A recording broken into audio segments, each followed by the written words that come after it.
folks. So we are back at it.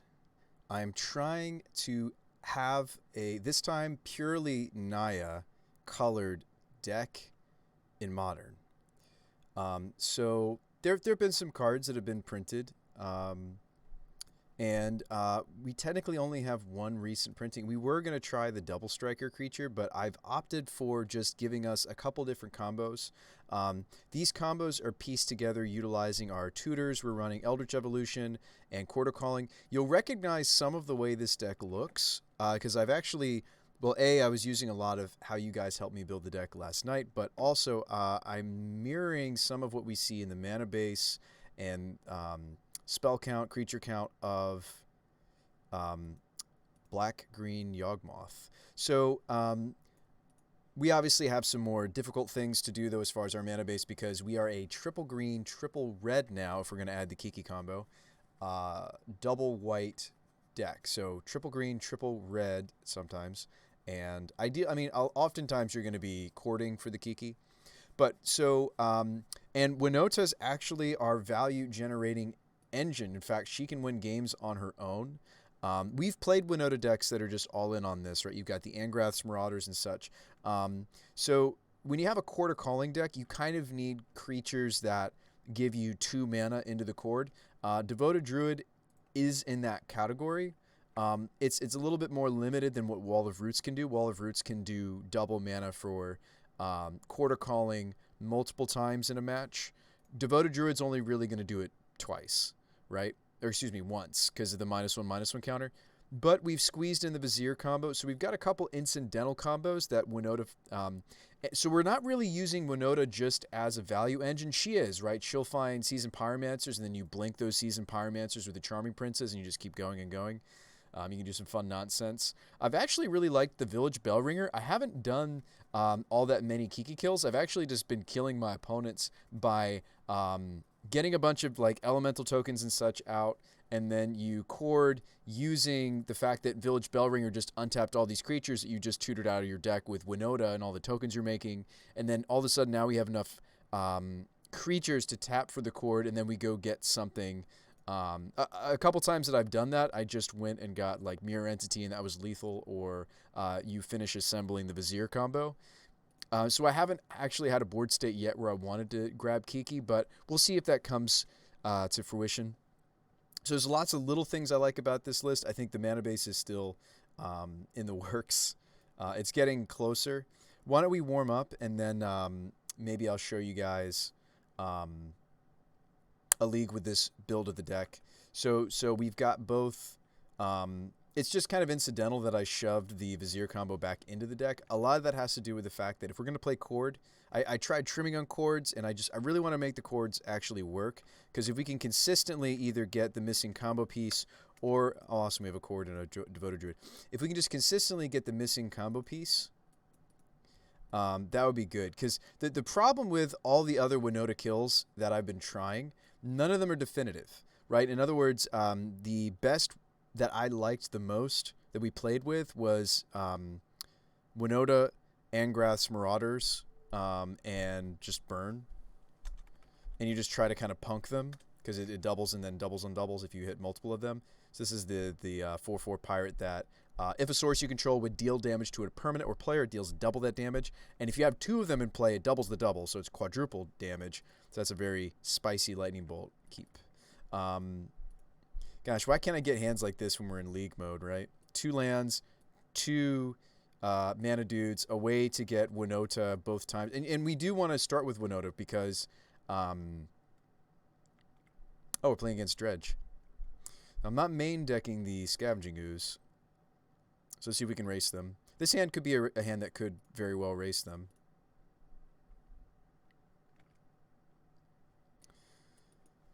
So we'll get our mana going. Oh, there's a Conflag, but no Dredger. They're going to Shriekhorn again, trying to find a Dredger. They don't find it. They do find a Bloodghast. Dredge these days is running a lot more cathartic effects. There's their Dredger. It's a pretty looking Golgari Thug.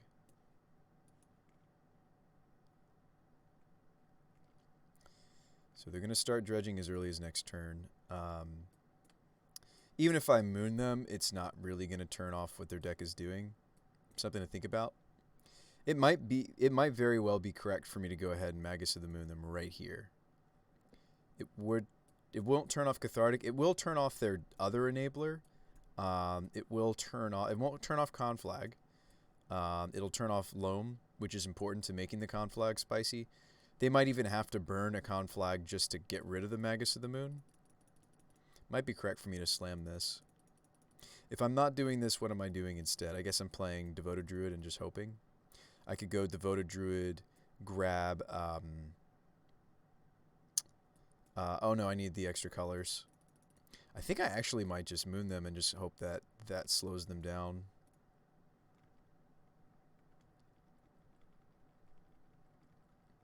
So they don't kill the birds. We've got white-red for the Winota. The problem with this, though, is I'm not swinging with the Winota since I took this line, right? If we wanted to swing with Winota, I needed to play the other accelerant. I needed to play the Devoted Druid.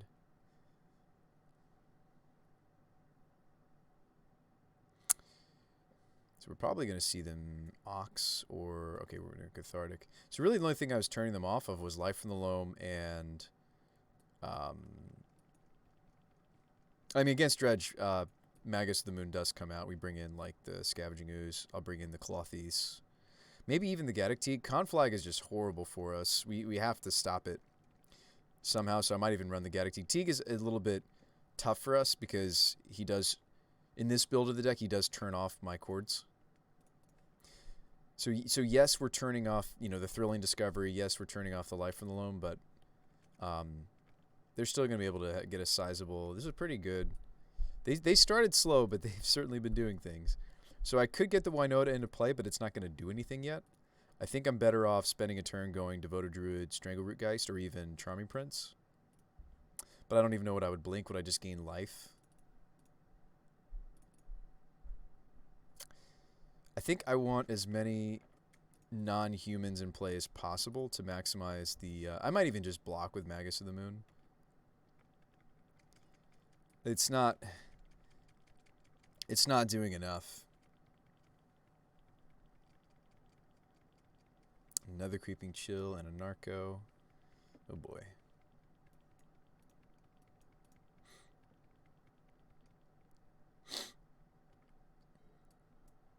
I don't hate that I took this line, right? If their hand was like Thrillings and Loams and such, if that was what was going on. But wasn't.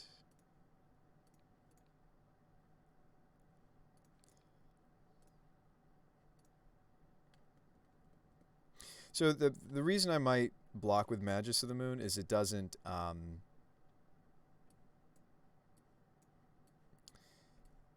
it's not going to give me a Winota trigger. They might just be conflagrating us here because we're kind of vulnerable to one, right? Oh, they had 5 cards in hand, so we're actually just dead. I needed a block. All right, so cool. So let's try that again. So Teeg, maybe. And again, Teeg is awkward, right, because it turns off. So we need to make sure that we're in a board state. Witness is too slow. We need to make sure we're in a board state where it's got the Magus of the Moon. Auric Champion might stay. Spellskite's interesting. I'm going to cut it, though, I think. That might be all that we do. Like, Selfless is going to be better for protecting us from a Conflag if we really, really want to. Conflag is one of the best tools that Dredge has against us, so it might be correct to run every single card that we have to protect ourselves against it. We're running Selfless Glyph Weaver. This was a suggestion from one of you guys, one of you viewers out there, suggested Selfless Glyph Weaver just because we're a Winota deck. Obviously, Selfless Spirit is... better just because it's cheaper on mana and it flies. Selfless Glyph Weaver, though, it's nice that it doesn't die to things like Ren and 6. There's a lot of... there's even gut shots floating around. There's... what else is floating around? Lava darts and such. So some of our creatures that are 1 toughness are really, really vulnerable in this metagame. So it's not a bad idea. Sorry, let me just munch on this pizza. So... Justice doesn't do enough here. The paths, I just don't think that's how I want to fight Dredge. Like if we were like blue-eye control, we'd still be running them, but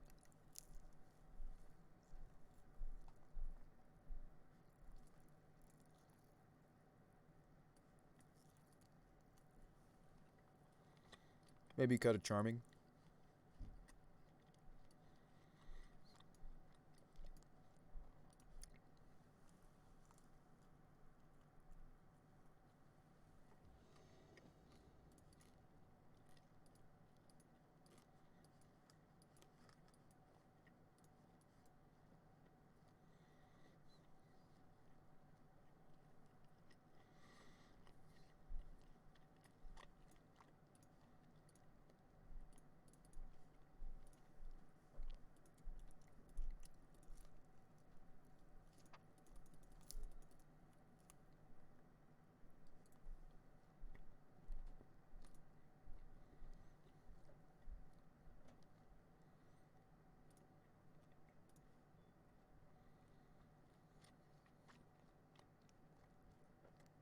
So there's a Scoos.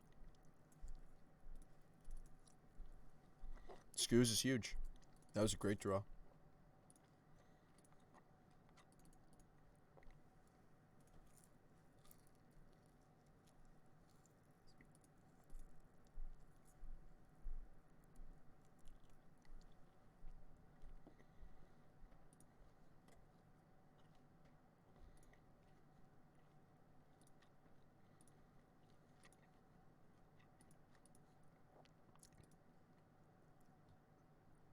I'm interested in getting a Dredger.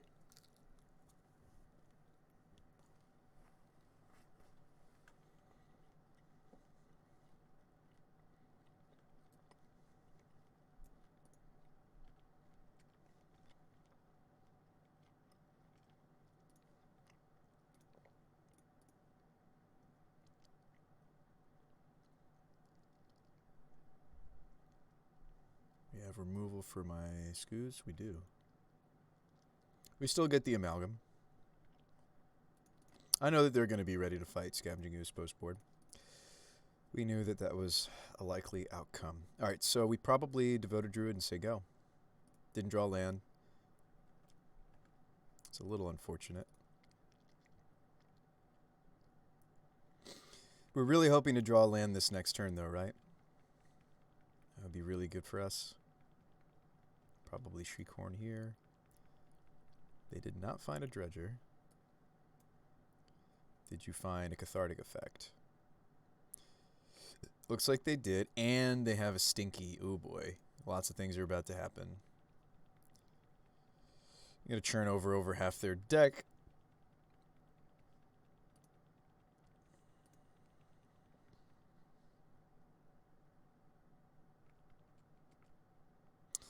We got some Bloodghasts coming back too. They brought in an Ancient Grudge. Interesting. Okay. Glyph Weaver. So I can get Winota into play here. The problem is I'm not doing anything else. Oh, you know what? At the actually, I can get a Winota trigger. I think I have to because we need to hit like a Pyromancer and draw land. I think we have to sacrifice birds here to get the Winota going. It's a little disappointing. It happens. I've actually added lands to this build, so this isn't happening to us nearly as much as it was with some earlier iterations.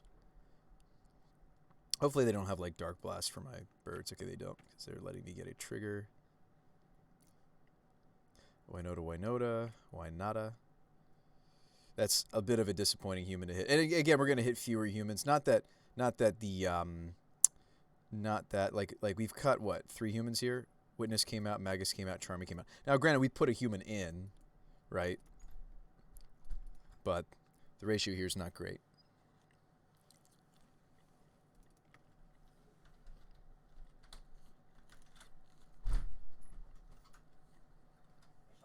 What's up, Remy? What are your plans for tomorrow? I am doing a study date with Steph. From when to when? That's going to be lunchtime. I think we're going to get dinner, too. At the bookstore, not here. Cool. Chandler's coming up tomorrow, so... Oof, I think we lose here, folks. Chandler's coming up tomorrow, so we would definitely appreciate some space. So... Okay. Sounds good, brother. She wants to relax. You know how it is. You want to just relax. No one else around. Maybe we don't know that actually, but Stephanie understands. Mm. We understand how Stephanie would feel. You should really play with Steve, maybe. He's been jonesing to play some darts. He has been. Might give him a call and try to play a bit. Is that just bacon? Bacon? So it does smell like bacon. It's pizza. Leftover pizza. From what? This was when this is the pizza I think from when I visited my grandparents. So it's pretty old at this point. That's so many leftovers, my friend. You can survive the rest of the week just with the leftovers you have. I'm gonna keep this hand on the draw because we do have access to the seasoned pyromancer as long as they don't remove my, you know, well. Anytime you play these green decks, you're just like, as long as they don't, disrupt some of our dorks, we're good. It's still a little disappointing that, and I think the Symbiosis was a land that worked with Arbor in the past. I'm not 100%. Actually, no, it wasn't. It was a fast land. I think I think what turned into the Turn Timber was originally either the Copperline Gorge or the Razor Verge Thicket.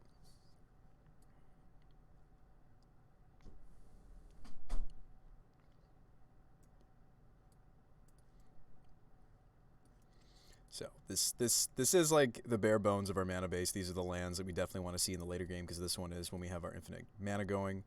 This is when we're trying to filter into the Kiki, which consequently is in my opening hand. I mean, like, we definitely could have mulliganed this to look for a 6.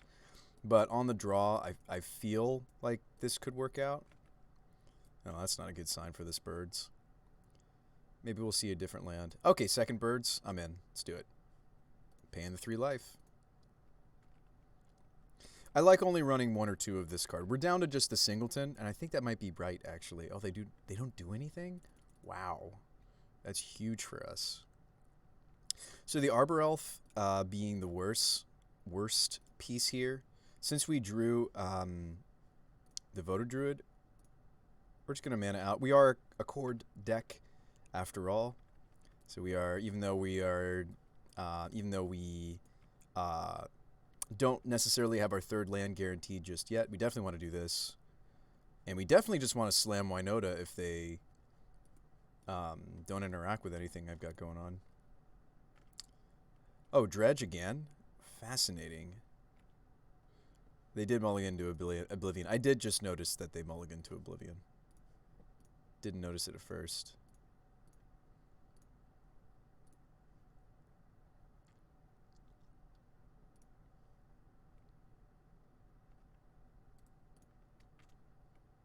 Let's get a couple of Winota triggers, because why not? Don't have to dump the Kiki. We have enough mana for him. I'm actually going to keep the Kiki-Jiki. There's the Mirror Entity. No mana to go with it, but that's okay.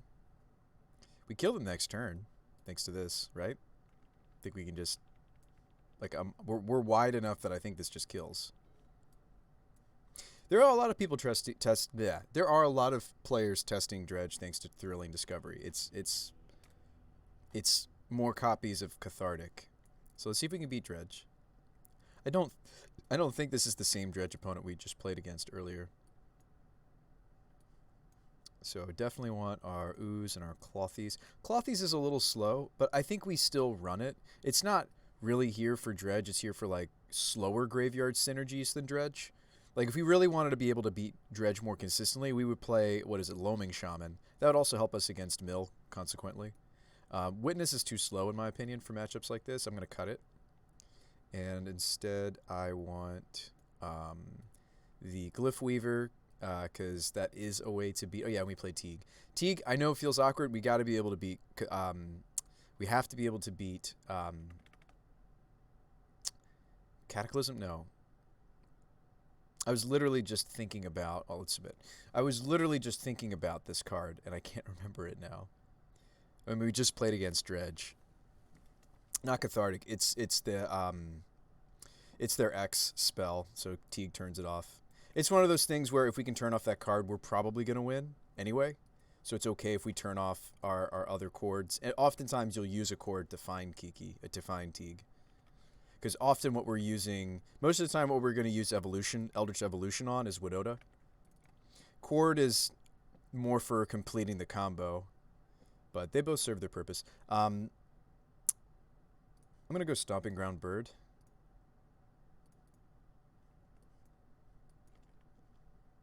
Speaking of hands, is it dead? It's just like, okay. It's a little disappointing. I was thinking about leading Arbor Elf because it's a little suspicious that they didn't do anything turn one, because usually they have a little artifact. The little artifact. Why don't you just play Remorseful Cleric? Yeah, there's Remorseful. There's Remorseful. There's there are other ways we can attack the yard, right? Cleric. There's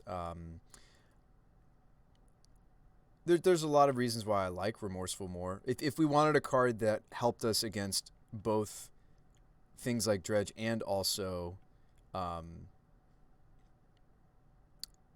yeah, I mean, I don't mind this idea. I like the Clothy, so I kind of like where we're at, but you're right to bring up Remorseful Cleric, Raccoon. How's it going, Raccoon? How you doing? What's good? So we do want to get Temple Garden so we could have white mana for the Glyph Weaver. The Lightning Axe set us back. Ooh, they have a Thrilling Discovery. That's scary. I think we might just be dead. Thank goodness we took game one, right?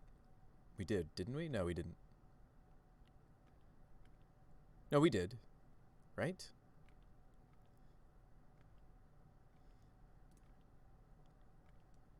Yeah, we did. I'm sitting here like, wait, did we? No, we did. We have red like this. And that might be what I'm doing next is Pyromancer. Because Pyromancer, funny enough, Pyromancer lets us go wide for Court of Calling better than like these Geists or anything else is going to. Granted, they've got the Conflagrate. That's what I was trying to say earlier. We might just need to play the Glyph Weaver so that the Conflag doesn't own us.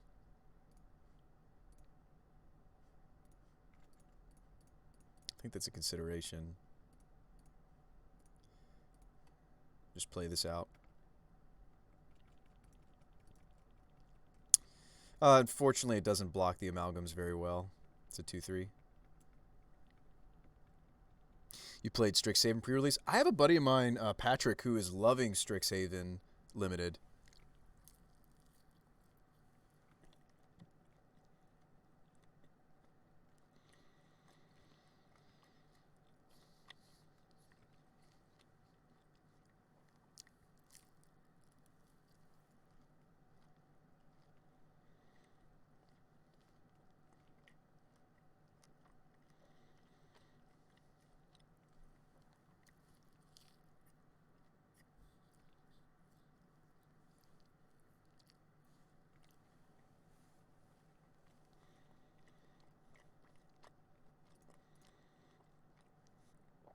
I mean, maybe we really should have more tools for this matchup, right? Like, even if I was to Quarter Calling for Scavenging Ooze, it wouldn't be enough here, right? Green, green, green. Okay, well, there's the evolution. If I was to evolve into a Winota, it doesn't do enough, right? I mean, they don't have a blocker here, so it's kind of free game. But we're not even getting more than one trigger because we didn't hit that land drop.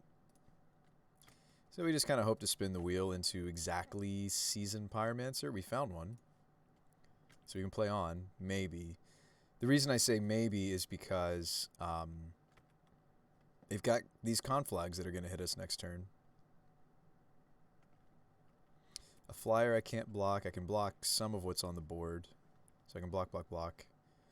But they just hit us with the Conflag. Dredge is tough, right? I mean, it's like, we could dedicate more of our sideboard to fight it. We could, as you suggested, Raccoon 1, play, like, Cleric. We could do my silly suggestion. I feel like you should maybe even consider Conflagging before combat, because killing the Elementals equates to a lot more damage. It's irrelevant, though. They have a full 7 in hand. Yeah, Dredge is great.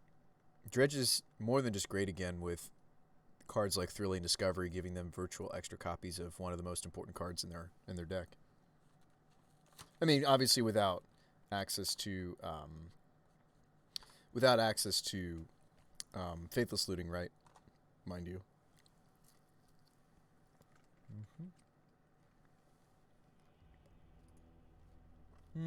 We did take game 1. Okay.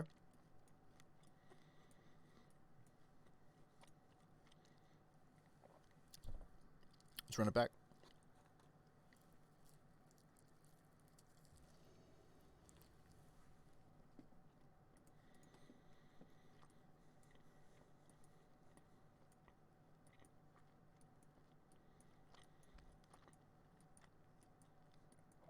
So, risky, one lander. Yes, it has a tutor, but this is even worse.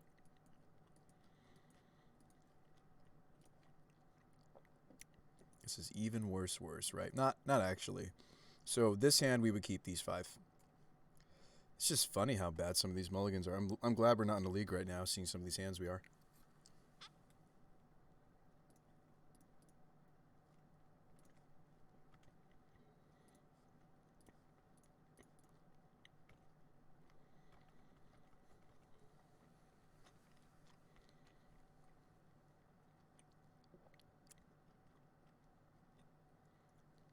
Looks like a Lightning Axe. That's bad news for us. But maybe the top of the deck will be kind.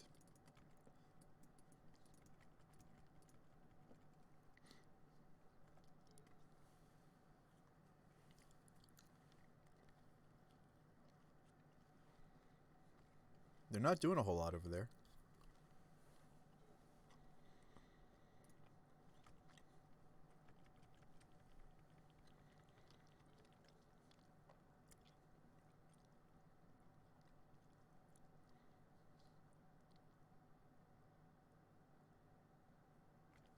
So our deck, like I've said in the past, is terribly greedy. I actually think it might be correct for me to shock in on the Foundry so that there's nothing that I can't cast. Oh, that's not true. So if this was a red fetch, I actually could get Mountain here and we'd be happy because I have green. I only need single white. So I don't actually need the Sacred Foundry. If we're okay with maybe missing out on a Pyromancer, if we draw one, we could go Plains. Like if we think we're going to draw a second red source before we see our first Pyromancer, which it is likely, it's likely that we see our first red source before I see my first Pyromancer, we could go basic here. Not take a million. But it might be wrong. It might be wrong to do that. I feel really, really dumb if we top deck a Pyromancer, I'll say that much. It's a tough decision. Statistically, it's more likely we see the red source before we see the Pyroman. Kiki, I'm not ready for you. So we attack. And I think we go get Clothies. Right? Oh, are they killing my Bellringer?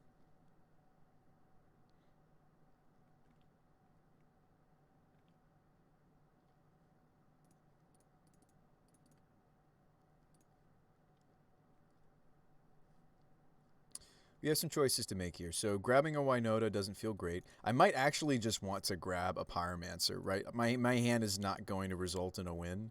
Like, yes, it's tempting to grab Clothies. But it's at the beginning of my pre-combat main phase. I'm not getting any activations yet out of the Ooze. I think I might just want to grab Pyroman and get something different going on in their hand.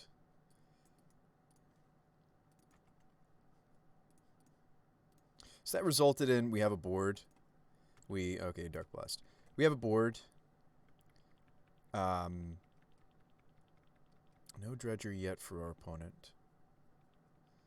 Oh, sorry, the Dark Blast is a Dredger. So they get a Narco. We have another Dark Blast. Since they have the Dark Blast in hand, I can't go get it. I was thinking about getting the, our Dryad Arbor. I can't justify that anymore. So let's just go get second Stomping Ground, probably.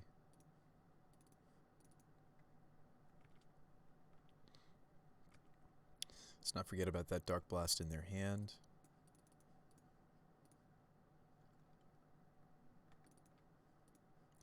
It's not looking too good for us. What's the deck? How is the deck supposed to work? I don't know if it does, dorks. That's a great question. Oh, Tommy Goif, it has been a long time. How you been? We might as well attack, so they can Dark Blast this if they wanted to. Maybe I'm supposed to hang back on the Pyromancer to block the Amalgam, though, because we have a lot of mana, and I can make tokens. I actually think I regret my decision to attack with the Pyromancer. I think I'm supposed to block. Oh, are they going to kill it for me? Actually, that's great. Thank you. So it's not so much that it's a replacement. I've been trying to build a Naya deck in Modern that actually functions. Doesn't need to be tier 2 or tier 1 or anything like that. I want to build a Naya deck that is functional, because I was listening in on another streamer and they were saying, Naya just isn't conducive to Modern, and I think a lot of what they had to say was correct, right? I'm not here like I don't want to die on the mountain that is Naya. That's not what I mean when I say, yeah, Naya, it's not really all that, right? So let's Eldritch this. Speaking of Winota, let's go get our engine to start getting things going here. See what we find in the top 6. So we find part of the Vizier combo, Devoted Druid combo. What's sad is I just got rid of my Devoted Druid. If I take the Charming Prince, the Scry 2 is kind of negligible here. I'd actually probably just... I could take Vizier, but then we have to find a Devoted Druid or a tutor for Devoted Druid, right? And I also don't have a glut of cards in my hand. I don't actually have anything to do with the infinite mana. It still might be correct to take Vizier, but I'm going to take Charming Prince and actually just gain the 2 life, because the Scry 2 is a little negligible. If it was the last Winota trigger, that's different. We actually have a whiff here. That's unfortunate. It sometimes happens in sideboard games. We are sideboarded. Some of our humans are in the sideboard, so whiffing will... missing will happen more often in sideboard games. So we're kind of on bare bones here, right? All I have really going for me is a Seasoned Pyromancer to recast. I think we're just going to die to this Dredge player. And it makes me wonder, do we want to include another piece, right? We were considering Remorseful Cleric. That was Raccoon One's suggestion. There's Loaming Shaman, which helps us to fight both Dredge, things like Dredge and Mill in one card slot. Really like that. You'd be surprised. Mill is kind of a club favorite on Magic Online. There are people that play it. This is a terrible draw for us. I mean, I almost would rather just hold this because of Pyromancer. I mean, it lets us attack, right? I could attack for 4 and play another Winota. This card's quite awful if I can't get to some other creatures, right? If I can't get to these elemental tokens, this card is very bad. I'll say this, Dorks. This deck actually has a lot of similarities to... Oh, that's actually great for us because we're killing the Narc Amoeba. We are very happy with that. And they don't have the Dark Blast here. The deck actually has, weirdly enough, has some similarities. I actually think of this deck less like a Coco deck, more like... it looks a little bit more like the... and it's not better than... It's got different tools than, but it's not better than, I would say, the black-green Yawgmoth. 4 Chord, 4 Eldritch, we're the same there. 4 of this 4-drop powerhouse, right? Which in our case is not Yawgmoth. Yawgmoth is the better powerhouse, by the way, if you're wondering. This is kind of a more jank approach. Loam, are we setting up for a conflag? Thug. Well, they've had a pretty anemic draw over there, so maybe... Okay. They already have a Dredger, so it doesn't matter. This Golgari Thug is just here to block the Winota. So...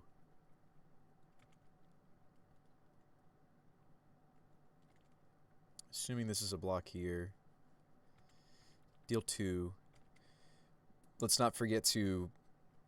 Like, one of the best things about being in this color combination versus something like some of the other creature-based decks in the format, I can respect the idea of Naya isn't viable. Let's try to make it viable. Yeah, like, we're trying, right? We've definitely got some gotcha cards, right? We've got this Tutorable Magus of the Moon. We've got a couple infinite combos. I haven't decided which I like more. I do actually prefer, and I registered the last time we took this into a league. What about Huntmaster? Love me some Huntmaster, right? So there's Huntmaster. There's, to consider, there's...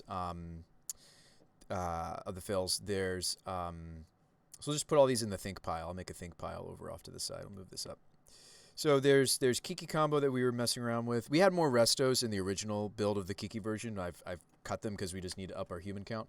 There's Blade Splicer that kind of does a really, really bad Seasoned Pyromancer impression. I actually found that I just like the combination of Charming Prince and Seasoned Pyroman because as you get Winota triggers, if we're not finding combo pieces, just going Pyromancer, draw 2, Charming Prince, blink Seasoned Pyromancer, draw 2 more was really, really good. So I'd love to just focus on these as far as our non-combo piece humans. And then the rest of the humans are either bullets, like this Auric Champion. That's just a meta call that we're main decking it. This certainly could be a sideboard card. Same with Spellskite. I'm just borrowing what I saw that was working for...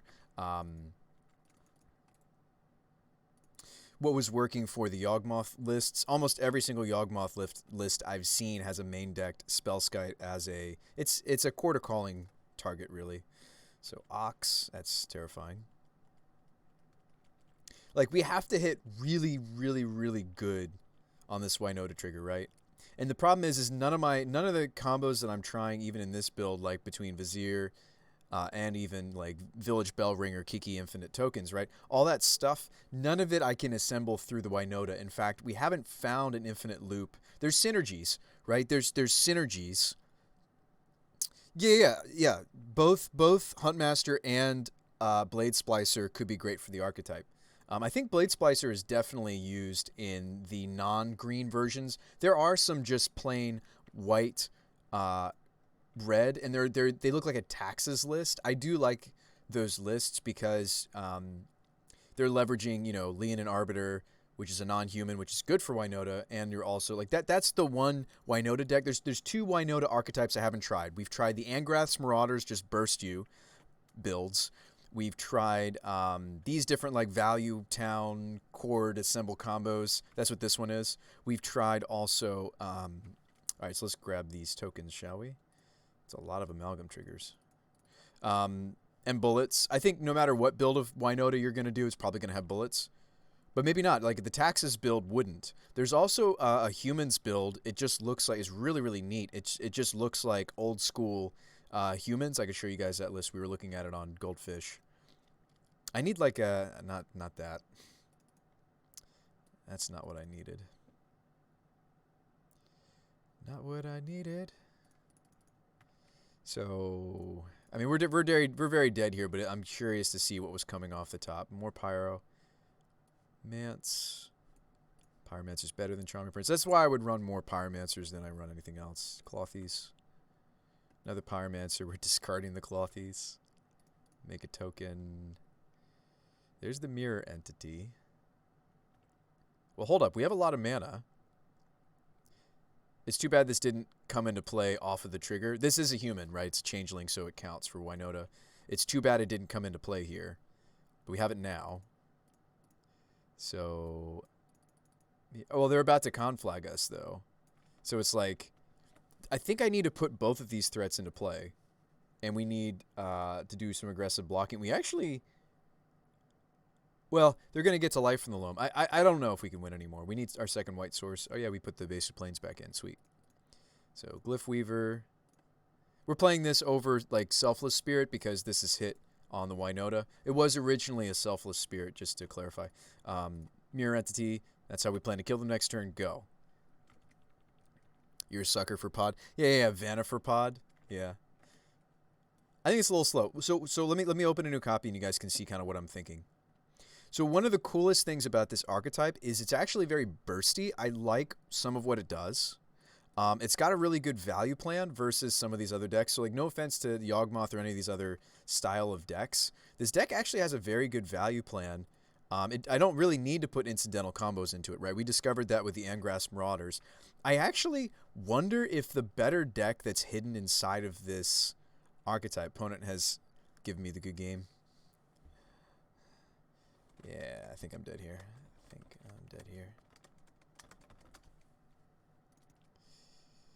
Well, I don't just think I am. I know I am, right? They got 4 flying blockers I can't block. Yeah. Conflag should kill us here. Yeah, double loam, conflag for 10. Yay, Dredge. So maybe we'll include something that makes us a little bit better against something like Dredge. So let's rebuild this one more time. I liked what the Bellringer actually gave us like a pseudo vigilance to the deck, which was actually really neat. So I actually didn't hate this, but this was better when we were playing some number of Restoration Angels, and Resto was great with Seasoned Pyromancer, but we don't have room for all the things, so we have to make some choices. We have tried Neoform.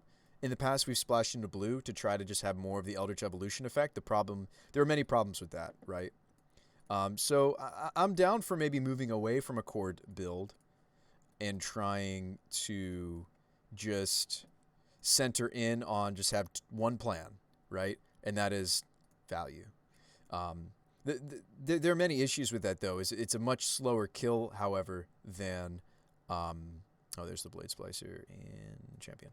So the problem... So let's just go through a bunch of the different ways we've done this. There's Geist Honored Monk, which is just you're on the value plan.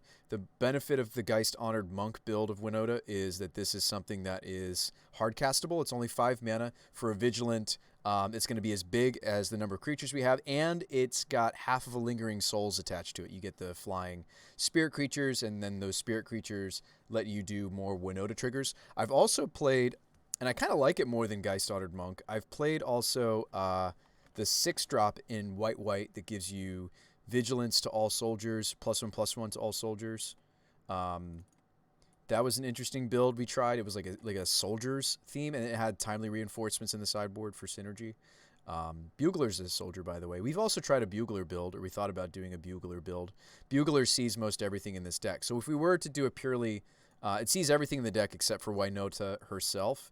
If we were to do like a Bugler build, I'd be down for that. I think that could actually be a lot of value. Just a thought. Again, the problem with Bugler is it doesn't have the synergy that Winota needs, which is through something like Blade Splicer, right? Huntmaster, Blade Splicer, these are all the things that honestly I'd rather be doing than even Geist Honored Monk. I think that's the problem, is we don't necessarily have to go big, right? There was also a build that we were playing, the new card from Strixhaven, the everything we have has double strike. Sorry, there it is, Captain of the Watch. This is another build we tried. I want creatures that we can cast. Right? I'm okay moving away from like the Devoted Druid, Wombo. I'm okay moving away from that. If our kill is just put a bunch of creatures in and give them double strike, maybe even pump them with Mirror Entity, I like it. I like Mirror Entity less, though, if we're not going to play Devoted Druid combo, which I think we're moving away from. I think we're even moving away from Eternal Witness. I like Witness more if we were like a Court of Calling deck. I think the deck just wants to be a gotcha. I think it just wants Eldritch. I do want some more manipulation than just the seasons and the evolutions. I think the Charming Prince did a good job fulfilling that role of it's a 2-drop that helps us dig. We don't need the Turn Timber for Symbiosis either anymore. I really liked how Charming Prince synergized with Seasoned Pyromancer, especially in some of our other threats. I like how Strangleroot Geist plays, and we're going to sideboard the Spellskite now. I really like how... So Strangleroot Geist and Eldritch Evolution is really the bread and butter of this deck, and I was kind of sad to trim on some number of those. I don't really want to do that, because Strangleroot, because it's got Haste and Undying, what's going to happen... Yeah, we could do Eladamri's Calls. That's a good point. The issue with Eladamri's Call, though, is it's a very expensive Winota, right? I don't hate it. And maybe we'll run some number of it. This is something else we've considered, yes.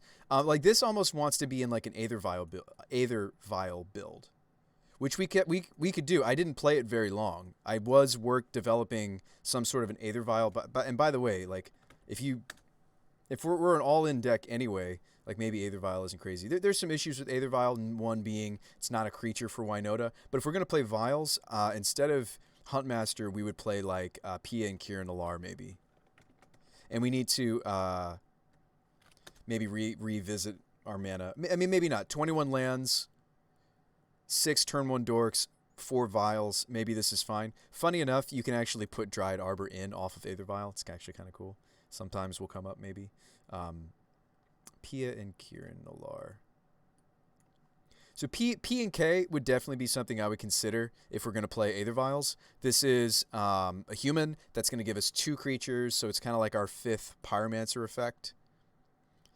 Yeah. Now, so Eladamri's Calls. I mean, this could be it too, right? We could play Calls. We could play. We could look like this, and I do think that there's a deck in here that looks like this, and I would actually advocate the 22nd land because we did cut a land just now. Let's stay on 22. We get to play the sun. What is it? Sun Scorched. We get to play the Horizon land again if we're going to play Aether Vials. We can play something like either like Horizon Canopy. I was playing Sunbaked Canyon because our mana base is already very just naturally green. Our fast lands are both green. Our filter land is a green-red filter. I think if I was to play any Horizon land, the first one I'm going to reach for is probably Sunbaked. It's a little awkward, obviously, if I have a one-lander with a Dork. It's not so awkward if I have a one-lander with an Aether Vial. So yeah, if I'm going to play Call, I'm going to be interested in Aether Vial, and then we have 2 more slots.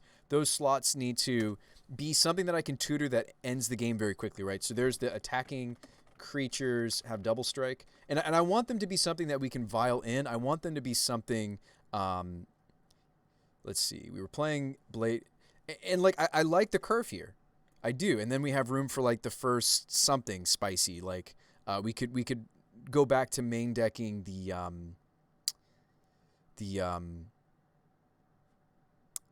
Auric Champion, right? We could play a Blade Splicer in the last spot. I don't know.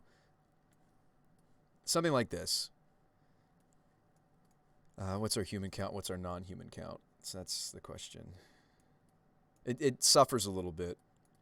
So we have our tutors, our vials, blah, blah, blah. Non-humans, humans, and then what's in the middle. And I'd love to grow this pile, right? So Pyromancer is a human that's also going to give us non-humans, so it works in both piles. Our humans stack is, what, 15? And maybe we don't play the full suite of Eladamri's Call. It is slow. It's only good if I have Aether Vial, so maybe this is supposed to be a 2 or 3 of, right? Wouldn't Goose be better here than Arbor? It is in some ways. One of the main ways is it doesn't die to all the gut shots and lava darts that are floating around, Nick. Yeah, Dorax, definitely P and K. Play Morphon? Yeah. Spicy. Morphon would go in the, oh gosh, there was a build. There was, the humans build actually was playing, I'm surprised they weren't playing Morphon. I'll just show you the list I'm talking about so you know what I'm, like there's some Winota lists that are really out there and I love them. Love some of what people were doing. I actually think this humans list could have been playing, there's a draw 2 spell that Winota decks can be playing. I actually was trying to develop a legacy deck that was using Winota. Let's see, 5 color. Here it is. So this was actually just like all humans except the humans it was playing. It was using, what was it using? Oh, it was using Smuggler's Copter, and it was using... there's several things about this list that I would retool. Because there are ways to get the... It's got some consistency issues because they decided to make it a Yorion deck. I actually think that there's something here, and I don't necessarily think it was a Yorion deck. Because there are other humans that are like Mantis Rider that you could play for free off of something like Morphon. But anyway, Morphon the Boundless Dorax is usually more of a the Slivers combo enabler. But, yeah, interestingly enough, I bet there are other humans that are similar to Mantis Rider that they would be fully paid for by, or at least drastically cheapened by, Morphon the Boundless. So I do wonder if there's a deck there. And maybe that's more busted and broken than, like, this would be a very, very fair way to play this deck. Very fair, right? We would either want to hit the Blade Historian, like we want to go wide, hit the Blade Historian, kill them. We kind of also want anthems because a lot of what our creatures are small, right? That's my other issue. That's why I think that this isn't going to quite work, right? We probably do need to play some number of creatures that are big and go wide. I wish we had more synergy for Soldier because I would just go with the Soldiers. We don't. Like we almost need something that's like humans you control. Well, not really though, because I've got I mean, we're kind of a hodgepodge, right? We have elemental tokens, but then I have humans.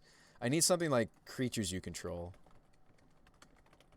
Just some sort of an anthem effect, like +2/+2 or something to all creatures, maybe even until end of turn. That's on a human. If you guys can think of any, and it just needs to hit all creatures. So modern creatures you control. We just want to punch them. And again, like the builds of Winota that are playing Marauders and Bolts, like I get it. Actually, we would maybe want to be playing some number of removal spells. Like we've also played Giant, because the stomp side of Giant is nice, and then the fact that it's a Giant is nice. So let's see, creatures we control, ideally in this color combination, and like an overrun effect is going to be in these colors anyway. Ideally, it's creatures you control, subtype human. So let's look for human.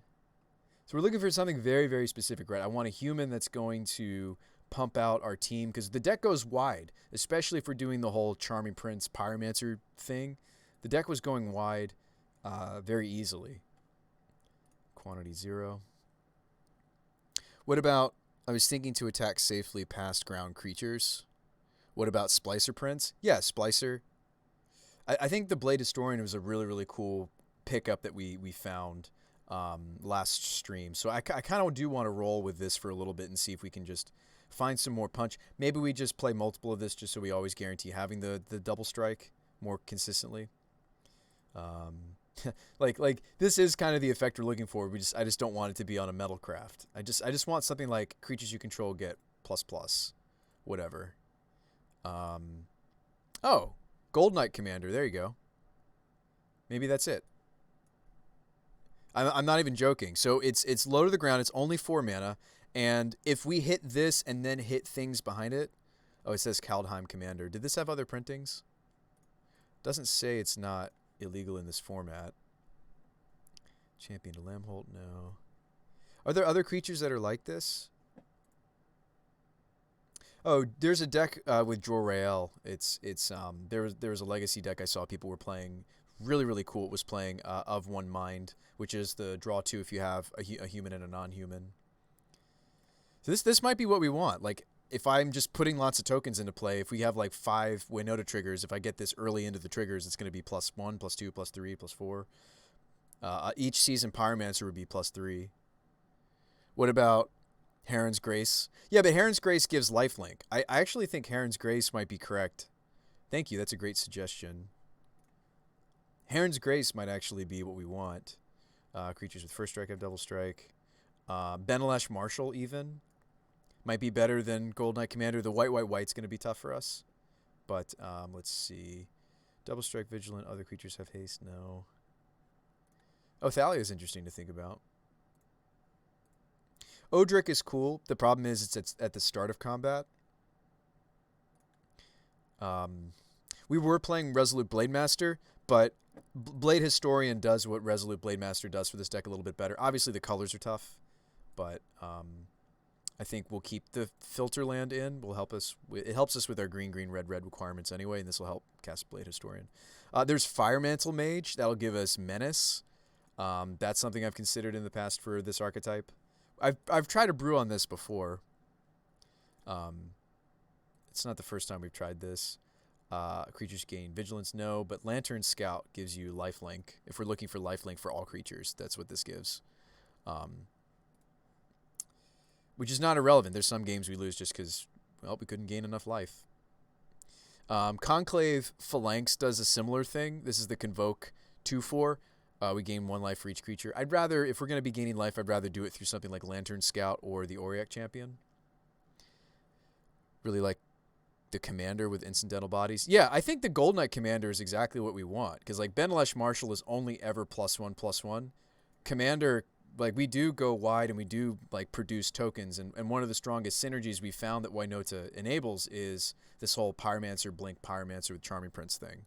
Like, this right here, this bread and butter, this is something we could do if we were doing a Taxus build. The only weakness of the Taxus builds of the Winota deck is that they don't have the tutors that green give you, such as Evolution and maybe in our case, some number of Eladamri's Calls. Where's the one that you were suggesting? The Heron's Grace? A lot of what we're going to be putting on the table, a reasonable amount of what we put on the table is humans. About half or so of what we put on the table are humans, right? We're trying to be about right down the middle. This deck wants to be about 50-50 humans and non-humans, right, for it to function. This is the first strike, and then they lose first strike. We're already trying to give ourselves double strike. Whenever you cast spells that target, no. creatures get trample. No, I'd rather do the Fire Mantle Mage thing, the Menace. I'd rather just make it really hard for them to block us. That, like, Fire Mantle Mage is ideal for us going wide. I think this might actually be what we want to do, by the way. Because sometimes we have enough damage, we just can't break through. Like, we're up against another deck that's going wide, which there are a few decks in the format that are doing that, and some of them are very popular. So Fire Mantle Mage lets us just break through blockers like nothing else. So this actually might be something we want to try. Silverblade, no. Riders of Gavany. That's funny. Give ourselves protection to... Okay, yeah, Gold Knight definitely did have another printing. I thought so. This is kind of funny to think about. Give our humans protection from specific things. I'd still rather swing through with Fire Mantle Mage. Like, we're looking for humans that give us effects that affect even non-humans, is what I'm looking for. What was the name of that card? Worth remembering, any human with a raid ability will trigger... Oh, raid works? That's cool. Knights are stronger. Okay, let me just search for it. I think we found some of the best choices. Maybe not all of them, but I think we found some of the better ones. There's also... Well, Map Master is a lot weaker than Hunt Master, but... I like the idea of Charming Prince as the glue of the deck with Pyromancer, maybe Splicer. Yeah, I don't think you're wrong to pitch Splicer to me, Tommy Goif. I think the first Splicer is really good because we just really want that effect. We want humans that also give us a non-human. They do that. Heron's Grace. Let me just look at it. So it's only humans, right? It's the 4-drop. Yeah, this one. By the way, something we could only do probably in this color combination. When it enters the battlefield, other humans get +1/+1 and lifelink until end of turn. So is this better for us than Lantern Scout? Yes and no. They're both like, okay, so all four of these ideas, excuse me. Let's cut the Benelash. It's not what we're picking from here. So all three of these choices, all of them are temporary, with Gold Knight Commander being the one that has the most staying power, right? It's just anytime we have a creature enter, we get +1/+1. I think the Gold Knight Commander actually is what we want to be doing. Now, the Lantern Scout, Heron's Grace Champion, I do actually like Fire Mantle Mage, even though it's a one-time ability, right? We wouldn't play it out if it's in our hand, so that already makes it weak, right? All these other pieces, even Blade Historian, Gold Knight Champion, Commander, whatever, we're going to cast them. Fire Mantle Mage, it's kind of like a Tamir Battle Rage in a way for wide strategies like this weird nonsense, right? We would want to hold it in our hands until we're going for the kill, right? Nothing exciting in Raid? Okay. So I don't think Lantern Scout or Heron... Well, I don't think Heron's Grace Champion is going to work for us, as cool as this idea was. Maybe we would play the Lantern Scout, because sometimes we lose just because we didn't have a way to gain some life. Might even be a sideboard card. So let's see what we look like now. Like, I get you, right? Like, Blade Splicer does a lot of what we want, but like Double Strike, Anthem, Lifelink, Menace, these are all things that even if we only get one or two of these effects, we'll swing out and we'll kill them, right? So I actually think I want to start testing with these and maybe just a couple of Eladamri's calls. In the past, when I was trying out Chord before I added back in the Devoted Druid combo, let me show you the sideboard real quick.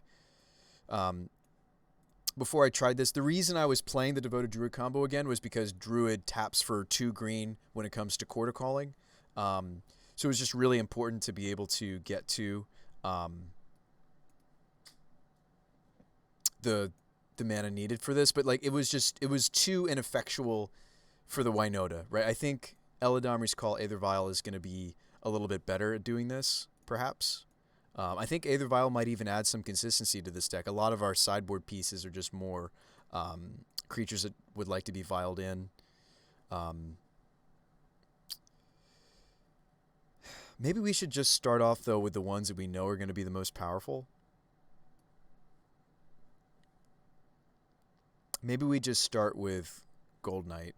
And maybe we don't have room for Pia, right? Like, I like Pia and Kieran Alar a lot.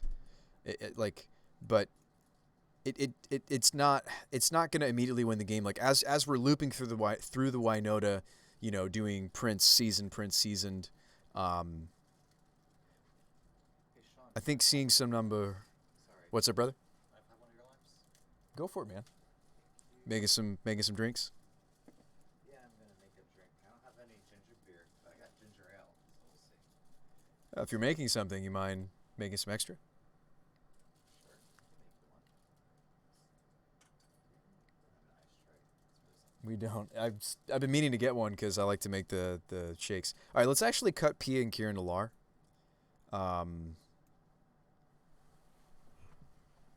What do you guys think? Something like this, and then I'm trying to squeeze some of these sideboard cards into the main. We also weren't happy with what was it? The I think Clothies has some good intent. I don't think it's fast enough for affecting the graveyard. Right? We played against Dredge twice, and the combination of Ooze Clothies just wasn't enough at all. I think we need something like your suggestion of Remorseful Cleric, or the Loaming Shaman. I think we just need something that I can just massively attack the graveyard. And I do think that Remorseful Cleric is the better choice. And like if we come up against Mill, let's just lose. I don't really care. It's okay to have a few matchups where just like, well, we lose. I've been happy with Path, Veil, Fiery Justice for our non-creature stuff. So I want to cut something, and I want to put one of these into the main deck, and I haven't figured it out. Also, we're a better Gaddock Teague deck if we're not going to play any number of chords. So that's something to think about. And Teague is actually really, really reasonable right now. Like, if we look at the metagame, watch this. It might be a good time to even, I don't know if I would justify main decking it, but so against Helia Company, it turns off one of their most important cards, Company. Against Blitz, it doesn't do squat. It's not good here.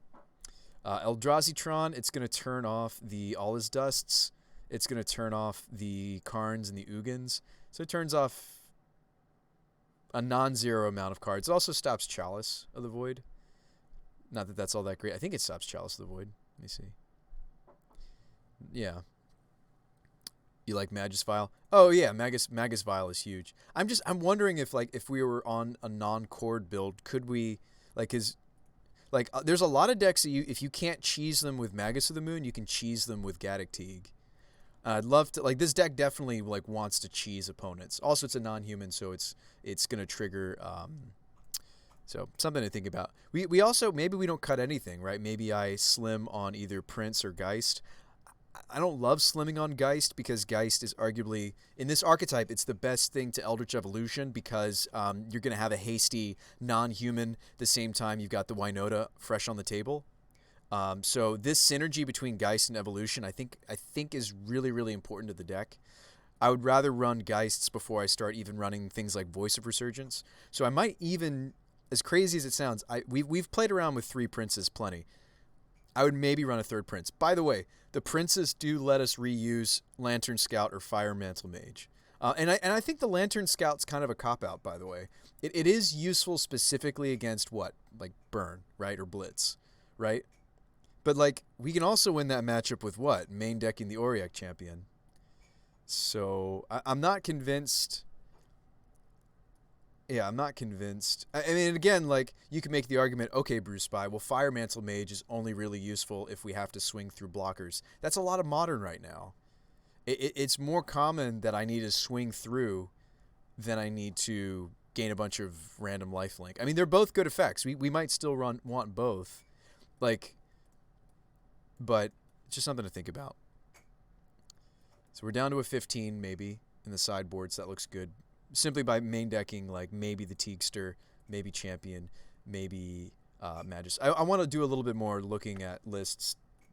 Teague is amazing against this particular list, if you're wondering. Against the, oh wow, they've been doing a lot better lately. The 4-color, 5-color, wonderful nonsense.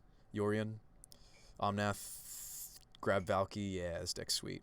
It's good against Esper Control, reasonably. It's going to turn off Jace Teferi. It's going to turn off Logic Knot. It's a one-of. It's going to stop Cryptics and Verdict. That's important to stop. It's useful, not against Burn. Useful against Amulet Titan? No, it's not. No, it's not. Stops explosives. That's about it. Turn timber. It's not. Teague isn't going to help us. We need to Blood Moon them. Tron. Teague is fine. Teague stops Dust, Ugin Karn. Doesn't stop Oblivion Stone. So like the Teaguester, we're looking at the top decks here, right? Useful. Nope. Semi-useful. Really awesome. Pretty good. Nope. Eh. This is probably a nope. Definitely useful. Definitely useful. Nope. Nope. Nope. Nope. Yes. One of the most important cards we have to stop, and we saw this earlier, is the Conflagrate. What else? Mono red aggro. No, it doesn't do anything here. So I mean, he's pretty hit or miss actually. So maybe he is still on the sideboard. Can we fit a Gavany Township in and play a Splicer or two? I'm thinking we're gonna play Splicer. By the way, I'd love to play. I'd love to squeeze in like Mom Pop Thopter Shop. I'd love to squeeze in a Huntmaster. I'd love to squeeze in even the first Blade Splicer and just feel them out, see how we like them. I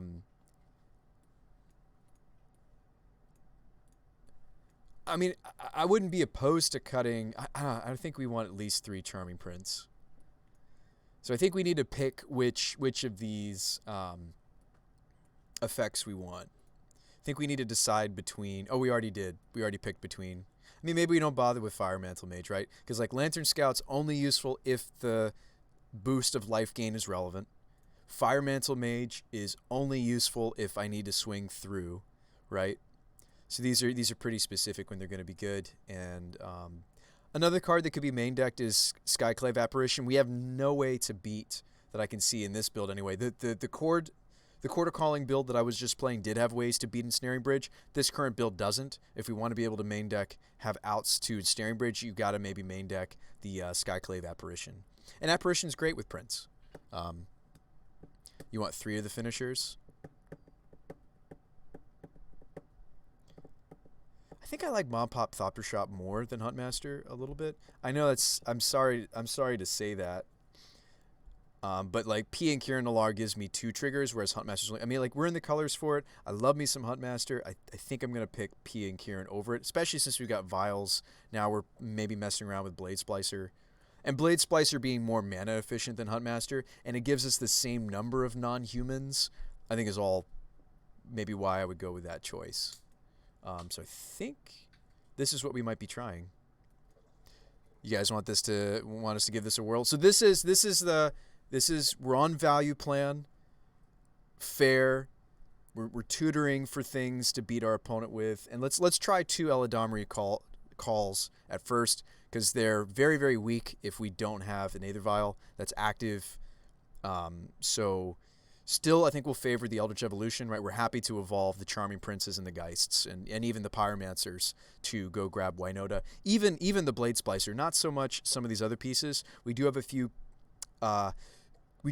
creatures that we don't want to be, like these 3, unless they're not correct for the matchup, right? Like let's say Magus of the Moon is useless in the particular matchup we're in, then sure, we'll convert it to the Winota. But so let's pick up the missing cards. Let's cut everything else. So this is going to be Winota, just Value Town, right? That's the plan. I mean, we're trying to hit them, right? We want to see Gold Knight. You said 3 finishers. Okay, hang on. 3 of the finishers. I'm only running 2. Did we find another one that just gives us punch that we liked? That's castable? And if so, what was it? Because Fire Mantle Mage doesn't give us more power, right? It doesn't give us more punch. I mean, maybe Heron's Grace isn't crazy. So hold on. So let's do a sort. Let's look at, because I think we're actually pretty heavy on the human side now. Let's just do a split of humans versus non-humans and see if, because like that's kind of the best of both worlds, right? This is an Anthem effect that also gives us some lifelink, right? And it's kind of giving us both what we want out of the lifelink card and also out of the other. Why don't we cut a land with Dorks and Vials? We might be able to. What will we cut? The Thicket? We don't need it as badly now. Now that we're not like a Kiki-Chord deck. We don't need it as bad. Alright, so let me just put everything in the pile that's not human or either. So non-humans. We're just looking at the split, and it's good to look at the split of this kind of stuff regardless. So these are all humans. So this build will have the most humans that we've played so far, right? This is going to have the most selection. So these are our non, and we may move away from Arbor Elf. Somebody was suggested Gilded, right? Gilded Goose. There are reasons why Goose is good. It flies just like birds. It's less susceptible to the gut shots and the lava spikes floating around, or not lava spikes, lava darts. But it doesn't have the same mana staying power that Arbor Elf has. Arbor Elf is going to more consistently put out mana in Naya colors. It's no Birds of Paradise, right? Birds is way better because it both flies and is going to fix our colors without needing to have specific shock lands.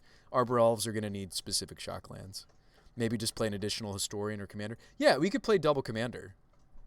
I think the first Historian is great, but like the double strike is only so good if our creatures are super tiny, right? Which a lot of them are, except for Winota. Everything's like a 2/2 or 1/1. We have a 3-power token here. We have a 2/1, maybe 3/2 here. Like everything's tiny. So if we were to double up on anything, I think it'd be Commander. I kind of want to see what the Heron's Grace looks like though, because our human count is pretty huge, right? It's 18.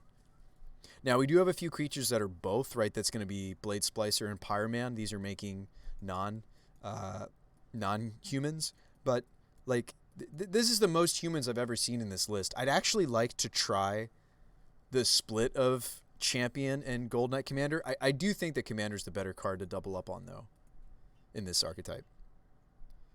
I think it is the better one, but we might come up in some matchups where that boost of lifelink is it's only it's just really stinks that it's only other humans get the Anthem and the lifelink.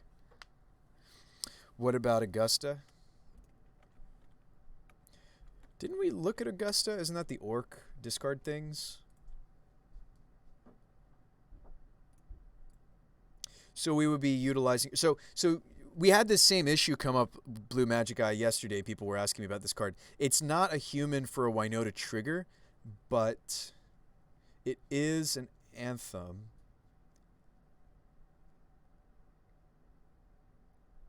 It also is a whenever we attack trigger, but that's irrelevant because we're not getting it off the Winota anyway since it counts as an orc. Winota's going to see the front side of it. Same, I think Commander's going to be bonkers. How focused are we on the Eldritch Evolution? It's pretty much the main engine of this bursty Winota style. It's like Strangleroot, Winota, Evolution. It's the fastest way to get it on the table and start getting triggers. And this is a race deck, right? This is a value race deck. Like, there are pivotal points where opponents get to interact with us, right? They need Revolt, Fatal Push, Dismember, Path. They need Remand. Any permission will stop this. Hand Hate, it's disruptible, right? So, I mean, what about just playing Caverns of Souls? We might finally have enough humans that I like the first Caverns of Souls. We might be at that point where, yeah, the first Cavern of Souls is good. What about Magia?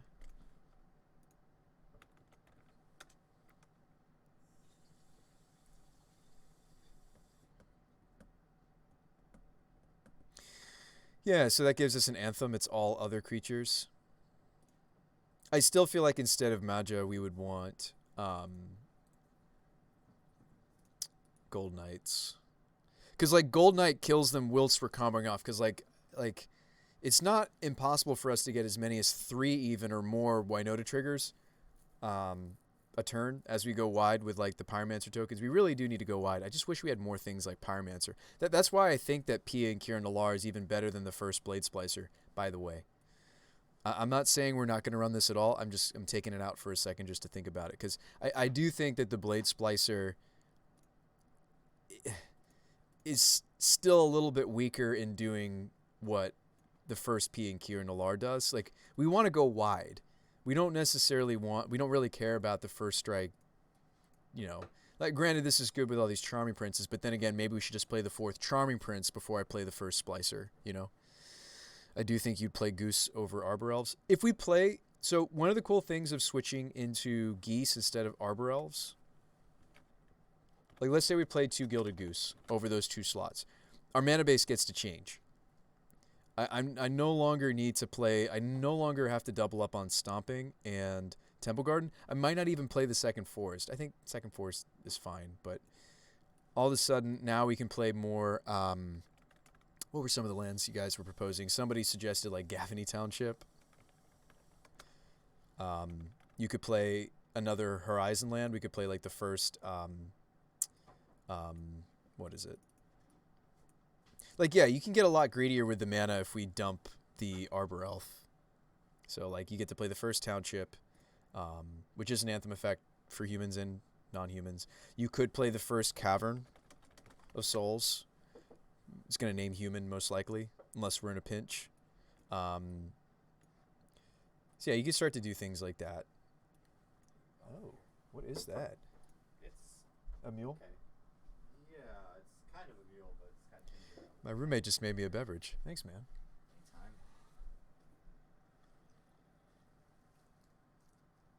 That was pretty good. How'd you like it? Oh, man. What the life, right? Living the life. It's strong. Yeah, I'll drink it slow. Thanks. We're getting really close, folks, I feel like. We're getting really close. Spellskite's also theoretically main deckable. There's enough removal in the format, and you could just main deck this effect to try to protect things. Let's cut that.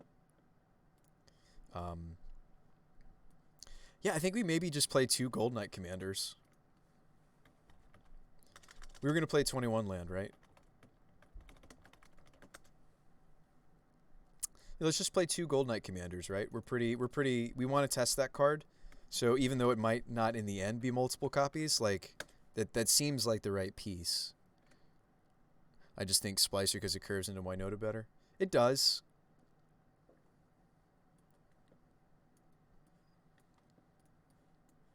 So you're saying maybe don't play Mom Pop Thopter Shop, play the Splicer? All right. Down for that change. And we freed up a sideboard slot. So what I wanted to spend this sideboard slot on was something that's a more substantial piece of Graveyard Hate. Or no, we are playing it. Remorseful Cleric. So we got Ooze and Cleric. This is for combo. Searching. This is for Heliod combo. This is for sweepers. Various decks that that this stops. Oath. A little awkward in our build if we're going to play Aether Vial.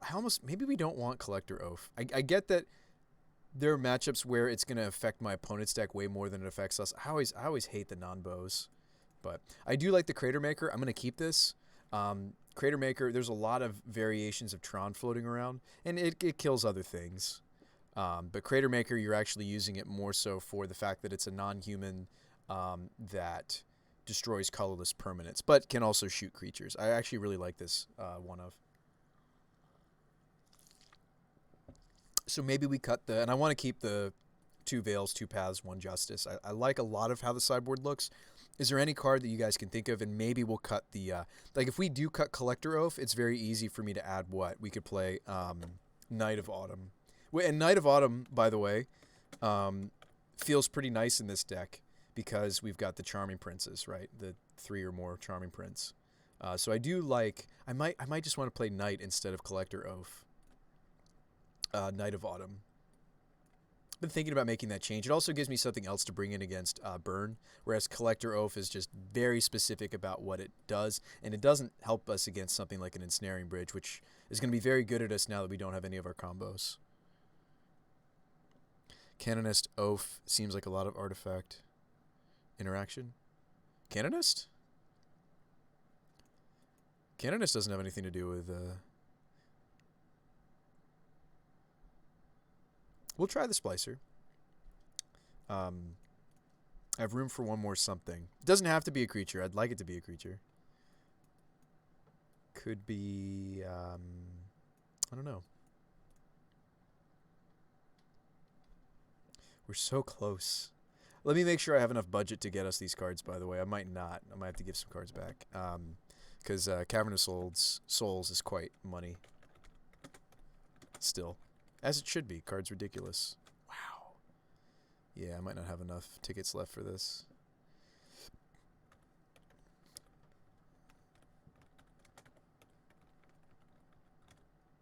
Gosh, what wonderful nonsense are we brewing if we're playing Gold Knight Commanders, right? Awesome. We're hoping that that's a consistent, what, +2, +3 at least, right? We're hoping to see +2, +3 or more off of that card. Otherwise, I think we should try something else.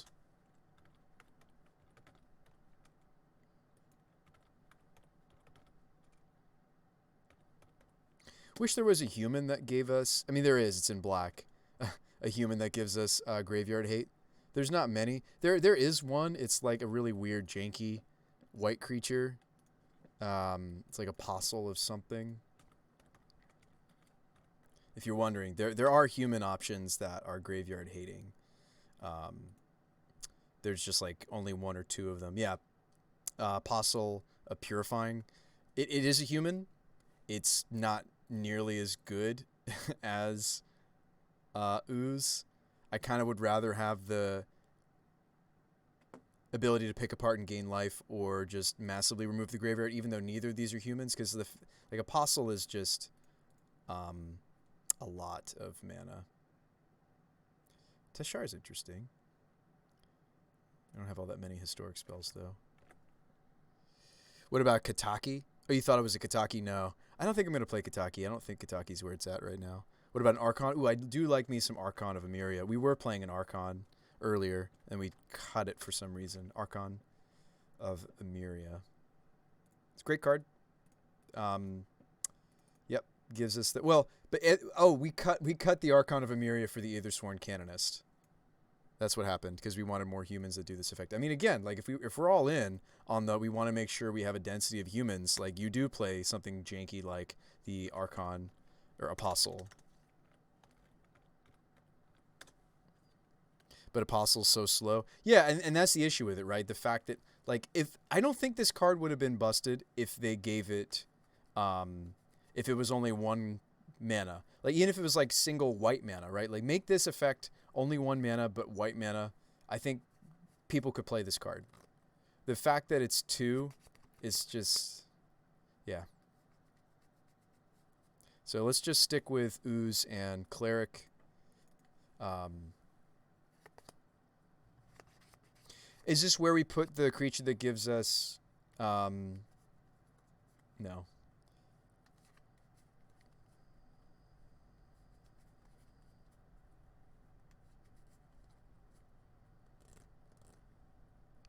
Like I could see us often like hitting one of the Gold Knight commanders naturally and then tutoring for the Blade Historian. What about Thalia? Yeah, Thalia's sweet. I do like Thalia a lot. But wouldn't she be a main deck card and then we sideboard either Spellskite or Auric Champion or something?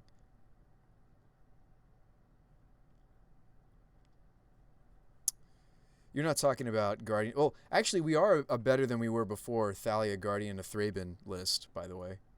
This take on the deck is because we're only running 5 spells that it hurts.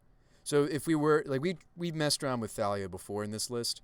If we were to the Thalias are actually great. Not Lieutenant. Unfortunately, we're a little bit too split between humans and non-humans. I do like Heretic Cathar. Creatures and non-basic lands enter tapped for striker. When this effect is good, it's actually very good. This is Tempo Thalia, right? So this one is what is that artifact? Can't think of it. What about Manifestation Sage? Manifestation Sage? There also was there's a hand hate card that's printed in white. It's a little janky. Somebody was suggesting to us yesterday. Manifestation Sage.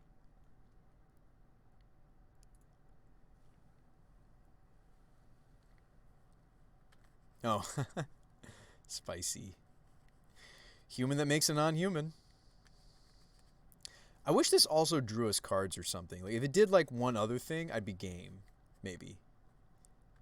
Like if it just did something else in addition to making a potentially like the problem is it really might be like a 1/1 or a 2/2. I think I like the 3-mana one on the board.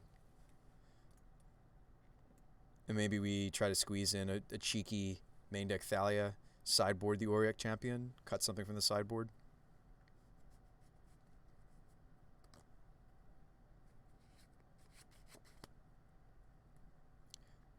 Could cut the 3rd Charming Prince. I think I like 3 though. The scrying is not irrelevant. Even if I don't have something that's relevant to blink, the 3 life, the scry 2 is gonna be really nice on this card.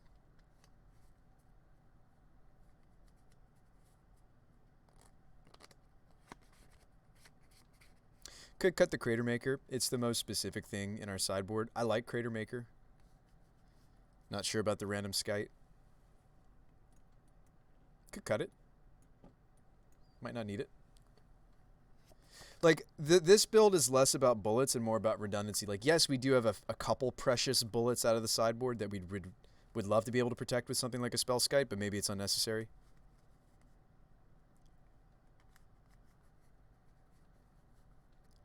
General Kudro might be your best sideboard option, however it's in black. I mean, I'm not opposed to being greedy. Like, instead of doing Cavern Gavany, we splash black. You get Plague Engineer. General Kudro.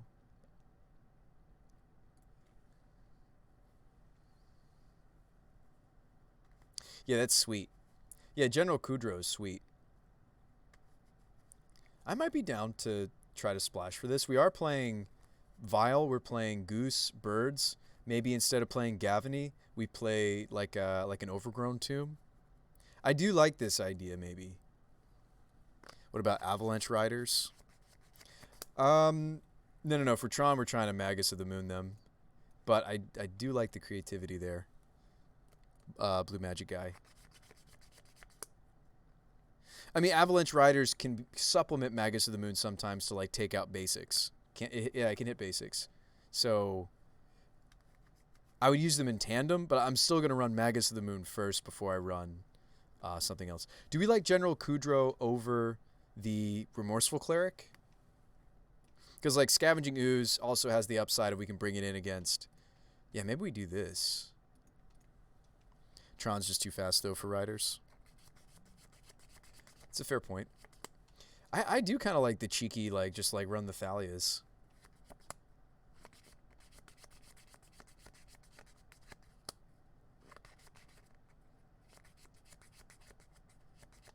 They're just incidentally good against a variety of decks. They're human. Yeah, let's do the General Kudro thing. I don't think, let's see. Let me see if I can get our hands on a Cavern. Yeah, the General Kudro is a great suggestion.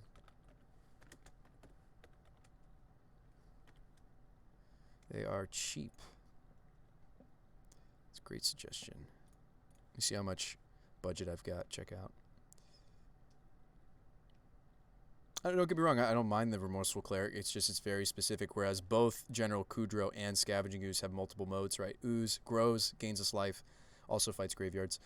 General Kudro gives us an Anthem and fights graveyards and lets us destroy creatures that are, you know, Thought-Knot Seer sized or bigger. I do have enough loan budget to get these cards, so why don't we get them? And we'll play a Singleton Overgrown Tomb somehow.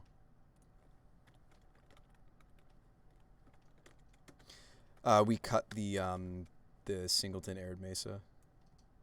If you're wondering what we cut, that's what we cut. So how many black sources? Okay, so how many ways are we going to be able to actually, besides Winota, finding General Kudro? 12. That's actually not that bad. Oh, sorry, it's more than 12. All my green fetches. There we go. 19. I think we'll be fine to splash a single black card. I think that's totally fine. I think we're going to be okay. So we'll cut the Spell Skite. Run the Incidental Thalia value.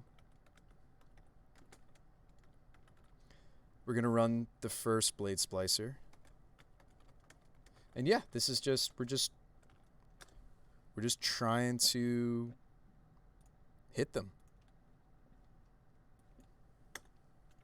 We may find that the Blade Historian effect is more important than doubling up on the Gold Knight commanders. I think we're only going to find that out from testing, though. Cavern, Oladomri's Call, Gavany Township. It's been fun to brew this deck again another night with you guys. I appreciate your input and suggestions, and really, really helps me flesh out, ideas. It's fun. All right, cool. I think that's everything. Let's put this order in. This deck is certainly no longer really budget friendly. Like, I've gone through so many iterations. I'm borrowing a bunch of different decks all at once, but that's brewing at its finest, right? Getting in lots of iterations and lots of different takes. We're playing the Dried Arbor, not really for things like Liliana or anything like that, although Jund is coming back in a major way, which I love to see. You can make the argument that if decks like Jund are flourishing, then maybe Modern's in a very healthy place. Is Kudro main deckable?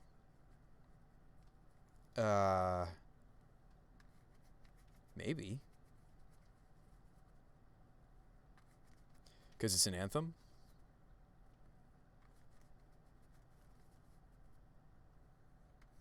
Might be. Let's not for the moment. Well, do you think that, like, is there something here that strikes you as more sideboard? Like, maybe Guardian of Thraben is more sideboard? I'd love to have something that I can tutor for that, like, just incidentally can steal games against certain combos that Magus of the Moon's not useful against. I don't know. I feel like General strikes me more so as a sideboard card. Good night, Gold Knight Commander. Good night. All right, let's play. Enough theory. Let's play.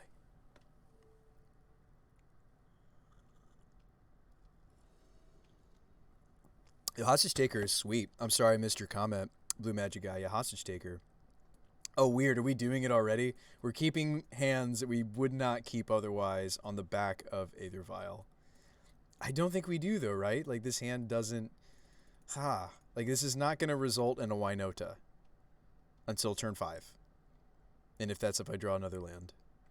It might result in a Winota turn 3 if I draw lands, like a boss. And we hit the Eldritch up. I think this is a mulligan. Maybe over the second commander. That would give us another sideboard slot, Tommy Goif. I like where your brain is. Let's already make that change. And then you guys be thinking, or I'll be thinking as well, about a sideboard card. Let's main deck it. You know what? Let's do it. Keeping it. Oh boy. I'm just very concerned this hand's not gonna result in the we should get Temple Garden. You don't keep this hand, by the way. Don't keep this hand. Don't do this to yourself. Like, this hand is... I'm calling it. I think this hand is just going to be 2 Aether Vial Strangleroot Geists. And we never find the second or third land.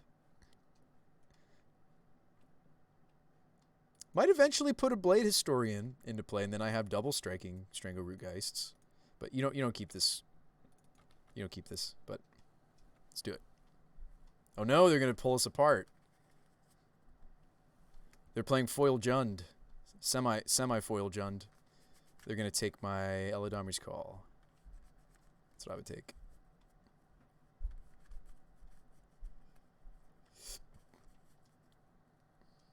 They take Geist. Yikes. Okay. All right.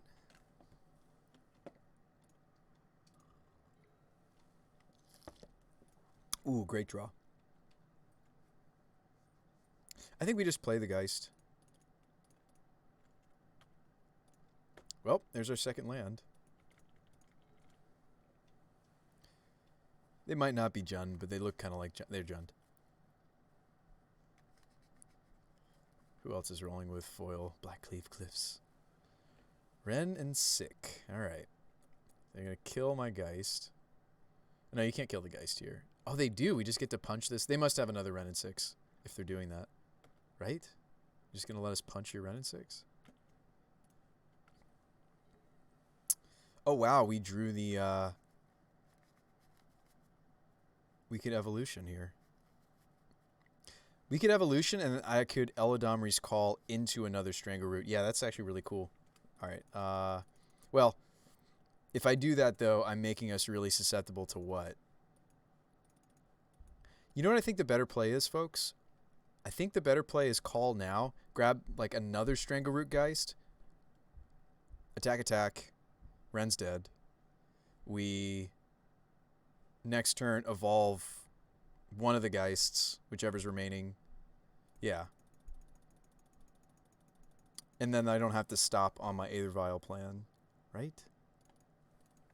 I think that's what I'm doing. I guess the lines are a little bit different. I think we are calling here. And this, we could even get the Dryad Arbor. I know it's weird to do that against a Ren and 6 deck, but maybe that's what I'll do. So I think I actually want another Strangleroot. What are other options here? I could get Pyromancer. Pyromancer's very good. Maybe just get Prince to save the Geist. Well, it's too late now. I think I've already committed to a bad line, unfortunately, because you're right. I could have waited for them to go after this, and then in response to the removal spell, call Prince. I did not do that. Kind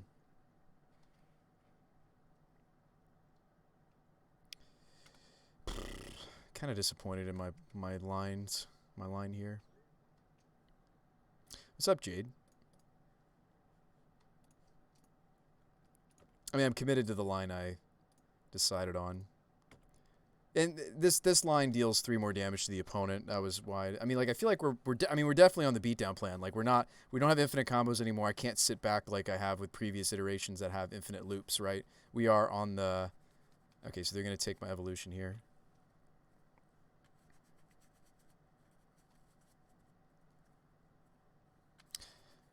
Yeah, we're all learning. That's a really cool line, though, Tommy Goif. Wish I saw it. All right, well, they didn't have another Ren and 6. Let's go get a threat. Up to 3 we go. Peasy, lemon squeezy. All right, let's smash in. We're just on the beatdowns now. I feel like the Aether Vial build definitely is gonna do the beatdowns a little bit better, perhaps. Obviously, we're gonna have some bad top decks too. But, like, that's almost like we're in the same boat, a similar boat as we were with the Angrath's Marauders build, right? Those are also uncastables. At least the Aether Vials we can get out there, and I don't know. We're also less susceptible to counter magic with this current build. Although evolution is always quite susceptible to counter magic. This Pyromancer here is great against Jund. Even though it's only making 1 token here, I think we're okay giving up the Blade Historian. I mean, it depends on what they do here. Maybe we don't play out the Pyromancer. Maybe we do wait. To see what they do. Cruxa. Okay. So we have a choice here to make.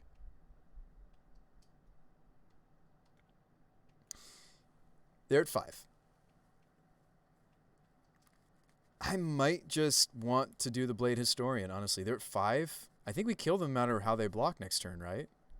If I keep the Blade Historian. They're going to be blocking on the Bloodbraid, but even if they block this 3/2 Strangleroot, this is lethal. So let's do math, and let's actually play good Magic. So we're going to keep the Blade Historian and win. Sweet, we beat Jund. Guys, it's so easy. This deck's so easy. We did it. We made a good deck. Oh, they concede? You weren't dead here, though. Oh, they knew about the Blade Historian. Yeah, they remember from their hand hate. We did it. And we have some good cards against Jund, like these. All right, we start with those. What else is good against Jund? Ooze I like when it comes to Jund. Kudrow's interesting. Oh, yeah, weren't we going to try a split of Kudrow and Commander anyway? I kind of want to see what that looks like. These 3 as our, like, Anthem utility stuff. So let's try those. Thalia's not all that great against Jund. It's good when we're on the play. I may actually bring this back in when we're on the play, but on the draw, I'm not a huge fan. Other than that, there's nothing I really if we want to not lose so much to something like Anger of the Gods or Damnation, we should bring this in. Might help us. We could cut the Blade Splicer because it's kind of just extra. Against Jund, you could also maybe consider slimming some number of vials or even mana dorks because game's going to go long. Especially when they're on the play, game's going to go long. So even though we have access to this other Gold Knight, I kind of want to test what we're looking like now. If we're worried about something like Confidant or such, maybe we should run the paths. I don't think I'm going to run them. Something to consider. So we have 3 cuts to make. So let's cut Splicer because it's kind of the weaker of the two.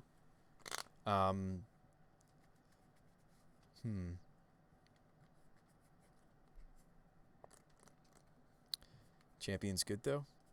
But Auric Champion? Is it all that good? I mean, like, it gets blocked by Goyf day, but... You like Champion? You like cutting Vial on the draw? Yeah.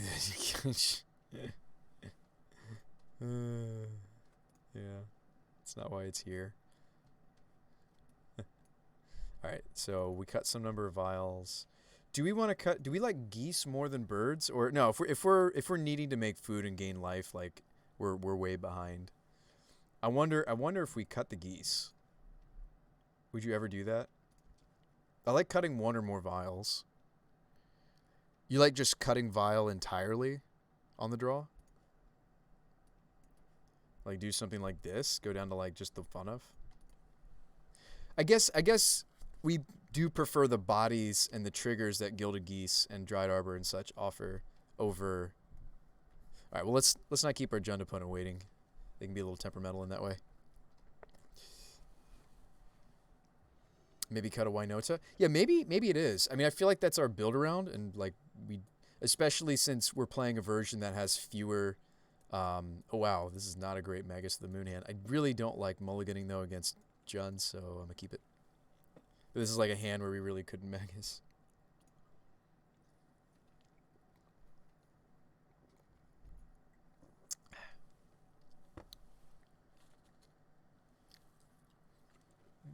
Dutchies. Inquisition.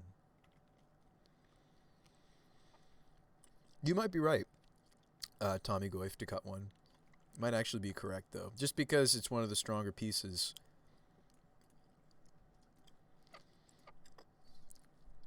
Have you figured out what this other sideboard card maybe should be? I do like Fiery Justice a lot. It's a card that really only the 4 or 5 color greed decks or a Naya deck like ours gets to play. Oh, wow, we just draw it. Sweet. Foundry, go. With Evo and Call, honestly, I think there's enough copies. Yeah, you might be right. Because, like, if we're loaded up on this card, I mean, are you proposing that I maybe even cut 1 Winota from the whole deck? That feels like backwards, but maybe it's not. Or are you just saying after board? Like, is every build of Winota that we've been working on is just like we need as many of this as possible. So even if I did, they don't have a fetch yet for this Ren and 6. Even if I did Moon, I don't think it would put us in a great position.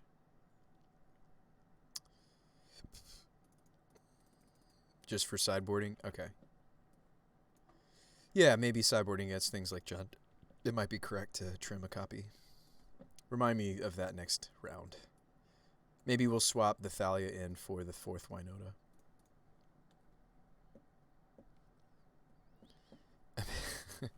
He does make non-human tokens.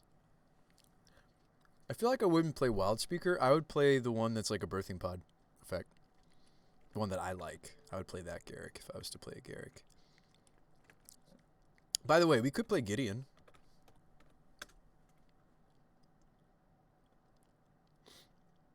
Just something to think about. Gideon's an Anthem. Gideon produces non-humans. They are White Knight ally creature tokens. We could play a singleton Gideon ally as in the car. What about Sin Collector? Okay, Sin Collector is an interesting one. Isn't there also they just came out with another creature that goes after the hand, didn't they? Um, they have a basic now, so I don't really want to do this. Could just get rid of the Ren and 6. That seems right to do. They have 6 cards. Like, this Skyclave is definitely dying a very horrible death. But here we go. Got to get rid of the Ren and 6.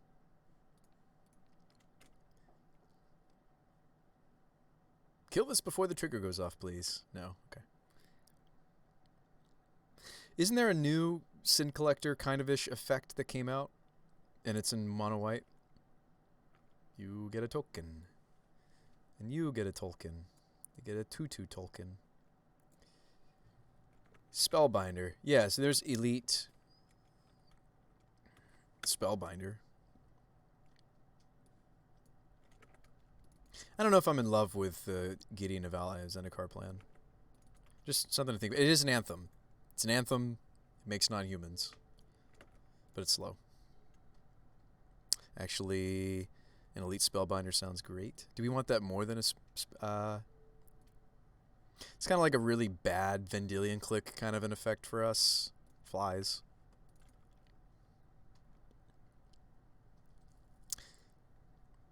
Maybe it's even mainboardable.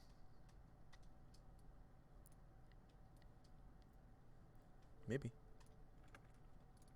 Do we like this main deck more than the random Thalia Guardian? Do we like... Like, Ethersworn Canonist is kind of trying to do already what Thalia does. Thalia was just kind of incidental, like, oh, this is cool for us. Maybe we're supposed to do this. Because I do think there are decks where we, like, you know, there are a few A plus B combo decks in the format.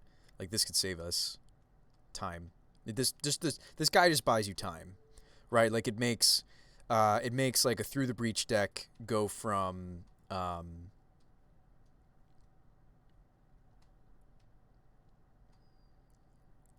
the cool thing about Spellbinder is they don't get the card back. Same with Sin Collector, though. Sin Collector is it's just gone.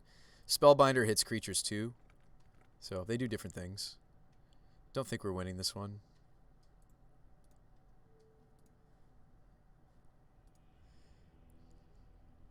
So you said cut a Winota, play Thalia, maybe? Any deck that doesn't play any Planeswalkers is moral high ground. Yeah, the Spellbinder could be main deckable. Maybe. Maybe not. I do like that it's not as specific as Sin Collector. I do like that it's a 3/1 flyer. We could play some number of... I'm not in love with the fact that I have teeny, tiny interaction, right? Like, we could play the first... what is it? Stomp. We've played the Giant before. Bone Crusher. Maybe Spellbinder's even so still a sideboard thing. I don't know. Let's run it back.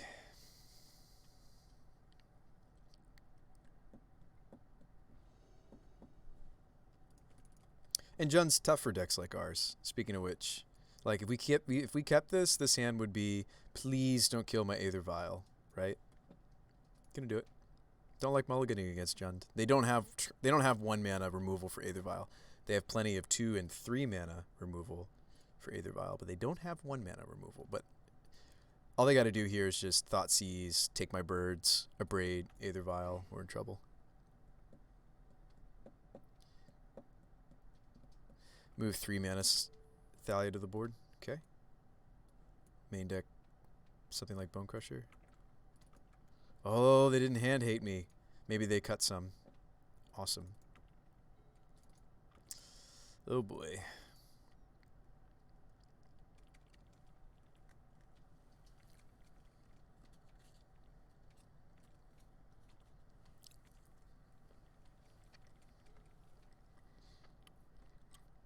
Yeah, the greediest of keeps, for sure, Durzo.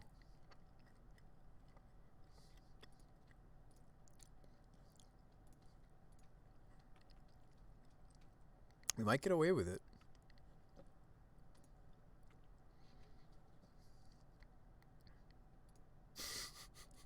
Speaking of greediest lands. Oh, boy. So I could just Skyclave the Goyf.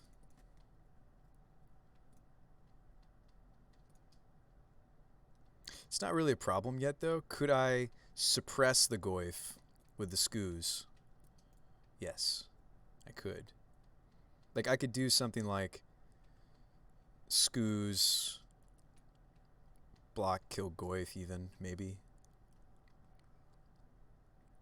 Gosh, our colors here are just horrific. I can cast Skyclave.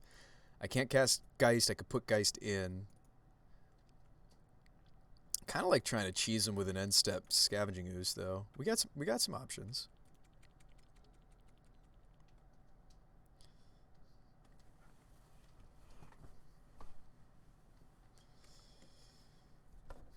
Thoughtseize. Dang it.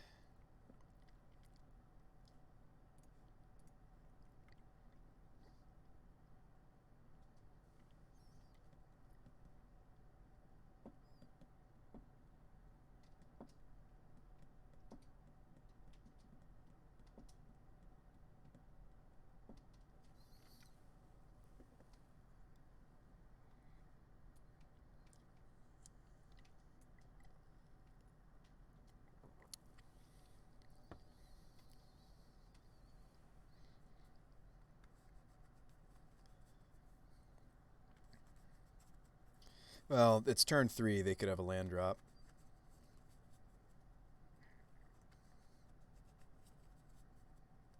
This looks like a bolt to me. Crocs.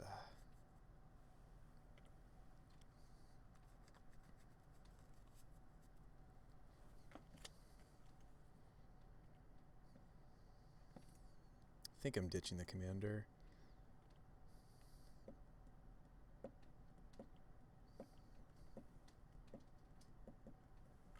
You get your 3 damage, my friend. Even if I grab Croxa here, it doesn't shrink the Goyf enough.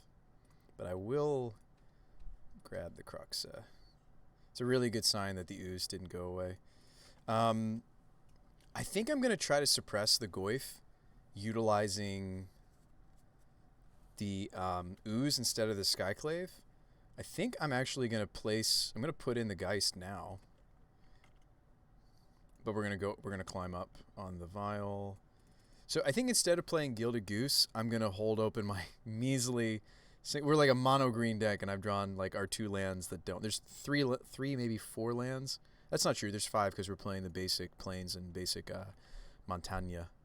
I can take them to a smaller Goyf. I don't think it's worth it because we're racing with the swing of 5. Should I just go ahead and grab the Gold Knight Commander now before combat? That might have been correct, actually, in retrospect. There's not a lot of huge things that I need to wait on to grab with Ooze. And now I've actually made my Ooze susceptible to a bolt because they could in response. Yeah, Bloodbraid. Okay, so they're tapping out for a Bloodbraid. That's a little scary. Bloodbraid's pretty good. What'd they find? Liliana? So this bird is pretty precious. Honestly, I like the idea of P and Kieran, or maybe Voice or Bone Crusher. And maybe the 4th Prince. So, I think we sacrifice the Strangleroot here. I think we need this bird. Don't have surgical, don't have surgical, don't have surgical. Sweet. We will get to shrink the Goyf. I think that's what I do. Oh, they don't do anything. Sweet.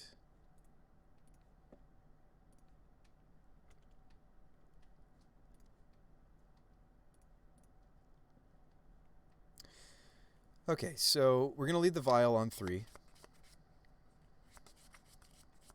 Despite how awkward our mana has been, this is, by the way, the Singleton Vial. We took out most of them. That's so funny. No. Watch us hit Winota there. Okay, we don't. Still don't have a Gavany trigger. If we're not killing Liliana here, we would probably discard the Mountain. So I can shrink Goyf further. I can shrink him to a 1 power thanks to Ooze. We could swing both threats at the Lily. And they really can't protect her here. We could ignore the Liliana and just discard this mountain. I could remove the Bloodbraid with the Apparition, and then Goyf isn't a good blocker anywhere, and just attack face, and we discard the mountain. A lot of different lines. Tamagoyf says yes. So you like the Apparition, the Bloodbraid, shrink the Goyf? Yeah, I think that's what we're doing too. Ignoring the Liliana. I like it. Seems right. Attack, face. What are you gonna do?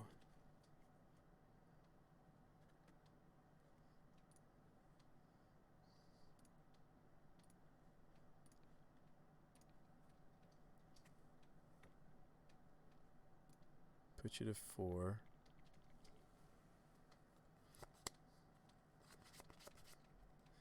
Game's not over. They need a removal spell here for Ooze. They need a removal spell for Apparition. See, that's the thing. Were we right to take out Vials? Probably, because it's Jund, right? But like the fact that they didn't have removal for the Aether Vial was huge game. Greediest keep I could possibly keep. We had a lot of gas. Didn't draw a lot of lands. Ooh, Pyromancer's one of the better things they could possibly find here, isn't it? Lots of blockers.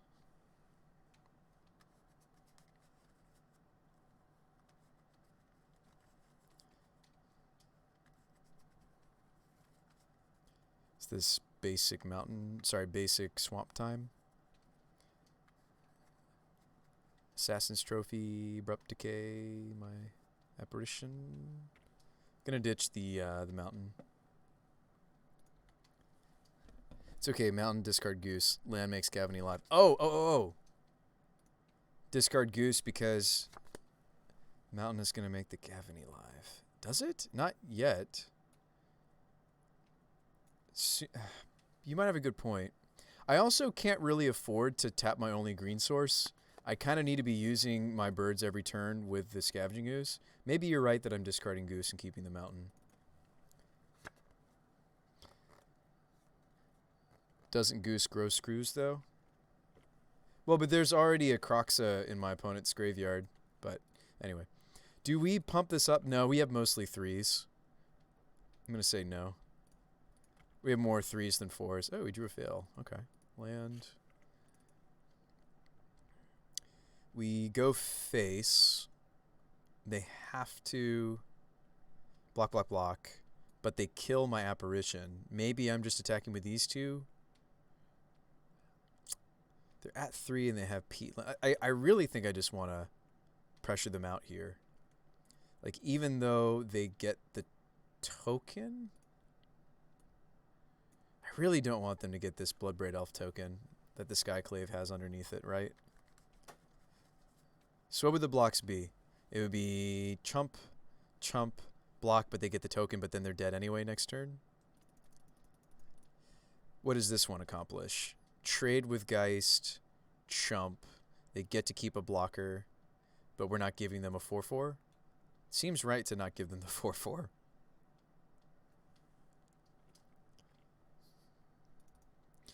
It's only if I had played Mountain last turn. Ah, I see.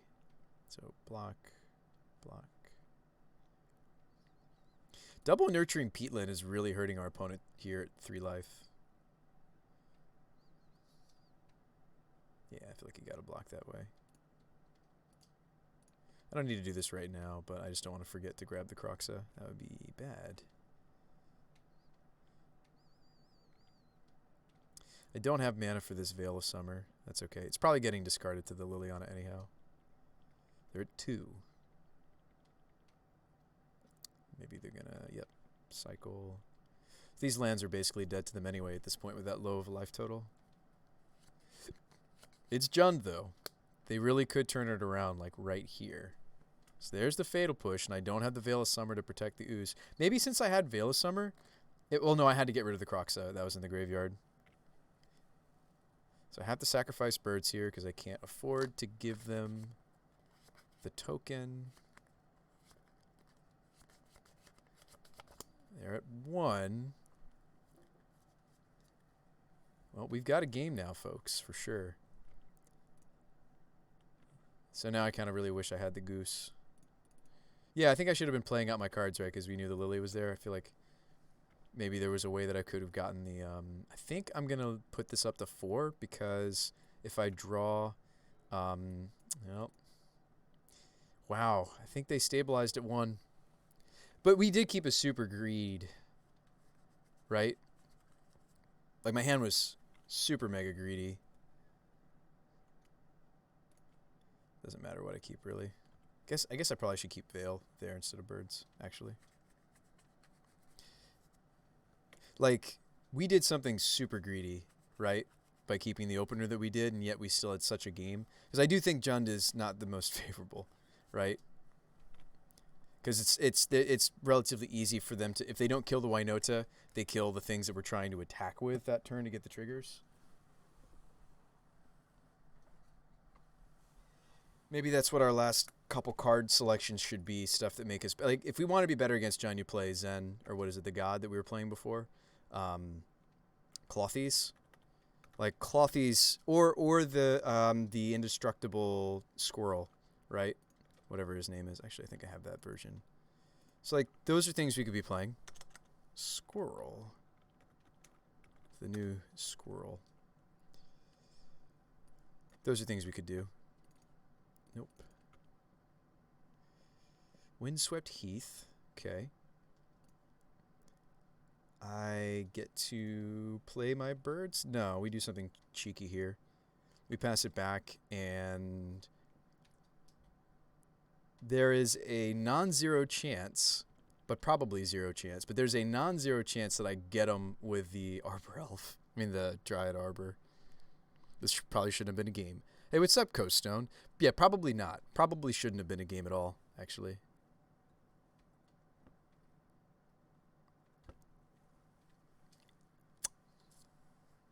Oh, no.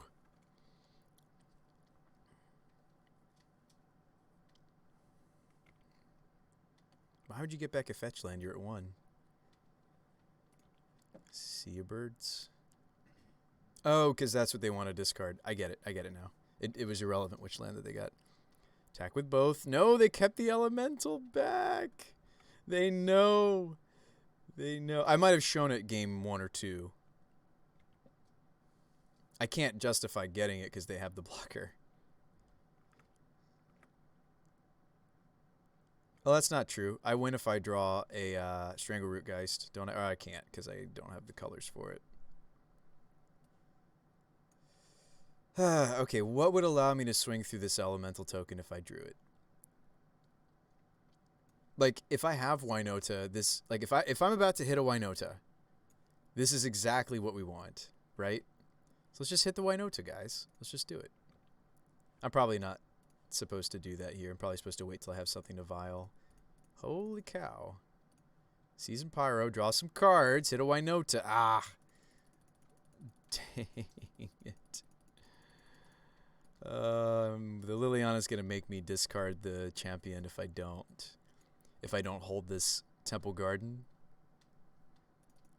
Amazing, yeah. Amazing indeed. So I guess I hold this and hope to hit basic planes.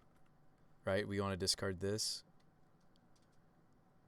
Am I supposed to trade the Arbor with the... Actually, because they have Ren and 6, I think I'm supposed to trade the Dryad Arbor with the Elemental token. Actually, hang on. Let me stop. I might want to play this Temple Garden because when they kill this Pyromancer, getting the 2 tokens could actually win the game. So I'm going to let this Auric champion go. I realize it's very good. This is also a blue blocker, though. I'm going to let it go. That way, if I draw 5th land once this season Pyromancer dies, which it should, I'll be able to make the tokens.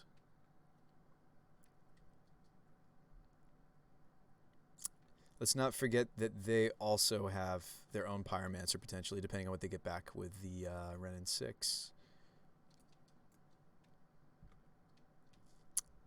They go with the peat land. It's awesome to see, though, Jund maybe stabilize at 1. It's really cool to see. It's a little unfortunate, but it's cool to see. Pulse, yep, there that goes. We're going to Lils away the champion. If they don't, we just play it. Ooh, they don't. You going to swing? They don't want to die to Strangleroot Geist, but I don't have it. Anyway. Magus of the Moon is fascinating. Champion's better, though, right? Let's think about the Magus for a moment. Just think about it. Just think about it. They have 1 card left. No, let's not think about the Magus. They also have their basic forest. Never mind. I thought about it for a second. I'm going to play the Auric Champion. Oh, they already minus the Liliana. Right. That's how they killed the Seasoned. We're going to play an Auric Champion. They're going to draw a card. They need to play the second Tarmogoyf. Hope they don't have it. They're drawing 2 cards a turn thanks to Renin 6. That's good enough. Renin 6 has a +1 that says draw a card. It does. Granted, you have to spend your land drop for the turn. Granted, you have to have a land in the graveyard that has the ability to cycle itself. But Renin 6 has a +1 that basically says draw a card. Pretty phenomenal 2-mana Planeswalker. I don't know what they were thinking. This card's awesome. It's a very powerful Planeswalker. And it is an advantage engine that Jund has desperately needed. And it's funny, like, Jund has all these, like, new powerful toys. Seasoned Pyroman, Kroxa, Renin 6. But, like, other archetypes have, oh boy, grown in strength. That's probably game. Like, now I have to get rid of the illusion to win. We're going to gain some life. Yes. But this probably seals the deal. Nile Spell Bomb. Always yes. Always yield. Lily's going to plus, likely, yep.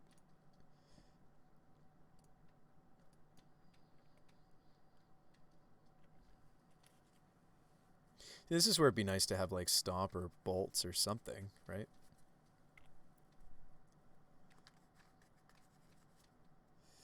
Ooh, I'm not running the, gosh, our mana's been so awkward this game. I don't think we really should support the Gavany. I mean, maybe I'm biased. I'm just thinking about how this game. So if we had Crater Maker, that could be a thing here. I don't actually have something that I get to get and play with Eladamri's Call, right? We're not running the Spellskite anymore, are we? Did we cut it? Is it in this version? I don't remember. There might actually be a Spellskite in here. I don't think there is, though. I think we cut it, right? At least they can't attack. Yeah, but we're losing to the advantage here.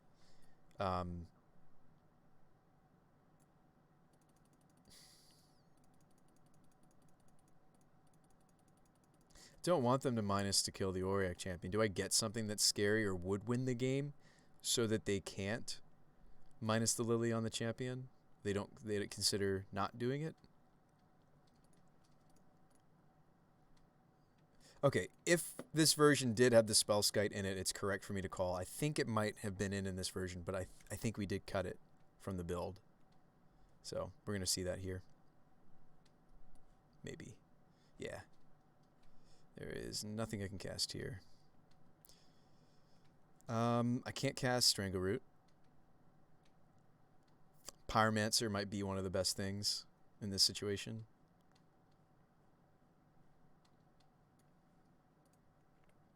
Can't cast it, though.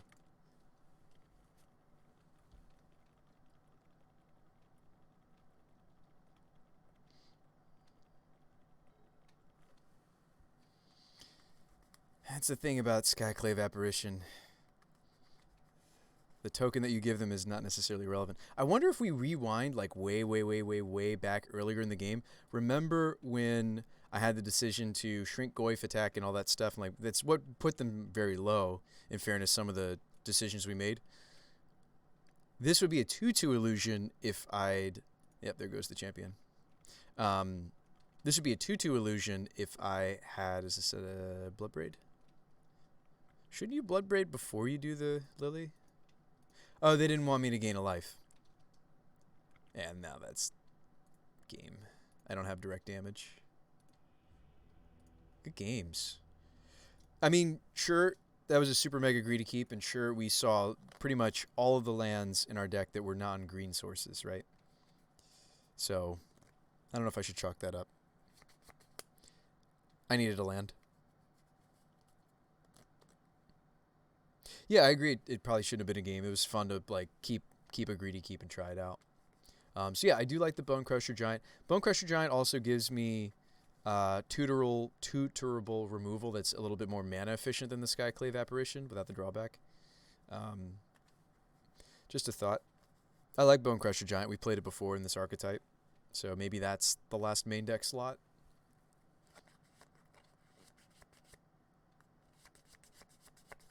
Yeah, I don't know about this elite spellbinder.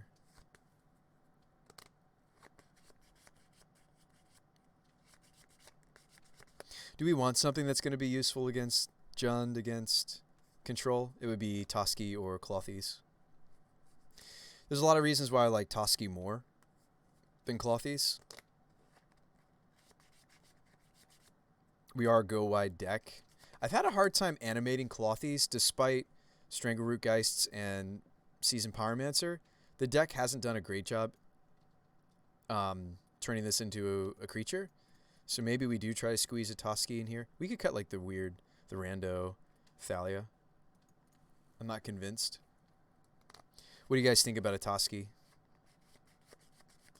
We're a go-wide deck. Indestructible Squirrel seems reasonable.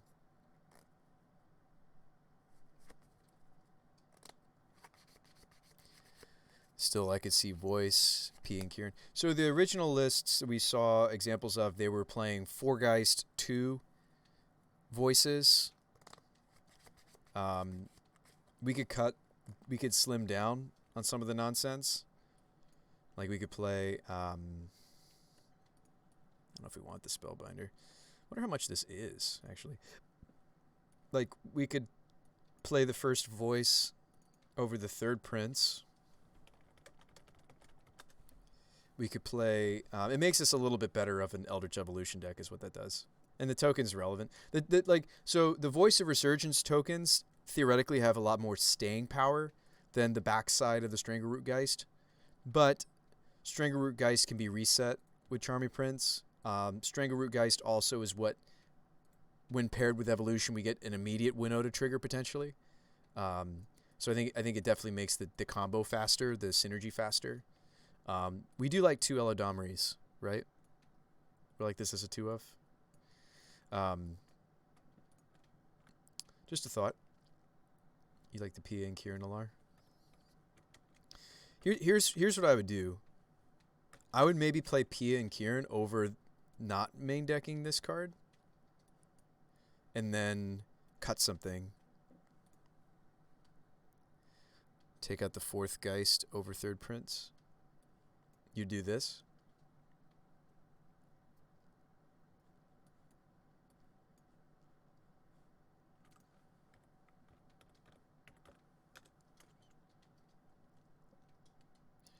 So you would do something like that. Ton of 3-drops. Oh, we are playing the Blade Splicer. Can we cut this? Can you let me cut this? And then let's put one of our sideboard cards in.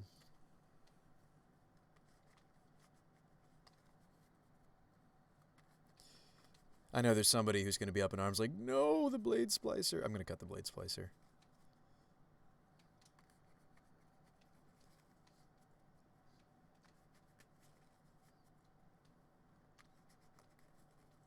It's not like these Charming Princes are Flicker Wisps or Restoration Angels. If I don't have something that's worth blinking, the other modes are very relevant at any stage of the game. This card's actually bonkers. I've actually seen Legacy decks utilize Charming Prince to some effect, just because it's so flexible. there's like an Esper Vile deck that's floating around as like a tier 2 deck. And maybe it's better than tier 2, just not enough people play it, you know. That's always the thing about like when people are like, okay, tier 2 decks or tier 3 decks, right? It's not that they're bad, they just don't get enough love or testing to kind of be on par with some of the other meta decks. And then you don't really get a true concept of the power level of the deck because it's not represented enough. But anyway, that's another debate for another time. So what are we cutting from the sideboard to try out the Spellbinder and the Tusky? Do we want to cut the rando Either Sworn Canonist? Do we think we can fight combo enough with Gaddock Teague and Spellbinder? I would think so. I think Canonist could go. I haven't been fetching for it hardly at all. Why don't we do that? Let's grab Elite Spellbinder.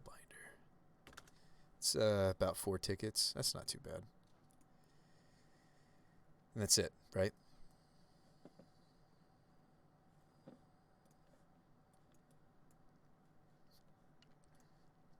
We don't need a ton of oomph, right? Like maybe just the 3 slots of General, Commander, and Historian are enough to give us that oomph. Actually, we have room for one more main deck card. Princes blinking each other, though, is spicy. Alright, I take out the 4th Geist over the 3rd Prince. Having Pyromancers to get rid of Vial seems great. Yeah. There's a lot of great synergy here. Potential. We need another main deck card. I'd like it to be something that's flexible but gives us some punch. Like the Commander, like Historian, like even the cheaty, greedy, very greedy, by the way, General Kudrow. I want something else that gives us some finishing power, some punch. That is 5 or less mana. I want something else in this pile that we're happy with. And I mean, it might just be an extra copy. I'd like to try something else, though. Anybody think of something just like an Anthem effect? Doesn't Mayor of Averbruck? No, Mayor Averbruck is humans. Okay, so we're looking for a human that makes us deal more damage. We're doing that same search we did earlier, I think. So human... Human, modern, converted mana cost, 6 or less.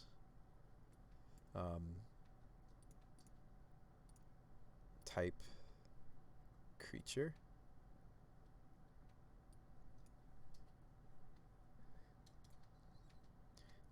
Chalet. It's human on the backside. We did bring up Augusta. What's the front side of Augusta again? Reveal cards from the top until I get a non-legendary non-land 3 and may cast it. Okay, so on the front side, Plarg lets us maybe hit Pyromancers or Evolutions, but it might get stuck on a Vial or yeah. So we would be playing this card for the backside, but it wouldn't be something that Winota could hit. Tapped, untapped. So it's kind of a pseudo Anthem, and then whenever I attack, I can untap creatures and then tap creatures. Interesting. I mean, I do think the biggest power level thing we're doing is the Blade Historian. We have enough tutors that I thought splitting up the effects would be good. Oh man, Chaya Ballard. It's a human, right?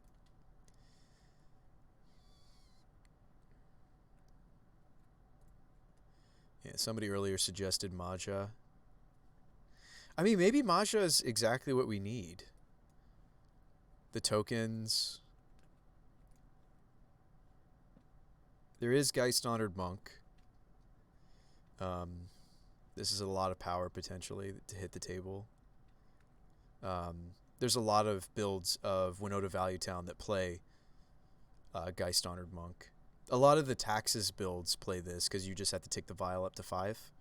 Same with the Maja idea, right? You know what I wish that we were doing in this list? I know we're not. I wish we were playing Huntmasters, and what is that creature? It's also a human, isn't? No, it's an elf. Never mind. I think he's an elf. But there's like there's a card that like gains life and you attack things if you get wolves into play. They did it. It was an original Ravnica, and then they had a reprint of his effect.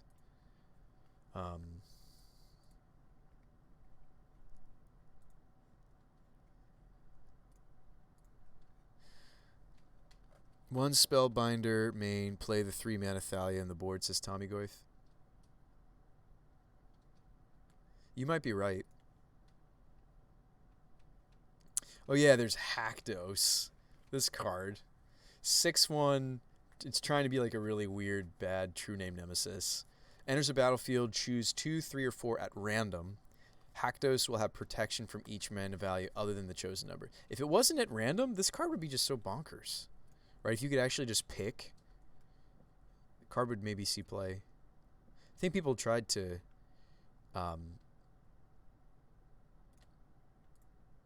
mess around with it. It just didn't work.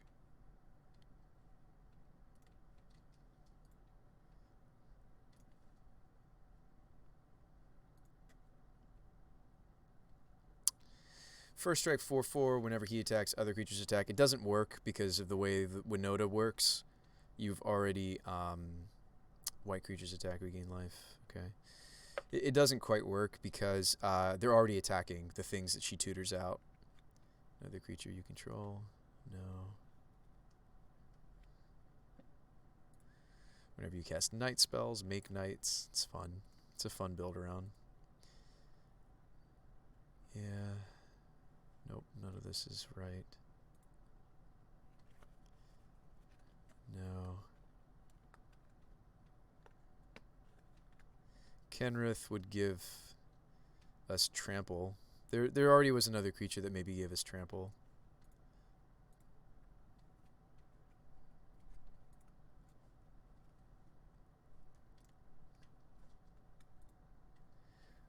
Yeah, but Kenrith's a big beater though. He is. Yeah, no, he's a 5/5. The trample haste is not. Well, the haste is actually pretty irrelevant, but the. So what modes would we get?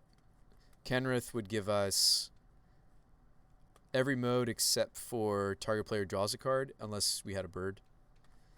So target creature from a graveyard onto the battlefield. I mean, like Kenrith's abilities are actually really sweet. Kenrith's actually kind of a cool idea. We can use most of his abilities. Sorry, you guys can't see what I'm looking at, can you? We can use most of his abilities. It's just, what is the trample relevant enough for us? I feel like our creatures are on the smaller side, so I don't think trample's all that relevant. There were a couple times in the games we've played so far that the... oh, Den Protector. No. Yes, it's human, but better off with... If you want that effect, Eternal Witness would do it. Ranger Knight... What about just like Mirren Crusader? You know, what about just playing stuff like that? I feel like the better human, like protection human in the format right now is definitely Auric Champion, though. We even tried doing stuff with the Tithe Taker earlier. There's Containment Priest, by the way. Did we not think about Containment Priest when we were talking about Graveyard Hate? Did this card not come up? This card not come up? It also stops through the breach. I do have a copy of Containment Priest somewhere. Just something we should maybe say. Oh yeah, Containment Priest turns off my own Aether Vials though, doesn't it? It's a little bit of a non-bow. I mean, in Legacy, Death and Taxes still plays it alongside their Aether Vials, but that has to do with it's just such a hoser on some very popular decks, whereas it's not so much in Modern. Oh yeah, there's Buglers we could be playing. These hit most of our deck. I almost like Bugler better than the Blade Splicer slot. The problem with Bugler, though, is it doesn't give us triggers. It's just purely a value card. We kind of want value cards that also build up our plan. There really isn't... There really aren't humans that pump the whole team. It doesn't seem like it's a very common thing. Right? Are you guys seeing the same thing that I am? 6, that gives us, as we blink it, we get angels. That's interesting. This seems really bad, though. Protector. What set was that originally from? We'd have to blink this for it to be worth. It makes angels. That's really bad though. Like without a blink effect, it's already really bad. Even with the blink effect, it's not all that great. There's another. We would play Huntmaster first. There is another human that comes to mind. Ulrich. And I kind of a not so often thought of. I think we would play Huntmasters first, but Ulrich is actually kind of cool. I think Ulrich gives us a big punch, too. I don't know if it gives trample as well, though. Other creatures have haste. Zealous Constricts. We can steal their stuff. We thought about that card when we were doing the Kiki combo deck. And then I ended up cutting it, actually.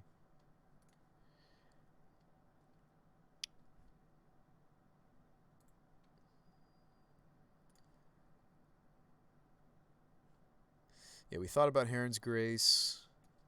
There's Ulrich. So let's look at this card briefly. It's kind of a cool card that we don't really think about. It is a human. 4/4 for 5. Whenever it enters the battlefield or transforms, a creature gets +4/+4. Oh, it doesn't even give trample. When it flips, though, I may have it fight something, and then we go back to the... And it's a 6/6 when it fights. No. Whenever this enters the battlefield or transforms, a creature gets +4/+4. So I have a 4/4 that gives me +4/+4 to something else. If it flips, I get to fight something, and it's a 6/6. I think we need to play a few more games, see the holes. Yeah, you might be right.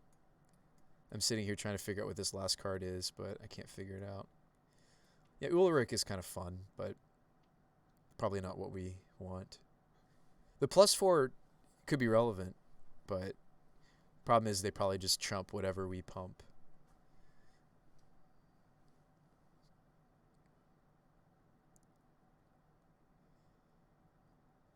Oh, let me do this.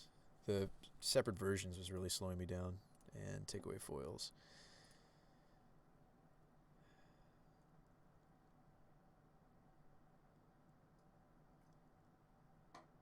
Yeah, I think a lot of the creatures we're finding. Maybe Maja is the best. I know somebody suggested Maja earlier. I do feel like this is a really grindy piece, right? It's an anthem effect that's also we just get to make creatures. It's too bad that they're human creature tokens. If they were 1/1 white warriors, this card would be really, really good for us. As it is, it's only reasonable for us. It's a 2/3 that makes other creatures bigger, that maybe gives us 1/1s or 2/2s. What about a Rabble Master or a War Boss? That's a clever idea. Which one's better, Rabbles or War Boss? That is an interesting idea. I almost like that better than the Blade Splicer, potentially.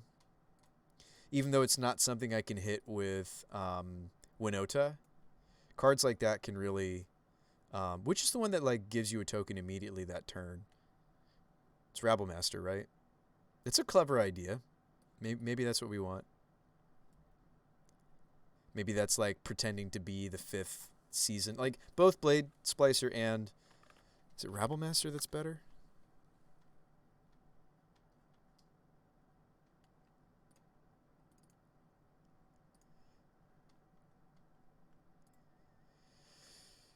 Alright, other goblins have to attack at the beginning of your combat. Make the dude. Rabble Master is bigger for each other attacking goblin. So Rabble Master makes it so we don't have control, though. War Boss. Is that the one that gives us more control? There is also Hanweir. Oh, this one's the one that has Mentor. Beginning of combat on your turn, make a goblin token. That token gains haste and attacks if able. So they both don't let us have control. If you play Rabble Masters in multiples, by the way, they make each other attack. It's a bit of a nunbo, which is funny. Because it says other goblin creatures you control. So you lose control over the Rabble Master itself. Legion War Boss having Mentor, I think, is really nice. I think I'd rather play War Boss, even though it doesn't grow like Rabbles does. I think I'd rather play War Boss. That's why I said a one-of. Yeah. What's another creature that comes to mind? There's Hanweir, or however you spell it. There's a human that does this. This guy. Yeah, maybe we should be playing this guy. Hanweir Garrison. Whenever Hanweir attacks, make 2 red human. Oh, they're human tokens. Of course they are. Yeah. I like the first Legion War Boss. That's a cool suggestion. It's War Boss over Rabbles, right? Because I feel like we're going to get a lot more value out of Mentor than we're going to get out of just having a big Rabble Master. So 2-2 body, 2-2 body. It's War Boss, right? If we're going to play a singleton. Legion War Boss, right? These see play in Legacy. They do. Like the in Stompy lists, they play these creatures. They're a very popular option. Clearly because they're Legacy playable, we can play them here, right? But you can attack with War Boss and birds. Yeah, you can pump birds. You can mentor anything that's smaller than the War Boss. Yeah, you can mentor. I could mentor Gilded Goose. I could mentor birds. It can mentor what else? It'll mentor the token itself. The tokens it's making. It'll mentor the tokens that these make. It'll mentor, if we do play P and Kieran, it'll mentor P and Kieran. You have to make this guy bigger for him to mentor bigger things than 0 powers and 1/1s. But yeah, I like the idea of the War Boss pumping up our duders. That's a cool fun of. Okay. Because maybe that's the thing. Maybe we don't need more power on the top end. Maybe we just need to more consistently make non-humans. Obviously, there are many drawbacks to Legion War Boss. The first is it's not a human for Winota. It's vulnerable to removal spells, whereas Blade Splicer is always going to give us the token unless there's some sort of a, Torpor Orb effect. And Torpor Orb does see fringe play in Modern, and it does hurt our deck pretty substantially. But maybe that's, I wasn't in love with the Blade Splicer.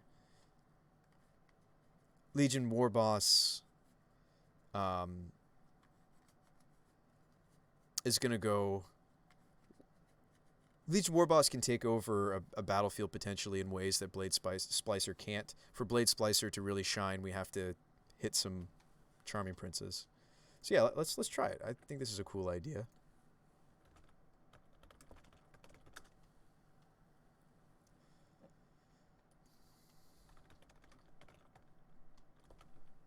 Super cheap card.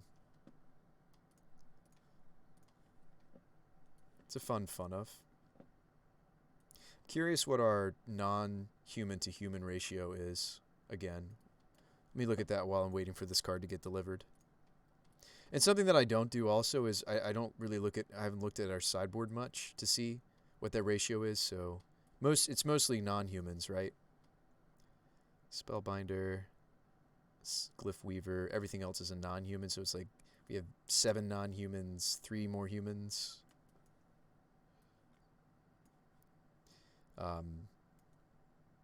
Humans, our human count's pretty good in this build.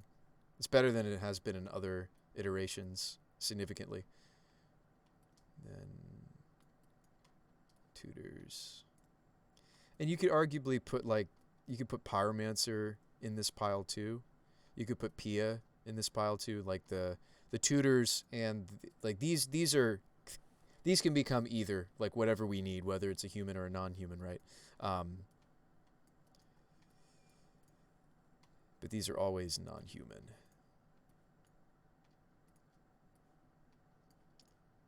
So deck kind of looks like this.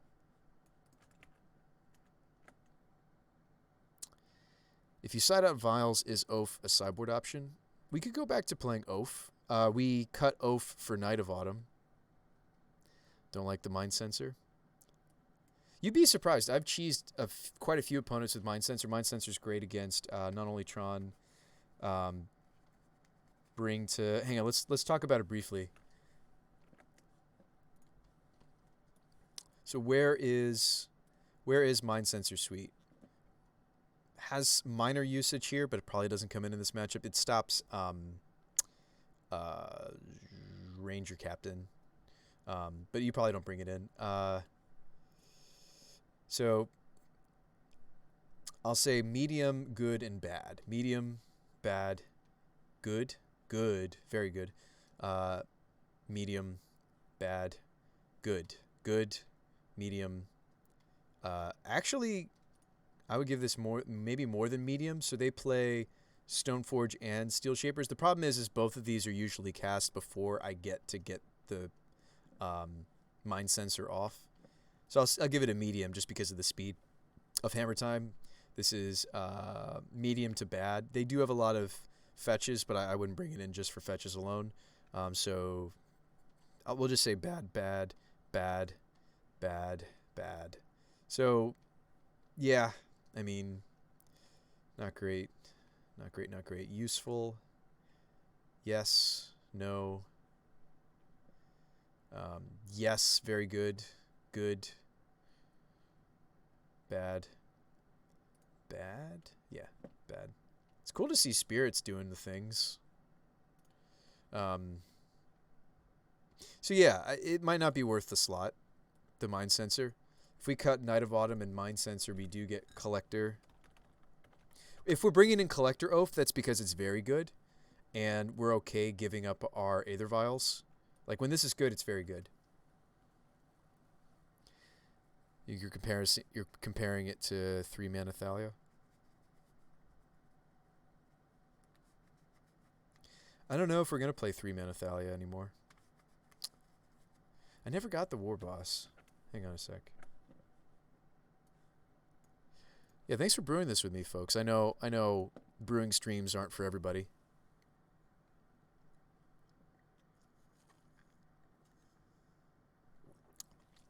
But I think we're closer on the archetype.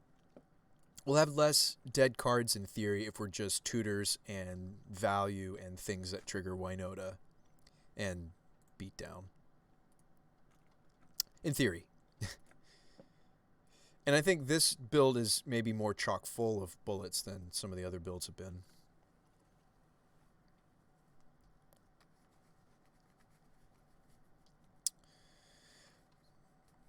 Instead of Gavany Township, we could even consider there's some castles that have implications in this deck, by the way. Just something to think about. Castle at least gives color. Embreth? No. Yeah, so Embreth is Anthem, which, by the way, this is seen play back in the day.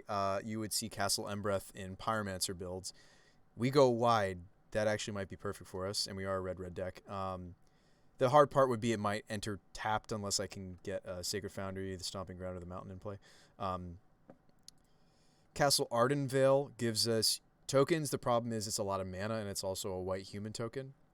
The Castle Embreth trigger is difficult to do because it's red, and it taps itself, so I need 2 other red sources other than Castle Embreth to get the trigger.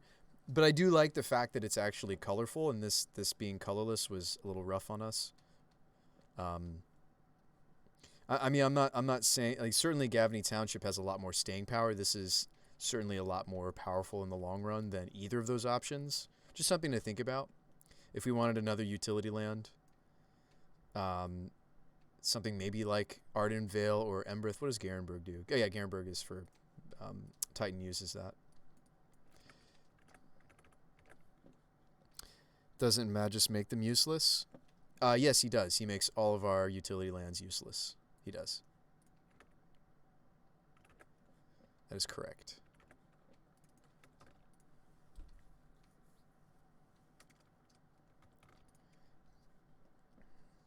Is there anything in the main board that could go into the sideboard, and then we have room in the main deck for something else? Like more war bosses? We like powerful 3-drops, but I feel like we have a lot of 3-drops. But we like powerful 3-drops mainly because we have, 6 1-mana accelerants. But yeah, we could cut the Mind Sensor. I'm down.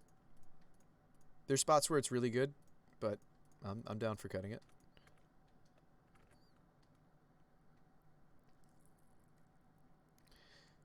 You like the 60? Okay.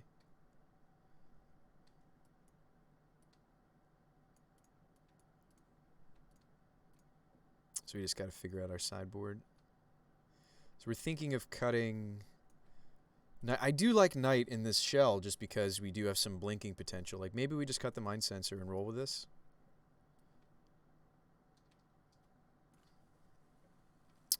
What is a creature for green, white, 1? When it dies, return a permanent from my graveyard. That is Rallier.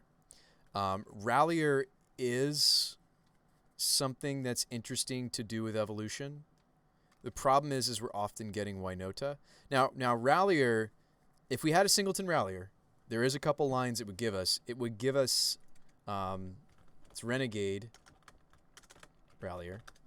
Renegade Rallier lets us go off from a low point, right? That's pretty much all that it does. I mean, it is also a human. We thought about playing Renegade earlier. So benefits of Renegade Rallier. The first being, it lets, if we Eldritch, now mind you, it's 2 or less. So the synergy that this card has is in the form of the Charming Princes and the Voice. So I only have 4 of those in the current build. But if we added Rallier, we could maybe move a little bit away from Strangleroot Geist, perhaps. I really do like the Geists because of their synergy with Winota. Like that's why we're mostly on Strangleroot Geists. It has to do with the synergy here. But Renegade Rallier is also another powerful thing potentially to hit off of Winota because it lets us re-grab Geists and Princes and Voices and certain sideboard cards. It's a much more specific and aggressive kind of... it also does hit lands, by the way. It does get back the fetches. I'm down for a Renegade Rallier. I just don't know what we would cut. Would we cut the War Boss?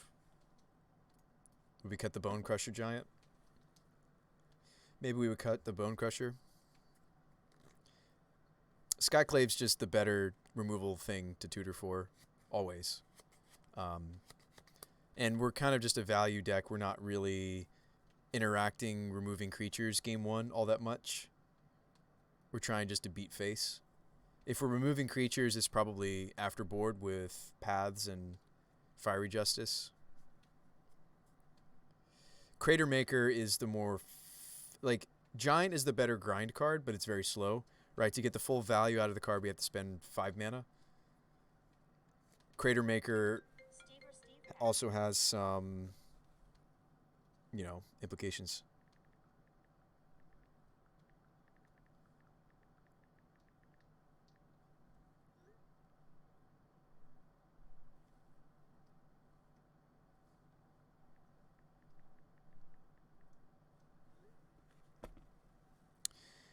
Yeah, I mean, Renegade Rallier could be good. Gets back Auric Champion. Well, let's see all the things it gets back. Does hit quite a few things in our list. Main and certainly sideboard. Hits these 5 from the board. I just don't know what we would cut to run it.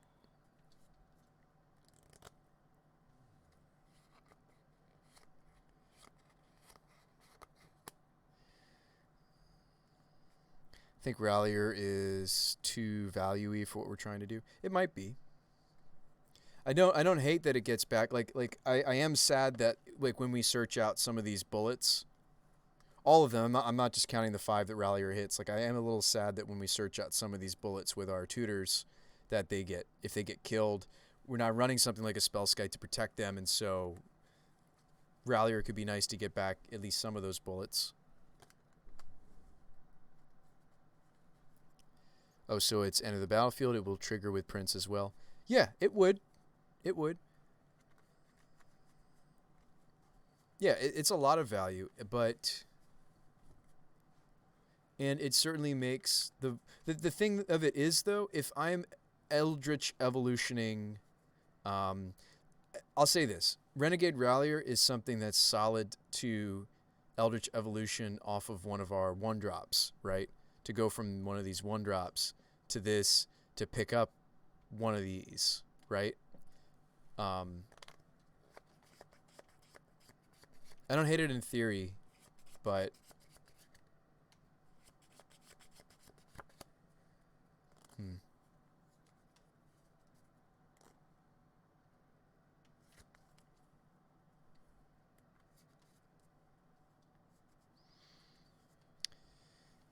if we're making room for this, I'm thinking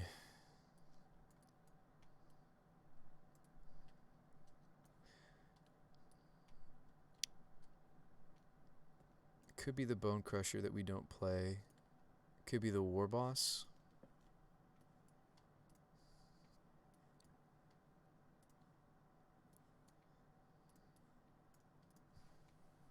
I mean, I said it myself earlier, like, we're not tutoring for Bone Crusher. We're probably tutoring for Skyclave, right, if we need to remove something most of the time.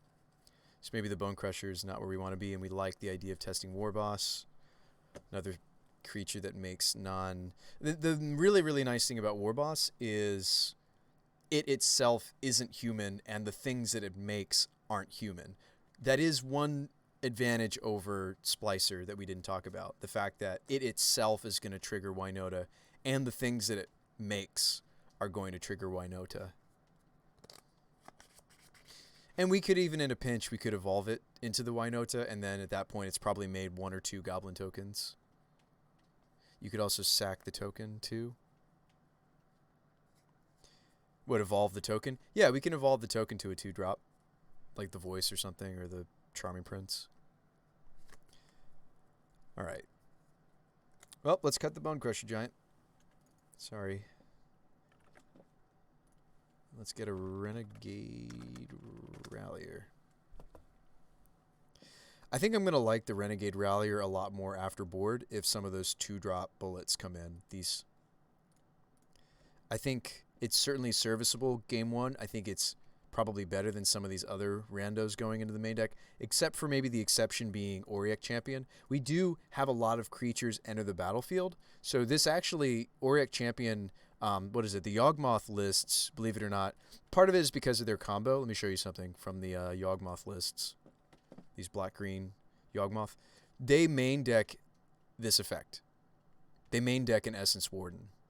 Granted, they're a Quarter Calling deck, and their combo makes them take damage. As you damage your opponent with the whole Yawgmoth loop and Drolf's Messenger, you actually take damage yourself because of how Yawgmoth is worded. You have to pay 1 life to do the ability. So things like Essence Warden are there to offset some of the life you're losing. It does offset the life you're losing, so you can win at a very low life total.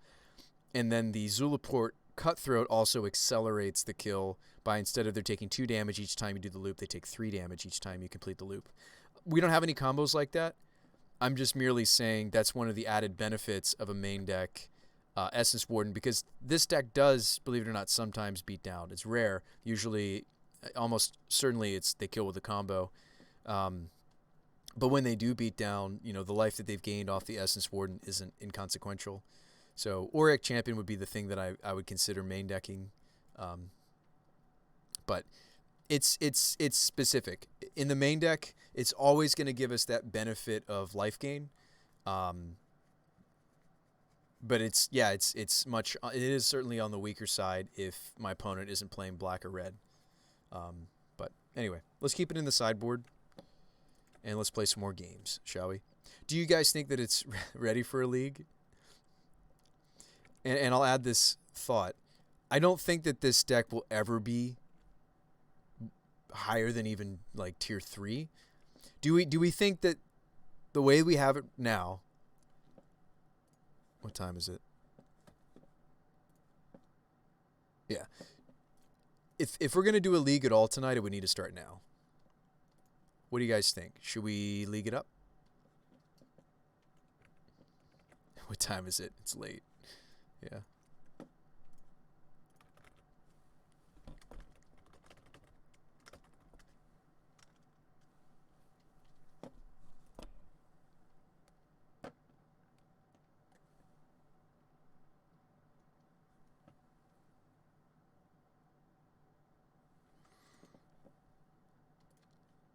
I just want to edit this to say Naya, Winota, Value Town.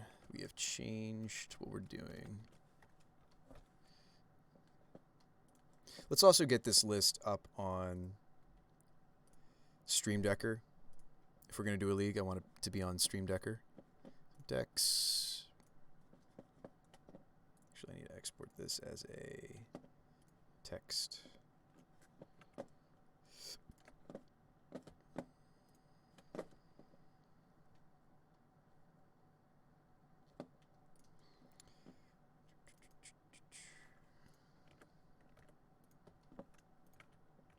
This has been fun brewing this with you guys. I'm ready to play. And I do have... oh, come on. There we go.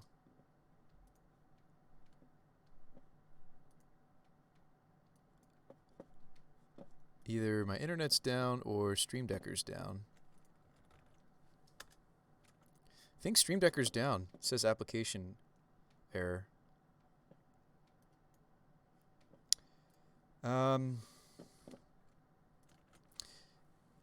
Yeah. Well, I'm glad you're enjoying it, Big Loss. It was AdCom. No. That's not what I want. We're going to do this instead.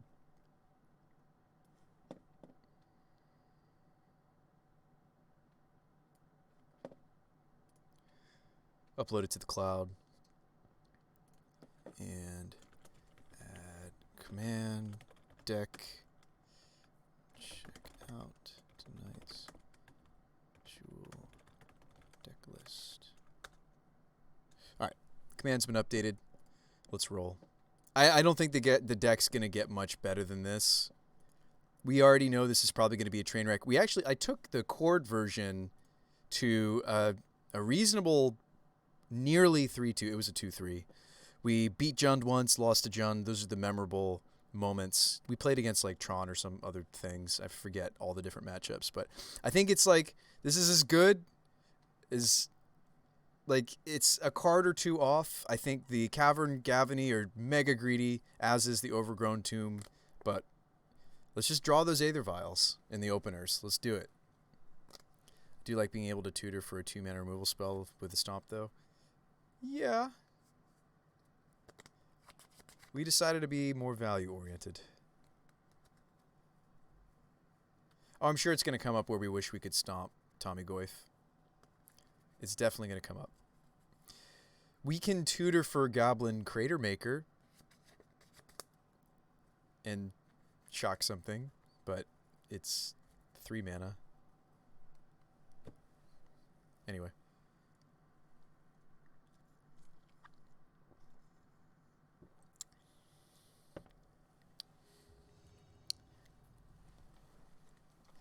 We've got a match.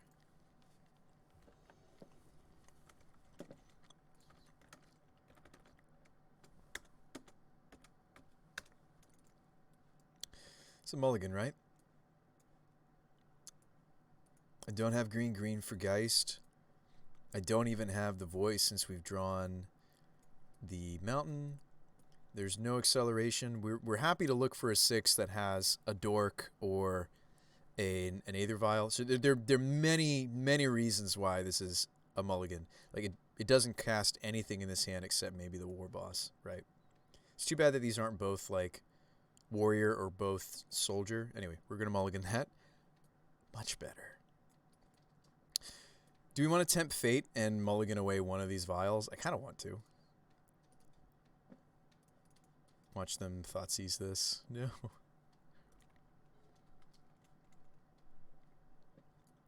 Oh. Okay. I think we do get the vial going instead of just putting in a bird. This card is legacy playable, folks. Plains Vial go. That's a legacy turn we just took. Plains Vial go.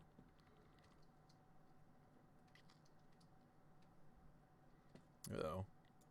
Eidolon? Oh, we're playing against Dredge. Oh boy. We do actually have a main deck something for this matchup. Will we find it in time?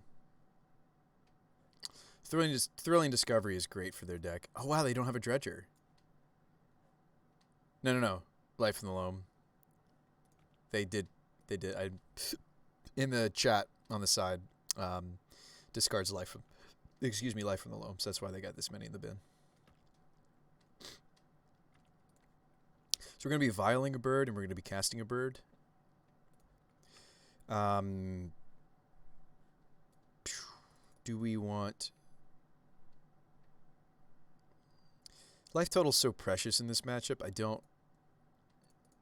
I want to go basic as much as I can. I'm going to get basic first. We pretty much have to find the general, right? Oh, no, we want to find a Winota. Winota's going to find the general and give us more human triggers. Yeah. Let's stick to the plan. So we're going to Pyromancer next turn, try to find the things. We're going to have plenty of mana next turn, getting this into play. So by no means did we have a slow draw, this mulligan to 6. But we're up against Dredge. Cathartic this time. Pitching, dredging. Now they dredge the Golgari Thug. Now they dredge that double creeping chill. Pretty good. Doing the things. They get the Narcomoeba back? Or no? I'm very surprised they haven't hit like any meat. Oops.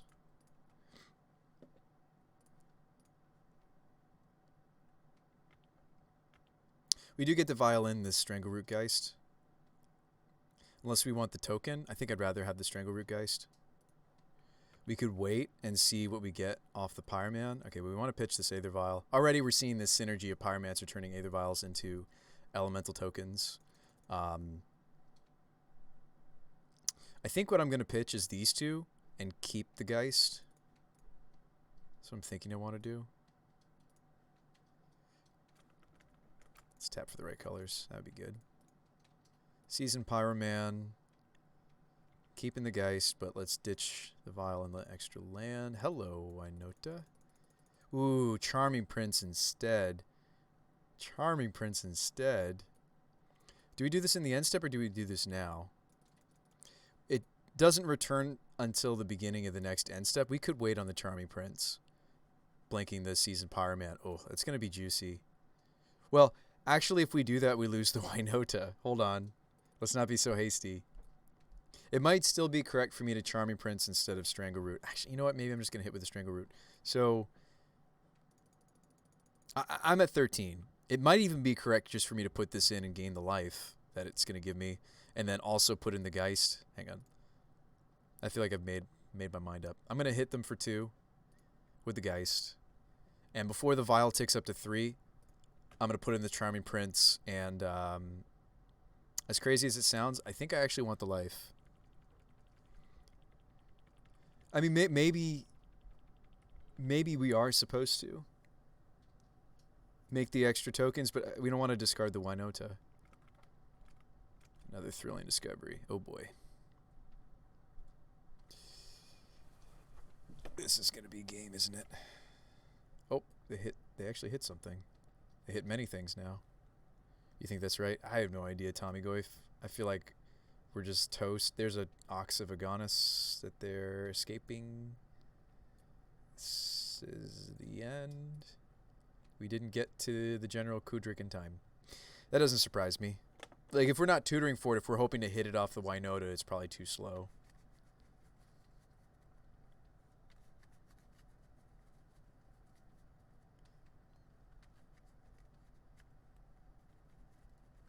Like, even if I hit the nuts here, right? Let's say we hit the nuts, because they're going to conflag us next turn. We're about to get conflagged. Now, prized amalgams come into play tapped. So, it's not hopeless. We have this one turn to do a really big thing. Oh, they have a blocker. All right.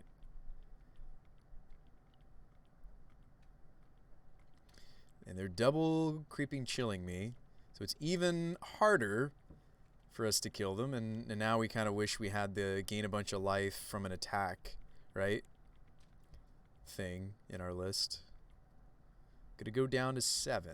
I am virtually dead.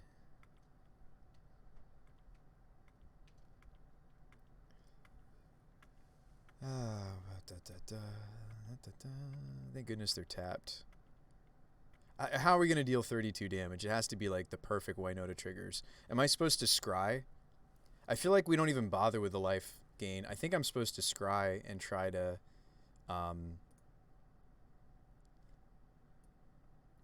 Well, I can cast Charming Prince. Well, no, I need the 4 mana to do it, so hold on. I almost punted there.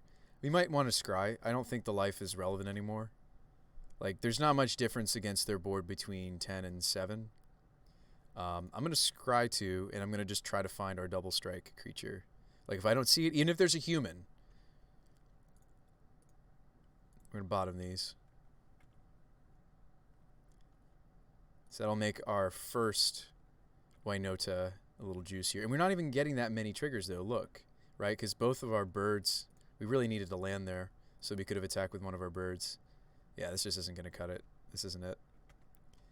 This isn't it. We'll attack with the Pyroman, too, because, like, there's no blocking and sitting back. They have the conflags and the loams going. It's okay. It's another game to be played. I don't really want them to see General Kudrow, and it's too late for it to do the things, right? Like, if I grab Kudrow here, and I exile, and I manage to exile... I can't exile both conflags, can I? Because it's whenever it or another human exile a creature... Oh! Hang on. We could hit both of the conflagrates, potentially. Let's just go for it. I mean, I kind of needed also... A lot of dredge lists only play 2 conflag. Not all of them. Some. We have to hit another human here. We have to not whiff. We didn't.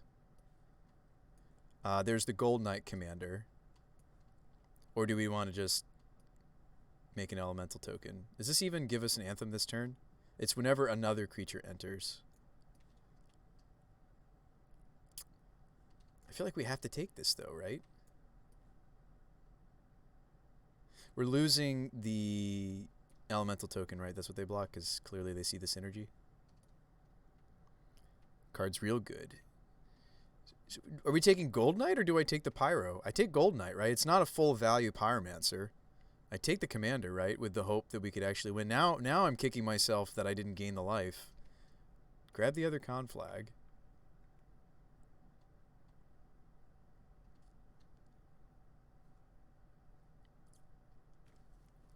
Maybe we have a game. Oh, that's not true. I'm at 7. I needed a way to generate more blockers. We're actually just dead, right? Yeah. Like, even if I block Ox and a prized amalgam, I'm still just dead.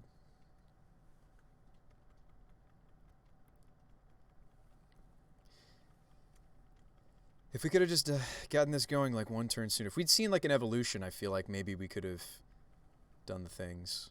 That was cool to see. Anthem not irrelevant. Like we fought against an entire dredge deck just now, right? They have 9 cards left. We're facing off against an army of prized amalgams. They're getting back 2 bloodghasts. Like, we fought the good fight. You don't tend to beat dredge game 1 unless you're like a really fast combo. We got some game against them post board. We get to bring in the Skoos. I might even play the Teagster just because it turns off the conflags. It's one of the things I'm most afraid of. We're dying to the other things in my opponent's deck right now, but I'm not even gonna bother blocking. We're dead. Be inside boarding. So that was cool to see. Kudrow, need to see you sooner. So we have like 3 cards that fight the yard, right? No, we only have 2. Ooze. Teague to fight conflag. That's it, right? Ooh, sorry. There's a bot conversation. So I don't want to cut the commander or the historian or the Winotas. Apparition, Pia Kieran, Rallier. Well, Rallier gets back Ooze and Teague, so we're going to keep Rallier in. So those are kind of how we can maybe win this. So we just cut these 2, right?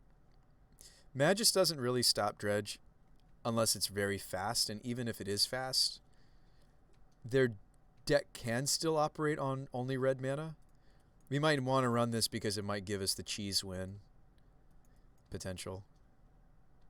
That's about it. I don't really see anything else we want. Interact with their hand. It doesn't really do much to do that.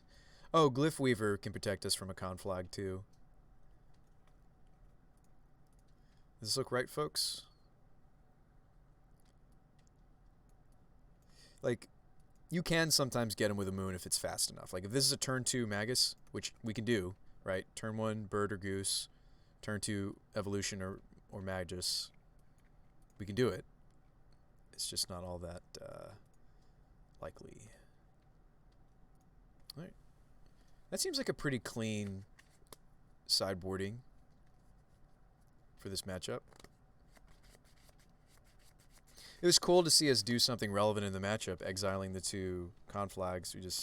We didn't do enough other things. All right, call voice. Oh boy, 2 Eladamri's calls with no vials. This is a mulligan. Aether vial bird. Okay, there's the quick Magus of the Moon with a basic. So we would keep this and we would put back like the Gavany or the. I guess I could put back the Razorbird, just greedy as it looks. No, I probably shouldn't keep this Gavany, right? Like, what if they kill the Aether Vial? It's tempting to keep this. I'm not going to.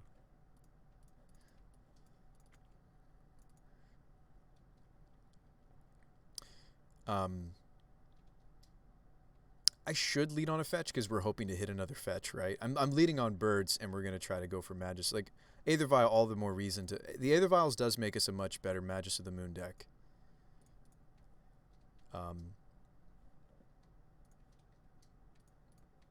Is there a way that I could do this more slowly and get the Glyph Weaver out first and then do the Magus of the Moon? There's possibility. I think I just want to stick this. The problem is the creature removal that they run is Lightning Axe. I feel like if I were in my opponent's position, if I had Axe, I would Axe this Birds of Paradise. In fairness, I feel like they're considering it right here. They stopped me on my draw step. So it looks like they have Lightning Axe. I'm almost assured of it. Why don't we... well, I don't have Revolt for the Rallier. I mean, it's pretty clear to see that they're trying to kill this bird, and if they do that, I kind of don't have a turn if I go for the Selfless.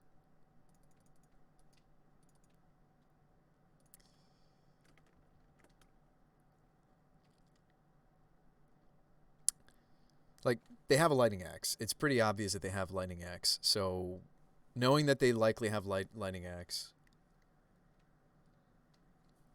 it's just not true. I feel like they would have killed birds if they had it. I feel like maybe we just no fear.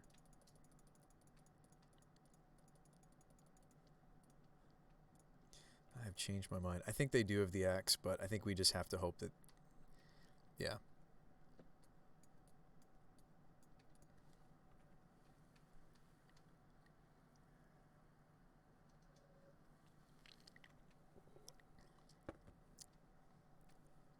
And Cathartic. Their deck still works. Who knew? Yep.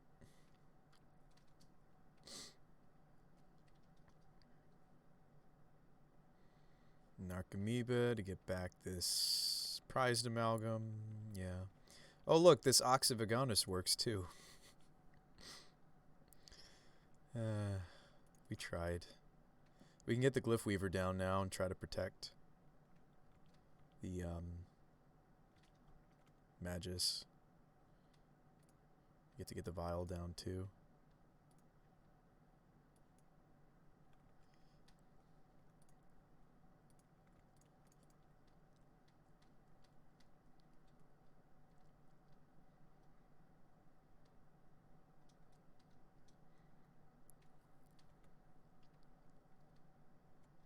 Yeah, I think we do have to no fear Magus.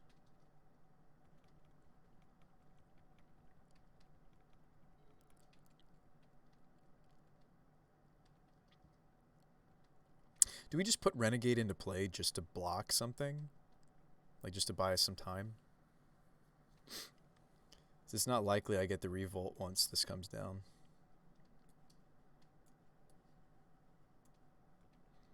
Do I hold on to this in hand just for the hope of Kudro? No, we're putting this into play. That's probably Ox, right?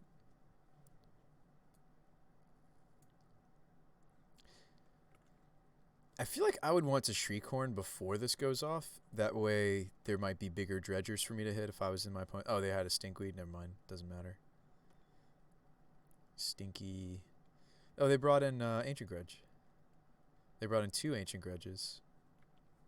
Interesting. We did show them Aether Vial game 1, didn't we? There's a con flag. Have to somehow nab that. Oh, that's not true.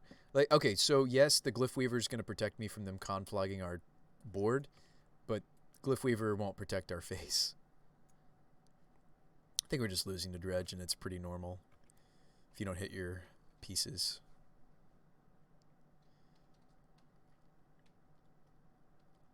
That is the frustrating thing, right? Like, you've got this, like, the fact that Modern Dredge works just fine despite being Blood Moon is a little frustrating.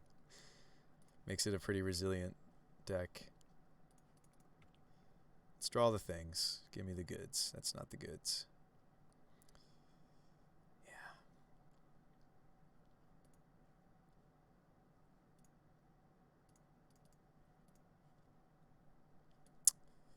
Well, that's a 3-2. Can block the Ox. It's not a waste. I think that's game, and that's okay. Did we play against Dredge in the last league I played? I think I played against Dredge a few times in the tournament practice room, but I don't think I actually played our Winota deck against Dredge in the league. I didn't face it. Like, I remember, all I remember is Jund, some sort of Death Shadow deck, something else. Funny enough, I ran into somebody else trying to make Winota work in the tournament practice room earlier today. It was cool to see.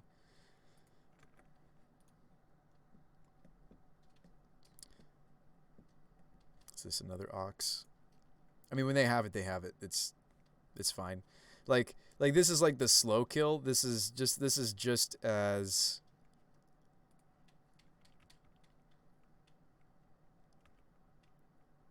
this is just as normal as like fighting any other, you know. Oh, okay. Winota off the top. Let's do it. So that card was sweet. Blocked a did what I was hoping it would do in this matchup, which was block a Cathartic. Maybe they should have just gone face. All right. Thank you very much. That's a land. All right.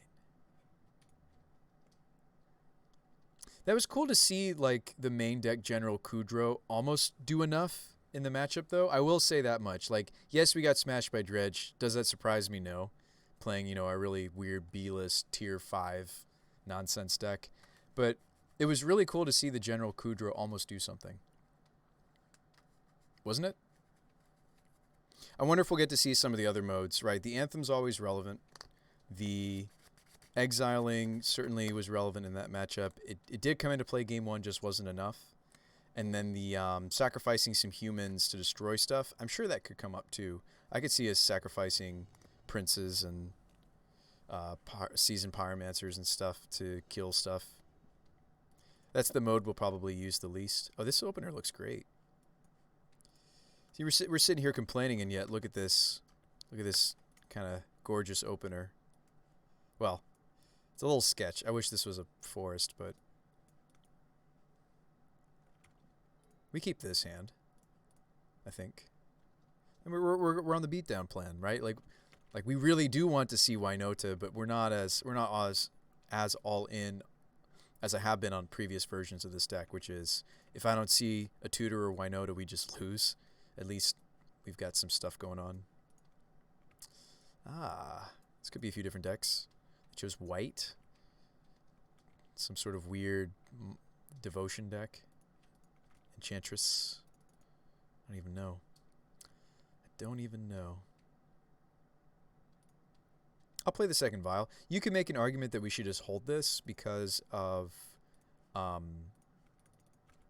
you can make an argument that we're supposed to hold the second vial because we're a Pyromancer deck. I'm going to play the second vial because I don't have a Pyromancer in hand. I think we could get these both going. We kind of want one on 3 and one on 2. Let me move these out. Yeah, we still definitely want it on 3 and 4. Okay, so it's Heliod. Goodaber says it's Heliod. It is Heliod. Sorry, it's weird for me to see the Utopia Sprawl without the... Usually see it paired with the Arbor Elf.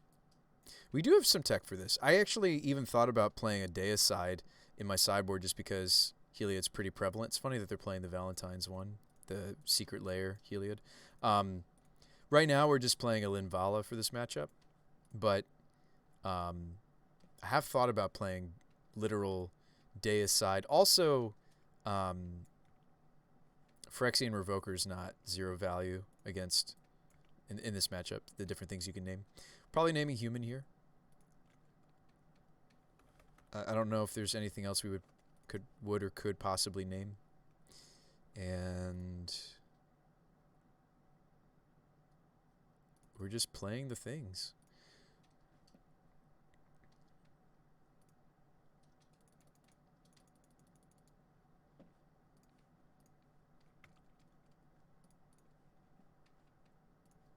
Oh, I'm sure we look bizarre to our opponent.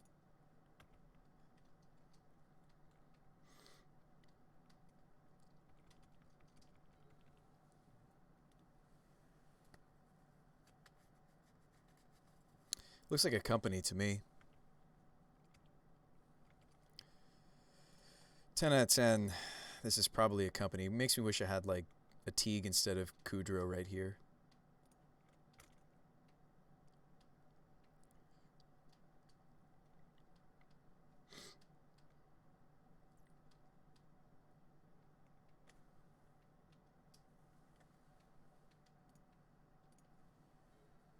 Ooh, Pyromancer is excellent. Do we want the token or do I want to put the Rallier in? Probably want the token and would rather cast something different than the Rallier. I feel like this is maybe wrong for our deck.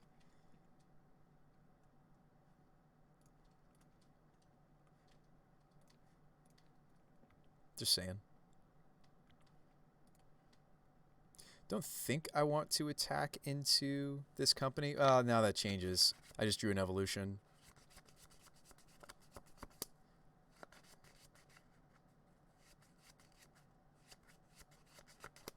Okay, since it's probably a company, I actually want to Eldritch Evolution the Seasoned Pyromancer, even though it's being grown by the Kudrow. I'd rather this Strangleroot Geist is fresh and ready to go. We're going to leave this in hand to pitch to further Pyromancers. Yeah, I think we're doing the thing, right? I think we're doing the thing, and we want to do it with the Pyromancer, right? Yeah. Kudrow's going to hang back. I don't want to throw him into this company. Don't think there's a main deck something. I mean, I could remove the Heliod. They have a lot of redundancy. It might be correct to do so. If I Magus of the Moon, the Utopia Sprawl falls off, doesn't it? It's like mooning here is actually not a complete waste. Just something to think about. Might not be correct to go straight for the Winota, even though that's usually our go-to. Little things to consider. We could Skyclave the Heliod. By the way, they could company and Skyclave us back, just so you realize. I realize that. Like, all of these plays I'm considering might not work out. At least the Apparition play, they can't stop with company Apparition me back. If I grab Winota... Oh, I guess that's what I'm doing. Okay. I didn't realize I clicked it. So we should see a company from them. Oh, wow, they're letting us get the trigger. Awesome. They did not company. Double Season Pyro. Oh, yeah. Awesome. I do like that this build is doing a much better job not missing. And let's...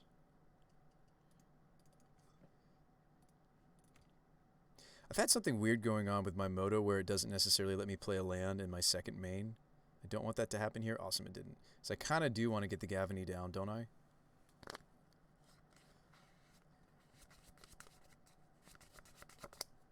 Well, no, it's not like these give us... We should play out lands. It's not like they give us elemental tokens. If it was like another Vial or something, certainly we hold it for token potential. Company, show me the combo. Do you have it? I feel like they should have maybe companied before I went to declare attackers, because they could have hit the Winota with a Skyclave, which they do hit. Ranger is going to... And look at this, they even had like blockers. They would have had an indestructible blocker. It stinks to lose. I feel as though we're dead here. They go ballista, but I think there's a very real there was really real benefits to them companying before I went to combat.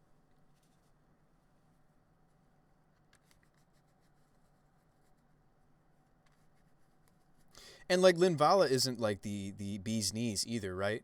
Like I almost the problem with like us thinking that Linvala, I do think Deicide is really the better way to fight this deck, right? Because Linvala, even though it's a tutor target, it is hit by their playset of apparitions.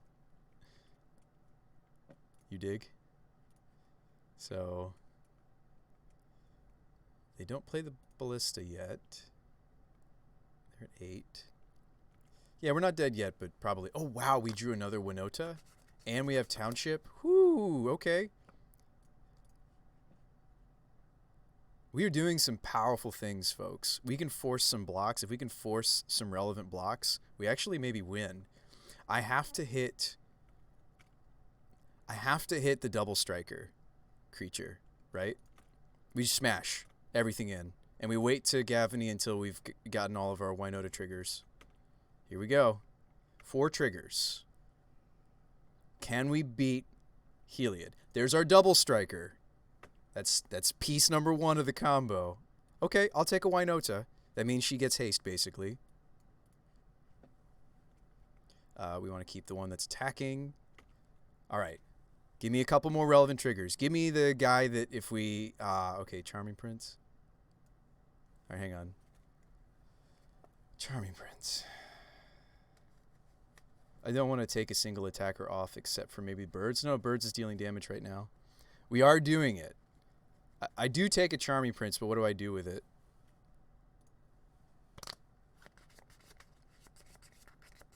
Can't you just scry with it? Yes. Yes, yes, yes. We just scry with it because we're trying to hit the nuts, right? Yes. Yeah. We scry. We want to hit our... Well, the Anthem guy doesn't do anything yet because he was the last one. But, okay, what else is something that would be good to hit? There really isn't anything.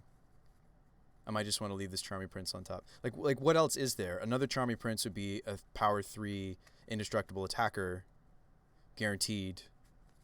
Like what else is there for us to hit? Oh, there's Mom Pop Thopter Shop. That would be slightly better. There's... That's about it.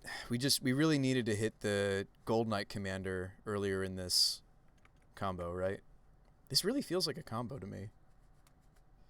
Do we just take this Charming Prince and make sure that like if we whiff on this last trigger because I tucked the... And like think about it, like each human that I take out of the list means that we're less likely to hit. Like let's do the math right here. Let's do math, right?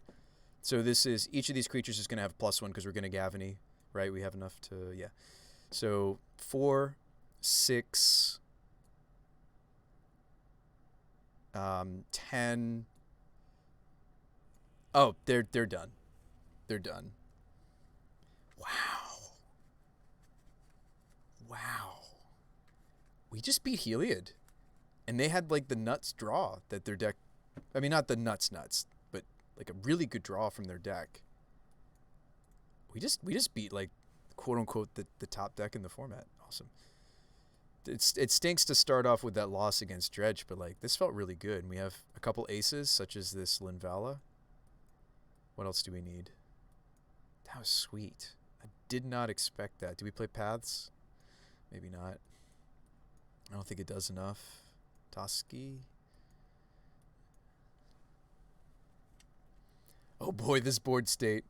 Hey, what's up, engineer? We did the thing. We beat like supposedly this really good deck that everybody plays. It's a good deck. It is. All right, let's cut the Rallier, right? I think this maybe is wrong, by the way. I think it was a cool idea, but I'm feeling like it's more and more so maybe incorrect. Yeah, we're sitting here getting all excited. They're not really moonable. You can. They're pretty resilient to Blood Moon though. Let's cut that. Fiery Justice is great. Could cut the random Voice of Resurgence. It's just filler. That was pretty awesome. What do you guys think I should cut? And should I play the paths?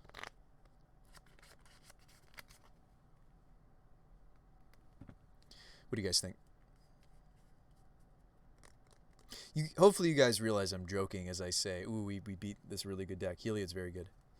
There's a reason it's one of the best.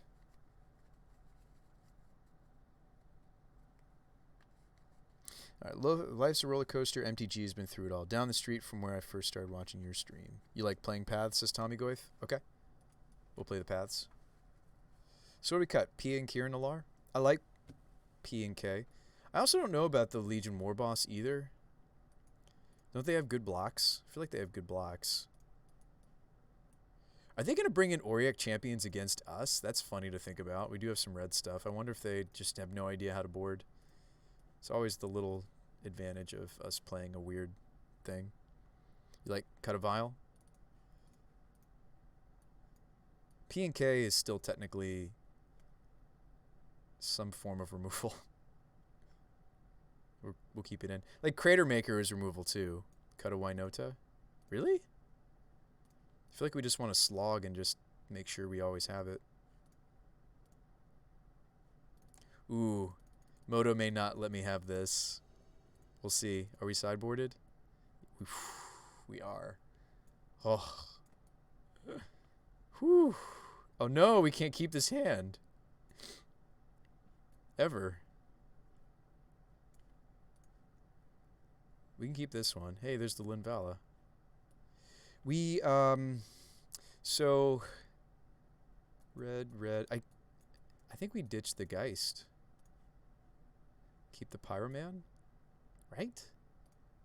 Yes. We just need to make sure that we don't get ourselves into a spot where I have to, I can't afford to Pyromance away the Linvala, so we need to be careful about that.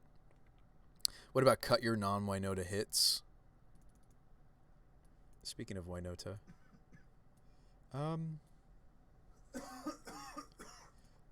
We're going to shock on this regardless at some point. Might as well just do it now because we only have two lands. This is probably going to have to be a red source. Depending on what I draw, we could Seasoned Mentor.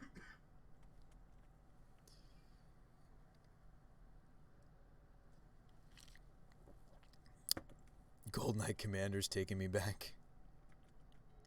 I will say the issue is, like, so Blade Historian we can hit at any point in the Winota triggers and it's spicy. The problem with the Commander is we have to hit it at the start before we start doing all the triggers. Just something to think about. Like, it's awesome if we hit it before we hit, like, a Seasoned Pyromancer or a PA and Kieran Alar. It is really bad if it's not in that order. Speaking of which, I think we're discarding it. Even though it was really integral to what happened last. Don't I just get Foundry here and we have all the colors ever and we're happy? So I think I am Pyromancing and I think I'm dumping the Historian and the Path and we're going to keep the Linvala. Did not find fourth land. It's okay, don't panic. We can scry to it. They're kind of having a slow start over there, sort of.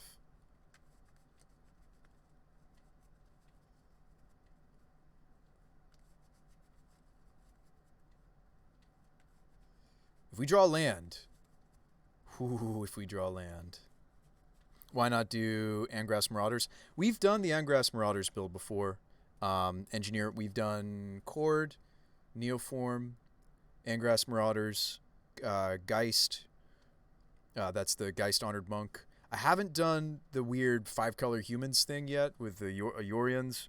I haven't tried, but I don't necessarily want to. I mean, it's a cool concept. I don't think I want to though. I've tried some of my own takes on the deck. I did Vizier combo. I tried Kiki combo. I tried mashing that all together like Kiki-Chord. Yeah, trust me. We tried Angrass Marauders. It's sweet, except you can't cast them. And that's not a big deal a lot of the time. Oh, wow, we drew the land. Oh, we drew the land. Guys, we did it. We did the thing. I probably should still have just played Linvala, though, right?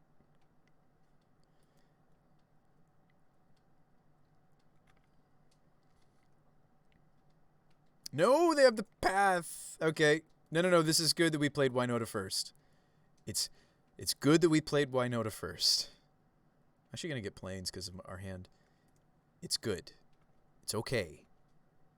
That's why they're not playing lands. Their hand is chock full of answers. But no, did I answer your question okay, Engineer? I do think the Engrass Marauders build is sweet. And you really only need to hit one for it to just like end certain board states. And it doubles your if you, that version plays lightning bolts out the wazoo because of the combo potential. Because Marauders doesn't just double your combat damage, it doubles your burn damage. We've been a slave to every theme I see. Oh, I'm sure there's some that we haven't even conceived of. I've played, what's another Winota deck? In Legacy, I didn't play it in Modern because I don't think it's good enough in Modern. In Legacy, I was playing a young Pyromancer Monastery Mentor Winota. That deck was awesome. I enjoyed that tremendously. Just wasn't good enough, though. In a lot of the same ways that this deck's not good enough. It wasn't good enough. Okay, if I stick the Linvala and they don't have another path, we just win the game. However, I feel like they have second path because they're not doing anything.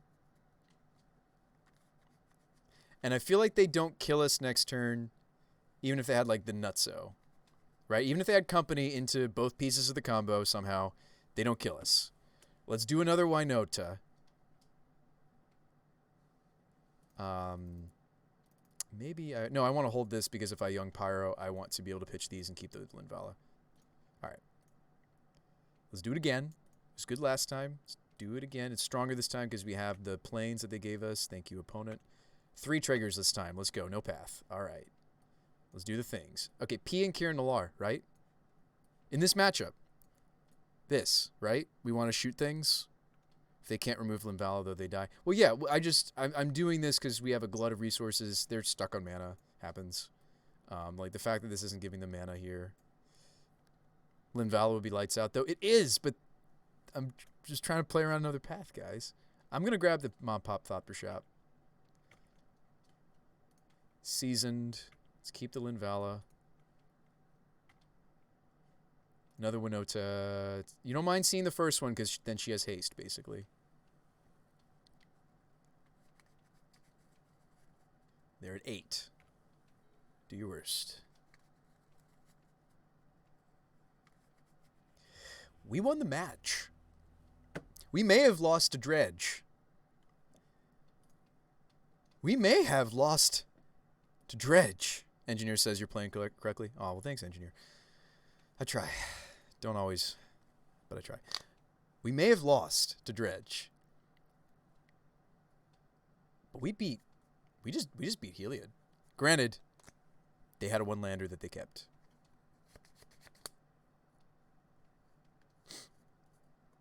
That was sweet. What am I shuffling? A deck of Uno Flip. It's Uno that has 2 sides, because 2 sides are better than 1. It's Uno Flip. I've actually never played this. We literally have this in the basement just to shuffle it between me and Zach. We have a fidget spinner that we share. We have a deck of Uno cards that we shuffle.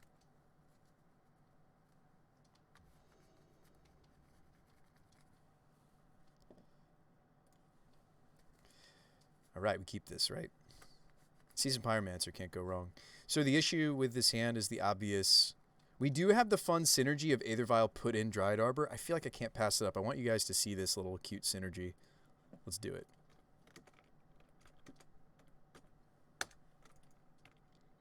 I want you guys to see it. If we want to maybe luck into casting turn 2 Pyromancer, I have to get a red source on this Windswept, right? Yes. Which we might. Always lucky. The Singleton Skyclave Apparition kind of wants us to get the Sacred Foundry. I guess I'll do it. Alright, Aethervial can put in this Dryad Arbor. We can wait, though. We don't need to do it immediately. It is a neat little synergy. This never goes well. What? Put this in. Oh, no, they're playing good cards. Overgrown Tomb. Oh, never mind. We're good. They're playing Yogg. We were playing... Well, it used to be kind of a weird pseudo mirror. Yes, I want to put in a creature that's 0 mana. Thank you very much. Give me the... Like, if we don't hit the red source for Pyroman, at least we can do the other things. I could Skyclave this Goose and slow him down. Let's see. Okay, if they're playing Yogg, their deck's all about mana. Their deck's all about efficiency. It's all about mana. I actually don't think it's weird to maybe Apparition the Goose. It's probably... They're on the draw, though. It's probably better to go after a piece of their combo, which is Messenger or one of the Undying creatures or Yogg himself.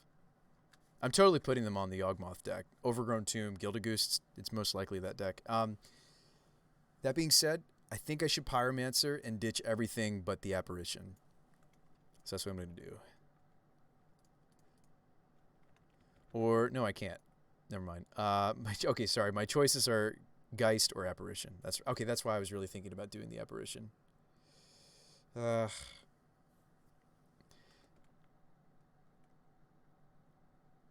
It's cute. Yeah, it is a cute little interaction. I'm going to play the Geist. I'm not convinced I'm supposed to Apparition a Goose. Let's do it. If they miss land drops, maybe.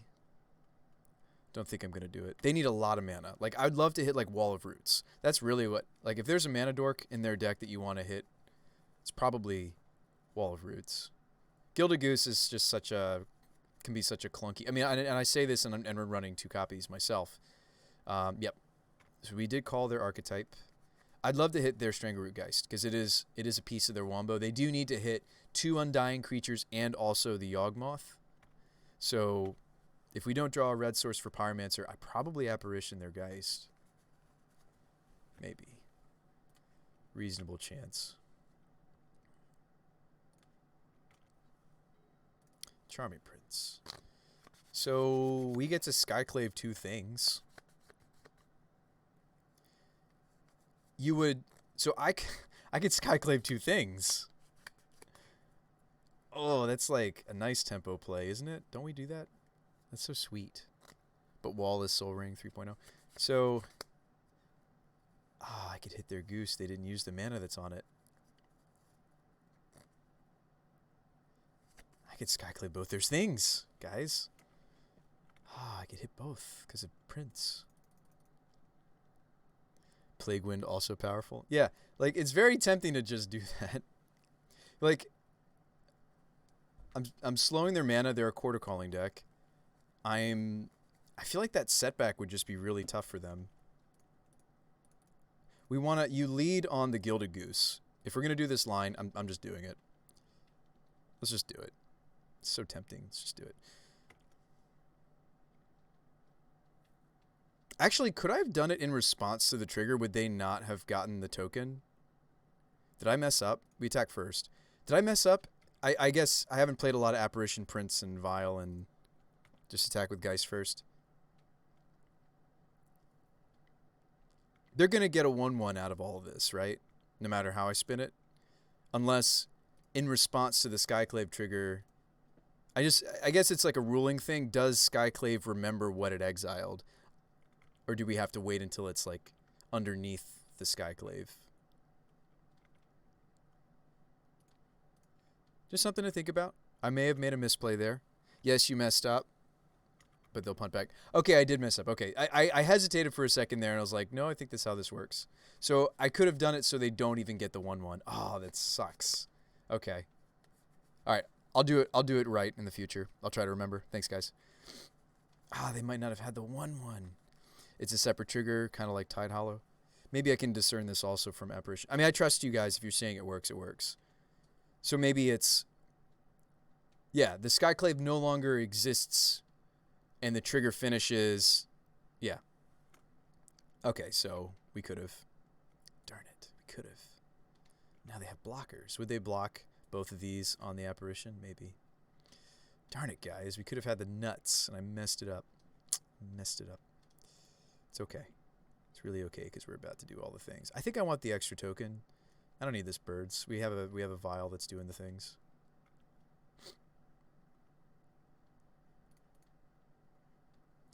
Pyromancer is such a powerful card. Okay, so we get to put in the general. I don't need this other vial. We're going to hold this for if we draw more Seasoned Pyromancers. I don't want them to have the token. I think I'm just attacking with... I'd be okay. I don't need the Dryad Arbor anymore. They don't have main deck ways to remove Aether Vial. I'm fine if they want to block the Arbor. I'm really okay with it, I think. It's wordy and it's late. It's a separate trigger. Yeah. Yeah, Starburst, I think you explained it perfectly to me. That the, no blocks. Okay. They get a trigger. Yes, you get a trigger. Oh, the Zulaport's going to make the math on this a lot worse for us. Significantly worse. I think I should vial in General Kudrow, but still put our vial up to 4. Because if I just draw a third land, most lands I draw are going to turn on draws of like Pyromancer and such. In a pinch, I could even put the other vial into play and start vialing up. I would hate to miss the opportunity to put one of our powerful 4-drops in just by getting scared that, oh, we're not going to be able to cast a 3-drop we draw.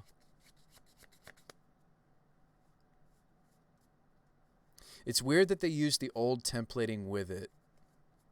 Right. Okay, so it's you can do stupid powerful things with Apparition with Charming Prince. Got it. I need to know those things because it would have been very relevant that they didn't have that 1/1, I'm sure.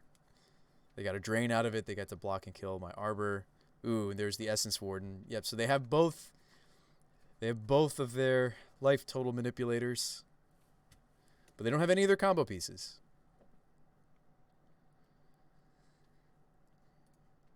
Alright, so before that goes off, let's put the general in.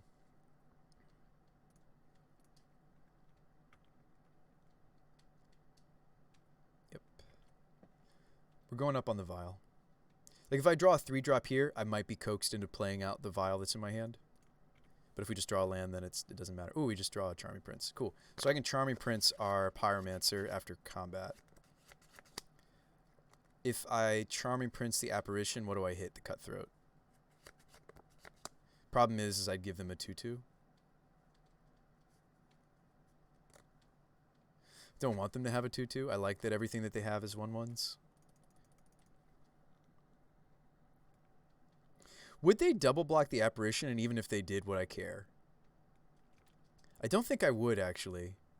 Because I probably want to Charming Prince this Seasoned Pyromancer. I think I actually might be okay if they double block Apparition. They're at 12. I think we're okay with it. They might have Chord, by the way. They probably do, actually, have Chord, come to think of it. If they Chord, though, they're not blocking with these creatures. Well, they could block and then Chord, but they probably Chord and go grab Spellskite or something. Or they could be getting Strangleroot Geist. This looks like a Chord to me.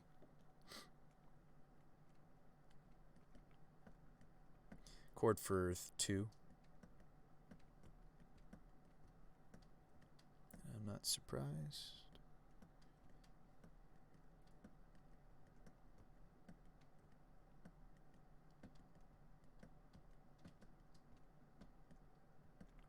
It's probably a Geist that they're getting. A Strangleroot Geist.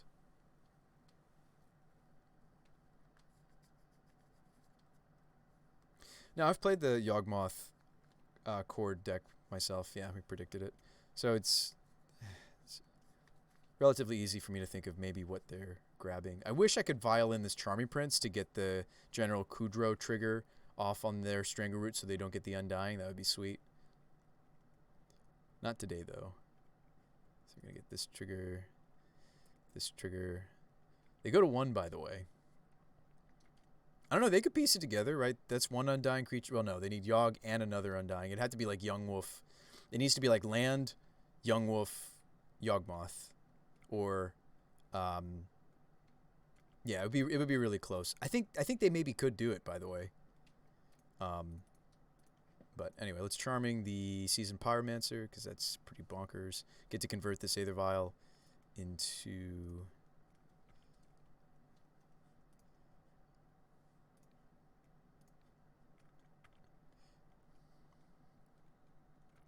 Could blink the Apparition, though. Yeah, and that might have been more correct than attacking with it. I may have made a mistake there by smashing. I mean, they're back up to 5 already, so they're going to go up to... they're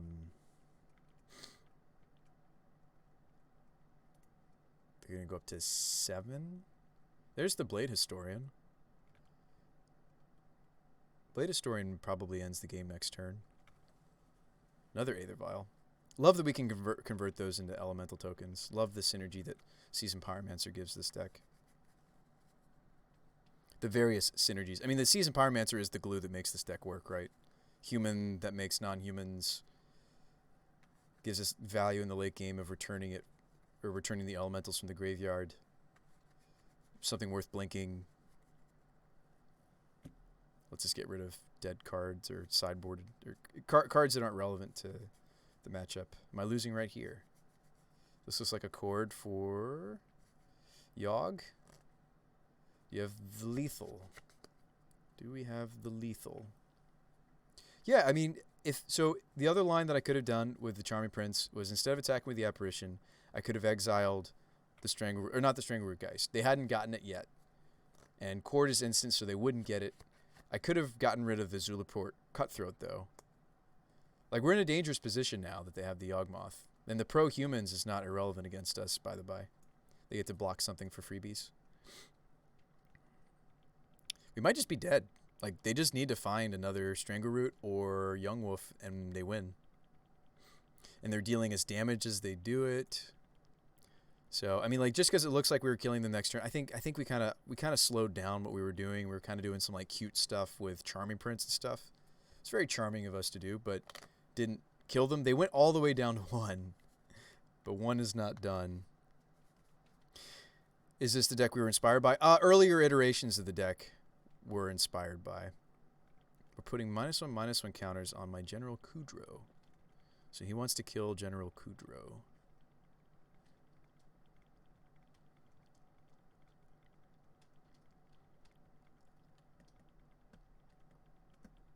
The fact that he has both of these elements in play lets him do nutty stuff with Yogg. Like, really, really nutty stuff. Honestly, like, I'll go ahead and F6. Honestly, I think they're going to draw enough cards that they probably can get to a winnable board state. If they know what they're doing, which it looks like they do.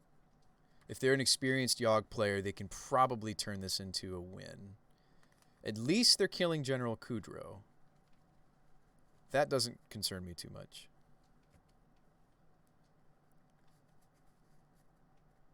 Yeah, there's so many cool things you can do with... the fact that they have both of... I think even if they only had one of these effects, they can basically indefinitely, with the help of one Undying creature, they can do Yogg pretty indefinitely here. So we can kind of sit back, sip a beverage, think about how we're going to sideboard. They do run one Thoughtseize. It's not worth bringing in the Veil of Summers.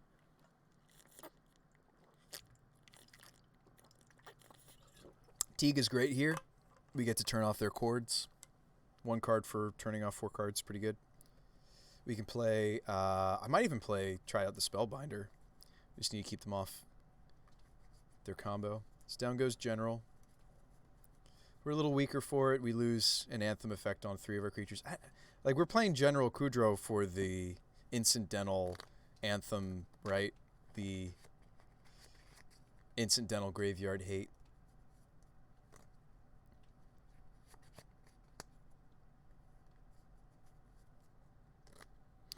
Aren't they only drawing to Young Wolf? Well, they actually don't have any more mana.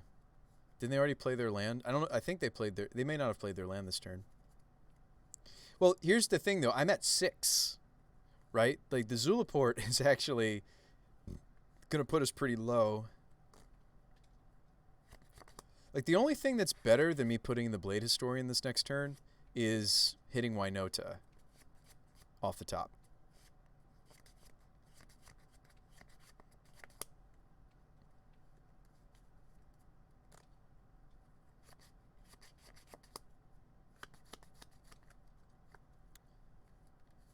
Like, I think they've actually just got us because they have both Essence Warden and Zulaport.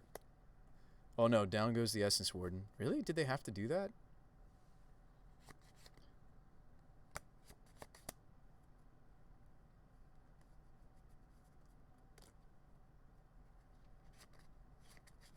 They don't attack. This only has 3 toughness. They might be able to kill the Blade Historian, right? I'm going to say no here. Let's always know that. I don't think I'm going to put another Aether Vial into play, so let's always know, always yield.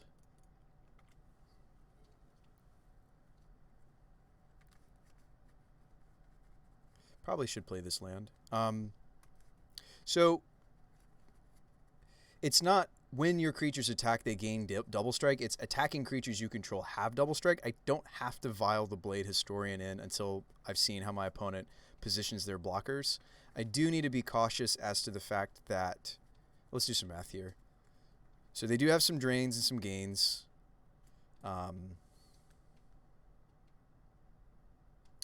Pay a life, sacrifice another creature.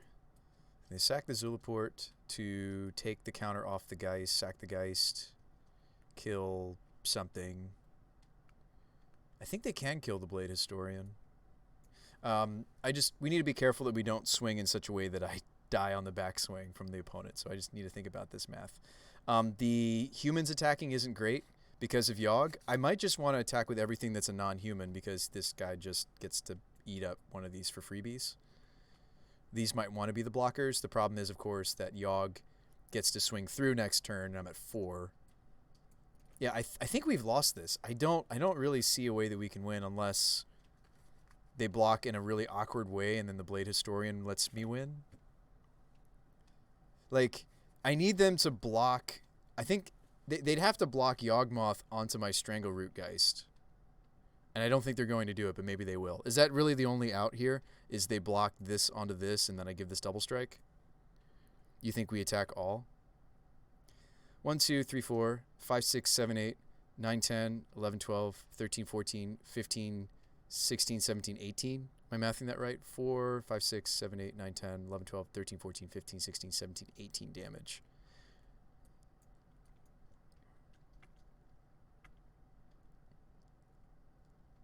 So you like attacking all?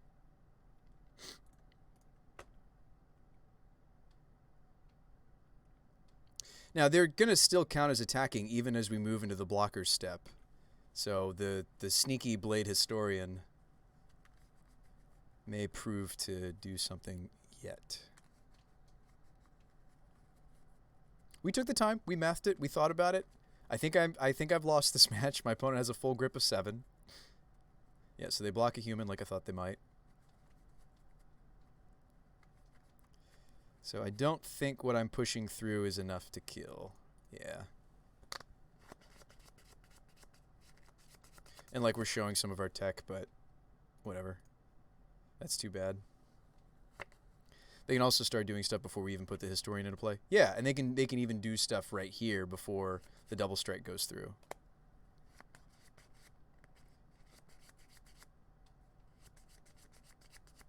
Yogg having pro-humans is actually really funny and unfortunate for us because a significant portion of our deck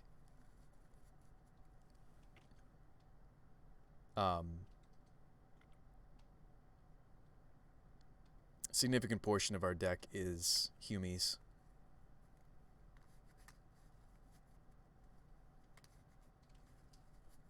Like even this, I think we were supposed to hang back on some Tommy Goyf because like that was kind of the thing I was thinking about is, okay, if they just sack the Zulaport, they refresh the Strangleroot, they're going to come back at me with 2 attackers. I can only block one of them.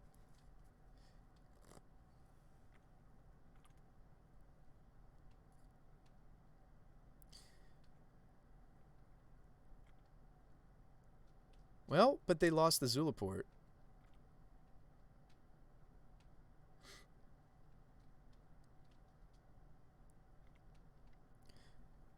So I do have 2 blockers, actually. So, no, maybe we have a game. Oh, well, they have so many cards in their hand.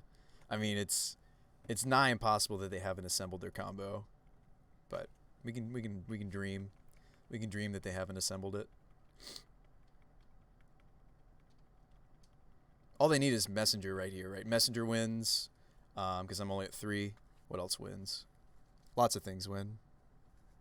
Young Wolf wins, almost. Young Wolf lets them draw to the Messenger. Is this Chord? Chord for Messenger? Eldritch Evolution for Messenger? Like, it was close, though. Right? I mean, I think we put up a reasonable fight. Like, we kind of had a mediocre draw of our deck. We never actually... Like, here's something to think about, folks. And this is a reason to maybe increase the number of tutors we're playing. We never had Winota. And yet we nearly killed our opponent, right? We never saw Winota, never saw a tutor for her. Should we be playing more Eladamri's calls? Like, the Rallier already many a time has underperformed. And like, I could be results oriented here, right? I could be saying, oh, like, look at us losing, in a creature kind of mirror match, and we lost because we didn't draw our tutor. Opponent drew 2 tutors. Like no, I'm not trying to be that like that. I'm just merely saying, you see how important it is for us to find our engine card. I think maybe you could justify the third call. Anyway, so this comes in. This is great. Linvala is amazing in the same way that this is really good against our last opponent. So I don't want to change these 8 or this. Maybe Warboss goes. Their mana actually is kind of fragile, but not. We may want this. Crater Makers removal. Paths. Veil of Summer's not great. They run like I said, they run like a singleton. Oh, Scavenging Ooze is good too. They run a singleton. Let's go ahead and cut the Renegade. I think we're just going to cut from the list. Voice can go. Sideboarded games, we want to cut a Vial, right?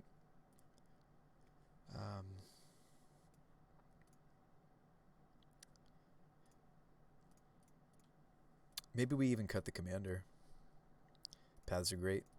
Do we want to cut a Winota? I'm sitting here saying we have to draw our Winota, but it's like in sideboard games we've talked about cutting them. They don't interact with our birds in our gilded gilded gooses, so we can maybe slim.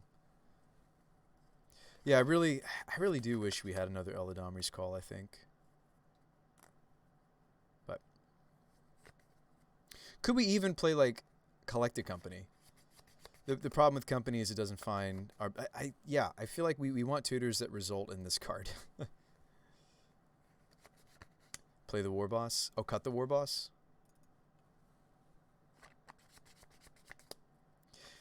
Yeah, he's maybe not great in a matchup like this. They have lots of good blocks for 1/1s. One more cut.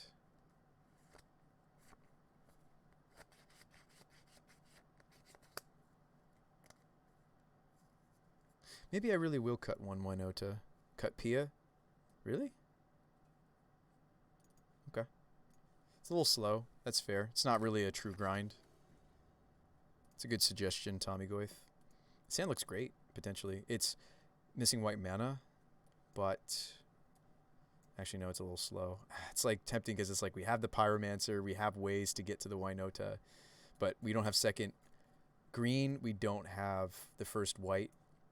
So like these need white, I need another red for this, I need another green for this. Like really we would just be keeping this hand on the back of Aether Vial, which means turn 3 Charming Prince, turn 4 Pyromancer. That's the thing about tutors is technically this hand does have sideboard cards. This hand has access to the Linvala, sort of. This hand does have access to Linvala, sort of. What's cool is like the removal suite. They run like Chupacabra or something like that. So like if Linvala hits the table, they're on the beatdown plan pretty much, my opponent. We can keep it. It needs to see a third land, and it needs to ideally not be the Gavany Township. It needs to be pretty much any other land in our deck if we see it. I'm only running 21 land, though. But let's do it. We're doing it. Sand has a plan. It's draw land. Because even if I can get these threats into play, it doesn't result in these. I need these to happen. mean, I might be wrong. We'll see if this is gonna be a thing. They have their accelerant. That's not good for us.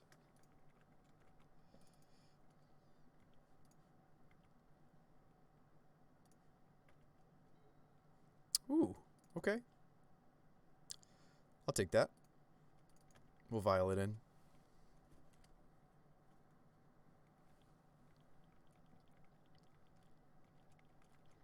But I think Linvala is just so strong. Like against our last round opponent, we certainly would prioritize getting her onto the battlefield even before we worry about. I actually can get her onto the table as early as next turn if they have no interaction. Another goose.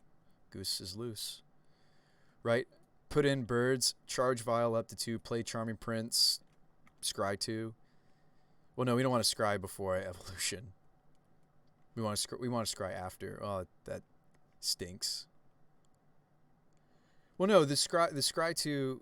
No, the scry 2 happens before. Oh, this thing's scary. This is a lot of mana for them. Let's not forget to put our bird in. Charming Prince, a little awkward to be what I vial. I'd like to see something different. Or we just draw the Winota. All right, wait, so we can't play her yet, but cool. So we can get Linvala on the table. We just do that.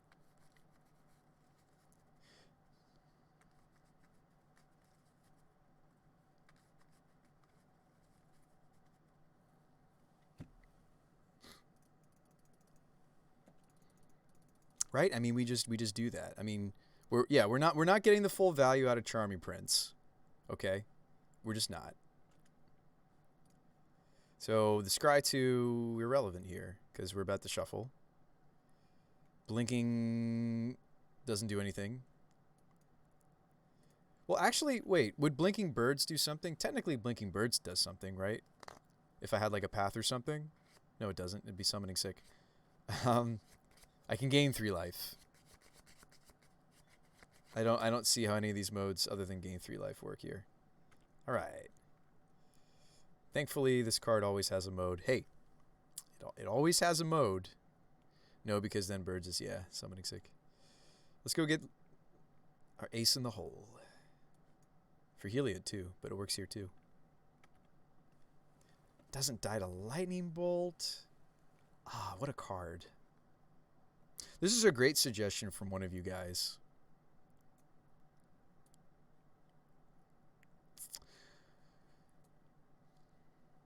What's gross about this card is it just says activated abilities. It's not like she doesn't have the wording on her such as like you see on Phyrexian Revoker, for example. It just says activated abilities of creatures. They can't be activated.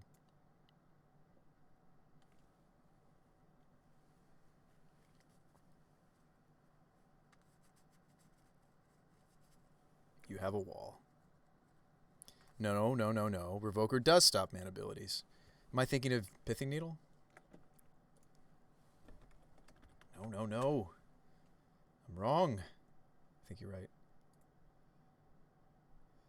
Activated abilities of sources with a chosen name can... oh, yeah. Sorry, I got this mixed up in my mind.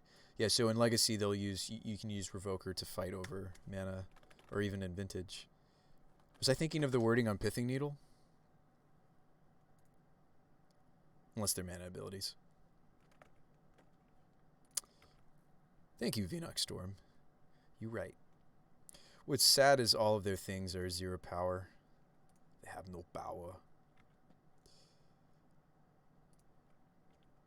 If we draw land, we... okay. So if I Pyromance, we keep the Winota, right? Or not. Maybe not. Alright, I like swinging. I could Pyromancer Pyromancer.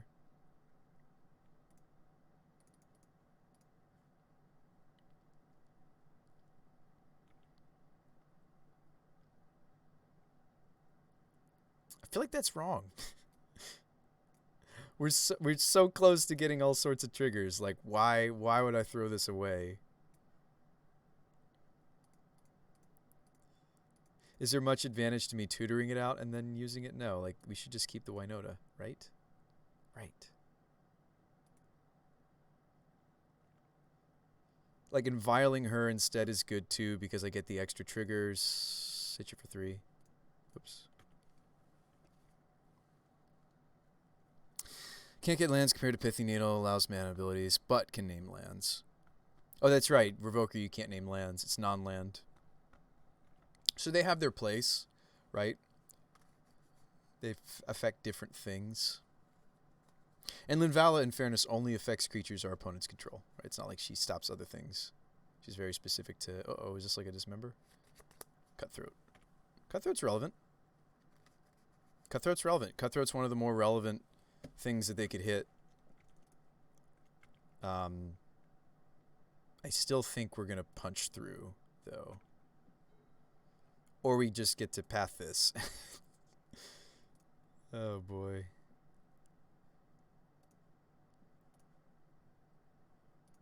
And I think I do.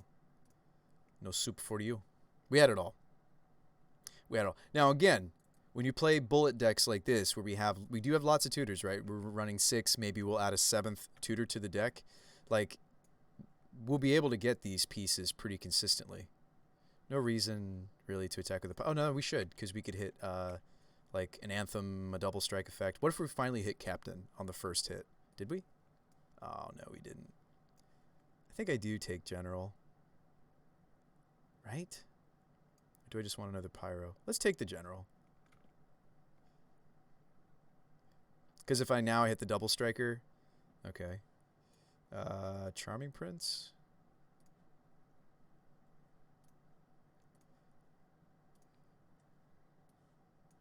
Charming Prince, my Pyromancer. It wasn't going to break through anyway. And another Charming Prince. There's nothing really worth blinking, but this is the final trigger, Winota trigger, so actually the Scry 2 is nice here. Let's do that. I'm just glad that we're consistently hitting humans on these triggers. You notice that the last few triggers we just did, we didn't actually get a choice. Oh, okay, wow. Captain's on the top. Captain on top. Do we want Gold Knight Commander to be what we hit? This is going to go into our hand from the Pyromancer trigger that's about to happen, so actually there's no way to stop that, so let's bottom top.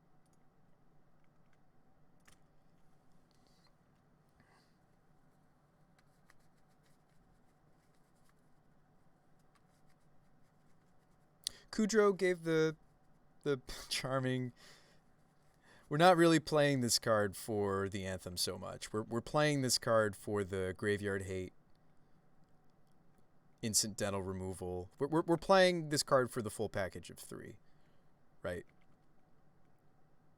I will play this Birds, right? Wouldn't I rather have Birds than a Summoning Sick? It's not going to be a Summoning Sick Elemental. I think I'd still rather have the Birds though, wouldn't I? No. We want something that deals damage. I want the tokens instead. The evasion is not as relevant as the having the 1/1. Kind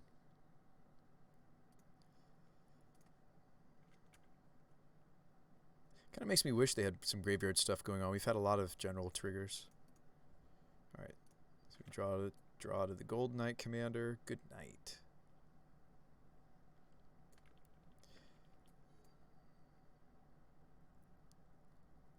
They're playing this out mostly because my clock is a little bit behind theirs. It really shouldn't be because Yogg combo is the more tedious of the two. I think I did an F6 some of their turns that I could have been. I'm going to go ahead and F6 here. I don't actually have anything. Draw that commander, though.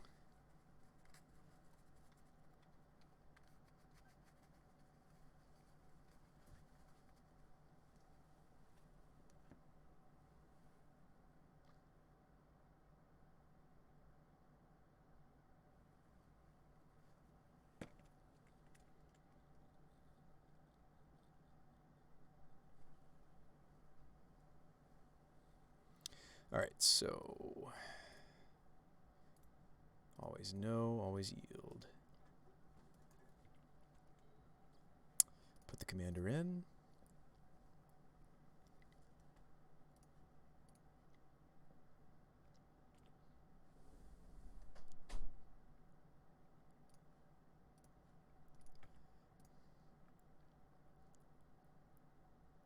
It's a big silly turn. We should get every other. We're probably gonna hit every other human. We're gonna whiff on several of these because we've already pulled out a lot of the humans that are left in the library. There's a seasoned. Let's go ahead and always yield to some of these if we can. Oh, okay, they're not gonna make us go through it. Thank you. So that was sweet. So cool. We did do the thing. Yeah, I mean, we were going to pull. I mean, at that point, we don't even mind seeing the subsequent copies of Winota because even though we're not adding to the board, every Winota we hit on all 6 of those, we have 6 triggers at the end there. All 6 of those triggers, they were going to find the other copies of Winota that were still in the library, and those were going to result in more Gold Knight Commander triggers. So we probably were going to pump our team for what, 3, maybe 4? Is what was our human count? We naturally drew a lot of our humans, right? We naturally saw quite a few. We might not have enough humans in right now. See, we cut Rallier, P and K, Magus of the Moon. So there's 6 humans that aren't in right now. Deck's been impressive so far. Yeah, I'm pleasantly surprised. I think your guys' suggestion to give the Aether Vial Elodomri's Call build another try has been really good. We're not messing around with the Angrath's Marauders. Like we're playing cards we can actually hardcast, right? Like Commander, Blade Historian.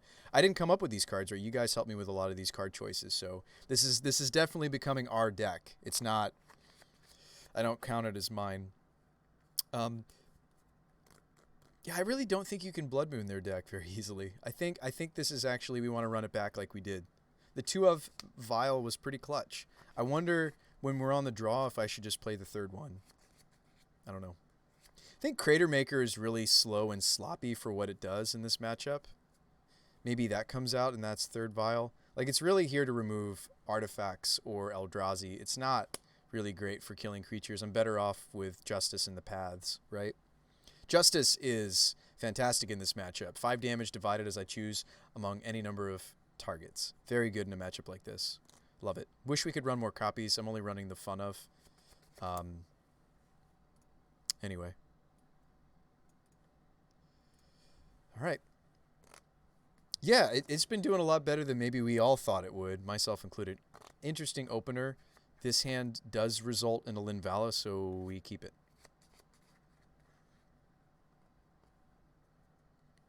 It's missing 2nd white source for the apparition. I still think we keep this hand.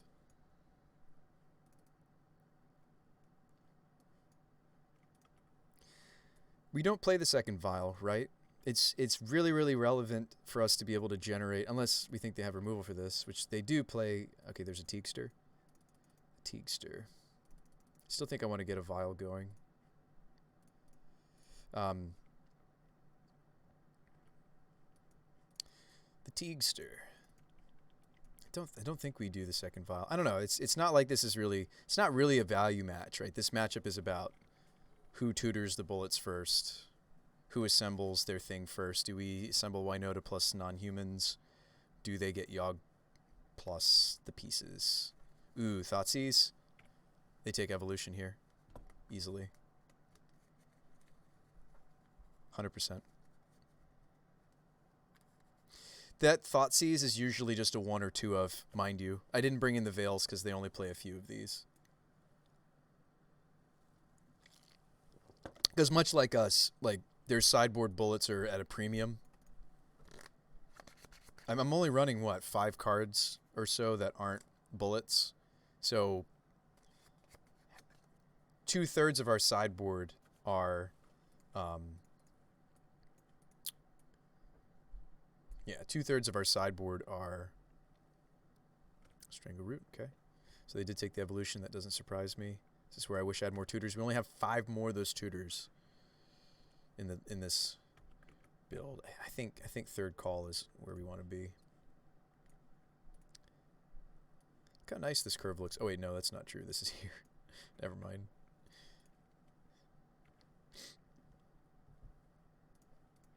Would love for Teague to get into play here. Not going to play the Aether Vial, I think. Is that weird? Hang on. We might not have the luxury to not get both vials going.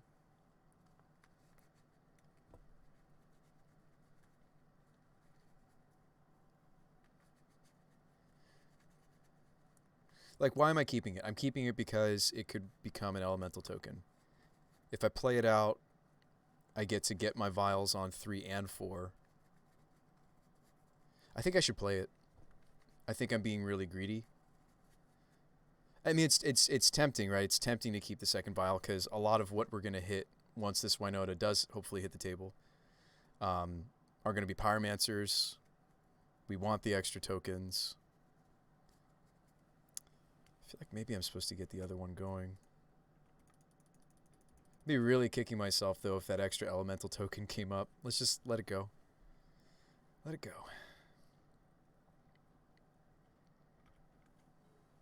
We found in several matchups earlier that single vial is kind of what we need to do. Unless we're playing against an opponent that, like, I mean, they do have Collector Oath. This could be a Collector Oath right here. No, it's not. Gosh, they're just going to beat us down. I'm not going to get the things going fast enough. They're missing mana, though. They're missing land drops. I could hit... I'm not going to hit Goose. Goose is pretty slow to fix the mana issues they're going through. I could just hit one of these Geist. I need a white fetch here to really do that line, though. Okay, we drew it. I did ask for it. I said I need a white fetch. So we need to slow your roll, opponent. Stop it. So even if I put Winota into play, I'm not getting triggers. You really want to make sure you have things that are going to trigger her before you... I think I might be hitting a Geist. Like, okay, my opponent missed a land drop, right? If I don't hit the Gilded Goose, what are they doing there? And they don't hit land again, they're going to make a food token. I still feel like that's a really slow solution. I think I should just hit a Strangleroot Geist here, folks. Yeah. Let's just kind of slow the bleeding. Stop anything like Chord. Although this probably stopped Chord already.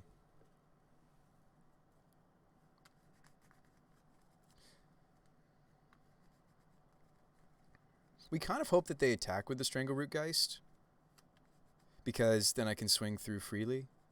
Another Thoughtseize. Oof. Okay.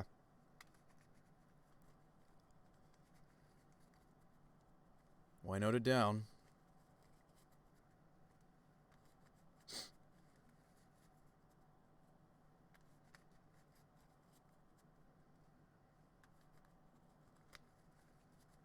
Ooh, they might have a Chord, but they can't use it. It looked like they were considering cording for, what is that card? They can chord for when they only have 3. Chord for 0 is Arbor Elf, Arbor, Dried Arbor, I mean. Young Wolf. Okay. This is turning into an interesting game for sure. Cavern. That's a little disappointing.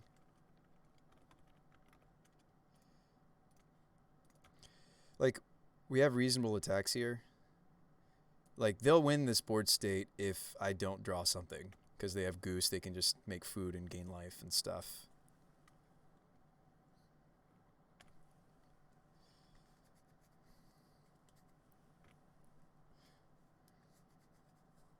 Yeah, their board state will beat mine.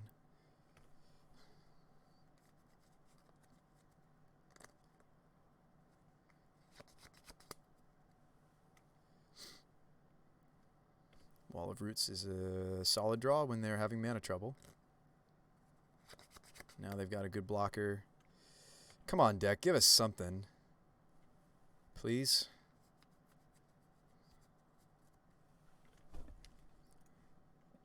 This is where I kind of wish we were running the Horizon Land. That is certainly something. That is the exact something. I feel like we need more copies of this card, guys. Wow, that is the something. Do we get Linvala? I don't think so. I think we get Winota. So, okay. If I got Linvala, what happens? We win the game. If I get Winota, we get to have fun. I get Linvala, right? Totally. Yes. Yes, 100 times yes. Yeah. But just for the record, I think that we would have had more fun doing other things. I think we can attack here, right? We chip in for 2. Let's do it.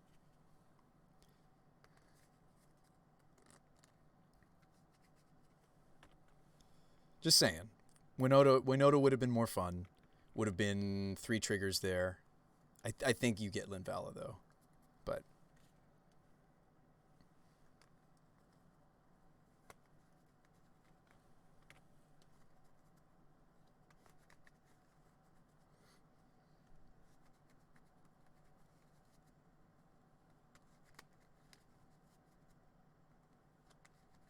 Winota off the top.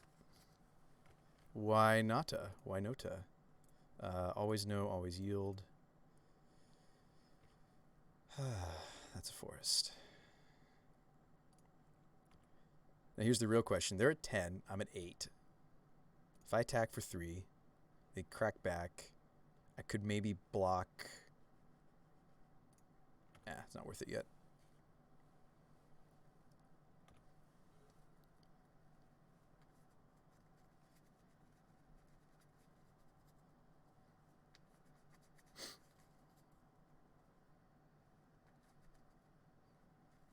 They can still chord. Oh, no, they can't. I have Gaddock. It was funny. I was thinking they have a lot of green creatures. They could totally chord for a bunch. They can't. Teague stops that. They don't really have great attacks here. 4 minutes to find something. I don't think I even play this birds. It's an elemental token for Young Pyromancer.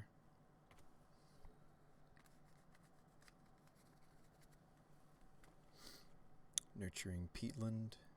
It's a redraw. Or a desperately needed land. I mean, this lets them cast Messenger. Messenger could be big game.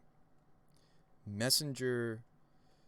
I shouldn't be saying the card that beats us right now. It really could be a problem.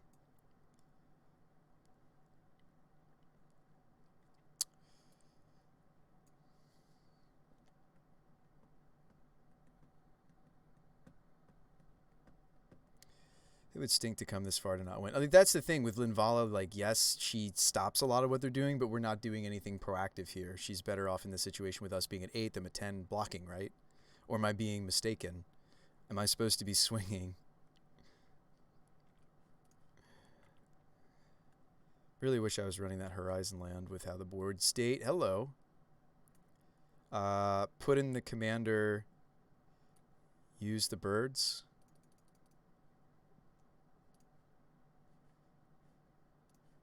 We do this, right? Then they don't have great blocks. They might actually double block my Gaddock Teague. I might not want to swing Teague. I might just swing the Apparition. I think we need to build up to this, though, right? I need more creatures in my hand. 3 minutes, 34 seconds. Like, we need the Anthem push to push through. Like, I need the birds to... My Birds of Paradise even to connect, right? Oh, they're cycling? Oh, weird. Okay. They cracked the Nurturing Peatland. Twilight Mire.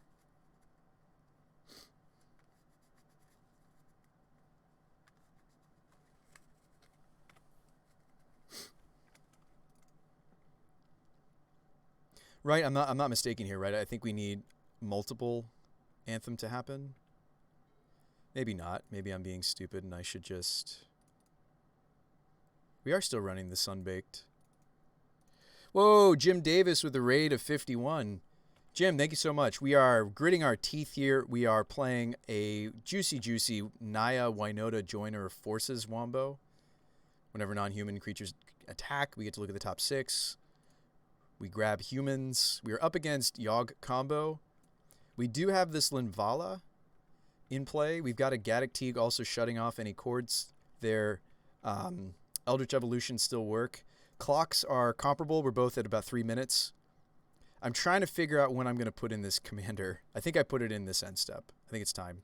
And we just hope to hit a bunch of creatures to cause the Anthem effect multiple times. We want all of our creatures to be significant. We want all our creatures to be big enough that we don't die. Okay, Charming Prince. What can I do with that? I can blink their stuff. I think I do Charming Prince. So what am I princing? I think we exile the apparition, right?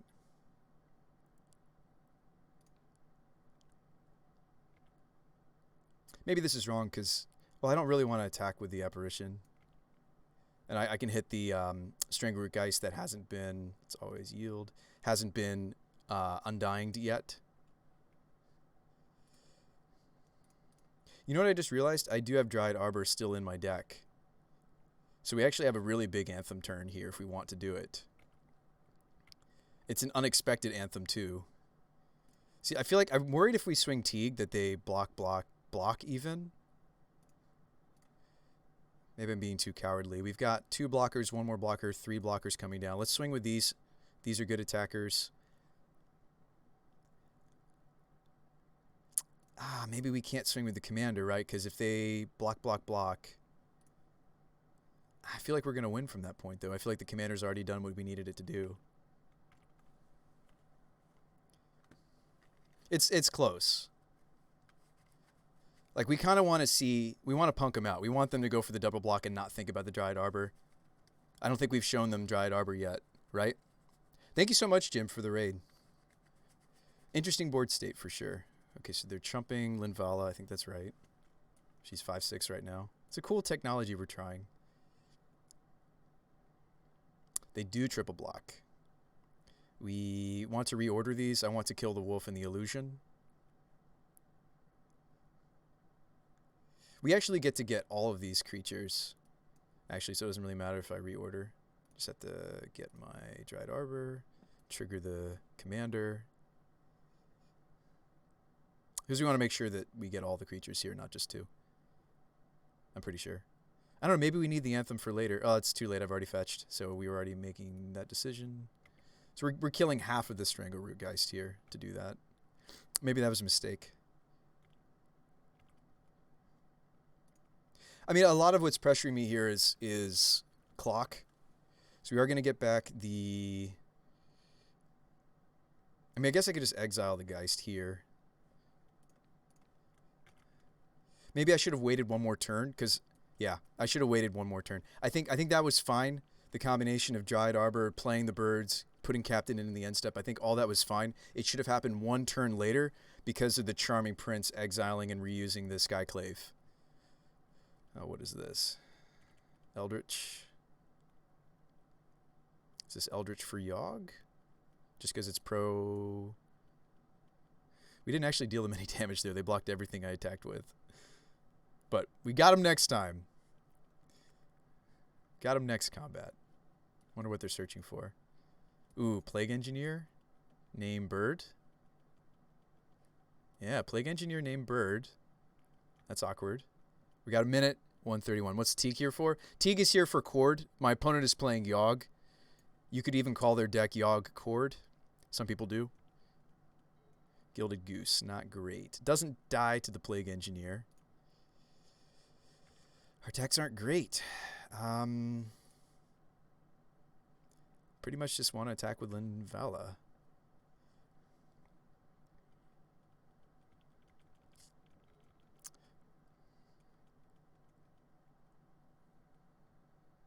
Yeah, so Teague is here to stop their Court of Calling.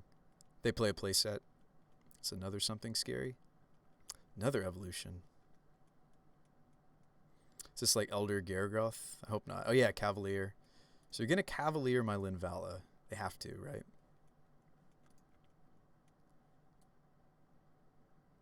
So they sacrifice this wall. They get to kill my... We're having a game, folks. This stinks. I thought we were going to get there off of tutoring the Linvala. I think in retrospect, maybe I should have just gone for the Winota. We had the choice. It was like turn 3 or 4. I think it was turn 3. We had the choice to go for Linvala or to go for Winota. We chose Linvala, and we never. Oh, they thought seized the first Winota I had. That was another reason why I went for Linvala. Right, we got Linvala out. And we were like, okay, we're gonna follow up with Winota, but then they thought seized. They're gonna kill this here. Can't do anything about it. It's a 4/5 life linker. I think that might win them the game. Actually, it's not over yet. We still got a bunch of tutors.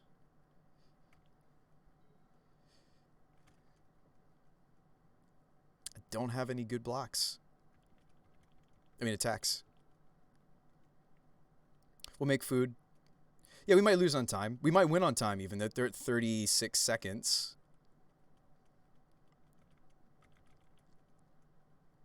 I don't think I block.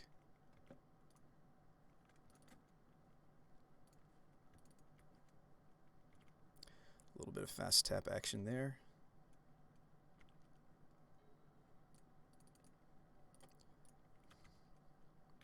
Ooze is huge, but might make me lose time-wise.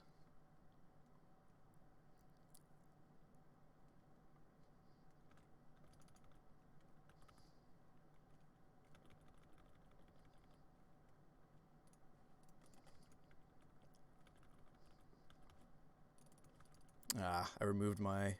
Ugh. We're going to lose on time, folks. Like, there was totally a Linvala situation. I'm so sad to see this game come down to time.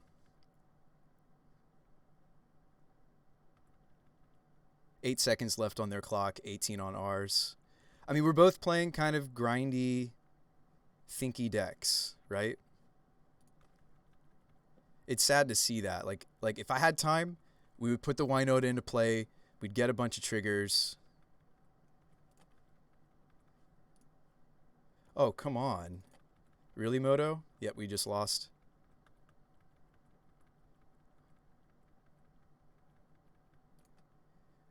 It's so sad to see that. And they actually win because of the Aethervial trigger, which they shouldn't have necessarily, but it's one of those things where I think at one point I accidentally clicked the wrong hotkey and it turned off the... So if that game hadn't turned into F6 The Gathering, Bruce by 2 nights in a row, are you back like John Wick? Maybe, Moist. That doesn't frustrate me at all, though. We made a couple game decisions that were questionable. One of them was like I get it. Linvala is super sweet tech. Like, we used it to great effect against Heliod. Heliod combo, very common archetype right now in Modern. It's good against Yogg combo too. Very good. But like, I had a board state that was gonna get several Winota Joiner Forces triggers early on in that third match, right? But we decided to tutor for and get Linvala. And it did shut them down for a lot of turns, but it's like, but then we never did anything, right? I sat there drawing Aether Vials and lands and dorks and... We in F6 country, I think we'll win on time. We didn't, Tommy Goyf. It was... I had an Aether Vial that was crushing me for time. I think I accidentally pressed one of the keys I wasn't supposed to that turned... I had auto yields already set on my Aether Vial earlier in the match. And when I was panicking, I accidentally turned those off. And what I needed to do was take a second to breathe, turn those back on, and continue to do the F6 war. And it's like, it's so silly and unfortunate for that game to come down to an F6 war. In my mind, that's a win. In paper, that's a win. I think as far as like, that's not the deck's fault, right? That's my fault. That's don't drink and drive. Don't drink and magic, right? Like, I can blame it on the alcohol. I can blame it on piloting error. I have no problem taking the hit for what happened there. I actually don't think that was our nonsense deck's fault that resulted in a loss. Ooh, this hand's actually kind of nice. Not because it's got the Historian. This is nice because it's well, we're on the draw though. Good luck and have fun. Like, I'll take that as piloting error. I don't think that's necessarily deck. There are some things we want to change about. There's at least one thing I want to change about the sideboard. Main deck, I want to get rid of the Rallier. Let's actually go Copperline that we've drawn. But I actually think that this deck is a lot closer. Like I've played not every single Winota archetype that exists. There's the Taxus build I still haven't tried. I haven't tried. There's like a weird 5-color humans build. We're playing against goblins. I'm excited. Goblins is a cool deck. Goblins in Modern got some really cool stuff. Gosh, Jim Davis viewers, if any of you stayed, eat your heart out. This is totally a Jim Davis kind of a deck. What's up, Dry? And again, I didn't really, sorry, we were in the middle of a match. I didn't get to say it. Jim Davis viewers, thanks for coming. This is the Bruce Spy, the Magic Guy show. My name's Sean. We try to play weird, wonderful nonsense. Actually, they're playing Jund. That's the other deck they could be. Not. I'm so sad that you're not Goblins. Goblins would have been certainly interesting. So if I get the basic Forest here, we're even further away from this Blade Historian. I don't think this hand is about Blade Historian. There's a very high chance that the Blade Historian just gets discarded to this Seasoned Pyromancer. And by the way, Seasoned Pyromancer is more so what I'm thinking about. White is relevant in our main deck because of the Singleton Apparition as a tutor target. It might be correct for me to go Sacred Foundry here, but then I don't, or sorry, to go Stomping Ground here. So that I have red for Pyro. Yeah, let's not worry about the Historian. Let's go Geist. We're not swinging with it though, because Goyf. If it makes you feel any better, there's a new Goblin Pauper combo. They printed something. Tell me about it. Like a little sad. I really don't think it was necessarily the deck in that matchup. Like this deck versus Yogg combo. Like you look at it on paper, you'd think that we just get stomped, but actually it really was a match. And it came down to me. It didn't really come down to the cards that we saw. It didn't come down to the deck. It really just came down to I didn't redo that auto yield. And then we lost the F6 battle because of it. I could go get Winota here and get a trigger, and they don't have good blocks. Unless they could have another Street Wraith in their hand. Usually these Shadow players will use all their Street Wraiths. You don't normally see the gotcha. They could have the gotcha. I'm going to hope that they don't. Let's do the thing, as they could just next turn Thoughtseize us. So I'll show you guys the thing that our deck does. This is one of the more... It's probably the most powerful sequence. This is one of the most powerful turn 3s we actually can have. Other than if they hadn't killed my bird, this would actually be even stronger. But anyway, swing, we get a thing. Ooh, what do we want? I could reset my Strangleroot Geist and not let it get... even if they have Street Wraith, it's trading. They don't want to do that. I don't really actually want to deal the damage here. I just want the value. That's another thing to think about when we're playing against Shadow. I kind of almost want to either gain the life here or blink and reset the Strangleroot. I think I'm going to do that. I just wanted the trigger. I don't... And I get to swing with this Indestructible to power, so they are going to grow anyway. If we draw another red or white source, I get to play the Historian. But most likely next turn is going to be Pyromancer, and we're going to ditch the birds and the Historian. But having an Undying blocker is not bad in this matchup. This is where they play Fetch Land, Fatal Push my Winota. If you're wondering, I'm calling it. All right, you use first day of class, Persist Goblin, Skirt Prospector, then you do things with infinite mana. Oh. It's cool to see the lesson cards popping up in a couple decks. Maybe more than just a couple decks, right? There hasn't been a Wish in Pauper. The lesson effect is a Pauper legal effect.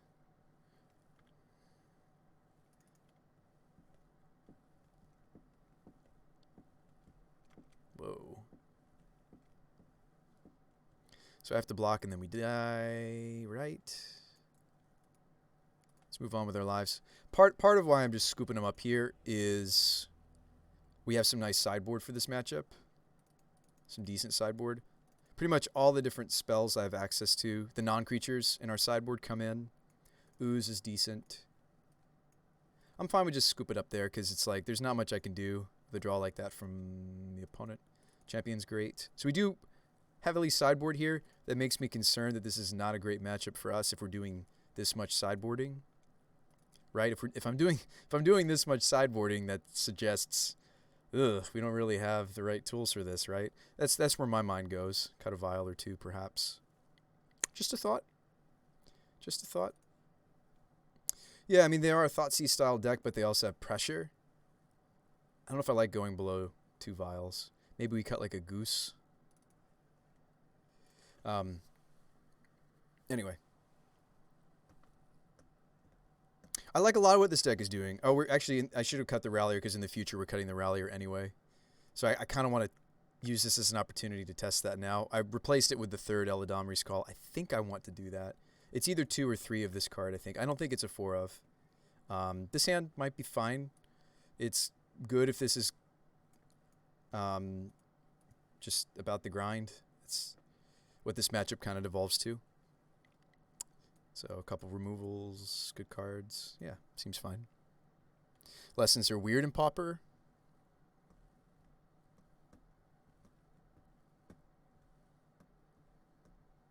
Oh yeah, they're all like mid-rangey spells. That's exciting to hear that it's in like some sort of a combo, right? Some sort of a combo is kind of neat. It's cool to hear that. It has a little disappointing that we kind of just like didn't do the things.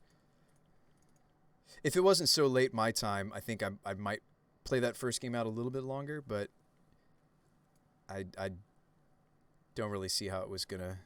They probably take the path here. Right, you're a creature deck. You want to hit me with them. Take the removal. Yeah. I don't know what lands we need yet. There's a good chance. I'm more interested in making sure that we have the red green for Pyro Evolution. Like this is certainly our splash. It stinks that there's no vial or birds or anything here. So yeah, so it's gonna be a lot harder to do this. Oops. Just play out the ooze. They kill it. It's okay. They don't. Could take over the game. But yeah, this has been fun nonsense. And this isn't my normal kind of... This isn't like the usual kinds of archetype. Just if you're curious, like what else does Bruce Spy like to play? This isn't like the usual archetype for me, but I have been really enjoying this deck. It's been refreshing. It's been fun. I like tutors. I like weird nonsense from time to time. So it's been some fun weird nonsense. It's been fun.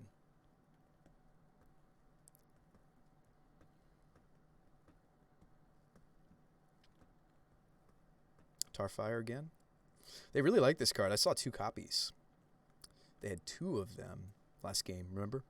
2 of them. But no threat from the opponent. It might be because their hand is shadows. Whoa, we drew the Overgrown. I'm more interested in having white. I also don't want to take a bunch of damage, though, in this matchup if I can help it. Like, I'm cutting myself off of so much of our deck, though, if I don't grab a white source here.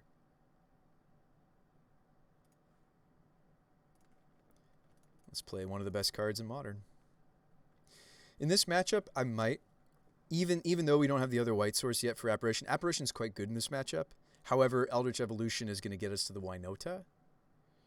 It might be that we pitch these 2. Because I probably... Okay, of course you draw the other white source. But I think I'm fine with this decision.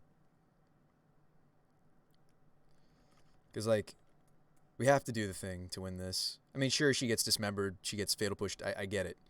Opponent showed us Abrupt Decay. That doesn't kill her, but most everything else does. I think we just have to try to do the thing. And just hope. And now that this is gone, like, we don't need to worry about the second white source. We can let this go. Play this instead. This gets Winota triggers. Tarmogoofy, big one. Artifact, tribal, instant, sorcery, land, creature. Strangigeist. Alright, so unfortunately we don't get to do all the things, but we do get to do some of the things. They need Dismember here.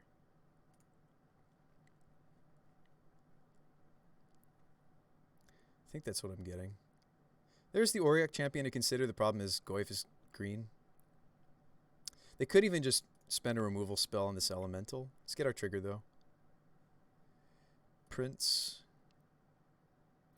Probably scry. You could gain the life here. I think I'm gonna scry. 2. Another evolution.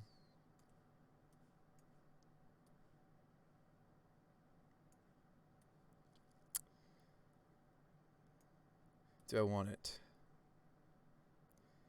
If I play Dryad Arbor, like we have slow lands going on here on both accounts, unfortunately. So if I play Arbor, I'm evolving Prince. We get to attack with this and this, 2 triggers. So the Scry 2 didn't really matter too much there because what I see on top is a tutor.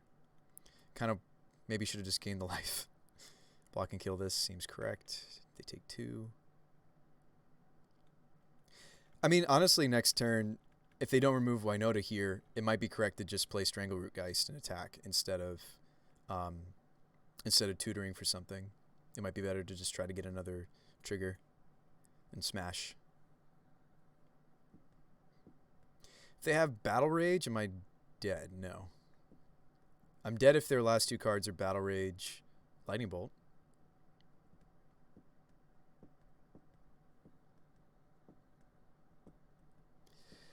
So yeah, we really should be 2-1 in this league, actually. So disappointing because I think this is closer and closer to like where I want this archetype to be. This whole Winota nonsense started with, there was another streamer that put out a bit of a challenge saying, and I think he's right by saying this, that Naya is not really a viable color combination. And in fairness, we are dipping into black, right? Because we were messing around with, somebody suggested Kudrow.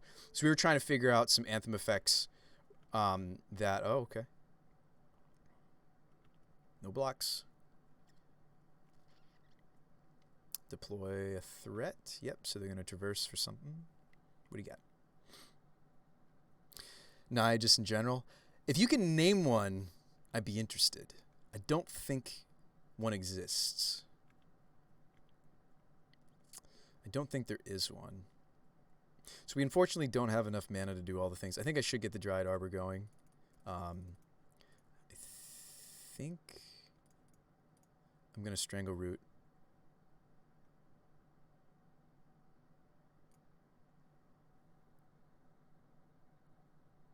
Naya Prowess? What is that? Did you miss a memo on? I don't even know what that is, my friend. I don't think I swing with the Winota here. It's pretty easy that they eat it up. I don't swing with the Prince either, do I? They're at 7. What could I hit that kills them here? Double Striker guy? Is that worth throwing the Prince under the bus? I still have good reasonable blocks on the way back. I mean, if they draw a Battle Rage, we die anyway, right? If they have Battle Rage, I'm dead regardless. Why don't we just smash and maybe kill them here? Gotta hit something good. We did sideboard, so we might actually whiff here. We do sometimes whiff on this effect, occasionally. Even when we have most of our humans in. Oh, wow, we have a bunch of different choices. Interesting. Which one though? So another Winota doesn't really help us unless we're interested in giving her indestructible. I probably should take Prince.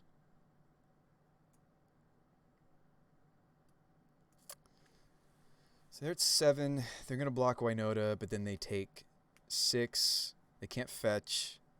We die to Battle Rage. If I pick Winota, they don't die. The hand's not relevant here. The 3 life could maybe be relevant. Like, the 3 life makes it so they have to have some combination removal spell, Battle Rage, if I gain the 3 life here. I think I'm supposed to. Might be correct for me to exile a creature. Not going to. Like, they get to block and kill something here if they want to. But I think it's worth it. Because, yeah, I mean, it's like if they have Battle Rage, they have Battle Rage. There's nothing I can really do.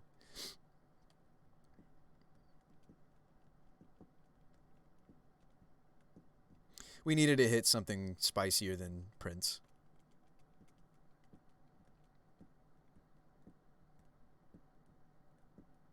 Uses the new white 1-drop. What's the green for, though? I've seen... What have I seen? I've seen, like, a Niv Magus. Uh-oh, we have something? Decay? I've seen a Niv Magus build. I've seen... so it's like Flusterstorms and Groundswells. That's a really cool deck.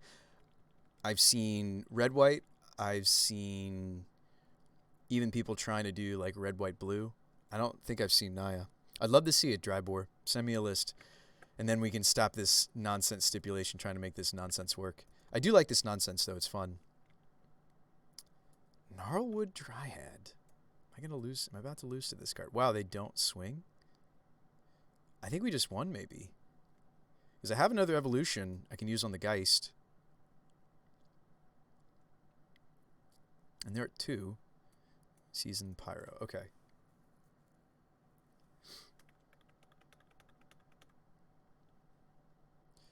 They're at 2 life. Are we all in here? I think we get them. There's a really good... There's a reasonable chance we kill them here, right? Don't we spin the wheel? We get 2 spins. I get to look 12 cards deep.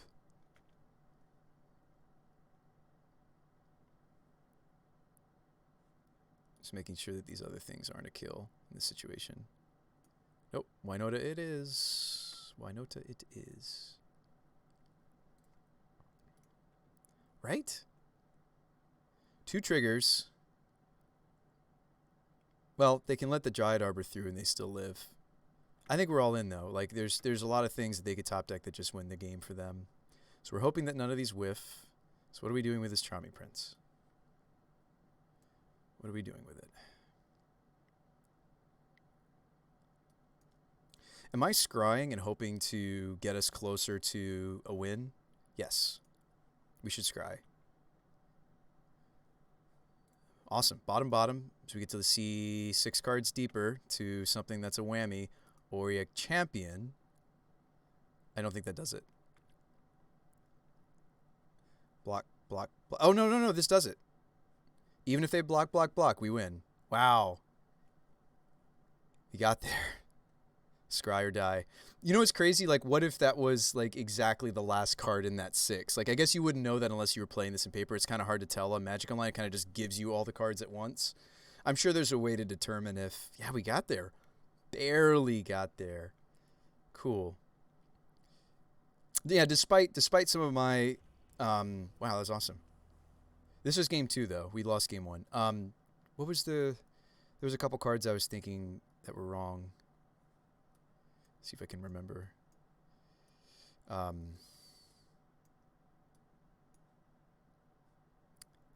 was it? I cut a goose. I think Vial is actually quite good. I mean, sure, they showed us Abrupt Decay and such, but I don't know. I kind of like our split. Like, okay, so what could we swap? We could get Voice back in. Oh, Renegade Rallier we're not going to be running anymore, I think. So why don't we go ahead and test that. Knight doesn't really do what we needed to do. We could also try to fight over... I mean, they're a Traverse deck. Maybe I should be running General. I actually think that might be a mistake that I'm not playing General. It also, in a pinch, I could sacrifice like Princes and Pyromancers to kill a Shadow or something. I would be running this card for the Anthem effect, and I would be running this card for exiling stuff to try to take them off Traverse, similar to what the Scavenging Ooze is trying to do. So I think that's certainly better than Rallier. And then, do I want to try to get Voice in here?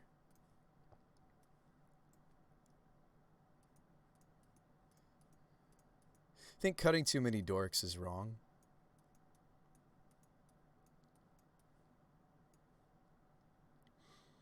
It's close, right? Legion Warboss maybe doesn't really shine here. I feel like they just get to eat up the tokens. I'm going to make a change here. I think Voice of Resurgence token could become big enough to be relevant. Their mana, yes, is greedy, and yes, we could moon them, but they're on the play this time. If we were going to do it, it would have been last game. So let's just run it back. So there are some cool things about this list.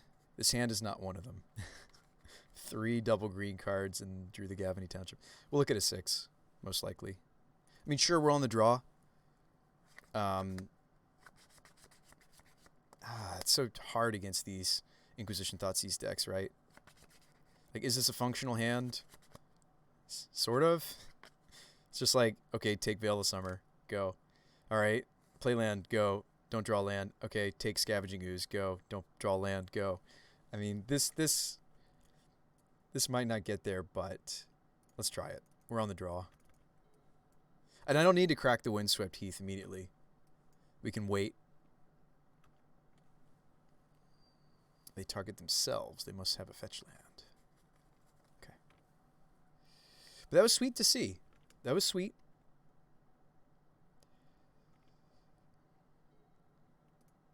Yep, drew another 3-drop. Not surprised. Our deck has a lot of them. Although, maybe they're going to Inquisition us and we get the blowouts.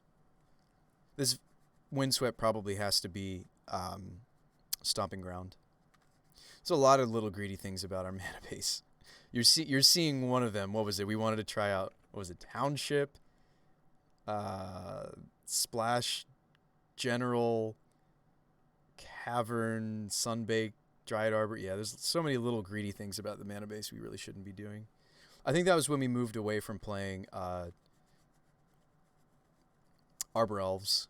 We started getting quite a bit greedier. Oh, sweet. We actually do get this off.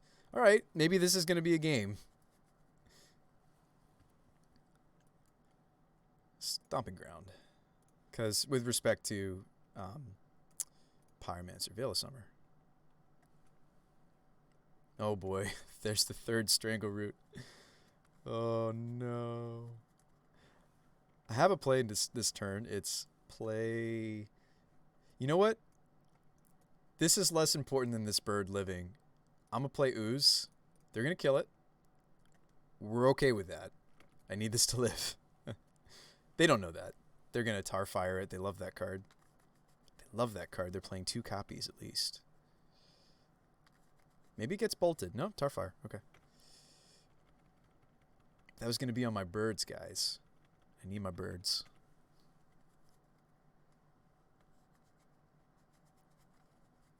I'm playing. Oh, what was this block? I'm playing Sealed. Right. I've a bunch. Oh boy, that's what this hand looks like. Minus the birds. All right. Don't have removal spell for this. I think even if I draw a land that lets me cast one of these, I don't. All right. Path I can't cast yet. Oh boy. All right. Birds. They absolutely kill it if they have a removal spell because I missed a land drop. It's felt like oh, I totally agree, Jade. That was like a suggestion from folks out there. Dismember, yep. That was a suggestion from folks that, like me, love to go greedy with their mana bases. Like if I was to rebrew it, not only would I be playing the extra Eladamris, I think 3 is the sweet spot. It's not. It doesn't do as well as the other tutor. It's only really good if I've got a vial going, right? I like a lot of what's going on in our sideboard, except for maybe little things like Night of Autumn or the Spellbinder is kind of some fun nonsense we're trying out. The Commander and the Historian have actually really done what I wanted them to. I think Pia and Kieran Alar maybe is something we move away from. I mean, it's important if we're going to be playing Commander that we play creatures that are similar to Pyromancer that produce multiple creatures. But, yeah, I haven't been a fan of some of the silly, greedy, expensive things that we've done to the mana base. I think that the Horizon lands are fine, actually. I think it's things like the Cavern and because like the Cavern doesn't help us with evolution. Cavern doesn't help us with all of my non-humans. So that's my first call because we're only semi-human, right? Next call is I think you're right about the Gavany. There was a there is like Castle. What is it? Castle. If we really want a utility land, that's not just more Horizon lands. There's Castle Ardenvale. There's Castle Embreth. Embreth has seen Fringe play back when like Mardu Pyromancer was still a thing. Here's us losing this game, by the way, folks. It's okay, I kept a greedy keep against a deck that has hand disruption. So, should have mulliganed to 5. This is a shadow. I do have to concede if I don't draw the green source here. If I draw the green source, we could play on, but it's probably, well, so we block shadow if they don't have, block shadow next turn, evolve this, go get, never mind. Whoa, Nature's Way. What? Interesting. Okay. Opponent paid 4 life to dismember the bird? Yes.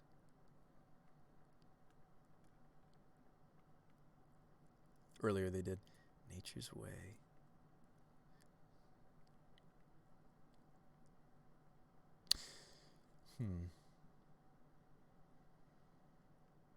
Maybe they're already playing the playset of Tamir Battle Rage and this is the 5th one. Doesn't seem like it though. They don't attack with the Goyf. Ah, because they're at 4. Okay.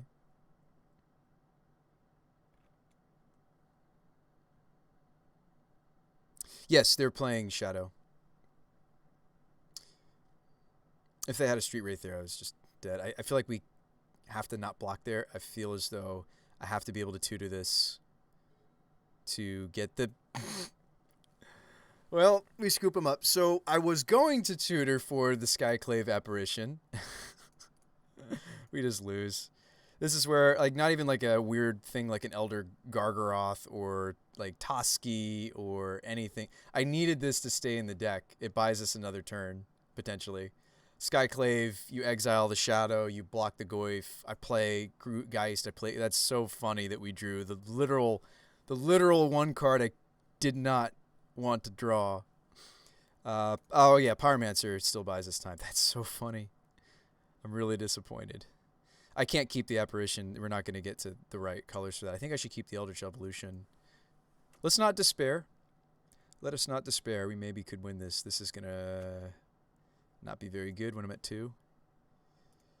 Let us not despair. If they don't have more janky trample or battle rage effects, maybe they just Tarfire my face. Maybe that's how we win this or lose this.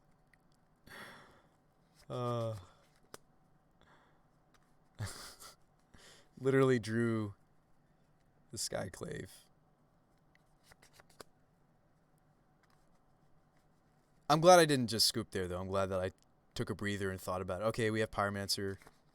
It gives us blockers. We actually block with Pyromancer, right? No. I block with tokens. They don't attack. Do I just maybe win here? Hold on.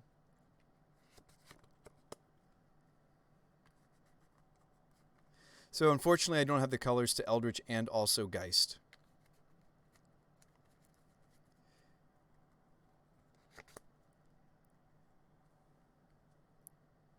Winota double trigger only kills them if I hit the double striker.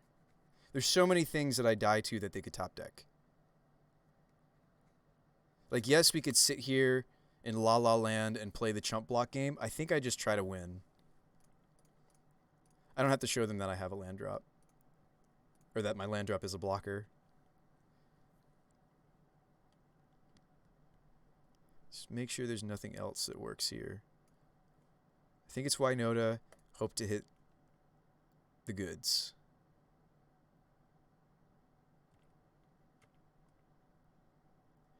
We're going to have 2 blockers after this anyway. And maybe more, depending on what I hit. Like, we get hit Pyromancers. There's a Pyromancer. Awesome.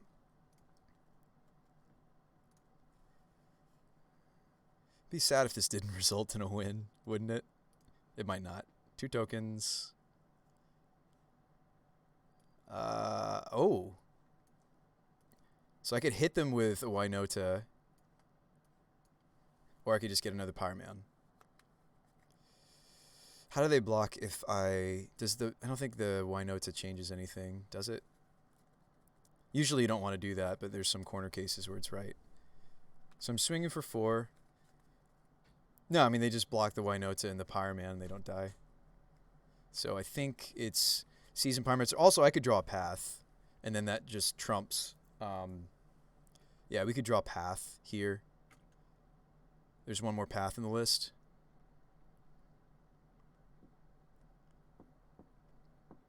Yeah, so opponent says, wow, that's quite lucky. I mean, our deck is designed to do this. We don't draw. Deck is designed to consistently hit 1 human in the 6. But opponent said that's quite lucky. I mean, like, yes, it's magic. It's all luck. So they have to block. They could block differently. Oh, they don't. Okay. So cool. So they block both of my indestructible creatures. Good deal. Second main, play the Dryad Arbor, I'm pretty sure. What am I doing if I'm not playing Dryad Arbor? Am I playing Cavern of Souls, naming bird, playing birds? Is that better? Might be. How would Cavern Birds be better? It would give me access to the Gavany Township guaranteed next turn, whereas I might not have access to it.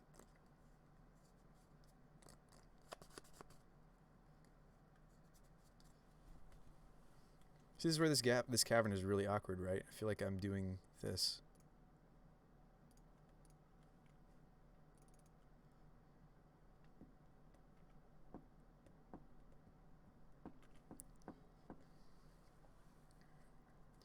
They have to kill us here. We win. Oh, they drew a bunch of land. Good games. We actually really should be 3-1 right now. So earlier you guys missed it, or this was during the raid, and I'm not trying to blame my mistakes or not managing the triggers or anything on anybody but myself. I mean, yeah, I was distracted by drinking alcohol, the raid, all the things, but you can give all the excuses in the world. At the end of the day, don't necessarily be quick to blame the deck or other things other than yourself, right? I'll take the blame for that. I think that was definitely a piloting error against our Yawgmoth opponent. I think both they and myself both were slow play so hard. Like the fact that we both used up our clocks, it was a matter of mere seconds left and they just mashed F6 and I accidentally hit the wrong hotkey. It's really sad when Magic Online games come down to that. It's really a shame when that happens, but it's okay.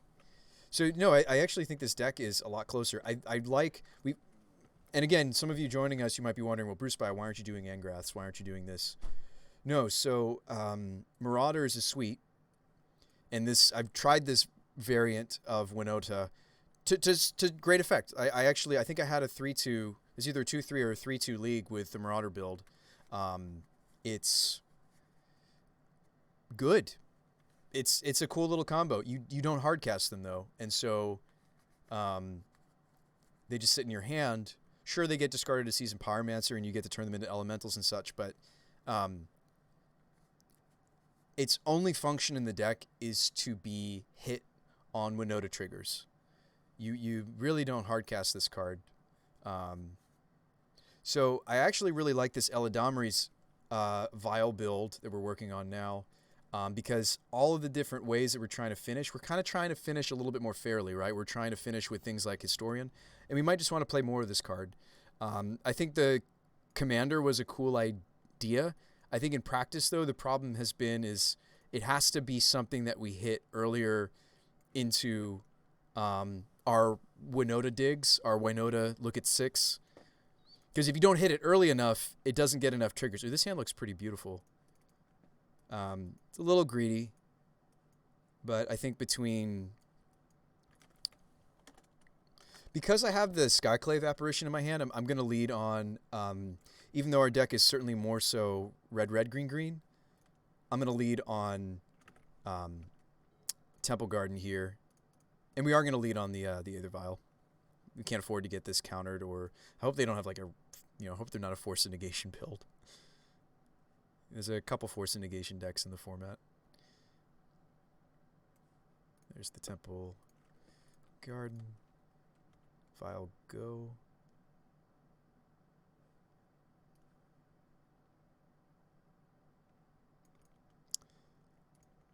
They were looking longingly at it as if they might have one, a force. But no, they got to hold on to that supreme verdict in their hand. They got to hold on to it. If they are control, I don't think that they are necessarily, just because they're taking their time to look at the spells I'm playing.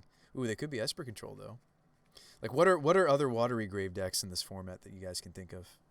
There's a couple combo decks I can think of. There's Mill, which we're terrified of. Hope to never run into it because I've decided not to put something in my sideboard for this matchup. And we could be running something for this matchup. I just have decided not to.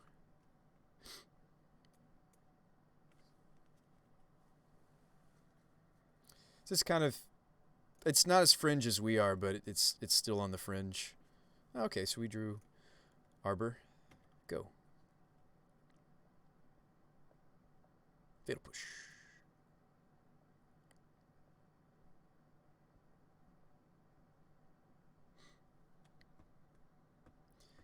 We'll probably know what they are from the first spell they play. I mean, they're looking more and more like Esper Control every second. I wonder why they shocked, though. Makes me think that there's some sort of Grixis Death Shadow. No, they are playing. They are indeed. They have a Spell Snare is why they shocked. Because they would have Opt if they had Opt, so... Remind me that opponent likely has Spell Snare in hand. Yeah, they're Esper Control. Let's see if we can do this matchup. So, Eldritch Evolution, very, very bad against... Counter Magic.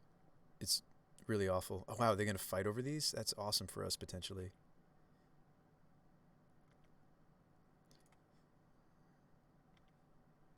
We'll continue to play around Spell Snare. Use the Aether Vial.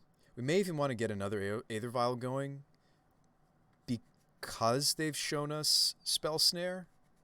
I might even be able to get a counterspell out of this. No, I won't because I already have one vial on the table. I'm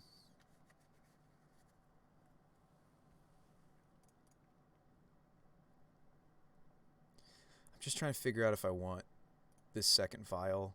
Like this might be the matchup where I want the second vial.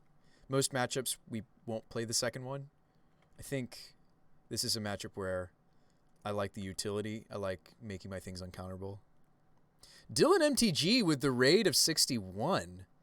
Thank you so much for that raid, Dylan. A lot of love tonight from the Magic online community, or the Magic community. We're up against Control. We have our Singleton Voice of Resurgence, which is a great card for us to have. Second Vial is a good idea, too, because they play Archmage's Charm. They would maybe steal these cards. We've missed you. Aw, thanks, Dylan. I appreciate that. We're playing a weird nonsense Winota deck. It's one card different than what you see in front of you. I think this currently is a... ooh, Kaya's Guile. Okay. We don't need lands. Lands are overrated.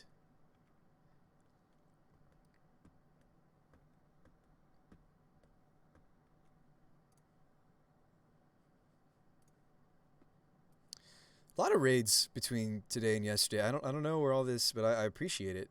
Not sure where all this is coming from, but it's very, very generous. Thank you guys. Another land. We swing. You just got to take it slow against Control. Just take it slow. Maybe we get to Skyclave, a Jade the Mind... Jade. Wow, I said Jade the Mind Sculptor. I had you on the mind, Melfina. Jace the Mind Sculptor. Better than all. Have I thought about rebrewing Robopod? Raccoon One, you are the only person who's been asking me about it. Not that that means I'm not going to. Doesn't Drowned Catacombs have a mixed text box color-wise? Why is this plain? It should look more like this Glacial Fortress. That's sad. It's usually a lot prettier than this. Oh, speaking of Jace. I hope they bounce the Voice of Resurgence. Oh, they won't. They're going to brainstorm.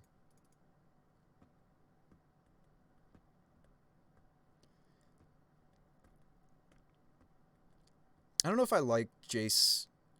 I don't know if I like doing that with my Jace there. Anyway, this is really great for us. We're going to Winota, and it's going to be awesome. So we're gonna nab their Jace. We're doing all the things, folks. I wish I still had Dryad Arbor in my deck, because I would certainly get it here. Take the Jace. See ya. We're going to get a lot of value out of this Winota. Yeah, I might just want to thin. Make it a little easier to hit the goods. And we want Stomping Ground.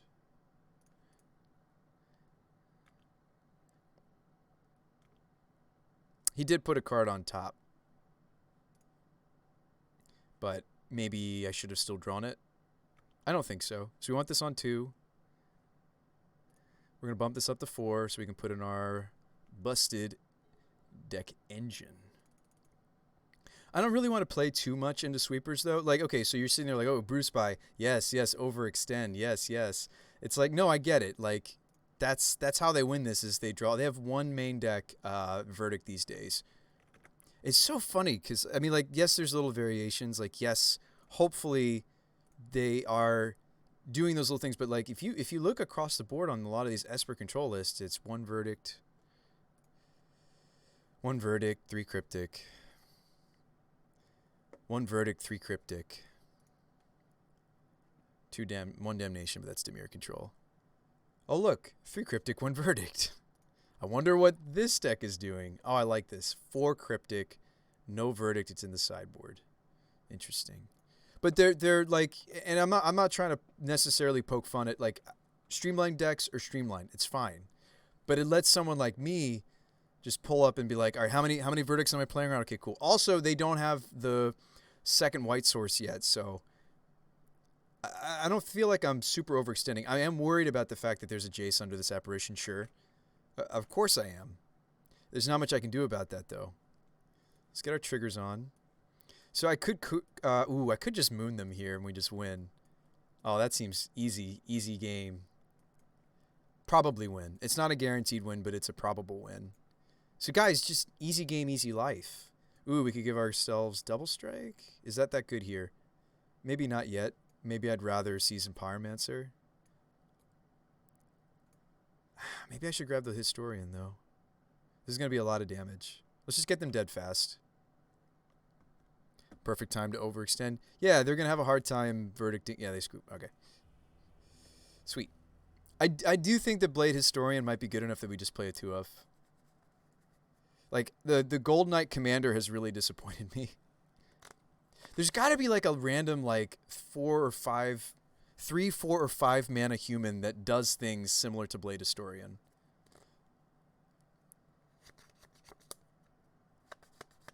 There's like Odric.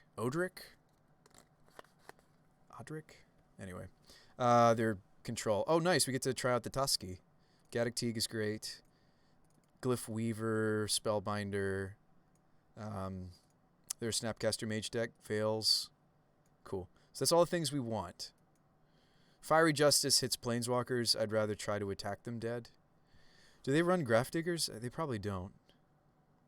No. Okay. That's pretty normal. So the game's going to go long. We're going to slim on this stuff. Not the Veils. I want the Veils. Don't worry. A lot of that's coming back in. Relax. I mean, maybe we're moving away from Gold Knight Commander. Honestly, like it's one of the stronger Anthem effects we've been able to find that is human that hits both non and human cards. I think it's the weaker of the two. I'd rather have Blade Historian a lot of the time. So we're going to sideboard that. Maybe it's getting cut. Same with Rallier. Although maybe this is finally a matchup for Rallier, right? Because it gets back Gaddock Teague and such, which is really good in this matchup. War Boss is fine. Magus of the Moon did get them that time. They're going to play around it. How many basics? They should have quite a few. 3 island, 1 plains, 1 swamp. They'll fetch in such a way. I don't think we're going to got them with the Magus of the Moon again. Well, actually, no. Magus of the Moon takes them off Verdict and Cryptic. Those are the cards we need to be worried about. Let's run it back. So, out of all our acceleration, what's better is Vile against Control. Do I not run so much of my dorks? This is long game. This is kind of a long shot. This is me saying, okay, I hope to not have to mulligan a bunch. Like, these are just here to trigger Winota. They're not really very good post board. Against control, do I need to do something weird and drastic like this? Let's try it. Hope to draw our lands or our vials. Hope that they don't run Stony Silence or draw Stony. Hope that they don't Spell Pierce or Ceremonious Rejection or Thought Seize this vial if I'm keeping this. We're on the draw.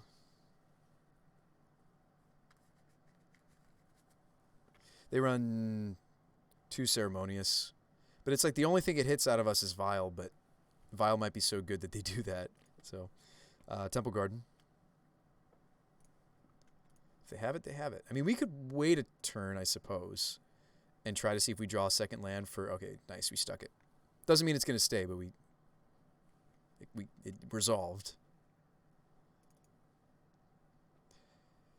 Yeah, these Veils could be a big game. We'll see. Help us resolve our tutors. I'm assuming that game 2 is the game that we lose against them. Like, we hope to win game 1 against control. We hope to win game 1 against a lot of decks. That's why we're hedging, like, main deck Magus of the Moon.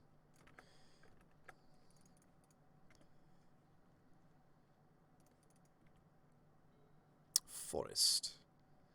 A forest.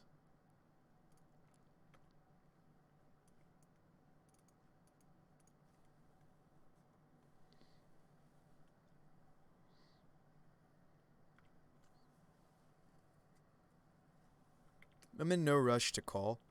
It's one of the few things that I need to... it's one of the few things that wants the help of Veil of Summer to resolve. So there's no rush on that card. We may even just cantrip these Veil of Summers. Having 2 like this, it may have been correct for me actually to pop 1 off on that opt.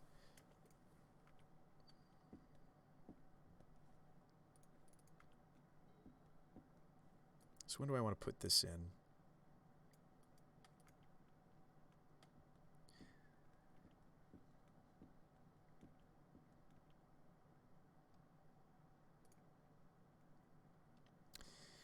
They tend to have end step stuff that they do. I kind of would like to have a Voice of Resurgence in here. And they didn't fire it off. Cool. I kind of would like to have the voice in actually during my turn, as weird as that seems, because they tend to have things like Archmage's Charm. This at least would punish them for going for the Archmage's Charm.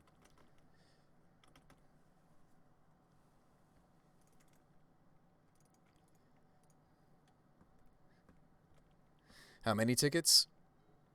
Oh, this is quite a bit more expensive now, Sergio, since I've added like Horizon Lands and all sorts of other fixings. Aether Vial's expensive now. We were trying a company.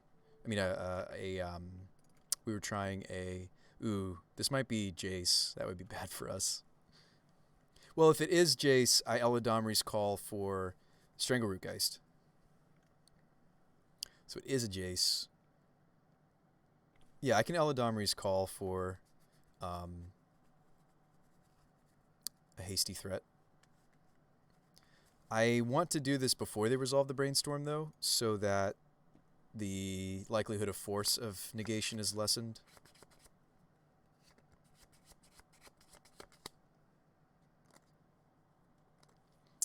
Not lessened, it's 0 actually. They can't force a negation here. Excuse me. Do I have something else that's spicier? Legion War Boss. At the beginning of combat on my turn, I make a token. Oh, I could get War Boss because it gains haste. Perfect, perfect, perfect. That's, I think, a little bit better for us. No, that's cool that the Singleton War Boss is coming up. Like, sure, okay, there is Magus of the Moon, but it doesn't get the Jace off the table. I'd really, really like to get the Jace off the table. So I think War Boss might be what we want to do. Yeah, they can't force because I saw it before you said it. I did see it eventually, Jade. Forgive me. I think that's what we want to do. There is Strangleroot Geist. Toski, it doesn't have haste. I think it's War Boss. Beginning of combat on your turn, make a Goblin token, gains haste, hit it. Yeah. I think it's War Boss.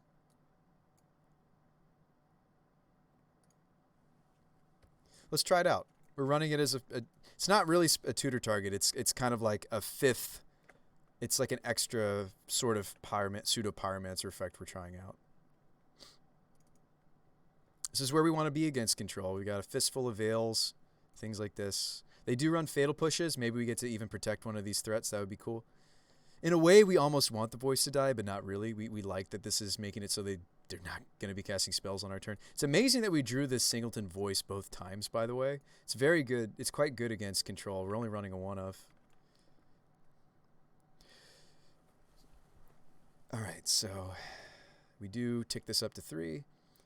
We kind of hope to draw a land here. Oh, okay, or we just draw all the things. Do we deploy the Strangleroot? Actually, I don't think I do. I don't think we do. I think we want to hold the Veils to protect ourselves from certain black removal, right? Well, okay, hold on. This might be a situation where we have a couple options here. If I Spellbinder, we can Geist the Jace dead.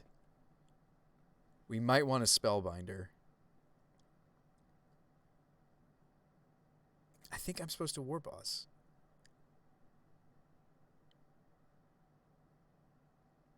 And hold up the Veils. Because I'm sure, like, the fact that I'm missing land drops, I'm sure that they want to Archmage Charms or Aether Vial, for example. Kill Jace, seems good. They have to remove this War Boss, right? Or they need to sweep here. If they sweep, okay, we'll rebuild. We have the voice token.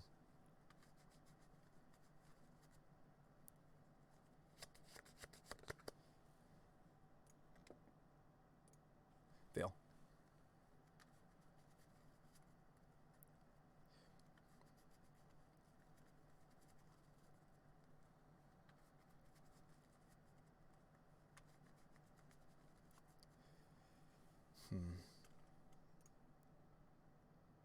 Veil.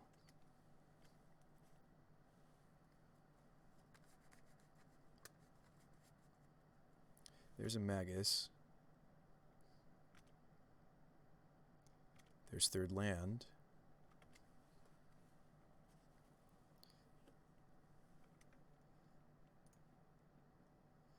Opponent says GG.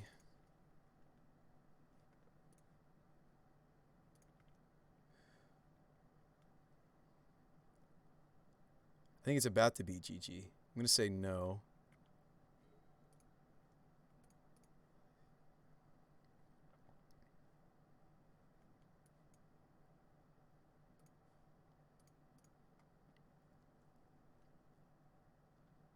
Oh, you know what? I just made a mistake. I meant to cast the Spellbinder and then in response do the Magus of the Moon.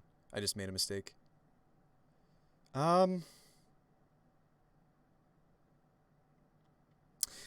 If I steal Magus of the Moon, I do get to Eldritch Evolution into Winota.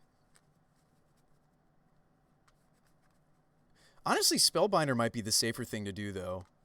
Not just because I messed up there, but because I think it better guarantees that I can get the evolution off than the Magus would, because, like, Force actually could still be a problem. Magus is not going to stop Force. Also lets me hand check them for Verdict. I regret a little bit my sequencing here. I think opponent was quick to say good game. I can make plenty of play mistakes. I'm playing a weird nonsense deck we just built like today. Guile, okay. Snap, Guile, push, opt. Okay. I actually might just take the Snapcaster here.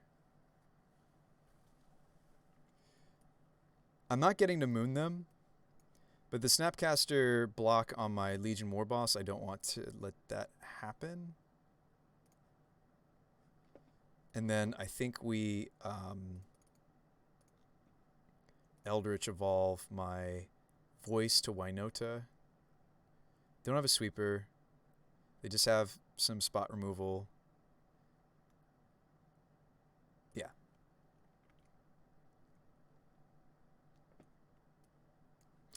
They might...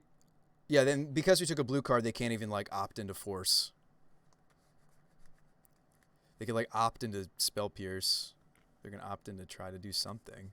Okay. Opt into Path is okay.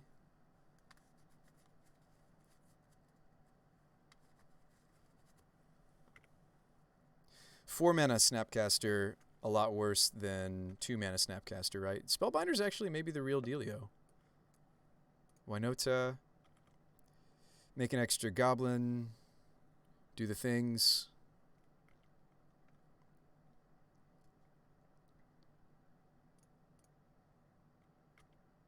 Wait a minute, wait a minute.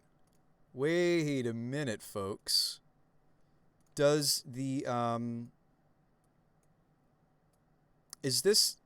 does this one also have to attack each combat, or is it just it's just that token gains haste until end of turn attacks this combat if able? Yeah, I feel like War Boss is just so much better because they don't have to keep attacking if we don't want them to. Renegade Rallier. Did we fetch this turn? Oh, we yeah, let's Renegade Rallier back the voice. Oh my gosh. The one time that this Renegade Rallier gets super uber value. Oh, we whiff. That's okay. It's going to happen, especially after we sideboard. Oh, whoa, whoa, whoa. We hit the... Now like, sweeping is not even ever a thing. We hit our Winota-able Selfless Spirit effect. We were originally running Selfless Spirit, but we switched it to this because it's a human. It's not a better card. It's literally just because we're a Winota deck. Shouldn't you have sacked that instead of the voice? What, the Spellbinder? You know what? Maybe you're right, Jade. Because the Spellbinder already did its thing to the mage. And against control, we kind of like the front side of voice. That's a fair statement. Eliminate. Okay.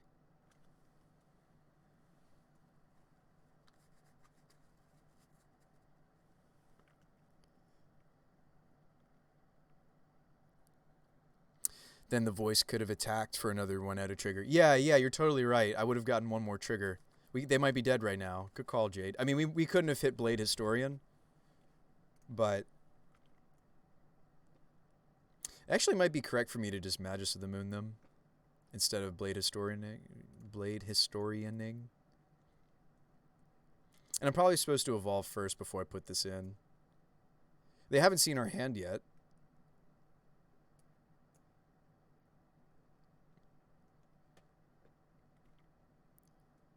Push the elemental token. Okay.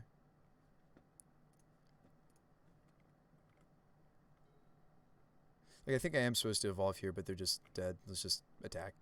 End this league. This was an awesome watch. Thoroughly enjoyed my time. Hey, thanks, Tommy Goith. I appreciate you, friend. Yeah, this is a fun deck. I again, I don't think it's good.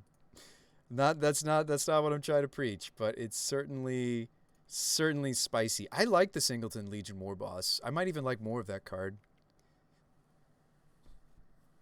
All right, what else have we got in this thing? We can do all sorts of fun nonsense with like Pyromancers and Charming. Like I can Charming Prince the Spellbinder. This is a cool card. That is a cool fun of the Elite Spellbinder. Oh, there's the General. Hey, General. Hey, General. Well played, solid draw against control too. It's just so sad. This could have been a 4-1 if I just hadn't made some of those mistakes against against our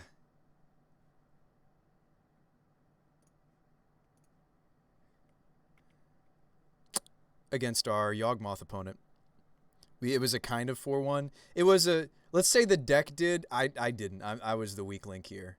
Pia, Mom Pop, Thopter Shop. I do think that even though, so what's funny is I've always accused, and I think Winota will always be a Winmore Wombo, because like once it gets going, if it doesn't get interacted with, it's just incremental advantage, and it's just huge. I will say, I'm just curious how much this is for, even without the Historian. I will say I really, really do like the fair plan. I've tried every Winota Wombo imaginable of unfair win conditions. The General was actually really sweet. So I think dipping into black is fine. We could play Blight Beetle, but I think Linvala was actually really great for fighting that matchup for us. If we want to be even better against Heliod, we play Deicide. We actually did beat Heliod, but I think it's in part because they kept a not great hand one of our matches. That was awesome. So, let me take my coat off. It's a little hot, a little warm in here. We're close. This is close. I don't want to retire the deck just yet. I feel like we're close. We're going to change the mana base. Let's not run all the greedy nonsense. I actually do want to maybe consider the castle. My problem with Gavany Township is I am actually going to consider this card. If we just really want some sort of a utility land, this is another desperately needed anthem. Our deck goes really wide. Legion Warboss was actually really great when we finally got to see it. I kind of like it more even than like the random Pia and Kira Nalar. We're certainly cutting the and Voice of Resurgence was a big part of why we won that control matchup. I think the deck wants the second one. Commander needs to go. Oh yeah, it didn't do what we wanted it to do. Thank you. It didn't. Did Toski do anything? No, we didn't draw it, and we only brought it in against control. There weren't really any other matchups we wanted it tonight. Not sure if we want utility lands. And maybe we don't. Maybe we just want good, clean mana, right? Give me a couple more fast lands. Give me more... I actually, since we're an Aethervial deck, I would like more Horizon lands. What about Firelit Thicket? I was playing a Firelit Thicket originally. That's a good suggestion, or re-suggestion. Raccoon One, you can be credited with that, bringing that back to my attention. Yeah, so there's Firelit Thicket. Wrong one. This one. Yeah, so Firelit Thicket. So, it's a pretty one right there. Yeah, I mean, I think we just want good, clean mana and let the greediest things about our mana base be the Overgrown Tomb, be the Sunbaked Canyon. The Firelit Thicket makes a lot of lands in our deck a lot better. Let me show you which lands. Everything except the basic plains, it's going to improve. It's going to improve these 4 lands. It's going to improve the Sunbaked Canyon, and it's also going to improve the Overgrown. And then, yes, like it'll have minor synergy for these other duels because it'll let us filter if we have the wrong... Like, if we have Razor Verge, but we need Pyromancer. So, no, it's a very good land in a deck like this that's greedy in a lot of directions. I think we need more white sources. I do think that the Sunbaked Canyons are actually really nice for this deck because most of our basics... like, we're starting off our games on green mana, and then the late game is red and white mana. So I actually think Sunbaked might be correct for this list. Doesn't help Eldamari's Call. You're not casting it that early. What about a Horizon Canopy? Yeah, we could do a Horizon Canopy.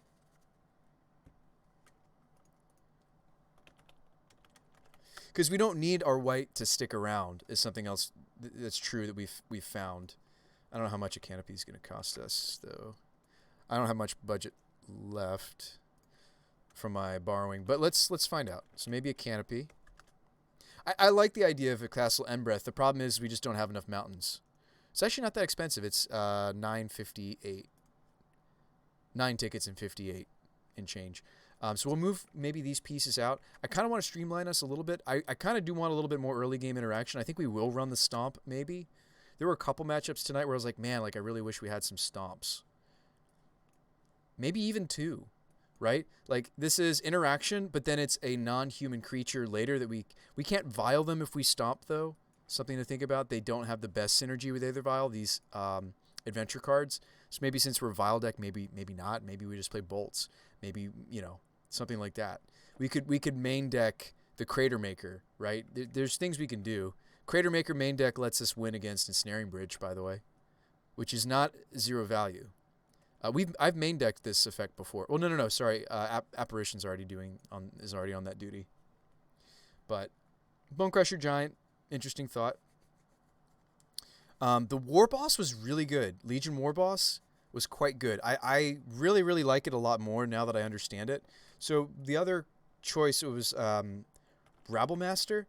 Issues with Rabblemaster. It doesn't give us as much. It's a strong card. It punches. I think Rabblemaster in the greater scheme of things, as far as math-wise, I think Rabblemaster deals more damage overall. Yeah, it does. I think Warboss's flexibility in this deck, the fact that he can mentor our Gilded Geese and our birds. We haven't seen that synergy yet, but most of that's just because we're only running the one copy. I think we could play 2 of this card. I do think it does a lot of the things that we need Seasoned Pyromancer to do for Winota to set up Winota. Honestly, what about Spellbinder in the main? Okay, we could try that. Spellbinder was pretty sweet. Kind of helps us let us know what's going on. Maybe another Legion Warboss. Really like the card. And this frees us up for a sideboard card because we move the Spellbinder perhaps to the main. And let's just be a fair value Winota and bullets, and then we have the Blade Historian. And we're winning a lot of games with just drawing lots of cards. We're winning games just blinking and drawing more cards and reusing the apparition, and like maybe we should play more Voice of Resurgence, but the Warboss look really good. Honestly, I like a Bone Crusher. Yeah. Maybe General Kudrow is in the sideboard. I feel like the Anthem effect that he's offering just isn't good enough. And but I do think he's solid for us anyway. He's an interesting type of graveyard hate. Maybe he goes to the sideboard. Maybe we main deck, as Tommy Goif is suggesting, a Bone Crusher, or we play the second Voice of Resurgence. Voice of Resurgence was so good in that matchup against Control. I almost wonder if some of our numbers are wrong. Maybe we do a 2-2 split Voice Geist even. Like, don't get me wrong, Geist is the faster enabler for Eldritch into Winota, but we're not really Turbo Winota. We're not, right? I'm not playing the finishers that these decks normally run. I'm just not, right? Why don't you just play the second Historian? We could.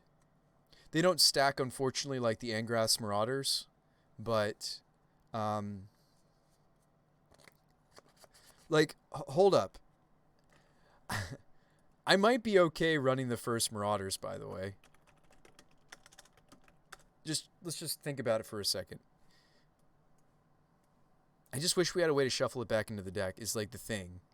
But because this is like the potential prize, right?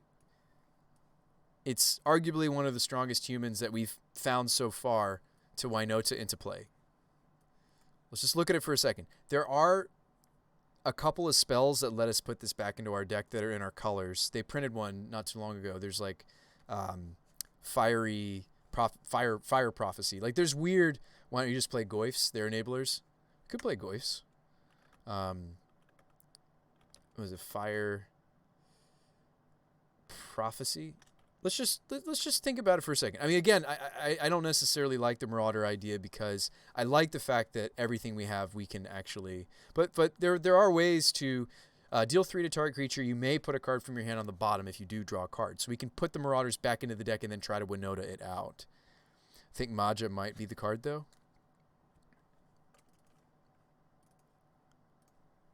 We talked about Maja. Why are we so convinced? It would be kind of cool to have a 5-drop that's powerful to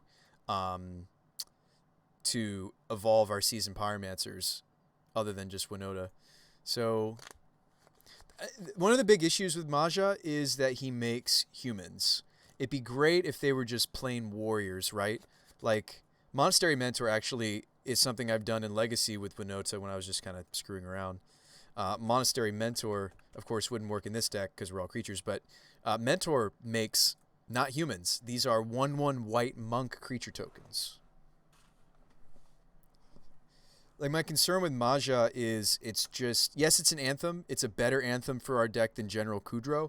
It does make creatures. But I might be totally wrong, Tommy Goif. Like we were looking for an anthem. This is an anthem that does other things. This is an anthem that also affects our goblin tokens, our elemental tokens. It's certainly hard castable. It's certainly we could bump a vial up to 5 to put it in. We could try it.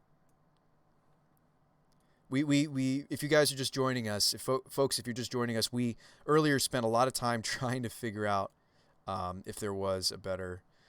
We could also play the first if we're looking for a different land. Like as we add these more 4s and 5 drops, I'm less excited about the Copperline Gorges and the Razor Verge Thickets. I'm more and more tempted to make sure that we're playing lands that are going to be either your late game utility, like our Horizon lands, or that aren't going to screw us over for like we have been screwed over a few times by our the Razor Verge and the Copperline Gorge. Just putting that out there. Might be nice to switch these over, perhaps to we could play the first Arid Mesa. I could play the 4th Wooded Foothills. The problem, like I like the 4th Wooded Foothills before the first. The reason being is the Black Splash. I'd rather play this before the first Arid Mesa. All right, I know I watched you yesterday. You were trying the Eldritch Evolution Plan. Is that why Geist is in? Yes. It's really the only reason Geist is here, because it lets me evolve Geist and immediately attack, get a Winota trigger. So like, how to explain that? So turn 2 Geist, turn 3 evolve, attack with the Undying Strangleroot, get the trigger. It's the weaker, right? Charming Princes and I think Voices, they have a lot more staying power. Maybe it was supposed to be 2 Copperlines. Maybe. I mean, don't forget that we've got greedy things like Auric Champion, Linvala, Skyclave.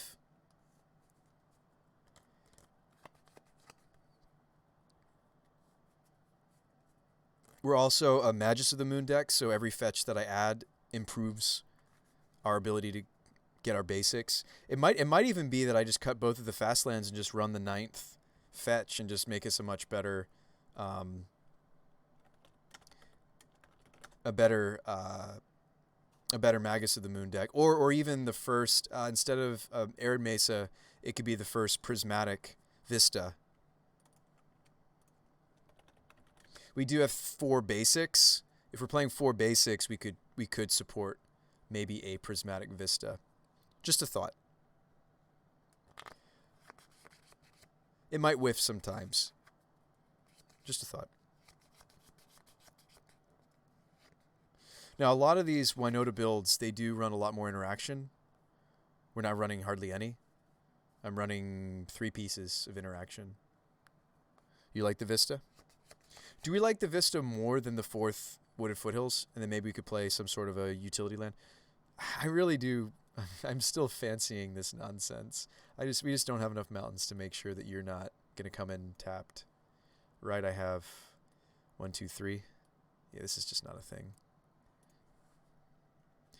I think a Copperline is reasonable.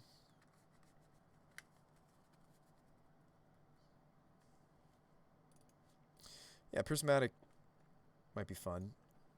So you like the first Copperline?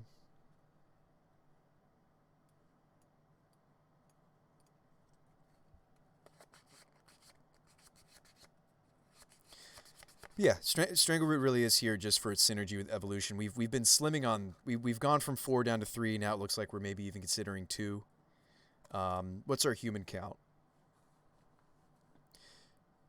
I mean, if we want more interaction, we're certainly not moving in that direction. It looks like we're moving away from that direction. But so let's look at it. Humans, non-humans. These are tutors. Humans, non-humans, human. And then we have some that are kind of in the middle. We'll talk about that briefly. Human. Non-human. So the Pyromancers I kind of put in this middle pile because they're both, and they really are the glue of the deck. We've tried to grow this area of the deck. I just haven't found anything that's just good enough. There's Blade Splicer. There's Pia and Kieran Nalar. There's... We cut the Tomb? We should cut the Tomb. Yeah, if we cut Overgrown Tomb, we get rid of Kudrow. Do I feel Goose is worth it? No, I actually would rather we played Arbor Elf. I was originally playing a 2 of Arbor Elf. But our mana base has moved away from working with Arbor Elf. If we were going to play Arbor Elf, we have to go back to playing two ofs of Stomping Ground, two ofs of Temple Garden, which is fine. It's fine. Gilded Goose, I don't think is the better mana dork.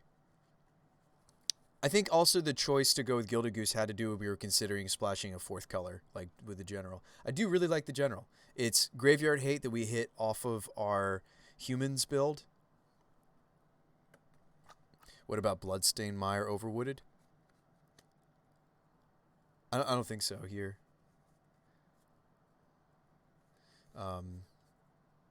Yeah, we could tweak the mana base. We could not do the greedy General Kudro thing, and play double up on our forest, our shocks, and play instead of geese, play the two of Arbor again. Didn't know you were cutting Tomb. I don't know. I mean, like even against Dredge, it didn't really help us. Like game one, he did pick out. So what this card did, game one, it was in our main deck. It picked two Conflagrates out of a Dredge player's graveyard, and we still lost game one. So I feel like Dredge is just tough, and if we win, we're lucky. And they had a slow draw, and we hit the stuff we needed to. It's like it's kind of like the mill discussion, right? And if we really wanted to make that matchup even better, there are more things we could do to our sideboard. We start running straight up Rest in Peace. I'm not really using my graveyard at all, and that's something we've talked about. Like the first Rest in Peace could happen. Like if you really, really want to win that matchup, you need to commit a lot more cards to it, right? Right now, our current iteration, we're stone dead probably to mill. I could like do weird things like Veil of Summer. Some of their mill spells, actually, you can do that because they target you. So Veil of Summer actually helps you a little bit against mill, but by and large, you're going to lose that match. Do we bend over backwards in our sideboard to make that match better? No, but certainly we should care about decks like Dredge here and there, right?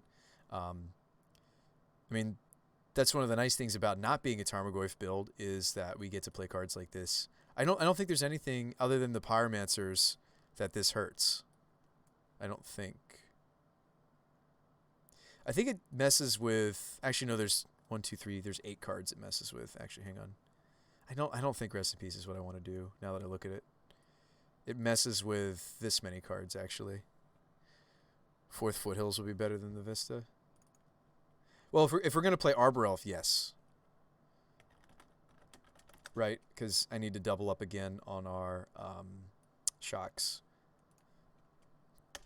So give me second Temple Garden. It's just so you have them more often in the openers, because it can be really awkward if you don't get these going with those Arbor Elves. So I do think that the Arbor Elves are the better dork for us, for our color combination. Let's play a clean mana base. And I think the Horizon lands are some of the better utility lands we could be playing. And then maybe we do cut the copper line. Did we see Geese all that often? No, I didn't. Did not see it. I think we never. I feel like we barely saw it that league, actually. So it's hard to say if it really is a bad choice.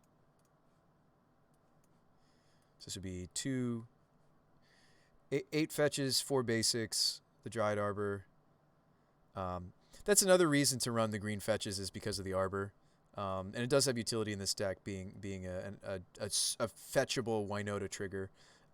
Filter land, 1 Foundry, 2 Stomps, 2 Temples.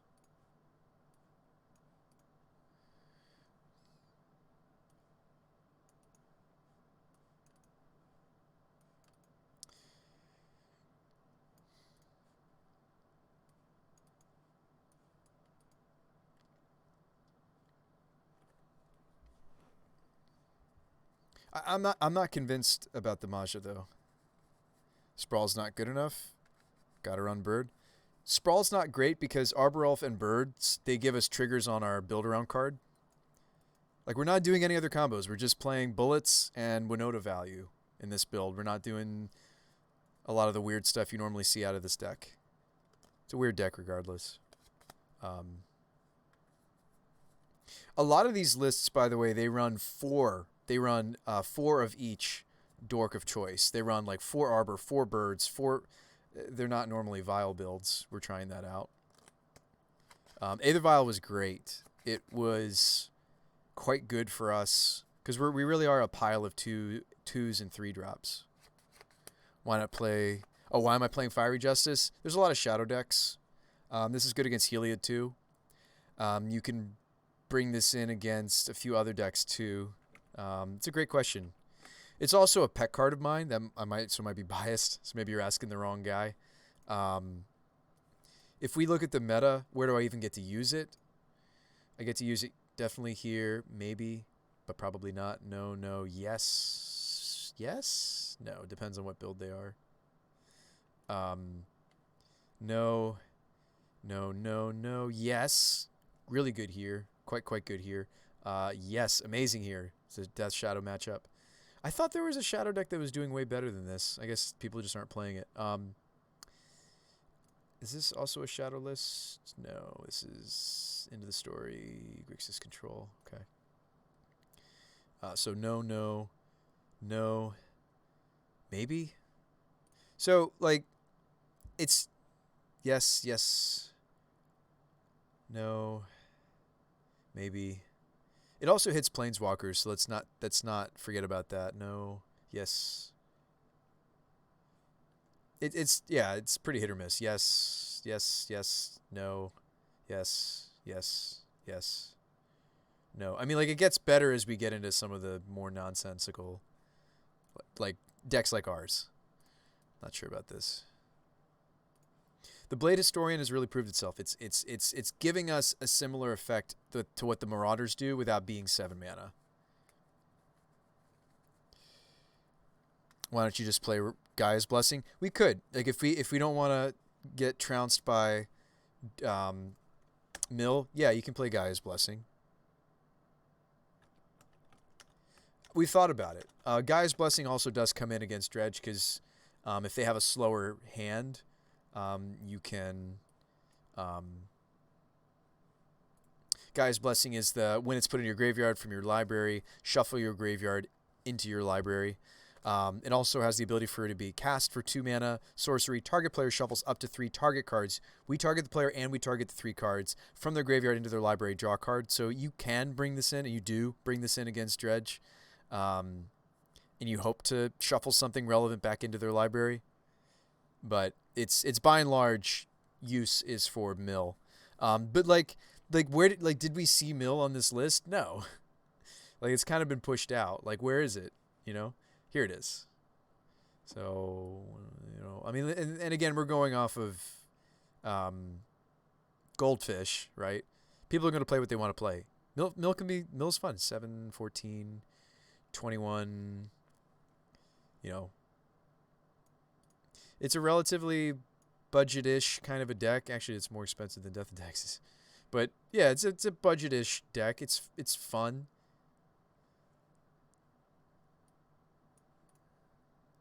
Why not play Loaming Shaman? Yeah, and we've talked about Loaming Shaman before. Loaming Shaman helps us against both Dredge for sure, and also can be useful against, yeah. So there's this too. We have one we thought about at Tommy Goif. I like where your mind is at. It is a very specific bullet, but yeah, against decks that are, doing things with the graveyard, it is a very useful bullet. But like, unless we run into those matchups, we're not going to be using it, right? That's the beauty of like General Kudro, the Scavenging Ooze, is they're going to get used in more matchups. There's even the God we've thought about. What about Remorseful Cleric? Remorseful Cleric is okay. It doesn't have the added bonus of also helping us against Mill. But yeah, there's Remorseful Cleric. There's also even we talked about there's other humans besides the general that do stuff, right? Yeah, there's Remorseful Cleric. We were trying that. There's the Apostle. Really bad, by the way. It's just way too much mana.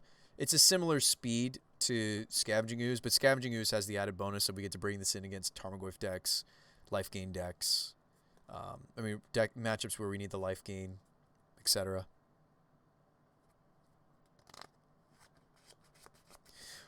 What I'd really like for us to spend our last card slot on is a human that gives us life or something like that. That's where my mind is at. We found some. There's a few.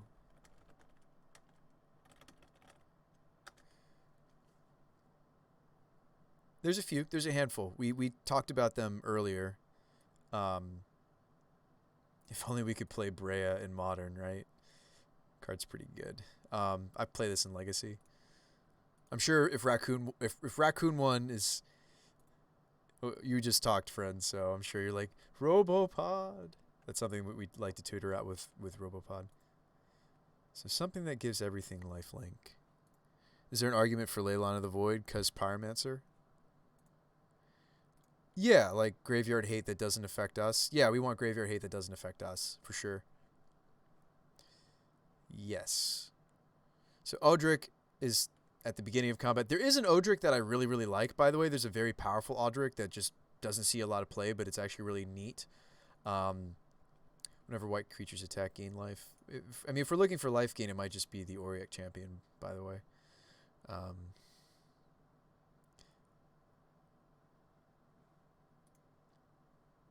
Yeah, there's Phalanx. This is the Convoke one. When enters the battlefield, I gain 1 life for each creature I control.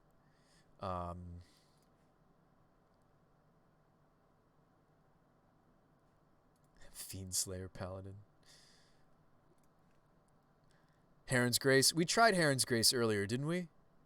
Huntmaster gains us life. I keep coming back to that card. I like it.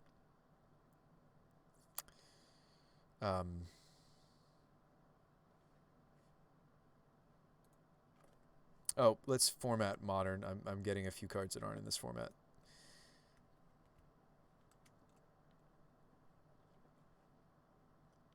Better. Like, it's sad. There's a few cards that are Legacy only. But yeah, so there's the Heron's Grace champion.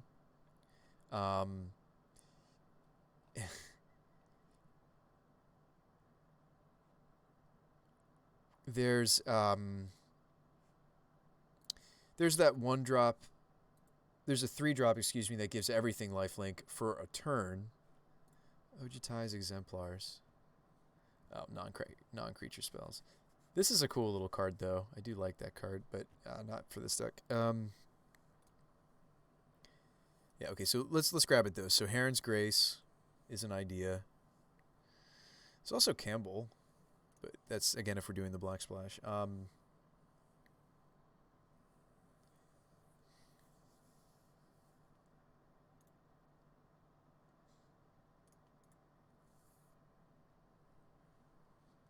Gideon Blackblade. There you go. No.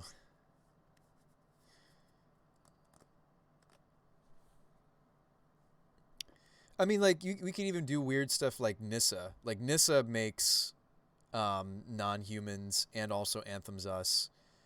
I hadn't even considered Nissa until this very second. There is Nissa. Alabaster Mage, I can give things lifelink. That seems really bad.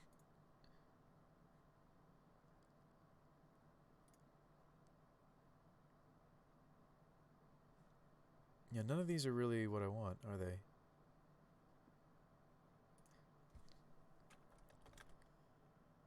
Lifelink, and then I want to say type human. I mean, we could play like a singleton Nissa. We were trying to stay away from playing walkers, but maybe the first Nissa would be interesting. Let's see. Oh yeah, creature, but subtype human. That's what I really need to do. You can see we've been at this. We've been trying to go a little deep here. What about Kenrith? Yeah. We did talk about. I'm sorry that I keep saying yeah, Tommy Goif, to a lot of your suggestions. We did look at this earlier on in the stream before the league. I like Kenrith a lot, especially if we can access some of his other colored abilities. We're in the right colors to access all of his less costly abilities, right? Kenrith is cool. Paladin, only allies gain it. What is it? It's like Lantern Scout. We were looking at it earlier because it was pretty efficient for what it did. Nope. It's in here somewhere.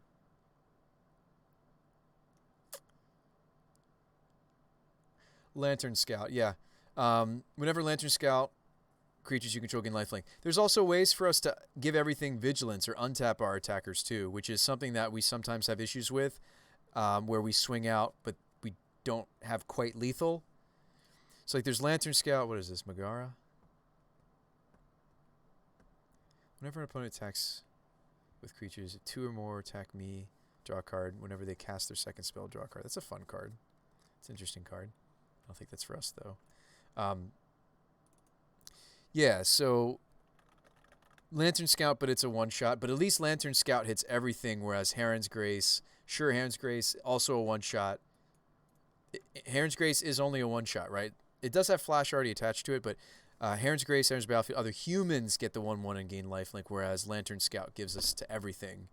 And we can Charming Prince both of these effects, right? We shouldn't write off these end of the battlefield creatures necessarily, such as Lantern Scout or even the Heron's Grace.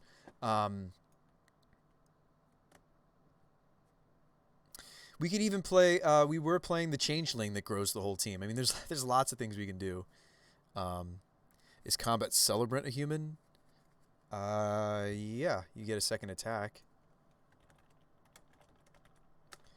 I think it's human. Yeah, human.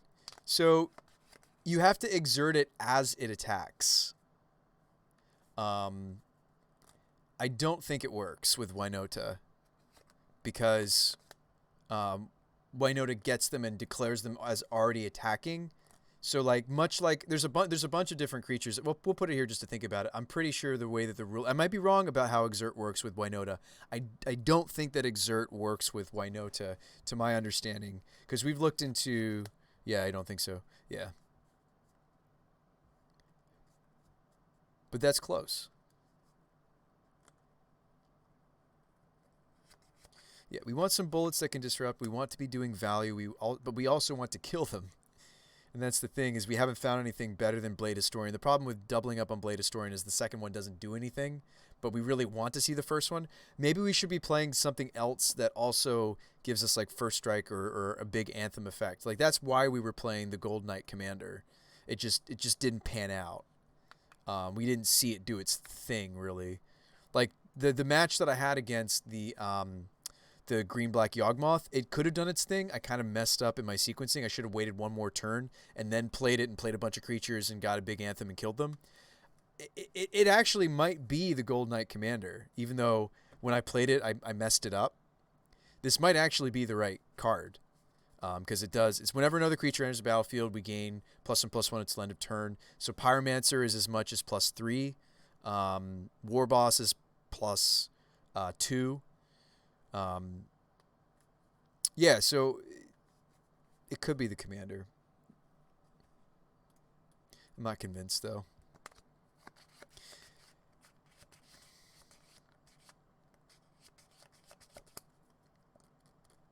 If we had some more soldiers, I don't think we do. Well, these are soldiers, but these make goblins. If we had a bunch of soldiers, I would love to go into Maja's more consistent though. Yeah, you might be right. It's an Anthem. We have had trouble with Maja is nice against, what is it? We had some trouble tonight a little bit with people were killing off our 1 toughness creatures just in general, but also like so that there's a plethora of cards that come to mind besides just Ren and 6. There's also engineered. Plague Engineer, and it can kind of go along. Yeah, you might very well be right that this is what we want to be doing.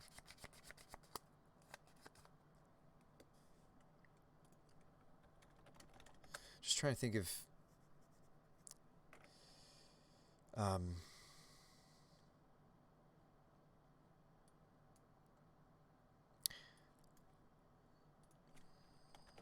I think Tolsimir is an elf.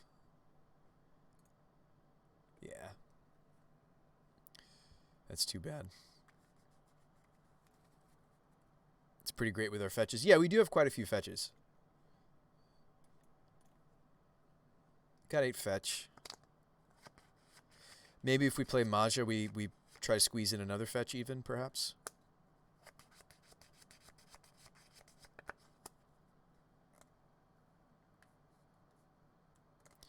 The Selesnya Legends are all non-humans. That's too bad. What about Tireless Tracker? I like me some Tireless Tracker. Kind of prefer Toski for that. Well, Tireless Tracker, of course, the benefit being that it's human. Yeah, Tracker's just a solid card. If we're in a true grind, it's really good value. Yeah, Tracker's an interesting one.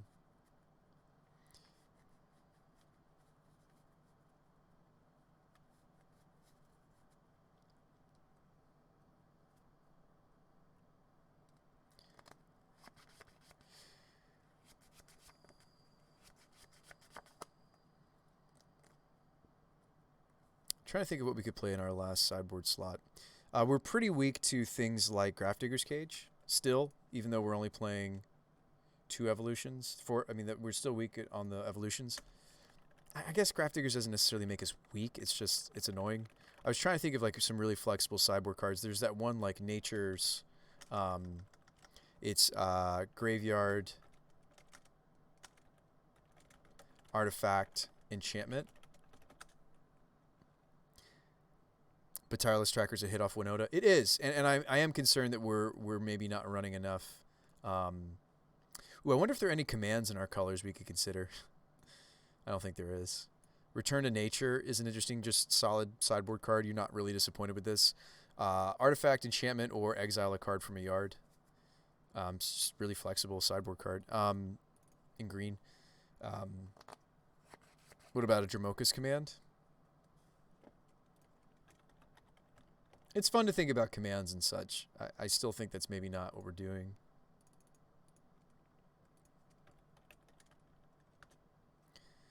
Wonder if we could run like some bizarro jank that's like doubles triggered abilities. Because that's what we're doing. That's our build around. Double trigger. Does anybody know? There's been some nonsense cards that they've printed over the years that are fun, like commander cards that are like you can copy triggers. And like we could, I don't think it would actually copy like in the way that we want to though.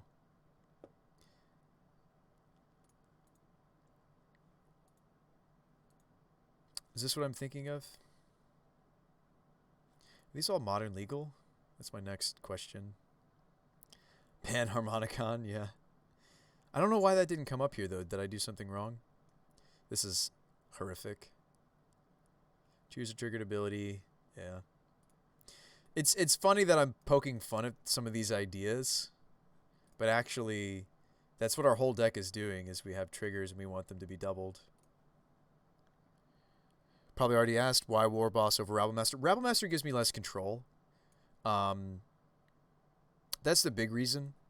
Duckwalls. I appreciate you asking that question, though. It gives me less control. Warboss says for the first turn, when you generate the token, that token gains haste until end of turn and attacks this combat if able, but it loses the must attack this turn if able afterwards. Also, we're more of a go wide strategy, so I think that Mentor is a little bit more effective in a go wide strategy versus Rabblemaster does get the opponent dead quicker. That's why it's a popular favorite of like legacy mono red, prison decks. This is a popular sideboard plan or even in some cases main deck plan because Rabblemaster just like goes really big. Rabblemaster is really good in a deck that has lots of other goblins in it. We don't really. We were originally just running a Singleton Legion War Boss, and we liked it so much, I wanted to try a second one. I like that Legion War Boss gives me more control. If I had 2 Rabble-Masters in play, actually, Duckwalls, they're forced to attack, and I don't necessarily always want them to. There might be a board state where we're like, oh, we want to wait till we remove that blocker. So there's lots of little nuances to War Boss that make me like it. I like that I have more control over it is the main reason. And I also have control over the goblin tokens after the fact, whereas Rabblemaster doesn't give you that option. It just says other goblin creatures you control attack each combat if able. Whereas War Boss, it's just a one-turn thing. But anyway, good question. Really good question. But yeah, I think on paper it's easy to be like, oh, well, Rabblemaster's the better card. I think I want to go with Warbass. You're welcome. That's a good question. I mean, I don't think we're going to run Panharmonicon. Did they ever put Panharmonicon on a creature? It's such nonsense. I think I should stop. We're definitely off in Magical Christmas Land if I'm thinking about doing something nonsense like this. Also, this is entering the battlefield, so this doesn't give us extra Winota triggers. I really think the only way to get extra Winota triggers is just to have more non-humans that attack. But it's just a fun thing to think about. Doubling the Seasoned Pyromancer triggers would be sweet. Draw extra cards. That does interest me. Like, if a trigger, copy trigger, or double trigger. I just don't know what the wording would be for this thing that I want that may not exist. This is all instant or sorceries. Triggering, yeah. It's like super prowess. If a trigger, if a, like, copy, I don't know. I don't know what the wording on this effect would be. Rings of Bright Hearth. Isn't that not... Oh wait, Rings is modern legal, but it's also really bad. Like a lot of the things that I want to get out of this card are just really bad, right? If a copy, they're just really bad Magic cards. So I'm okay maybe not exploring this idea much more.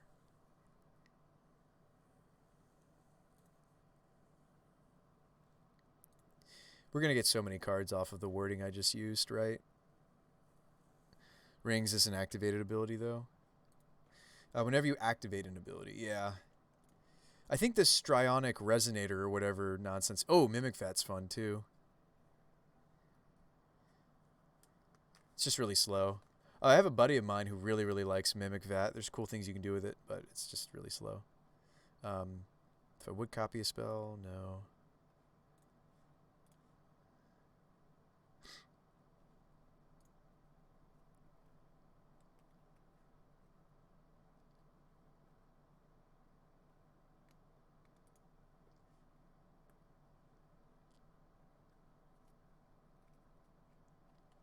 I think none of these are really remotely... There you go. Seance. There's the answer. Seance. There is a legitimate, like, tier 5,000. People have tried to brew around Seance before. People have tried to brew around God Pharaoh's Gift. We're definitely in, like, the bottom of, like, modern cards. Some of these might not even be modern, actually. I don't think some of them are, actually. Mirrorworks. Yeah, we're in total... I mean, in fairness, a Winota deck, we're already in nonsense land, but I feel like I'm further into the world of nonsense. Is it really just rings? Would a singleton rings be sweet? Whenever I activate an ability, if it's not a mana ability, I can pay 2. If I do, I copy that ability. Okay. So rings is a 3 mana artifact that I can maybe copy Pyromancer, Charming Prince, Spellbinder, Apparition, Winota. That's about it. It's fun to think about. It's definitely a rip. Definitely, we're in the not where we should be. I did also briefly think about Nissa. I didn't show you the Nissa I was thinking of. For those of you that didn't know what Nissa I was referring to 3 mana Nissa. I actually don't hate the idea of this card. For 2 reasons. One, it gives us a much needed Anthem effect that affects not only humans but also non-humans. I randomly have a Nissa Worldwaker. Probably got it in a booster. Show me the other versions. Oh, there we go. So you'll recognize it by this art, most likely. This one. So Nissa Voice is in a card. So we're paying 3 mana for a Planeswalker that's going to make plants. Why do we care about plants? Plants, they're Winota triggers. The -2 Anthem could be relevant. What about Yarick? Oh yeah, Yarick. That's the... Isn't he like 5 mana though? But yeah, he's like bug colors, right? Yeah, yeah, Yarick. Thank you. Yeah, Yarick the Desecrated. Yep. Yep. This is a cool card. It is several colors outside of our colors. But this is cool. That's too bad that it's many colors away from Winota. They would get along together. So yeah, Nissa comes to mind. Like, that could be the last spot instead of the Maja. I do think this card might actually be better for us than it looks. Right? Just putting that out there. It makes tokens, and it's an Anthem effect. And the tokens it's making are non-human. It's also a human? What? Oh, Teysa. Doubles on death triggers. So we might be in Magical Christmas Land to start thinking about some of these cards like Maja or Nissa. Play Teysa. There's like some random knights from 3-mana 1, this one. There's weird things you can do with Teysa Orzhov Scion. You're thinking of Teysa Karov. If a creature dying causes triggers an additional time. So this doubles voice in our list. That's about it that I can see.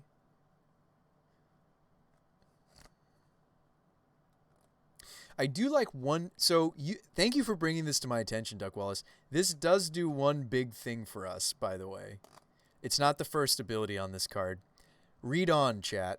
Read on to the rest of what this card does. Creature tokens you control have vigilance, lifelink. What about our deck is token oriented? Quite a bit of it.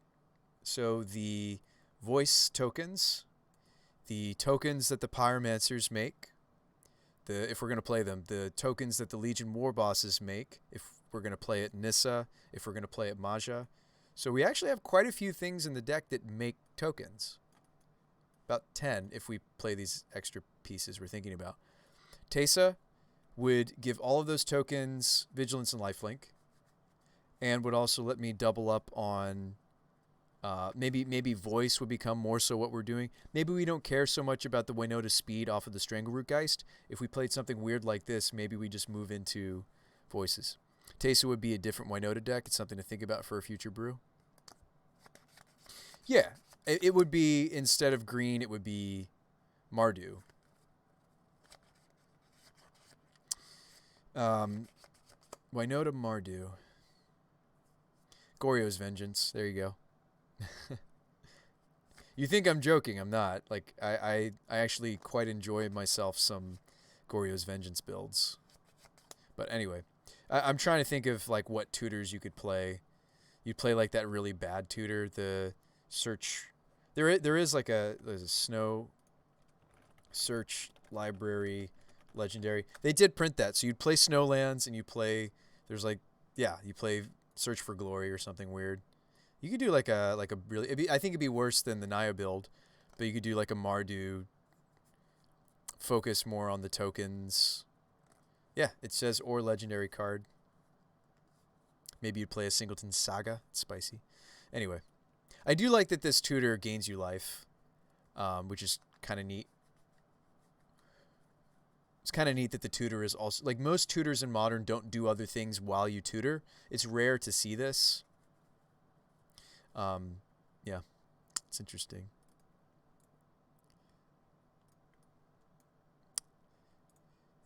Interesting. I mean, like, this effect is really potentially nice for us. Again, it's a different deck.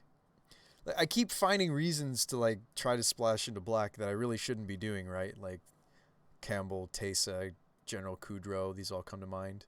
Like, where that hint of black would be kind of nice. Anyway. Maybe we move one of our main decked cards into the sideboard and try out some of these new cards.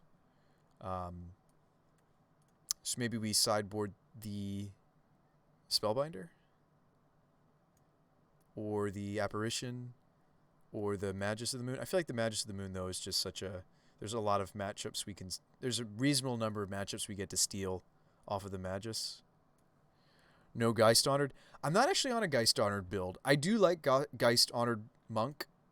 I'm not on a Geist Honored build, Ogborg, for a few different reasons. I've tried it. I've also tried the Angrath build.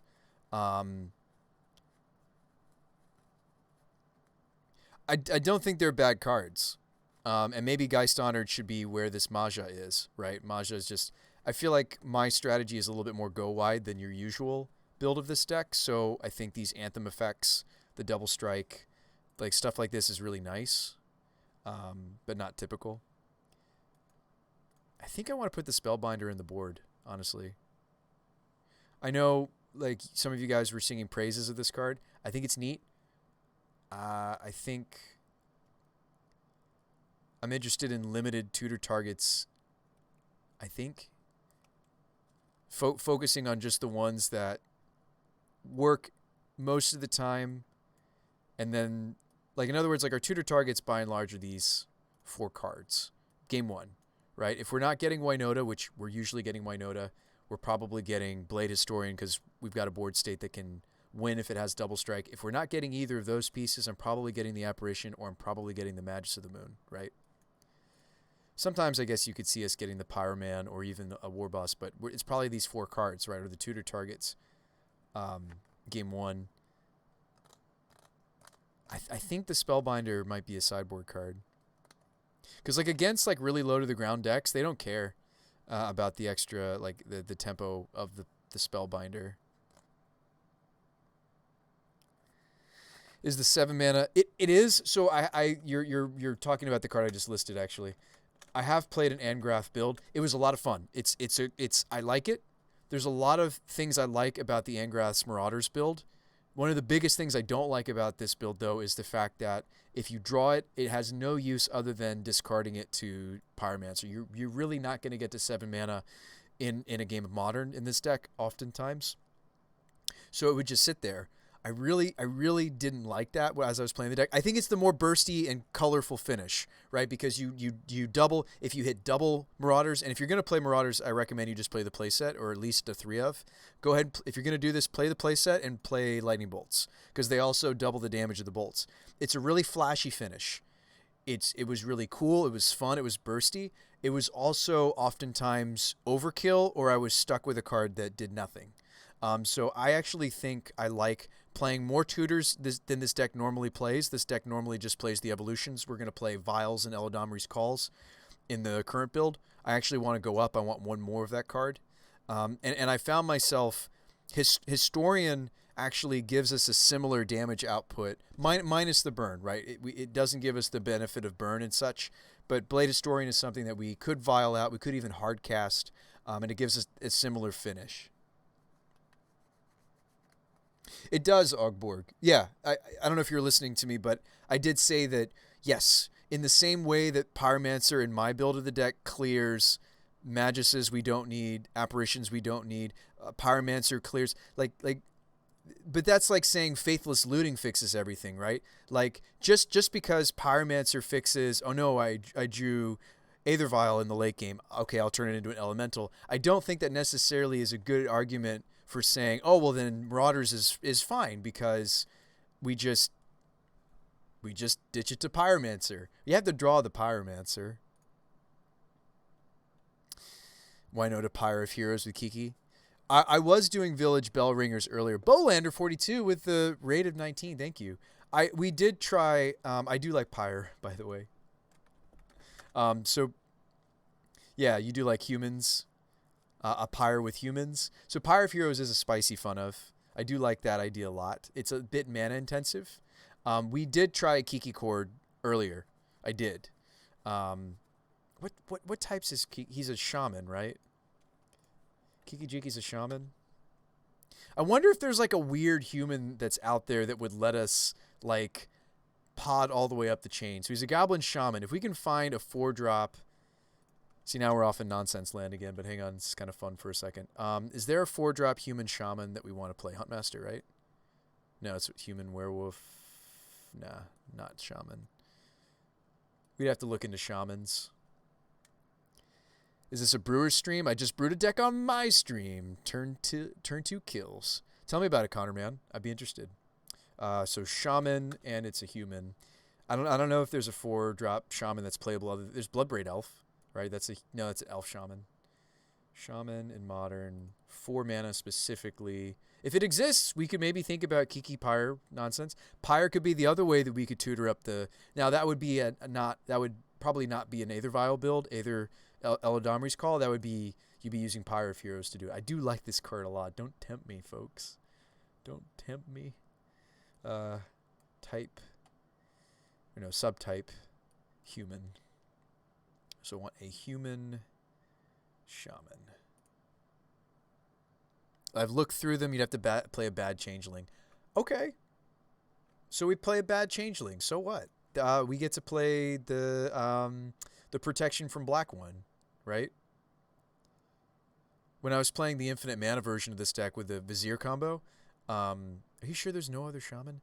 It actually wasn't bad because as I had infinite green mana, I could punch them for damage. But the problem is you just chump block it. Skursdag Cultist. Sacrifice a creature to... Oh, it's terrible. Eternal Witness is a shaman, but it's 3 mana. It's a very good shaman. There's no playable 4 mana shaman. Uvenwald Mystics. No, that is not the card. Rage Thrower. Let me go to mana cost. I want specifically 4s. I should just trust you that you already researched this, right? There's Rakamar. That's a fun card. Oh, Master of the Wild Hunt. Are you sure that there's no playable? We're brewing with Pyre. What about Master? We're gonna try Pyre, Connor, man. I haven't tried it yet.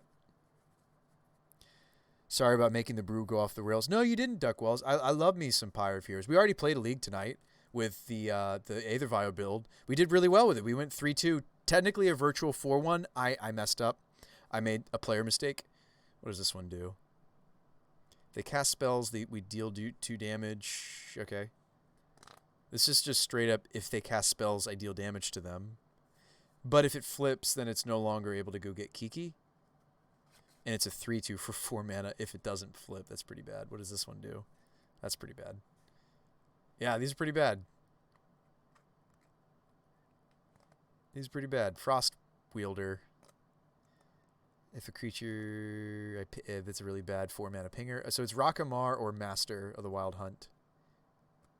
Master's actually playable, theoretically. If we played Master of the Wild Hunt, we probably want to play Hunt Master too. I don't think I'd play Rakamar. Although Rakamar does immediately give me something that triggers with Winota. But probably not Rakamar. Probably would play Master. But couldn't you go Realm Walker to a Goblin or Shaman and then Kiki-Jiki? I don't know if I like that.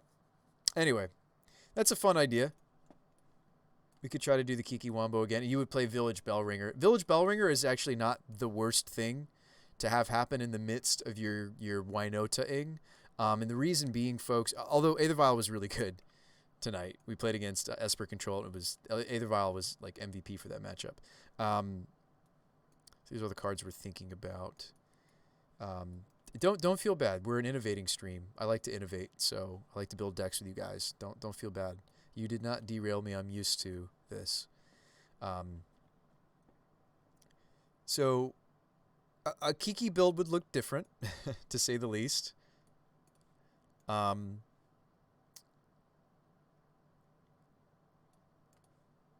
Although it's slower, Pyre of Heroes is a house. This card, if we resolve it and we get to keep using it, it's a house. Also, since we're a Seasoned Pyromancer build, yes, I'll use the same argument we used earlier with the Aether Vials, even the Angrath's Marauders. We don't mind drawing the extra copies because even with the Winotas, because of Seasoned Pyromancer, right? Arguably one of the best cards in Modern. We get to play 4 of them. Is Legion Warbus better? Oh, I already answered that question earlier, but I'm happy to re-answer it. So, Ogborg. So, the reason I wanted to try out War Bosses and maybe even a second War Boss has to do with the fact that this gives me a lot more control. We're a go-wide deck, not a go-big deck. Rebel Master is the better go-big card. It gets played in Legacy over War Boss because it just overall is going to deal more damage. War Boss is more flexible because Rebel Master has some awkward wording on it. Let me show you. So you can kind of see my and I might be wrong. I'm not saying I'm right. All bets are off on, this nonsense brew, right? But Let's see. I do really like that if we stick Pyre of Heroes, it's going to be useful again and again and again and again. It's, birthing pod essentially for us. Rabblemaster. So Rabblemaster has some awkward text on it. If you have multiples of them, they have to attack because it says other goblin creatures you control attack each combat if able, right? So if there's an ensnaring bridge, obviously they're not going to attack. But in all other cases, I must make them attack. And the awkward thing about that, they do have the same text with at the beginning of your combat on your turn, make a token, right? And it's great that it's a goblin. We want goblins, right? We want things that are non-humans, right? So the problem is, while Rabblemaster has better damage output, Ogbrog, the big issue is that Rabblmasters must attack. Legion Warboss doesn't have that issue on himself. Or sorry, Rabblemaster does say other, but if you have multiple Rabbles, they must attack. But even the tokens that the Rabblemaster is generating must attack. And there's going to be some board states where, let's say I don't have the Winota yet, and we're just getting those Goblin tokens chumped. That feels really bad, whereas the War Boss, there's cool maneuvers I can do with it. I could even mentor, like, let's say, I could mentor the Arbor Elf. I could mentor these Birds of Paradise, this Dryad Arbor. I could mentor the Seasoned Pyromancer tokens. So I think this one's just the more flexible of the two. And those slots still might be better spent as Blade Splicers, right? Or Huntmasters, or Gotcha. Not a big occurrence. No, that's true. Right, and how about this? If we were playing a singleton, maybe Rabblemaster is the right thing to do, right? I hate the idea of losing control if I play the second or third copy. Hate's a strong word, I know, but I really don't like losing control over my own creatures, if that makes sense. We're not really a beatdown deck until we get the engine going, right? Like, yes, we're playing Blade Historian. I feel like we're less all in than a lot of these other Winota shells. I'm more about being able to tutor for bullets to slow our opponent or stop our opponent and then beat them.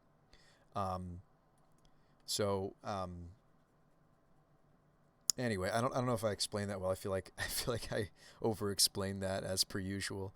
What about Zealous Conscripts? Yeah, that also goes infinite with Kiki. Conscripts is kind of awkward because we steal something and I don't get to do stuff with it afterwards. We've played it before. We did do a Kiki-Jiki build, but we weren't using Pyre of Heroes. Maybe that was a missed opportunity. We'd have to do some weird things, though, right? So all of a sudden, Skyclave Apparition is a spirit. Stranglerootgeist is a spirit. So all of a sudden, Voice of Resurgence is not so good anymore because it's an elemental. And we have to figure out the pod chain, so to speak, the Pyre of Heroesing. And it's okay if some of those chains end. It would be a really, really interesting puzzle to solve. And you guys know I'm a mechanical engineer. I love puzzles, right? That's part of why I like decks like this. What is it, Village Bellringer? I do like puzzles. I'd be interested to try the Kiki build again, just with some new technology. Village Bellringer. I don't know how many of that you run.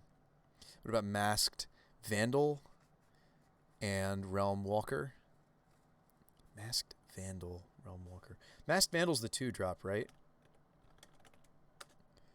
I feel like we're going to be starting the pod chain mostly at well, maybe you're right. We just want to piece it together. I love pod decks. They're so much fun. In Legacy, I also have a deck that is near and dear to my heart in this stream, Robopod, where we do this sort of nonsense, try to like piece this together. Human Cleric. Okay. So we've got our Shaman. We've got our 3-drop Changeling. Instead of Realm Walker, by the way, we could play... just putting this out there. I'm not saying we have to.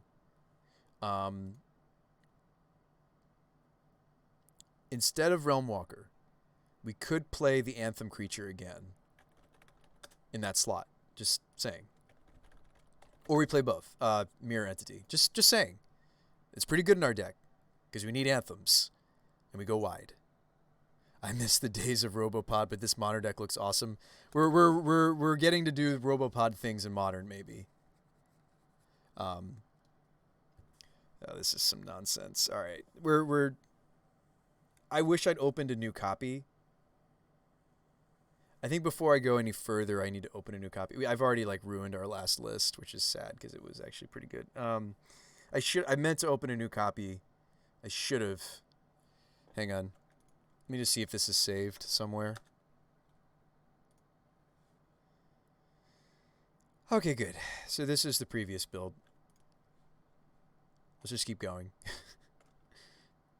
Alright, so instead of Aether Vials and Eladomri's Call, we're going to try to create some sort of a pod chain. So how many Pyre of Heroes do you run? 3? 2?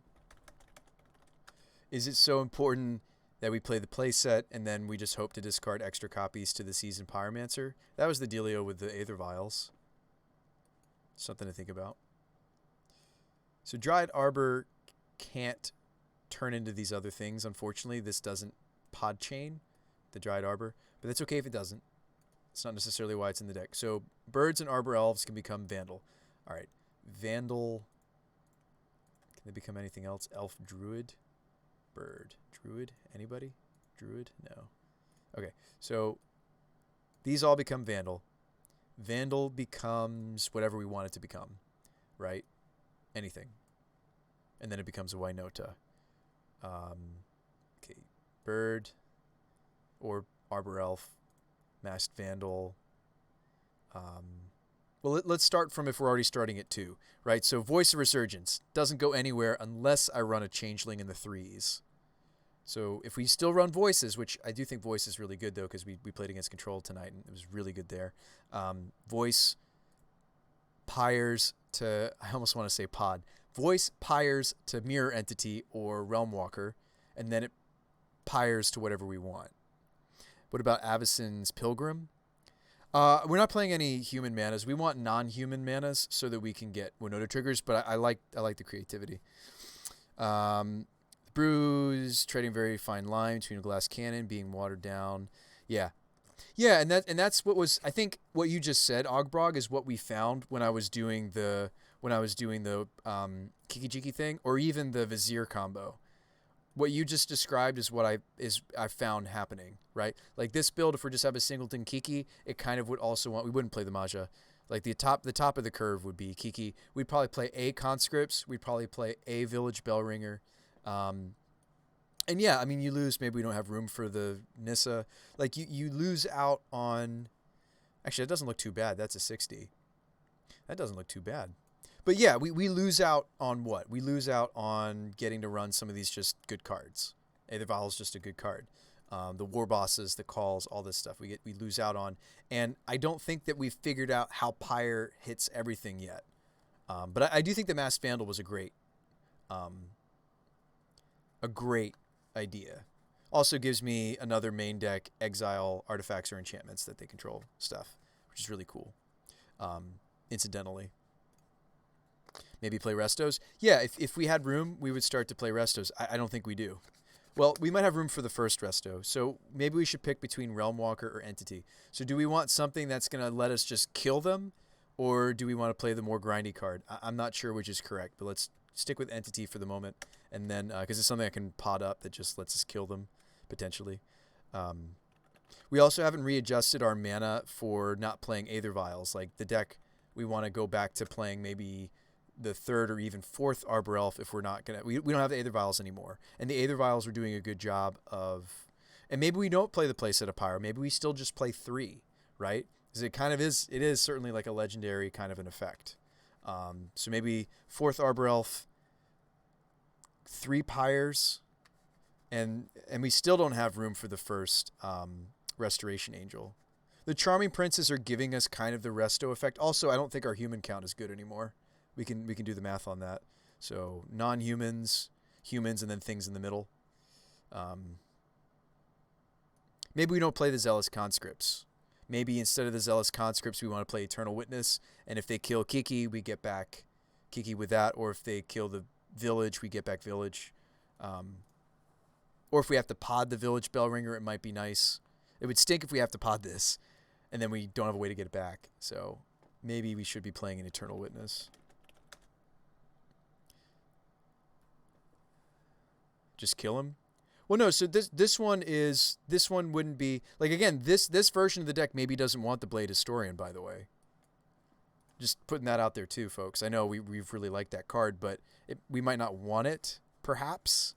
Actually, no, the first one's really nuts. So hang on, it's really nice actually for us to just to hit that off a Winota trigger. But anyway, so let's look at the numbers. Um, Non-humans, humans, and then things in the middle. Um, well, actually, Masked Vandal is not going to count as a non-human. It's actually that's one of the awkward things I found out about the changelings is since they're all types all the time, when it comes to Winota, they actually don't count as whenever a non-human creature attacks. They only count as humans. I think that makes sense, right? Because it says non-human. One of the types that this card has is human, technically, right? Because it's all types. Um, so that's one awkward thing about the changelings we found out. I found out the hard way. I shouldn't have. It makes a lot of sense when you think about it. So this is actually in the humans pile. I'll put seasoned in the middle because it's kind of both. Non-humans, non-humans, humans, humans. Actually, master I'm going to put in the middle because it does generate a wolf potentially. Pyre just seems too cute. Don't think the deck is doing great against controlling decks. Yeah, no, we were just checking it out, Ogbrog. We were just checking it out. I do think the previous iteration, the version I just showed you, I really really like because it had this had burst and we were really close. This is what I took to the league. It was card wise, it was a 4-1. I had some piloting errors, so it ended up being a 3-2. It wasn't the card's fault that came to me. It wasn't even necessarily a deck composition issue. It was me. It was piloting error. I think it should have been a 4-1 actually against our Yawgmoth opponent. But anyway, that's aside. I think the black splash was greedy. I think cutting this, I'm down to keep brewing on the Blade Historian good stuff's build. I don't disagree with you. The Pyre's too cute, and Aethervial is a really good engine. Aethervial really strong. It's cool to see what this deck might look like if we tried to do the Kiki Pyre thing. So screenshot it and save it, and let's go back. I don't disagree with what you're saying, and I think I would like to get some more games in tonight, and I think that this just has a lot of things that needs to be ironed out, and it's not going to be game ready for a while. And so since I want to do some more games with you guys tonight, I think let's iron out this version. All these lists, I try to post them to our Discord if you want to continue the conversation. Oh, it's been awesome, Ogbrog. The reason it's awesome, though, honestly, the princes have been awesome because of the Seasoned Pyromancers. A lot of cards in this deck are awesome because of the Seasoned Pyromancers. Let me count the ways, right? Let me transform this deck back to where it was with the Vials and the Eladon Recall build. Yeah, let me count the ways. This deck, man. Pyromancer is just so important. All right, let's go back to the Blade Historian build. I don't mind the Mirror Entity. We're sitting here desperate trying to find a human that gives us an anthem that we're happy with. Mirror Entity was a staple for a lot of the earlier builds of the deck I was messing around with. We might just bring this back. It is the anthem effect that we maybe need. It also, strangely enough, it'll let you sneak the team under in a snaring bridge if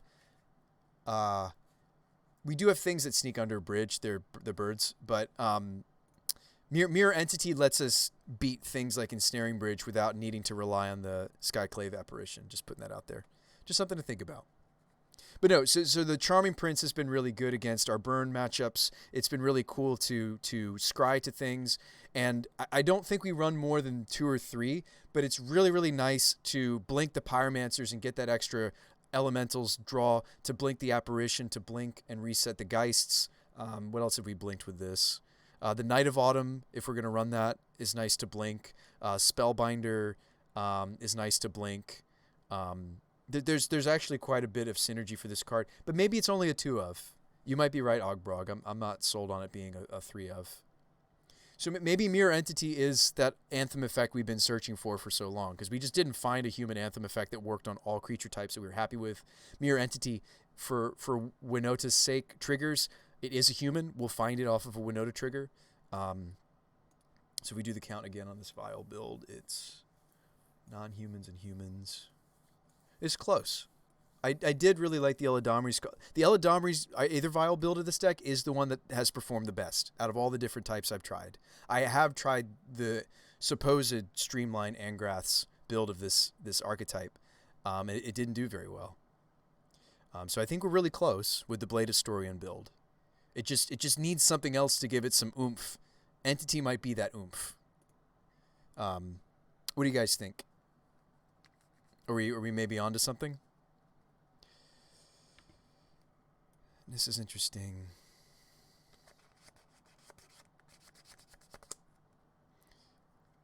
I think Legion Warboss is better though because it's going to give the tokens haste.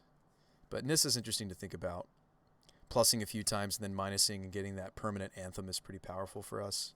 This might be interesting to try. Anyway, not non-human count. Entity, unfortunately, as all the other changelings are, always a human, so it doesn't count for this number I'm counting here. Mana base is cleaner too. We've made some improvements. We're going to add a canopy, I think. Non-human. Non-human. This is in the middle because it does both. Again, I'd love to grow this area if we could. Yeah, maybe you're right. Maybe let's go to just 2 Charming Princes. We also do need 2 drops because we do. That's another reason why I was playing 3 Charming Prince is we want 2 drops. We want more 2 drops than this. Only like the archetype that I based the original shell of this deck off of. I think they were running. They ran 8 2 drops. So we're only running 6 right now. Maybe play 2 Skyclave. Skyclave is great. It could be a 2 of for easily. Easily could be a 2 of. Yeah, that could easily be a 2 of. What about Pia? Yeah, we could play Pia and Kieran Delar. We've played it in the past. It's another. It's solid. It's kind of in the similar realm as the Seasoned Pyromancer, right? It's a human that's giving us non-humans. Blade Splicer does that too. It's weaker though. Pia and Kieran Delar is a stronger hit. And I really did want to play Pia and Kieran Delar because we're playing Aether Vials. No, only play Pia? Really? You don't want me to play Pia and Kieran? But why wouldn't you play P and K? Why do I want this one instead? Make things not able to block me? Is that more relevant for our deck than P and K? Because it's 3 CMC? That's an interesting thought. To play this just so that I could poke through certain blockers. And maybe you're not crazy. Huh. I hadn't thought about that being a relevant ability for us. There's also, isn't there that one red legend that's like, lets you sneak under? What is the name of that card? That's another consideration actually for this weird slot. It doesn't generate creatures though, so it's kind of bad for Winota, but there's a few humans that let us sneak through. There's the one that gives everything menace. There's a legendary that does something. It's like creatures can't be blocked. So creatures can't be blocked human. No. Reset filters. Block human. And it's red. I'll find it from that, I guess. I could even search for legendary subtype. I think that's a subtype you can search for in here is legendary. Human. There's a few different, like, that's something we could try. The problem is we're going wide, so. Well, no. It's hard to say. That seems really specific, right? Thopter with flying is nice, though. Well, both Pia and Kieran and Pia give us flying Thopters. I feel like you want the one that's more value, but maybe I'm wrong. Sigrid. That's a funny card to be playing. It's not very good for what we're doing, I don't think. It's very specific. That's not the card I was thinking of. Oh, Suba. Pia is on curve before Winota. No, that's true. It is. It's on curve before the Winota. That's true. Another creature can't be blocked.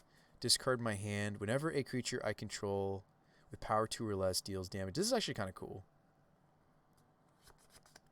I've always thought that this is a cool card, but I've never had a deck that could do it. That's kind of a neat fun of.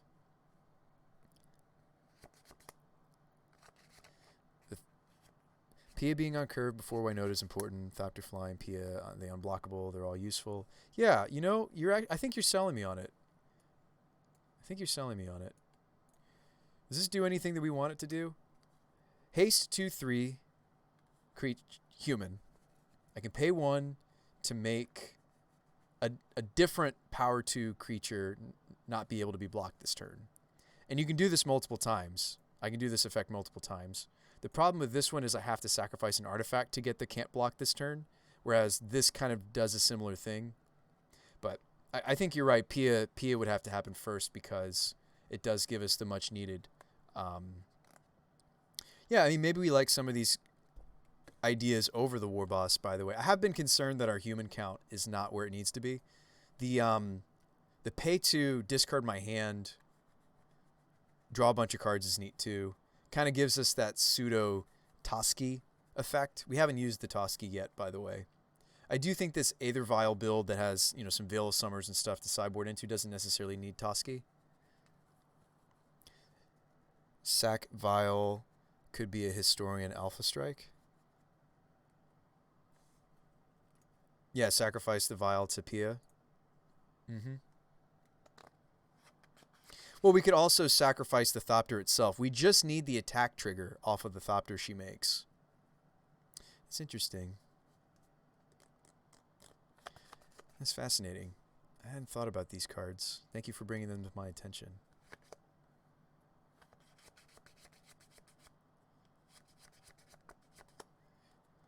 And they're not actually a non-bow necessarily for us perhaps running Entity, because we can do all this nonsense with making them unable to be blocked before we pump with Mirror Entity, if we have enough mana to do all that nonsense.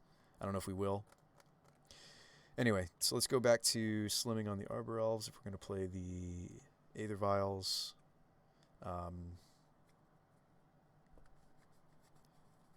Yeah, I think we'll try it like this. It's getting closer, folks. It's getting closer. Cut everything. Yeah. Oh, let's cut the Toski and maybe run a different piece of Graveyard Hate. That's right. That's where we were at. We've got Ooze. We really like Ooze.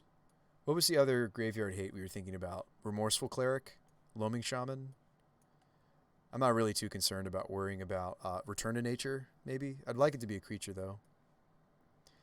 Maybe 2 Dryads. Oh, play multiple Dryad Arbors? I don't know if I want to play multiple Dryad Arbor. I really like the first. Yeah, I am familiar with that synergy, Bellu TV, that you can vial in the Dryad Arbor. Kind of like a little weird Green Sun effect of sorts. It's no Green Sun. That's not what I meant. But it is a neat little effect. I think I really, really like the first one. I don't know if I want to run a second one yet. But it is neat. It is a neat synergy. We did do it once, I think, even during this past league.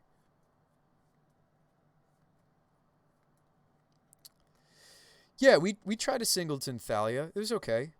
We've tested that. It was all right. We have room for it, maybe. It's a little awkward with a couple of our cards, the Calls and the Eldritches, but no, I mean it's kind of it's a sweet one. It doesn't hurt our strategy too much. Yeah, we could play a Miser's Thalia as a 2-drop. It's just it's not a very.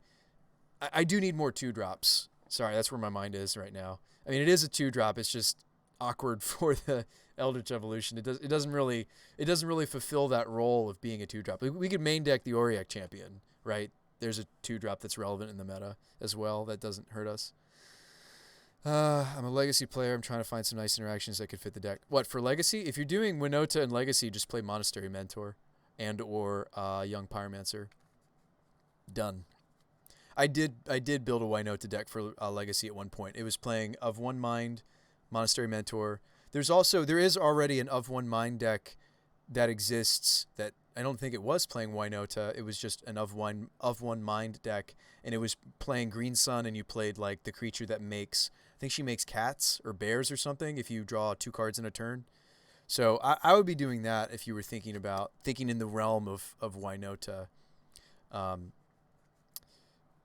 It's a cool build around card for sure. What about Human Stompy with Chalice? Yeah, there you go. Play some chalices. Oh yeah, Rick. I think actually I was playing a Singleton Rick when I was playing the deck I was describing to you. Yeah, Rick is. It's too bad that's not in modern. It would go in this deck easily. Is there another 2-drop we could be playing? We could main deck the Scavenging Ooze, by the way. Card's flexible enough in the metagame, it's main deckable. We've main decked it before. I just need 2-drops, and I kind of want to free up some sideboard space. Maybe I'll keep playing the Toski. It's so good if we end up in a grind. We didn't play a lot of grinds tonight. If we end up in a grind, it's very good. I'd like to play one of these 3 cards. Remorseful Cleric, Loaming Shaman, or maybe like a random... I mean, it's not random. We could still play a Singleton Return to Nature. I'm not going to be sad about a super flexible sideboard card like Return to Nature. Artifact, enchantment, or exiling cards from yards. It's just a very flexible sideboard card. Granted, it's not a creature, but that's okay. It's just really flexible for what it does.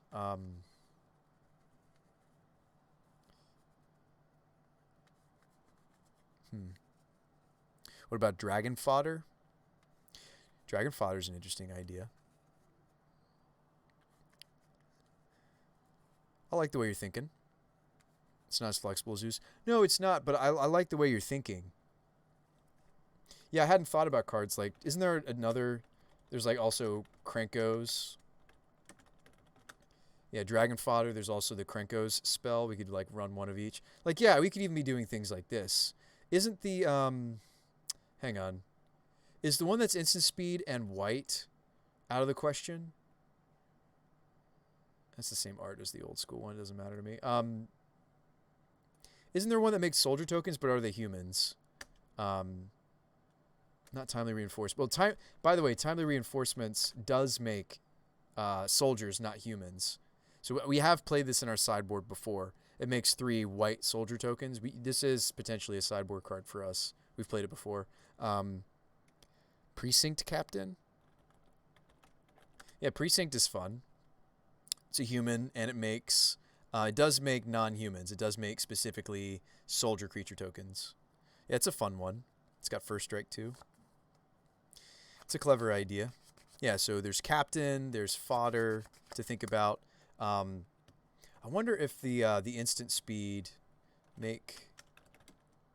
Thank you, raise the alarm. Is raise soldiers or human soldiers? White soldier creature. Ah! Oh. The thing, though, of this card... Okay, yes, it's better than Fodder because it's instant speed. The issues with it are that our mana base is more conducive to the red than white, which is why this is so greedy. Yeah, but it does make soldiers. Raise the alarm might be sweet, actually. I do like some of the way you guys are thinking. Precinct Captain has to connect to do the thing. These are kind of cool. I mean, the major problem with cards like this, like I get where we're going in our minds. Like, okay, cool, tokens, they trigger the Winota, awesome. The problem is they don't synergize with the evolution, and they don't synergize. They synergize with Winota, but they also dilute our deck and make it harder for us to... Like, Precinct Captain is like great potentially because it's a human that makes non-human tokens. It falls in a similar vein as the Seasoned Pyromancer, also similar to Blade Splicer, right? Nor does it work with Vile. Yeah, I mean, I do like the idea of Raise the Alarm. I'd be even willing to try the first copy. But let's maybe even try something like weird like Precinct Captain. It's a little weird, but I don't hate it. Maybe the first timely. There are some decks that come out of the gates a lot faster than us, and we actually this could be useful. So Return to Nature.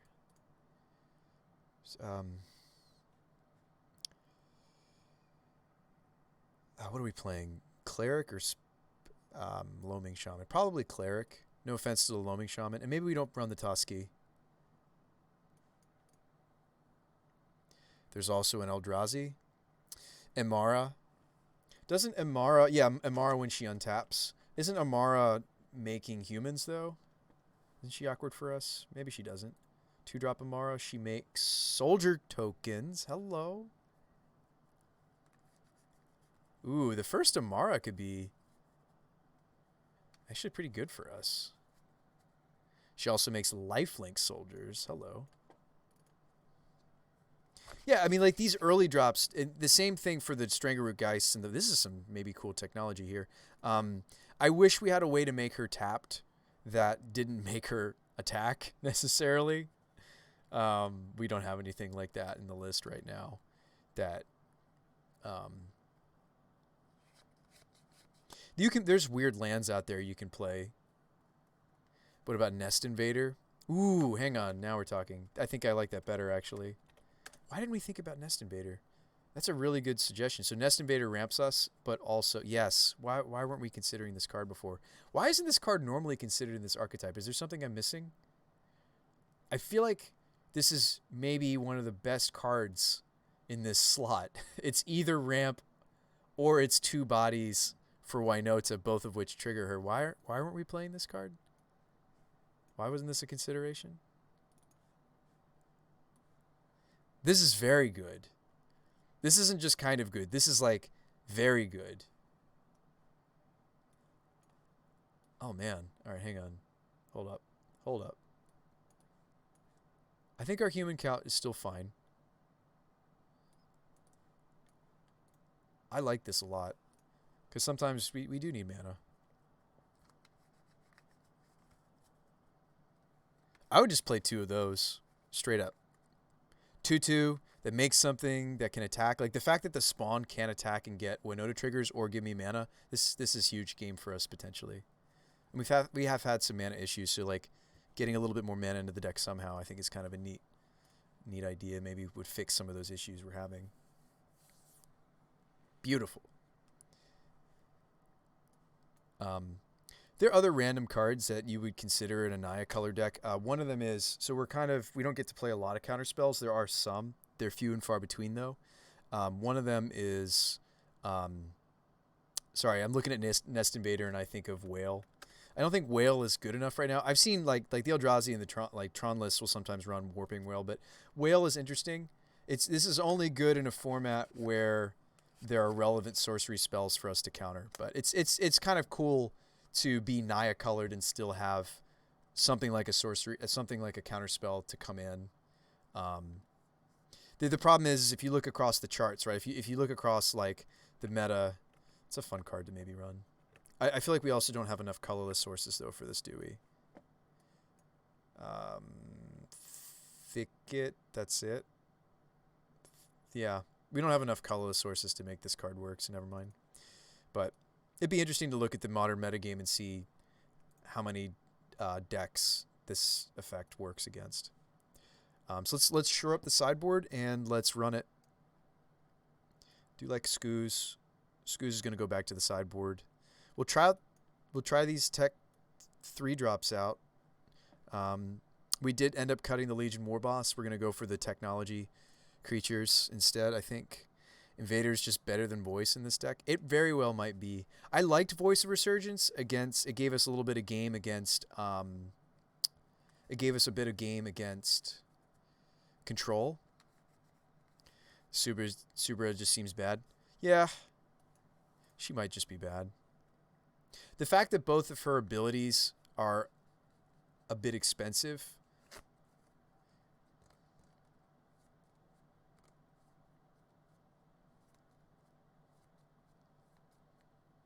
Like if we got this out with a Winota trigger while we have a bunch of attackers on the stack, if we have some free mana, we could make some of our threats unblockable. But yeah, maybe this is just too cutesy. I do like though that she has both going through, breaking through blockers and also card advantage on one card.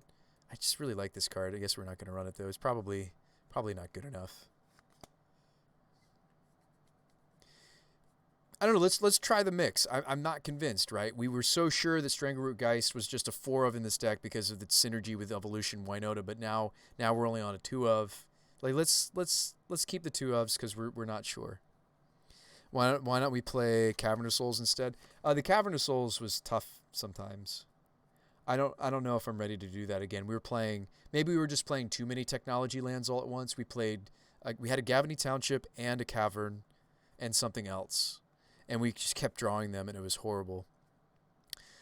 Cavern of Souls, like we look like a deck that you would just name humans for Cavern, but we actually have quite a few cards that are non-human, right? Um, and that was one of the issues we had with the Cavern. Like look at our human to non-human, right? So if we named human, which we would on a Cavern of Souls, don't get me wrong, Cavern's nice. It's gonna hit these 18, but it misses these 13. Is it that big of a deal that it misses these 13? Not really. The big one is the voices and the apparition. You could name spirit. These are spirits. These three are spirits, but we found ourselves like awkward keeps having to name. I remember we named bird at one point with Cavern. It was just awkward. But Thicket also misses those. It does. Yeah, Thicket, yeah. Thicket helps us to play the Historian, the Evolution, the Pyromancer. Yeah, I mean, maybe we do play. So where was Thicket nice? Thicket's nice here. These 11.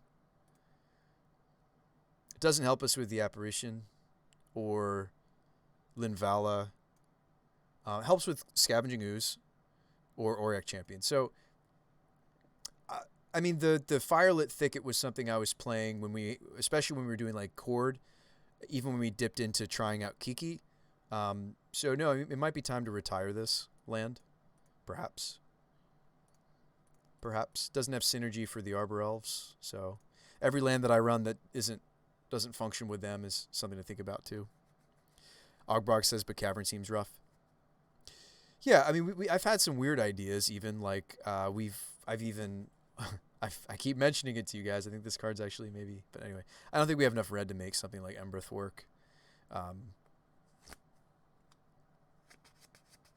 Let's go with the colors and the functional mana first before we start adding a lot of technology lands. I'm not really running any technology lands, true technology lands, right? Everything I have here produces colors. Everything, right? So I think that's where I'm at right now because we did have some color issues even in the last league where we had trimmed a lot of our greed but not all of it. I mean, I'd like to be running some fast lands instead of the Firelit Thicket. I might rather just be playing what is it? It might be time to retire that card. Maybe we should be playing the Copperline Gorge again.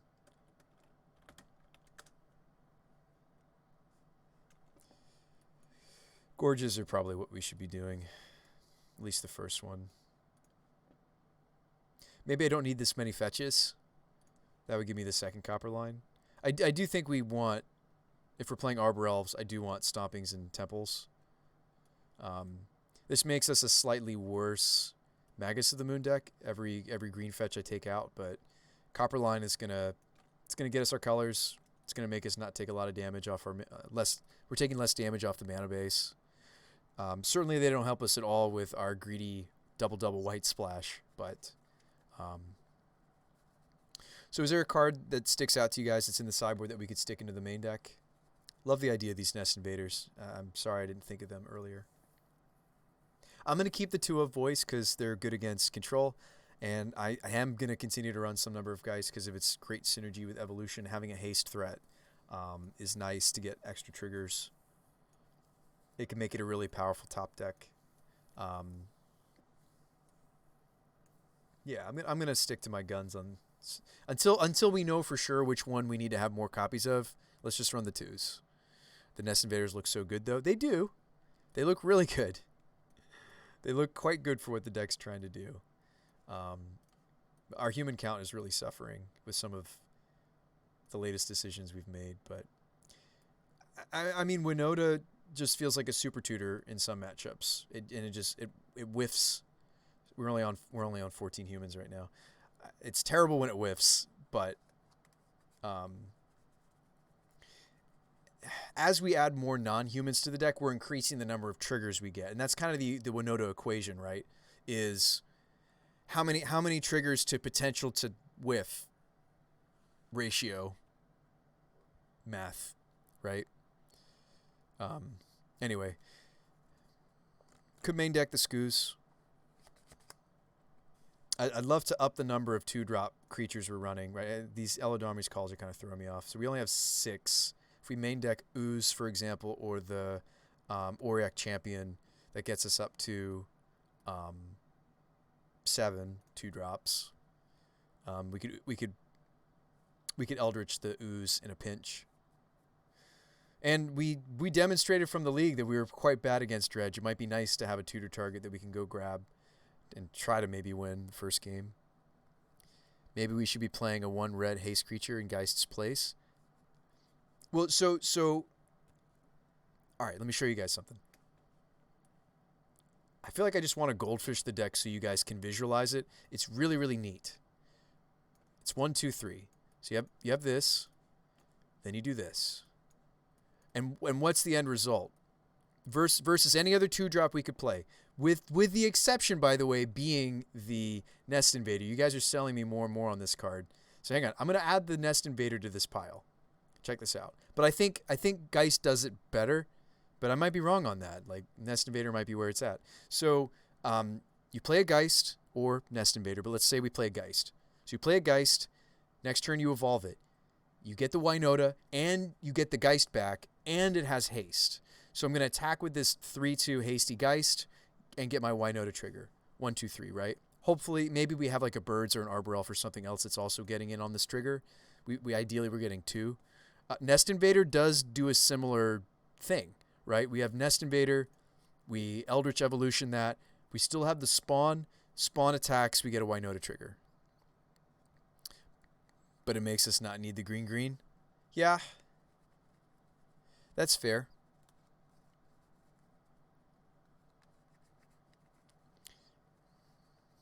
What about Mog War Marshal?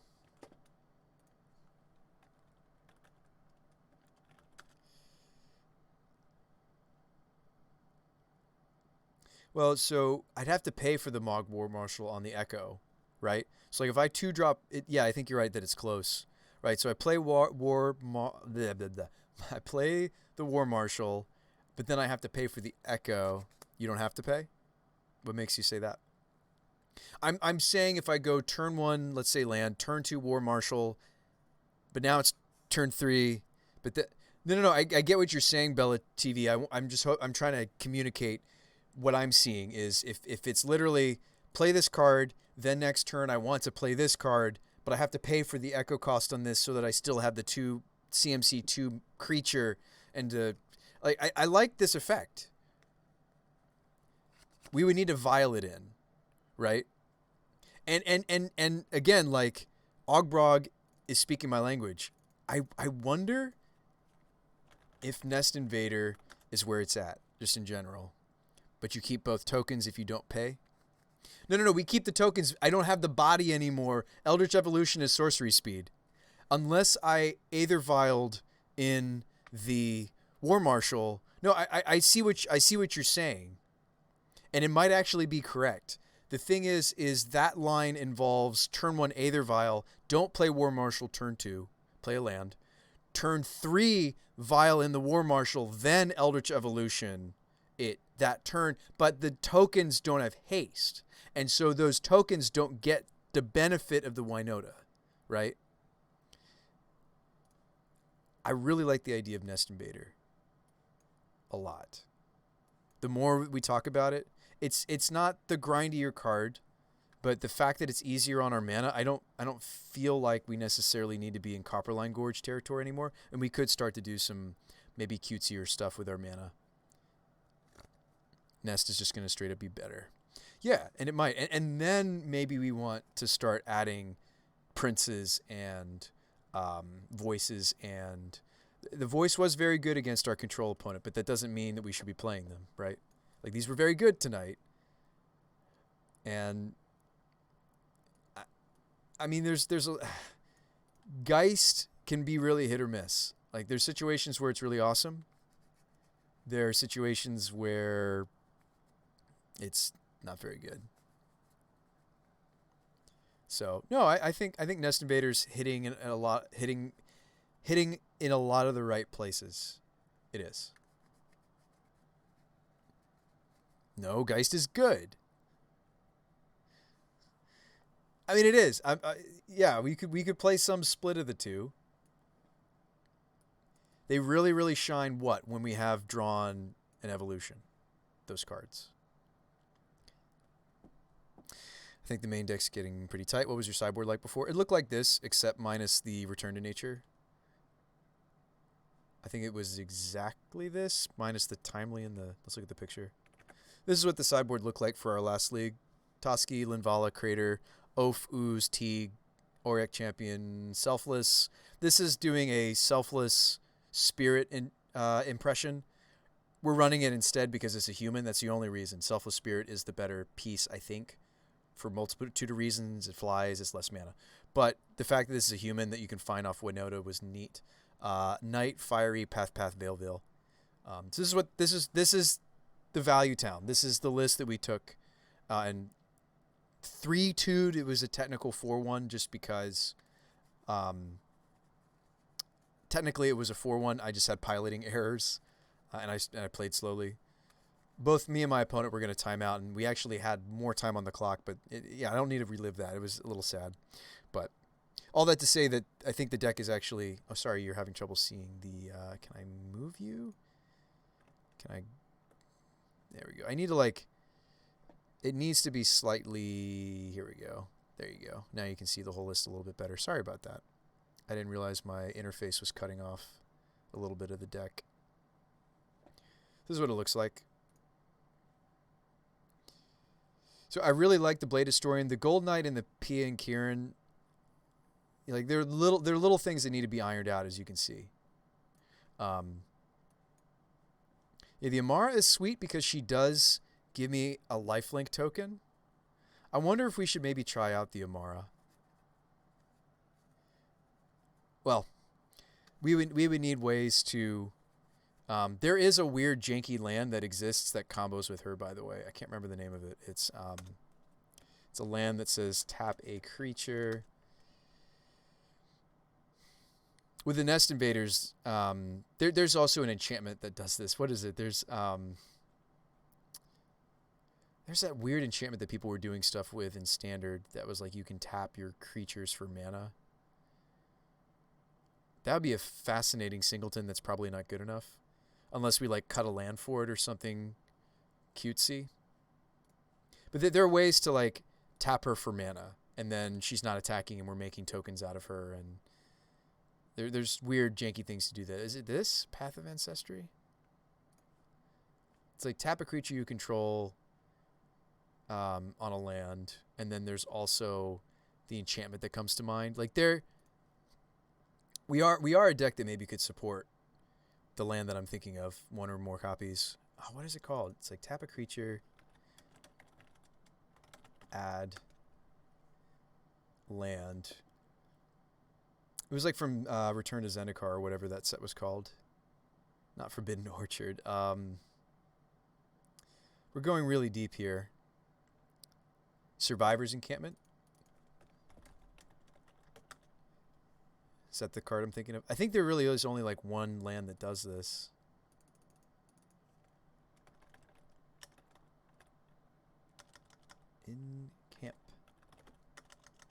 Encampment.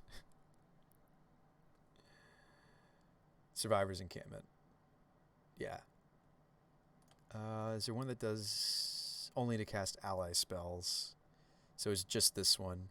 But you could do weird nonsense like that if you really wanted to. I don't think we should. There's also what is it? There's a creature that does it too. It's like you have to tap another creature. There's a it's a defender though, I think. So it wouldn't be good enough for this. Shoot. Holdout Settlement also does it.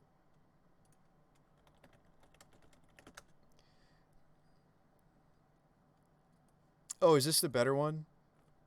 Oh, it does the same thing. Okay. They both did the same thing. So you could do stuff, you could do jank like that.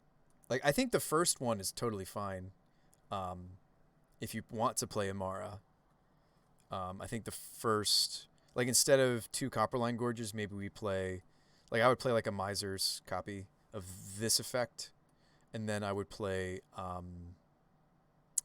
what is it? Cryptolith. Crypto. It's like Cryptolith. Cryptoliths. Yeah. Oh, it's 2 mana. That's why this is not gonna work. Yeah. Cryptolith. And then isn't there a 1-drop green creature that's like tap another creature you control? There's like you could go down this. We could go all the way down this rabbit hole. I don't think it's good enough. I'm pretty sure it's a defender. There's also an artifact. Oh, you're thinking of Springleaf Drum is what you're thinking of. Yeah, Springleaf. Yeah, there's Cryptolith, right? There's Springleaf Drum. Yeah, there's all sorts of weird ways we could tap this creature without attacking with it. But she's a legendary, and it's like, okay, it's awesome that the tokens are lifelinking and they're non-human. It's all of those things are good. Do we want to do some of these weirder things to the deck just to squeeze in like a solid token 2 mana token generator creature? Yeah, I think we don't. The first Springleaf actually isn't horrible. Like that's the direction we could go. Instead of using Aether Vial, we could use drums. Is another thing to do. I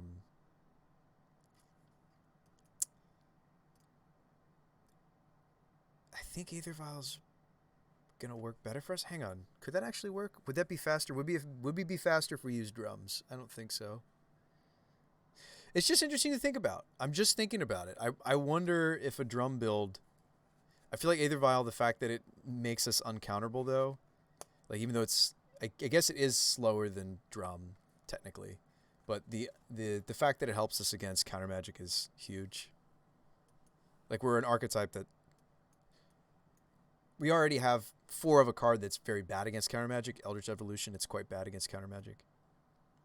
But there's weird things we could do to play this card. But Vial with Eladamri is so good for toolboxing, yes, and that's the big reason. There's a lot of synergy there. I'm just wondering about this because we're thinking of playing Pia and Alar. If I was to play some of this effect, I wonder. No, you probably wouldn't play drum. Well, this is such a bad land though. Yeah, so we probably wouldn't do the Amara thing, but it was a fun thing to think about. Yeah, it was interesting. That was interesting to think about.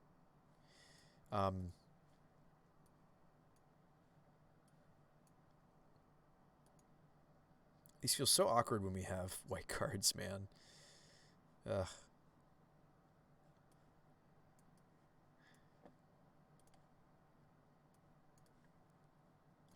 Yeah, and since we're an Aether Vial build, I would like to maybe run more Horizon lands, even than we are. I'm running 2. We're running a Sunbaked Canyon, and we're going to grab a Horizon Canopy, I think. I'm happy with our finishers, I think. Ooze maybe should or shouldn't be main deck. Yeah, I'm undecided on that. I think the first Timely Reinforcements is actually pretty good. I've thought about bringing that card back. Because decks that are faster than us, it's very clear that they're faster than us. We had a trouble in a previous league against Prowess. Not that I think Timely is like enough to fight that matchup. Like we need, the champion and Timely and this and that. Ooze I'm looking at 2 drops that we could main deck.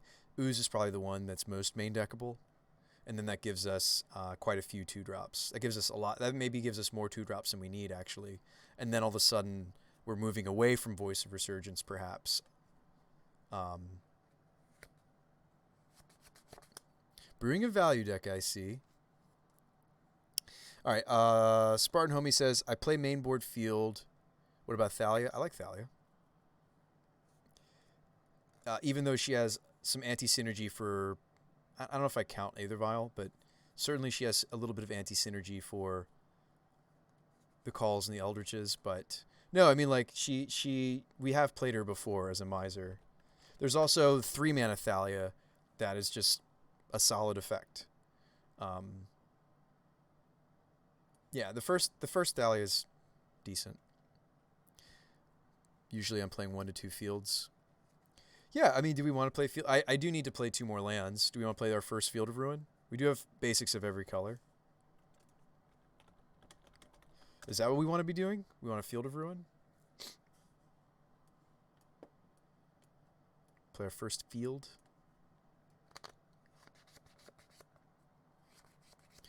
We're a pretty colorful deck, though. I don't think I want to play more than one.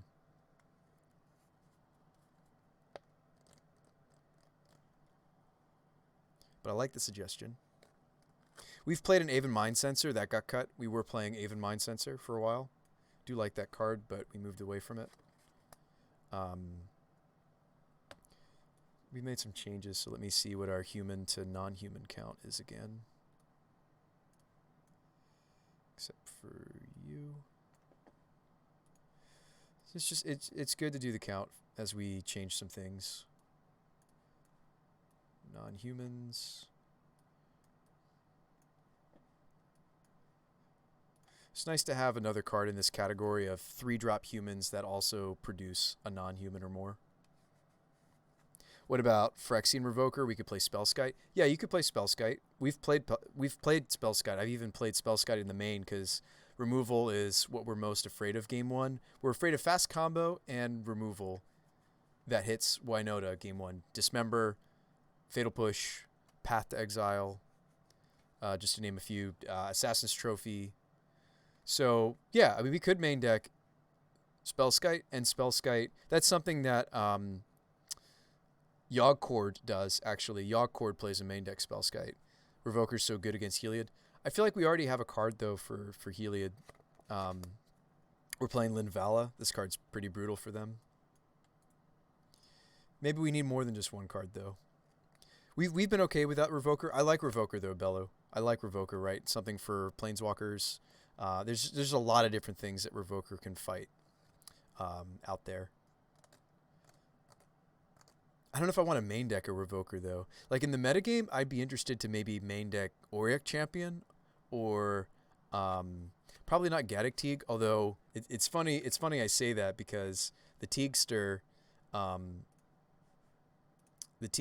actually hits quite a few decks, but he does strike me more as a sideboard card.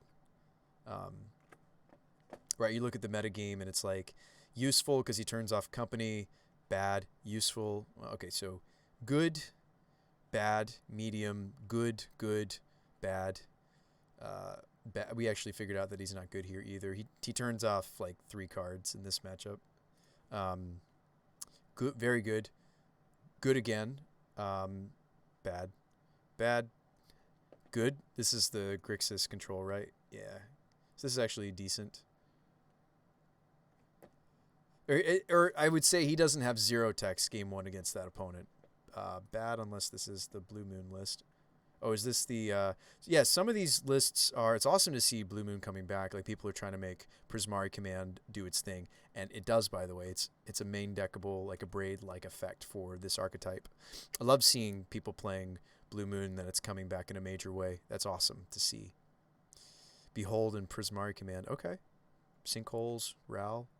I would play this. This looks like fun. Combat Celebrant.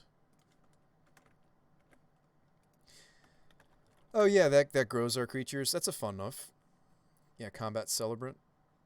Isn't that the you get to put a 1/1 counter?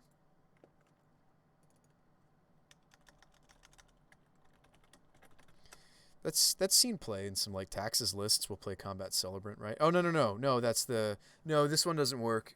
Sorry, I was thinking of a different creature. I was thinking of the 2-drop that puts 1/1 counters at the start of combat. So this one doesn't work with Winota, to my knowledge, because when you exert, it's when you choose it as an attacker, you decide whether or not it's...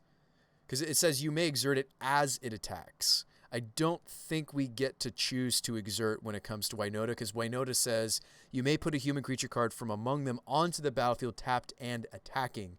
You could even say that tapped and already attacking. In other words, there's no choice of declaring it as an attacker.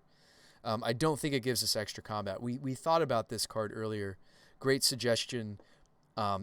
Sadly, I don't think it actually works. What about running Artifact Hate? We are. We're playing a Collector Oath. Although it has anti-synergy for our own Aether Vials, this is very good against. Although I don't really see that deck anymore. Hardened Scales. What about running Knight of Autumn? We are running one. Good suggestion. I mean, I'm not saying it's a good suggestion because we're running one. I'm just saying that's a good suggestion. I like adding in this timely reinforcements. There were a few matchups where we were kind of hurting for that effect.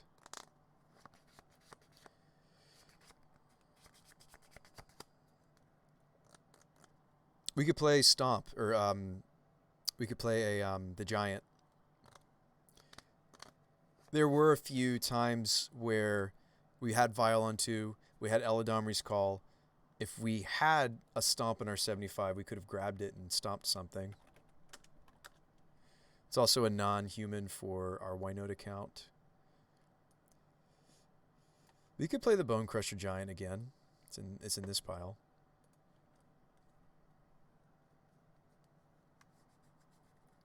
Could play the Singleton Bone. Oh no, I need to put a land in that slot. Sorry. Never mind. Let's keep cutting it. I think we need our 21st land. That's right. We cut the Copperline Gorges and we played a Field of Ruin, which I think is a little greedy, very greedy actually, but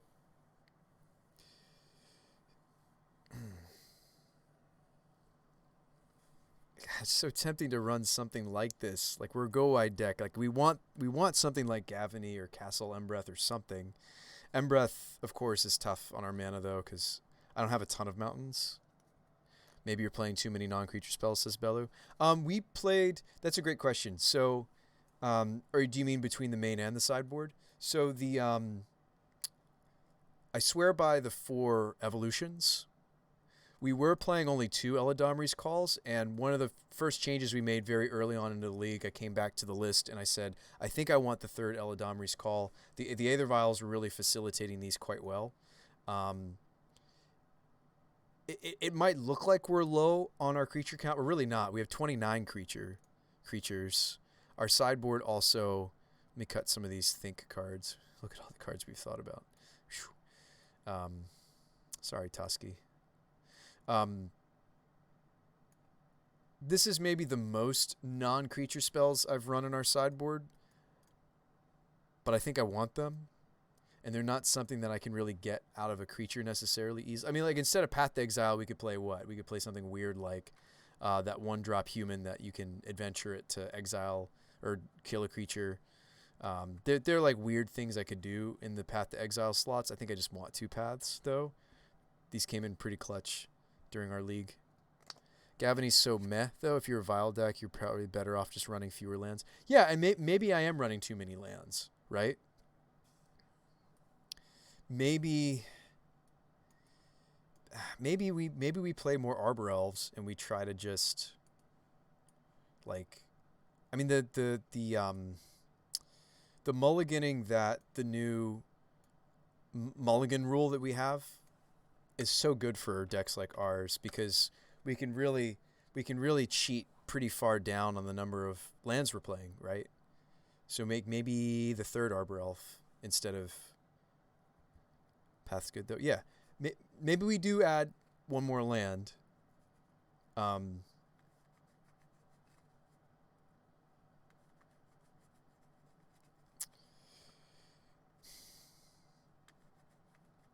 I think it needs to be a colored source. I mean, like, I've really wanted to test Embreth, and I know you guys keep trying to talk me out of it, but I really want to test this card.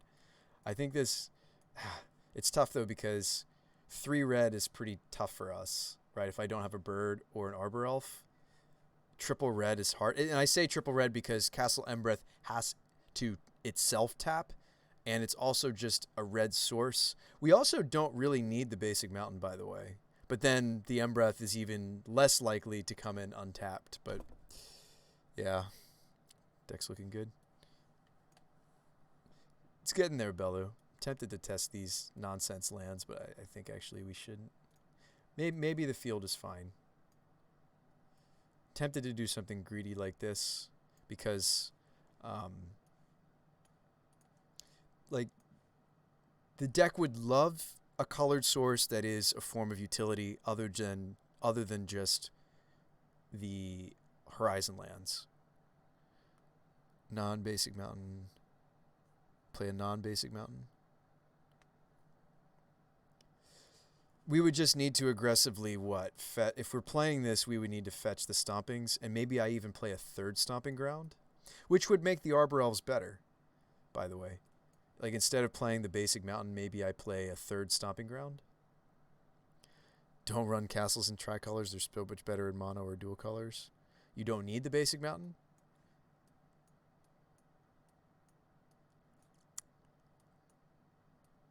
Just making the white, all the white in our deck so much harder on us, aren't I, by maybe making this decision. Just curious what that would look like, that's all.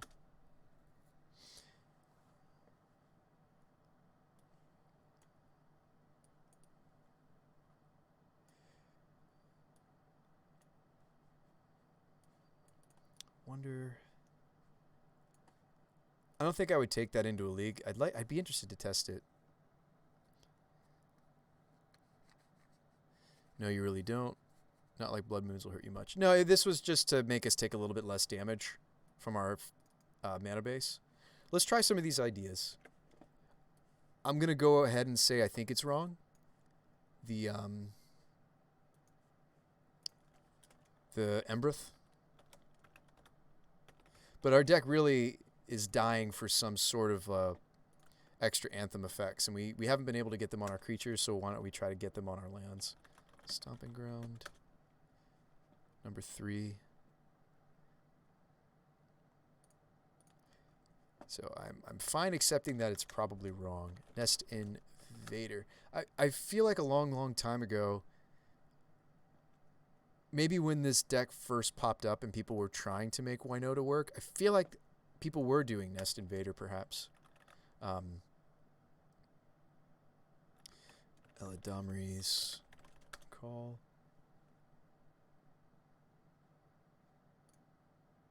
Pia. Never thought I'd play Pia Nalar in this. I thought it was going to be... For sure, I thought it was going to be the other. The White Desert's probably better. Shifet Dunes. Oh, the one that sacrifices itself?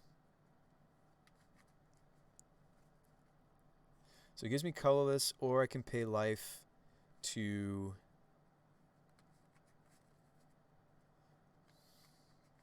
Interesting.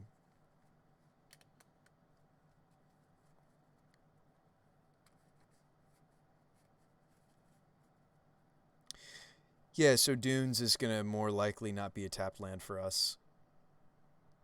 Both are really bad. You say that, but like just a little bit of Anthem could really make the difference, especially with the double strike.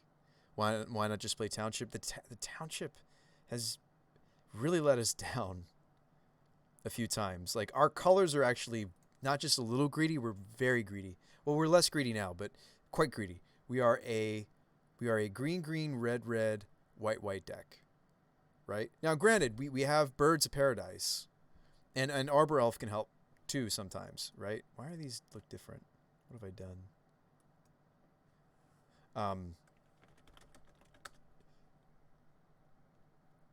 There's also a land that gives +2 in haste in the white. Oh yeah, there's the it's also a lot more mana efficient than what is it called? It doesn't like both Township and that card though don't give us color. What about Kessig Wolfrun? I don't think we go big with our mana though is the thing. Like Kessig really wants us to go big with our mana. Like all those lands you just listed, they have sweet abilities, don't get me wrong. None of them give us color though. Like I want something that gives us color if we're going to play a utility land. It's a colorful list, right? It just is. It's got a lot of color to it. I want us to have our colors. I think the dunes is a good suggestion. And then I don't need the third stomping ground. Maybe dunes is exactly right.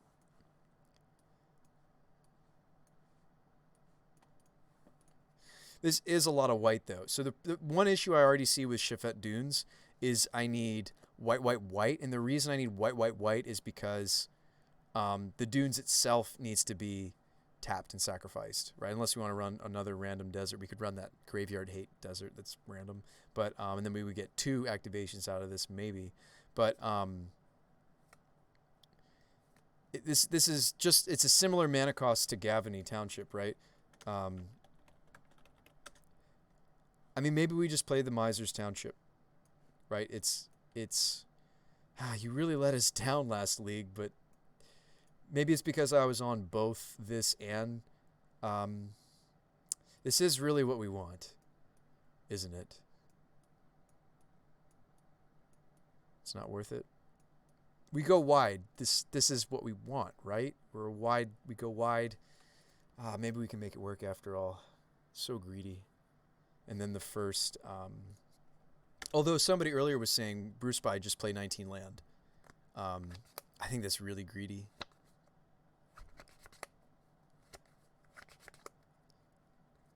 But maybe not. We've added all these Nest Invaders.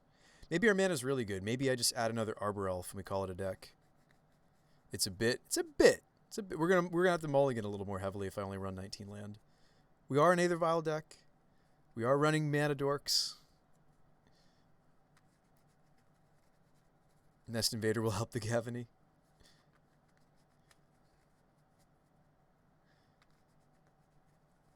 Why don't we just run the 4th Arbor Elf?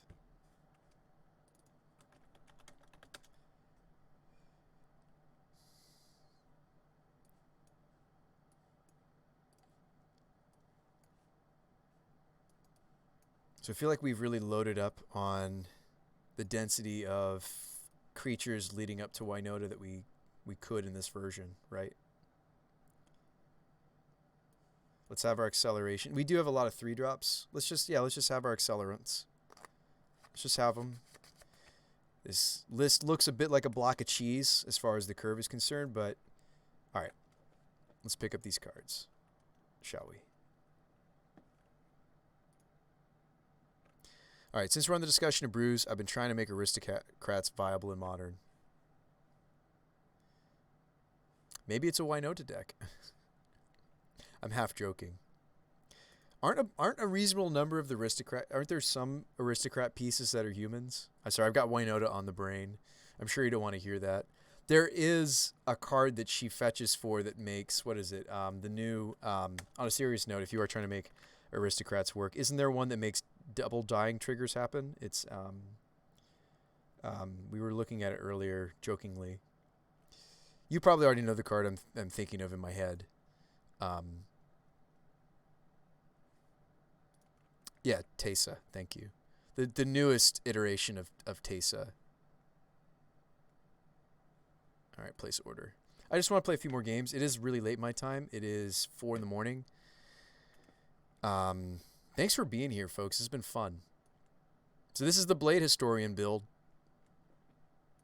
It's not doing the whole Angrath Marauders thing. It's got bullets. It's got lots of tutors. It's 5 a.m. here in Brazil. You run her and you run Yawgmoth. Ooh, nice. Yeah, Yawgmoth for the extra triggers. It's spicy. That sounds like fun. I'm not joking about maybe playing it Spartan Homie. I'm actually not joking about maybe there's a Winota deck in Aristocrats.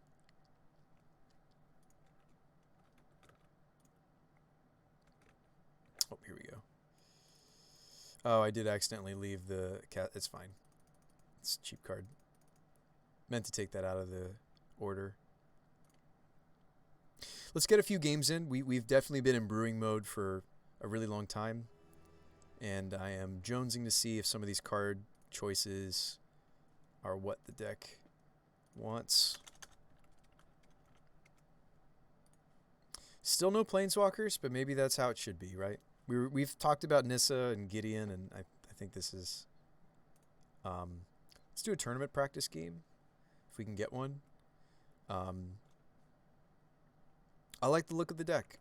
I think we were really interested in.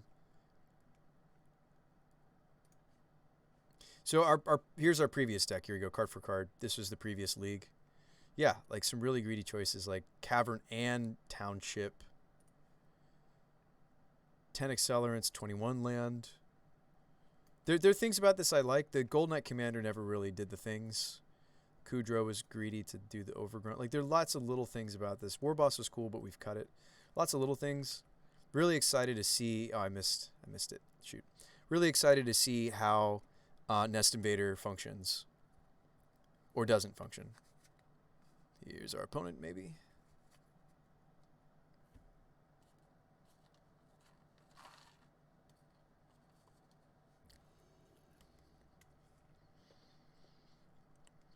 Mardu Aristocrats, but I wanted to run 2-color. Mardu Aristocrats gives you a really nice finisher in the form of the 4-mana. Keep it. Hope to draw to a tutor. Speaking of testing Nest Invader.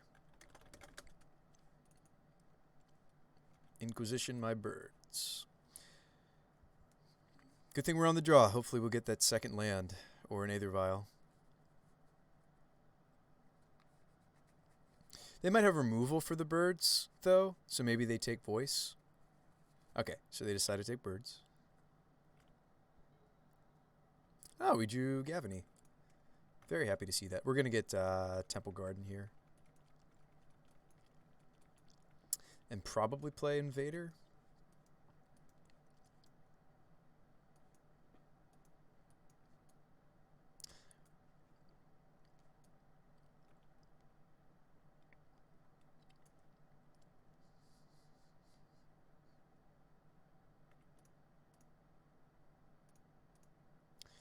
I'm still thanking the viewer. You know who you are that came up with playing Invader. Thank you so much for this idea. I really think this is a good direction for the deck, perhaps.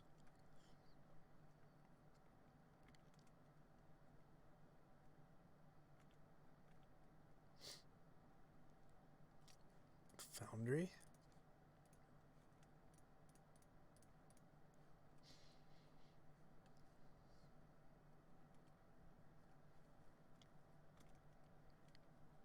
Yeah, it's a really good. It was you, Bellu. Really good suggestion.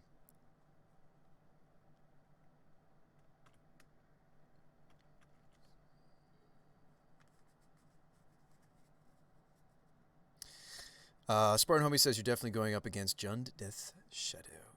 Could be the Rock, actually. Like, we think it's Jund Death Shadow?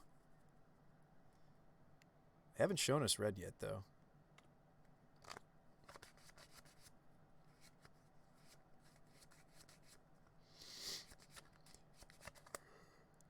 I could Charming Prince my Nest Invader. That's adorable. I'm going to scry, though. I need to find the things. No blocks. We need to find a way to the Winota. To the Winota. We need to find the Winota.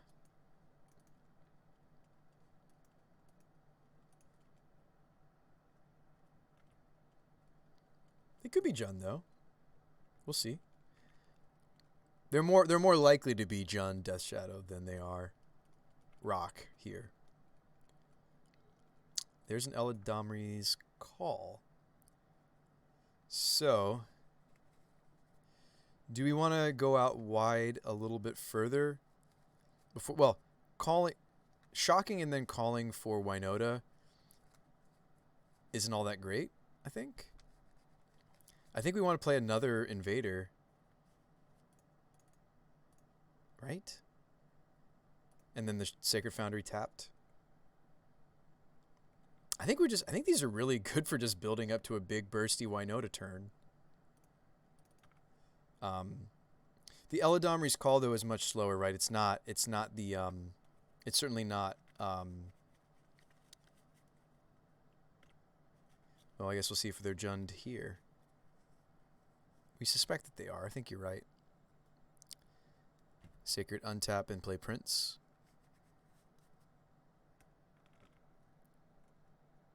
Try and get blockers out instead. Goyf's going to get big.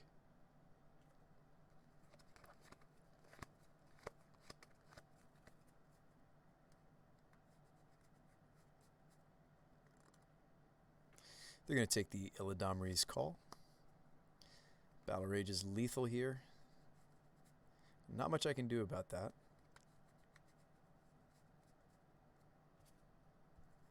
I'm at 15. Are you sure it's lethal, Leon? Goyfs are 4/5s.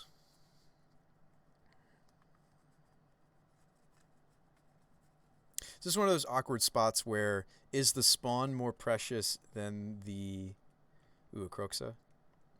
Yeah, it's one of those. This is one of those weird spots where is the. By the way, the Voice of Resurgence token is actually pretty sizable now. Is there a world where I just play this other Nest Invader and play Voice, and just let this die and I have a big dude? I'm actually gonna go for that line. That can't be the right line. Charming Prince helps me find Winota combo. If I just play Voice here and it dies, you like Voice and Prince? I don't know, but I might not have the right colors to do that. I have to draw a land. But no, Voice is good now. The Voice token will be good, rather. We know they don't have Battle Rage. Do we want to do some chumping, though, even still? I don't know if we can afford to do a lot of chumping.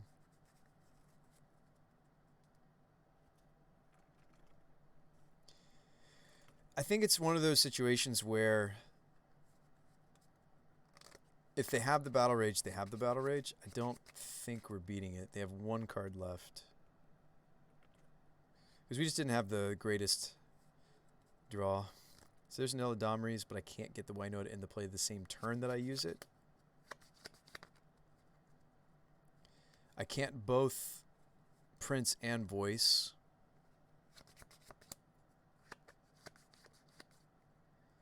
Yeah, this is problematic. So, are we so sure about this card? Like, look, like, if this was... Oh, sorry, this is the league. Are we dead set on this? We need colors. We need colors.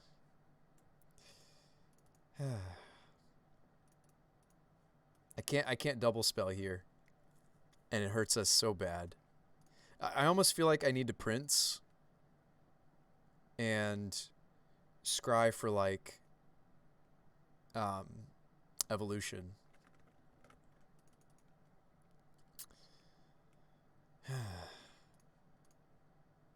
It's just too bad.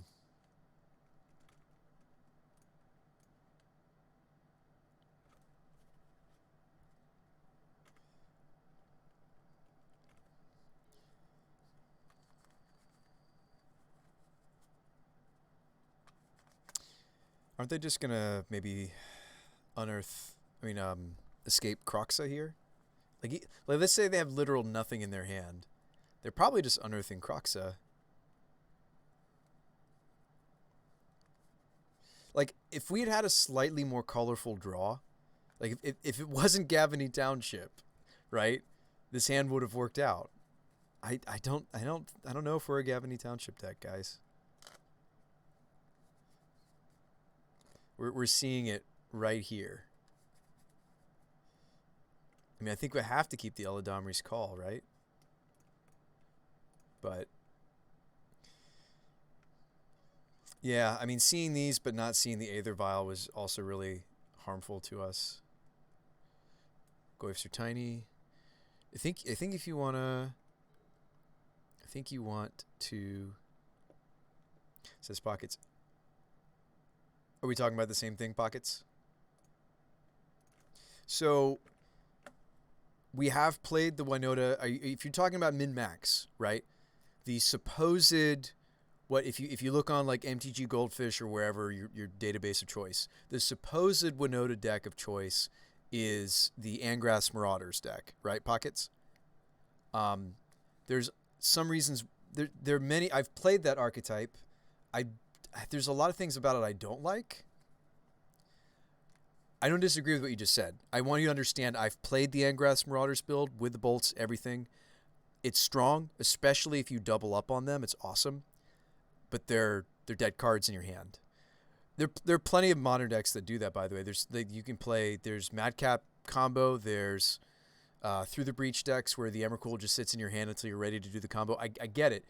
I wanted to see if we could brew a version of the deck that didn't have to lug around big, heavy 7 mana cards. I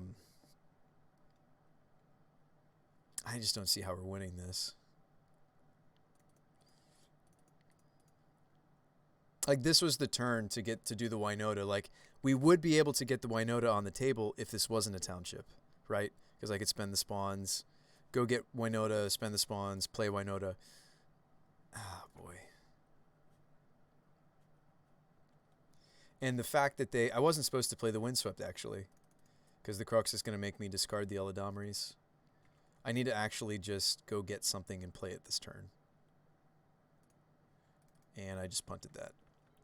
Lately, I don't know why this is. My client doesn't stop even though I have a stop in the second main. I'm so thankful this is the practice room, my goodness. Like, I had a stop here, but it didn't stop even though I had a play that I could do. So I think since we know we're losing the Eladamri's Call, I just go get like something I could cast. The second Charming Prince. But there's no value. I guess I blink a Nest Invader. I'm good with it. It was kind of a greedy opener too, as a one-lander. It evolved thankfully beyond that, but Justice is good, Paths are good, Veils are good. I have access to a Timely Reinforcements I haven't had before for this matchup. Do we want that? Just take the Gavany out, rip Gavany. It's just, it seems like every time I draw it, and maybe it's just because we're so land light that we feel it the most. It just feels so bad. I would love for us to be able to run a land that gives us an Anthem effect, right? I just don't know if we get to.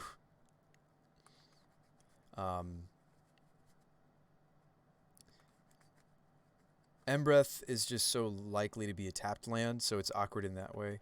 The Dunes, the problem with Dunes is similar to, like, both Dune. The problem with both Dunes and also Embreth is they both need us. There's got to be a utility land that we can do. There's Pendlehaven, or however you spell it. It's not an Anthem though. It's just a incidental pump. We do have a few creatures it works on though. We could play. Spelling it wrong. Pendlehaven. Why not just run a cycle land? We could get another Horizon land in here. I'm curious about the first Pendlehaven. Actually, I kind of would. I don't know if I'd run the classic art here. I might run the classic Pendlehaven art. But yeah, so we actually do have quite a few creatures that benefit from this. Actually, 1, 2, 3, 4, 5.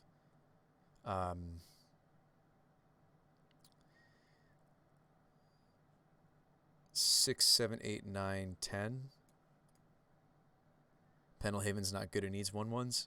I just counted off quite a few. Pendlehaven works on. I don't think it works on any of my sideboard cards though. The Timely Reinforcement tokens technically counts. Sorry, let me stay focused here for a second. Hand Hate City. Do I not want the Vials? Could play the Reinforcements. We could play Magus. Thalia's okay. I'm going to cut it. They're not Control. We could cut Voice. Alright. Pendlehaven could work. If we just want some sort of a utility land, it works on... Let's do the count one more time.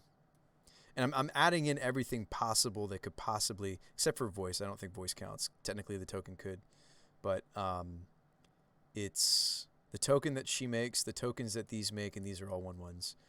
It's 11, 12 if you want to count the timely reinforcements. Auric Champion. So 13. Don't think there's any other 1/1s. No. So 13 if you want to count the sideboard cards, if you want to count the things that make tokens. Maybe Pendle, maybe it is Pendle.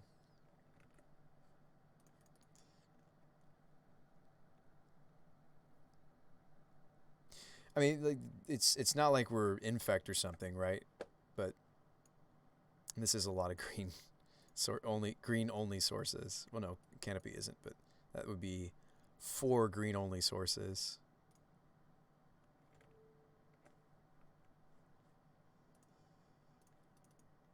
Can we keep this? His hand's also kind of slow, but we're on the play this time.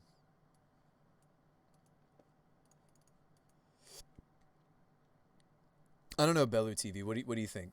Is my assessment not crazy to think about something like Pendlehaven? I just don't know if it's like makes sense for like what we're trying to do though at all. You know, like we're not nickels and diming. We're trying to go wide. So I don't think it really fulfills our purpose, what we're trying to accomplish. I mean, just because it needs 1/1s doesn't mean we should play it. But it's technically a utility land we could keep in the back of our minds. I don't think we've figured out the shell of this deck. I don't think we've gone far enough down the rabbit hole to say that, okay, we're ready to start thinking about utility lands, right? I think we're too many different creature types to play Cavern. And it doesn't help us with evolution.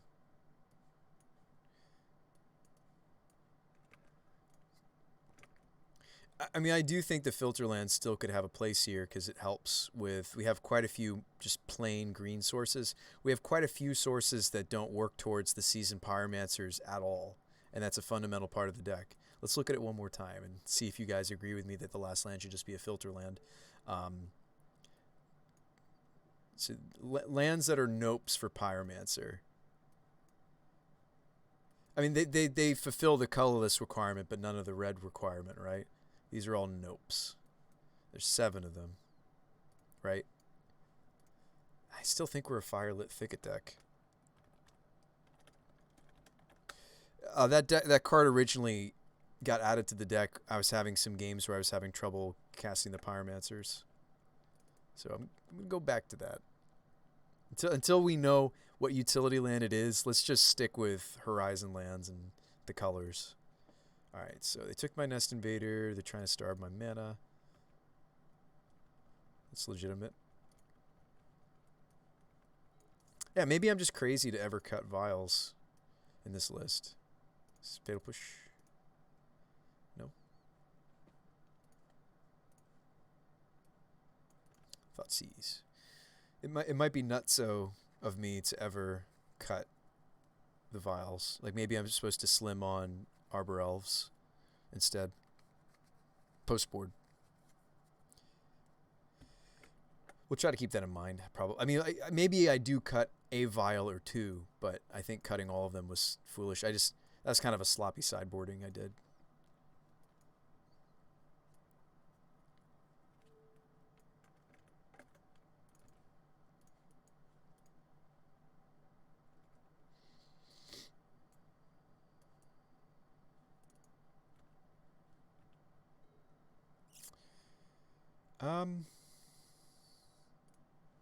That doesn't do nothing. It's always awkward to be attacking the shadow opponent. I think I should, though. This doesn't do nothing. I think instead of calling, I'd rather grow my ooze. It's like, what am I going to call for? What would I call for? I'm trying to think about what's in right now. Oh yeah, I brought an Auric champion. I can't cast it though. That's about it on threats that came out of the sideboard. What do I think about the new awkward? I honestly, I might not bother casting this here. I think I might just grow my ooze again.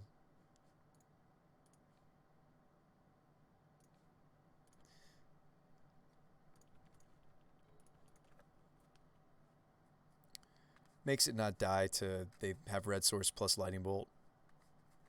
But I did make it easier for them to just cast their shadow. Is this a Goyf? Dismember. Engineered explosives. Okay. We might be able to hit a white source to get rid of that. Let's go ahead and grab the bauble, because they are Allura's deck. Okay, Dryad Arbor.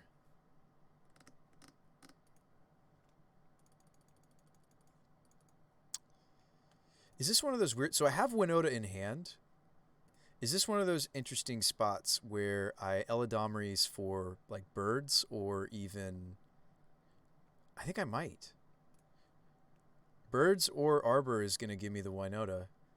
I mean the Skyclave and the Winota. I think I might just go grab a birds. Swing for 4. Kind of free, but then again, they're a shadow list, so maybe not.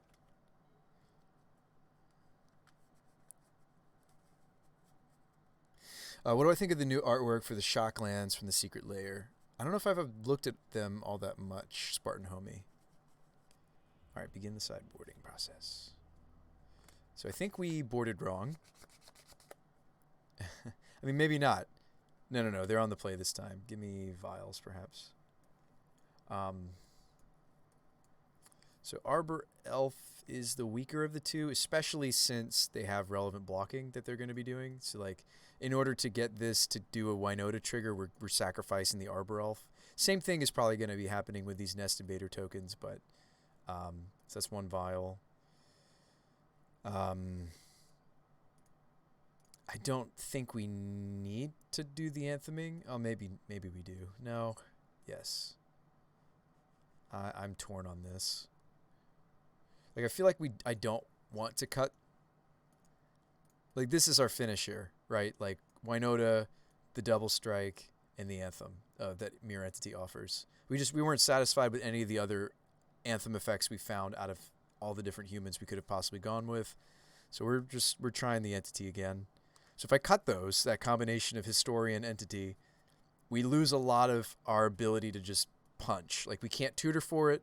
We can't hit them off the Winota and just kill them. I feel like we shouldn't really touch this 6 if we can help it. I mean, maybe there's a justification for cutting one Winota, but I think we shouldn't touch this 6 if we can help it.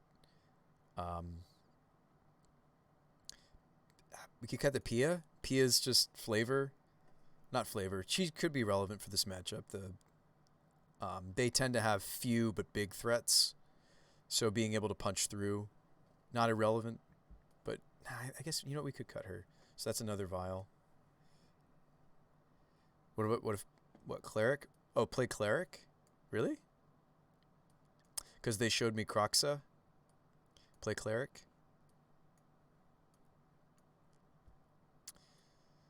It's an interesting thought.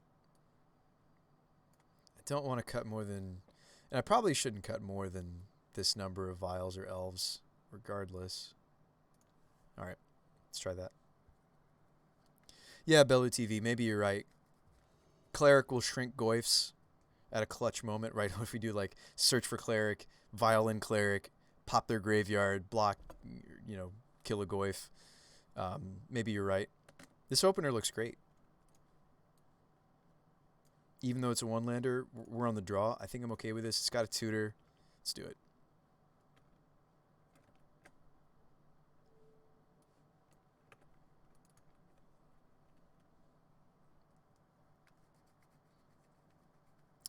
Look at us. I never thought we'd be playing the list without the Geists, but look at us playing without the Geists. Thoughtseize, my tutor. If you splash black, you could play Callous Blood Mage.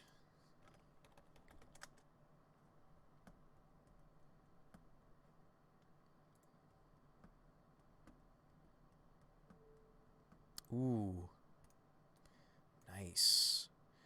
We've splashed black in the past for various things.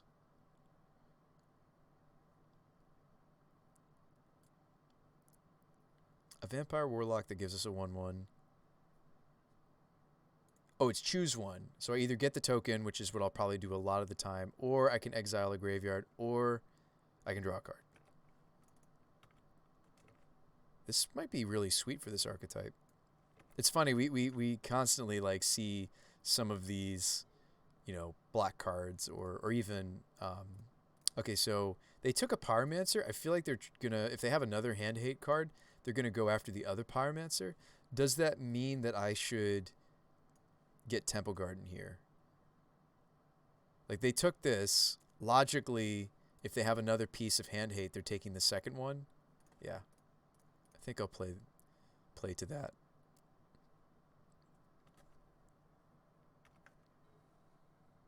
I'm not saying they have it. And I think the Pyromancer is the better piece of the two. Is this just a goofy goif? Ooh, Ren and 6. That's really, really bad for us.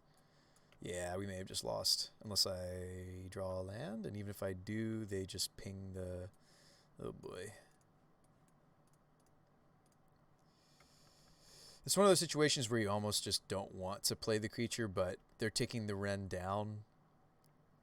So Birds is kind of helping us to fight the Planeswalker, but not very effectively. We've lost this. Good night. Thoughtseize into Ren and 6, and we only had the one. I mean, like, I kept a one-lander, and with only 19 lands, one of them arguably not really a land, right? Dryad Arbor, kind of a midway point between the two. Oh, that was bad. If we draw a land, do we stay in this? Do we keep playing if I draw a land? No, this just isn't happening. That's okay.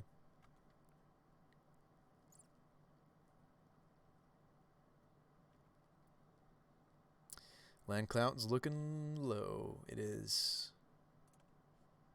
And that's the thing. Like, I think, like, when we were in the league earlier, what was it? It looked like maybe too many lands. We were playing in the league with Dryad Arbor. We had 21 lands, 6 dorks, 4 vials, right? I think this was right. Not necessarily the Overgrown Tomb. That card, though, you just showed me looks real good. I really like the look of that card. I might be tempted to splash it. I like it more than the General Kudrow, even, perhaps. This Callous Blood Mage. Sign me up. I like it more than the Remorseful.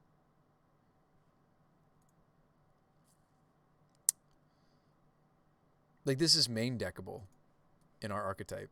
This effect is main deckable. Maybe I just cut the P. Nalar. Yeah, this Callous Blood Mage, I would maybe be interested to be greedy to play it, and then what we could do is turn these two into lands. I said 21 lands, right? 21 land? Yeah, so let's go back to 21 land. So give me Foothills. Let's just do the Black Splash. There's too many juicy black cards that we want to be splashing, right? When will I be streaming again? I don't know, Bella TV. Definitely hit the follow. Follow us on my socials. I think that'll give all the socials. There we go. There's also Discord.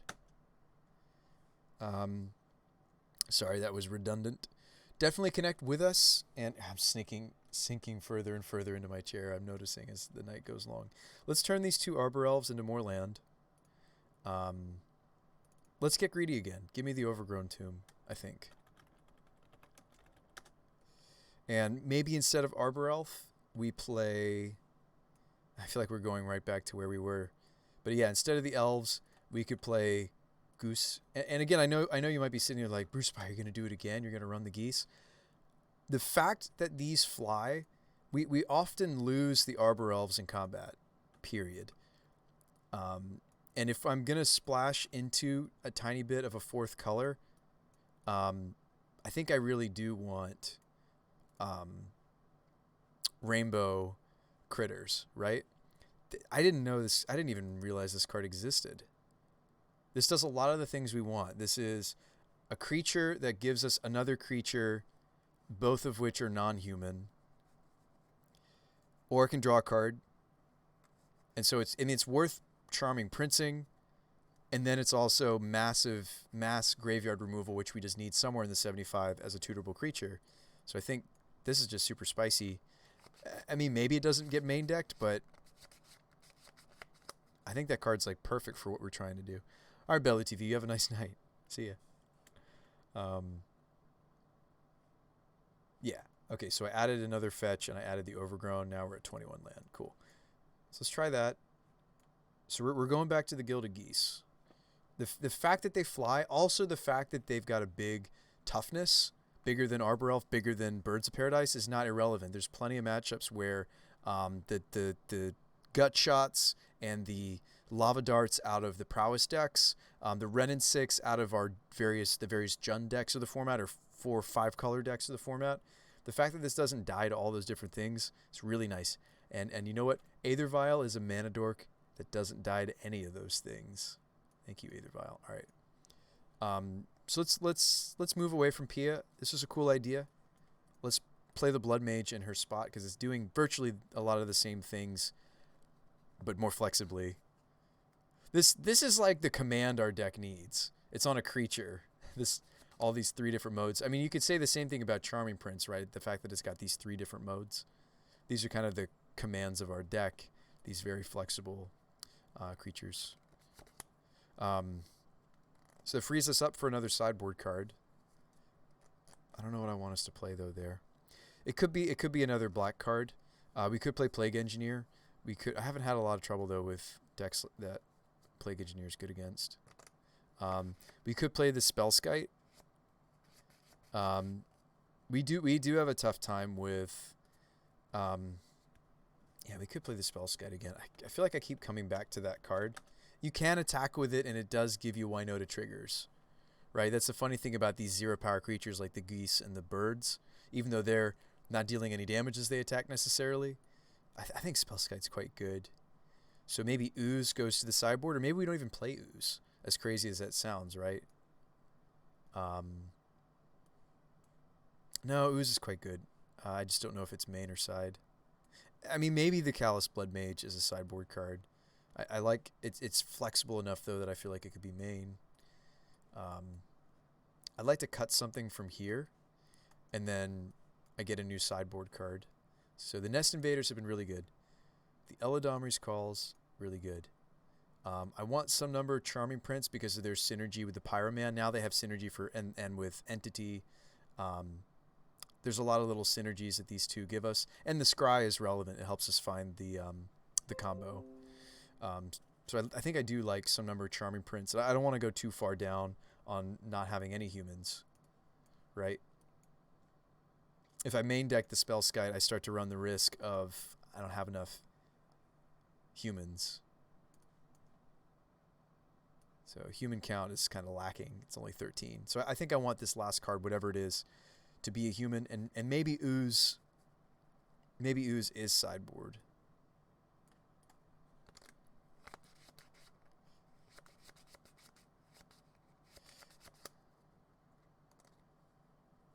Like, Ooze is good. It's a good card. Could be in the sideboard. We could go back to running even our human that had the Anthem effect, if we're going to do the Black Splash. The one that was something we could find off the Winota. The thing is, all that he did, that was General, if you're wondering what card I'm thinking of. All that General was... So the things that General was doing weren't bad. So General Kudrow, this was giving us... unfortunate that he says other humans, but he gives us an Anthem for this side of the deck, right, for this 13. He lets us exile some cards from the yard. He also lets us sacrifice Pyromancers and Charming Princes and stuff to remove stuff. I think, though, this is just so much better in a specifically like humans, like the whole deck is humans kind of deck, right?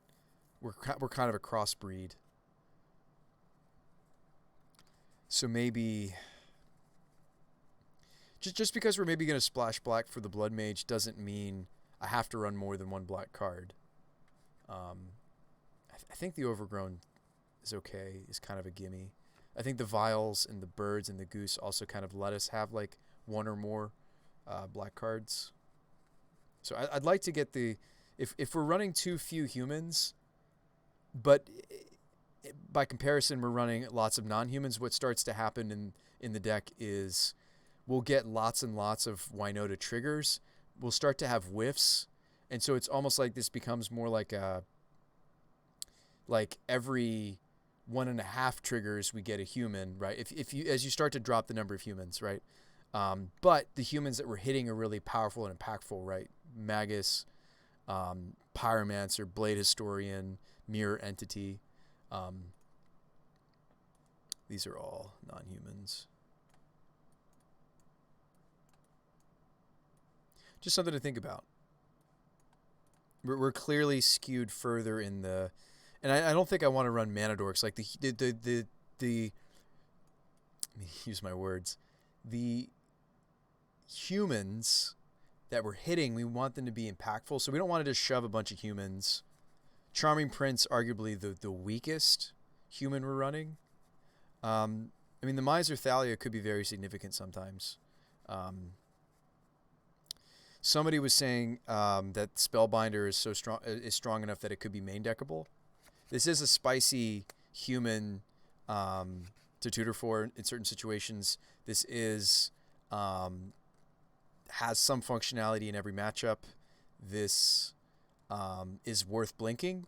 Like, you can make multiple cards in my opponent's hand cost more to play with Charming Princes. So we could play the Spellbinder main deck. We've thought about doing that before. Let's go back to doing it. I like it certainly more than like a weird main deck Teague or whatever. That frees up space for a black card. We could play the Blight Beetle.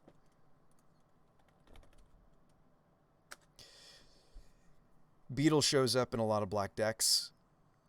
So the black cards I maybe want to play in this, I think it's called Blight Beetle.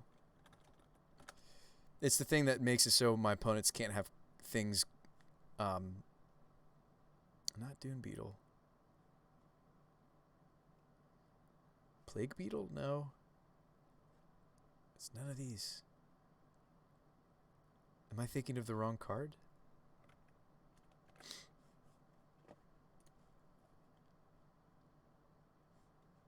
I think the Rock also runs it in the sideboard now. Yeah, so there's a lot of different black cards for us to think about here, right? So there's maybe a Blight Beetle, maybe Plague Engineer, Plague Crafter. Those are like the three that come to mind if we wanted another black creature. Maybe not General Kudrow. I think the Callous Blood Mage. The cool thing about General Kudrow is the fact that it's a human, but Callous Blood Mage, I think, does a lot of the things we want to be doing. This could actually let us beat Dredge game 1, actually, which is awesome. We haven't found something main deck. Neither Scavenging Ooze nor General Kudrow has allowed us to do that.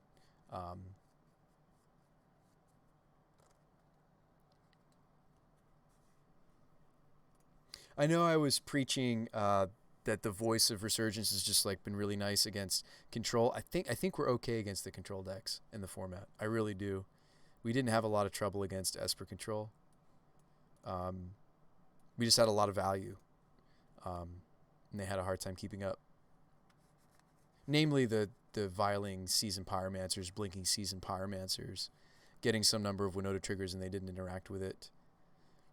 I mean, I do think the voice ultimately was a big piece of why we won that matchup, but even like Spellbinder, Blink Spellbinder could maybe win that matchup for us too. Spellskite protecting Winota, guaranteeing that we get some triggers as well. So I think there's a card out there that I'm not running that I want to be running. I think it's a human. It could be the Pia. Or Blade Splicer. Maybe I do want to run the Pia. No, I kind of want...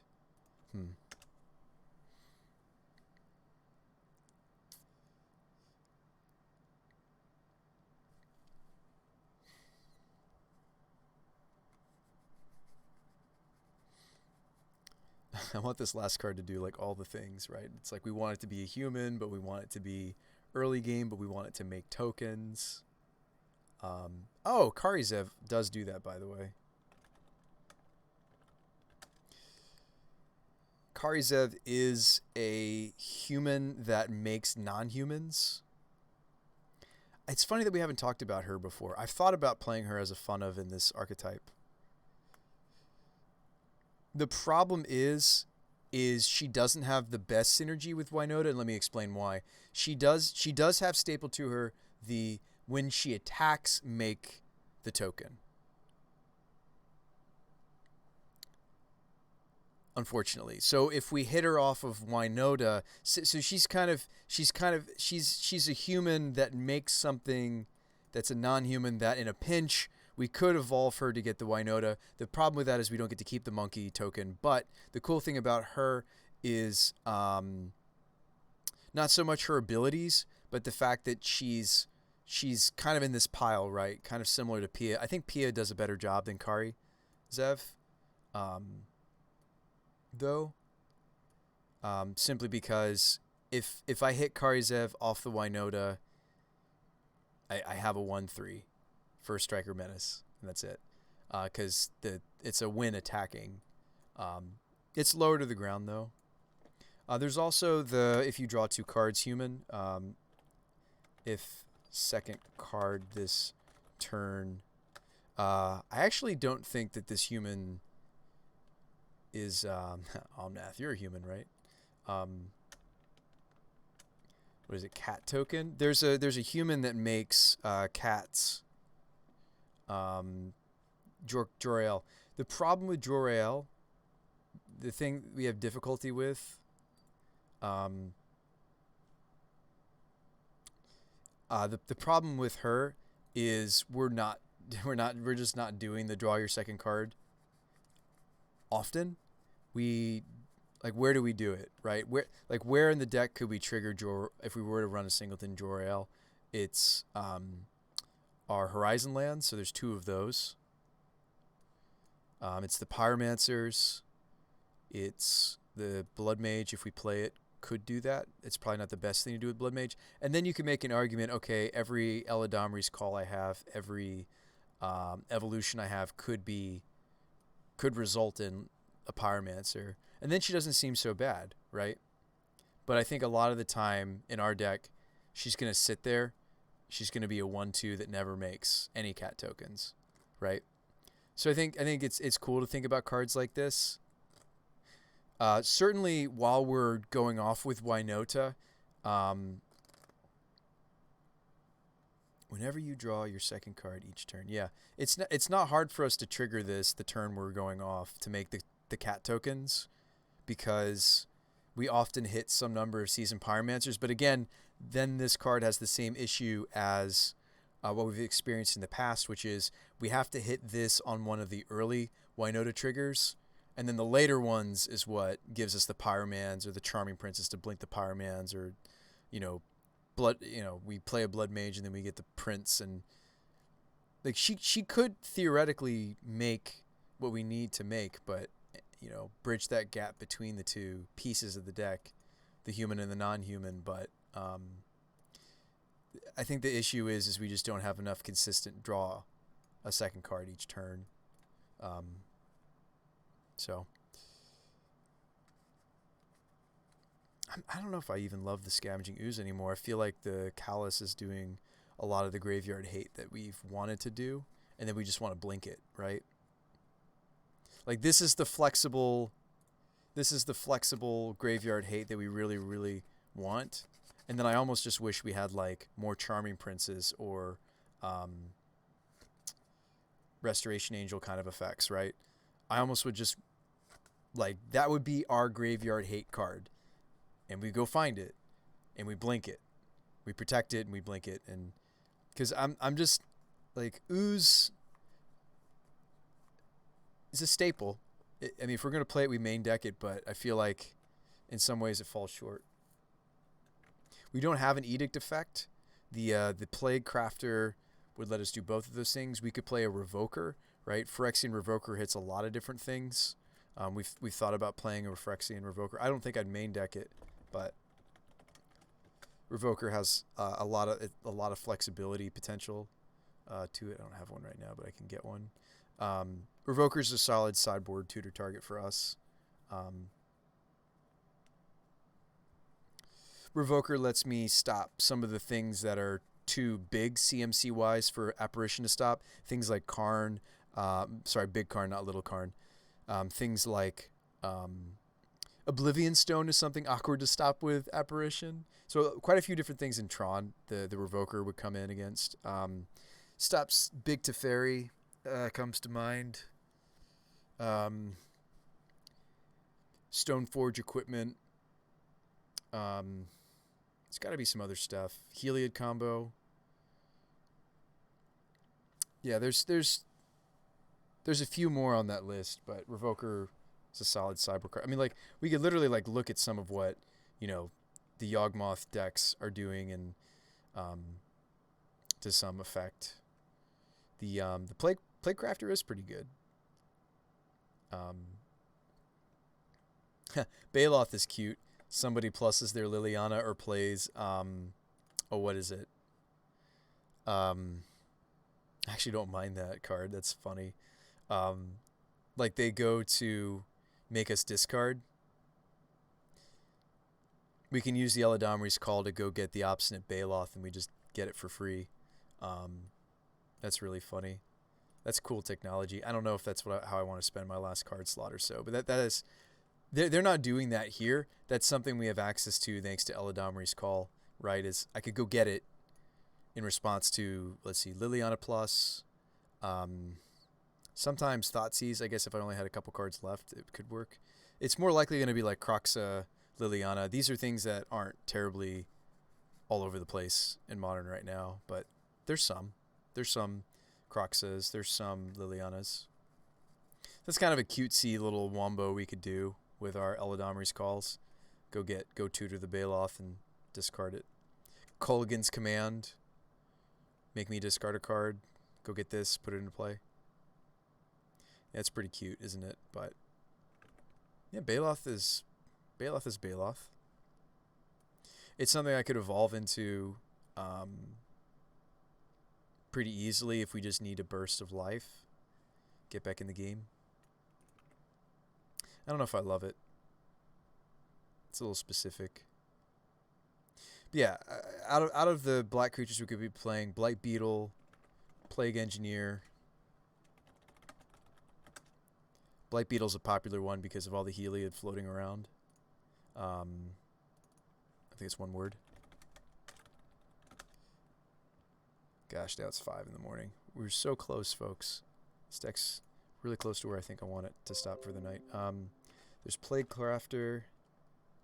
Plaguecrafter, funny enough, gives us an out to Boggles. Not that we need one. Boggles really isn't that popular right now. But if we wanted to play it, Plaguecrafter gives you an out to that archetype. We do already have Linvala for Heliod Wombo. The Blight Beetle is a very targeted card. It essentially, it only works against 2 decks in the format that I can think of. Heliod, but Heliod's a really popular one. And also, it works against, what is the name of that deck? It plays Arcbound Ravager and stuff. Hardened Scales. There we go. It also works against the Hardened Scales deck. I don't think I want to play it because we have Linvala. The Plaguecrafter seems sweet to me. I like bringing this in when we know our opponents have a lot of walkers.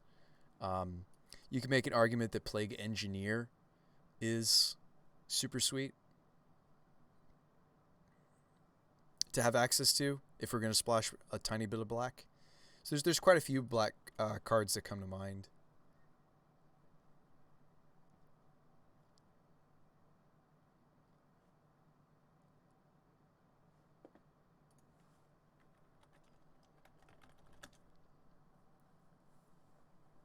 Just curious if there are other versions of this card.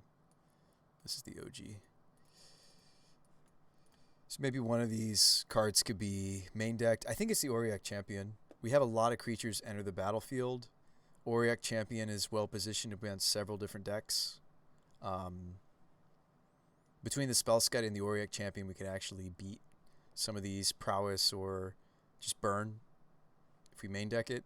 And like both of those archetypes are decks that I want to cheese from the start. I mean, you wonder why Heliod plays like a bunch of Auric champions. It's because some of these decks are decks to beat. So yeah, I mean, if we splash a little bit of black, we get access to some really cool stuff, right? Get access to a tutorable removal. Like we get access to. You can even use the Plaguecrafter to some effect. Like if I have nothing for a certain combo, you can make them discard a card. The Plague Engineer, there's several different appropriate matchups for this.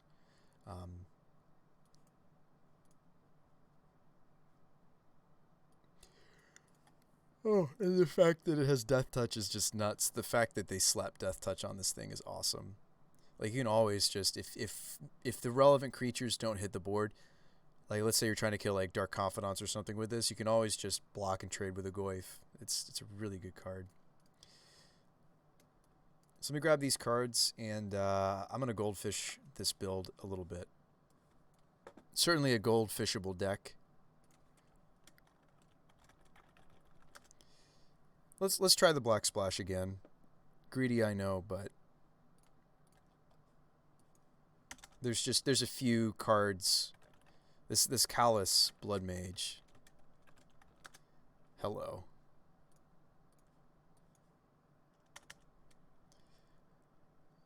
It's pretty cheap. It had a promo release as well. Phyrexian Revoker.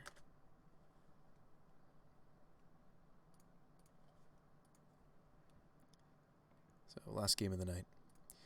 Thanks, folks, for staying. It's funny. We started with a build of the deck that had the Black Splash, and then I was like, no, like let's be purists here. Let's play a purely Naya deck, and then here we are splashing the black again. I think it's fine. I also think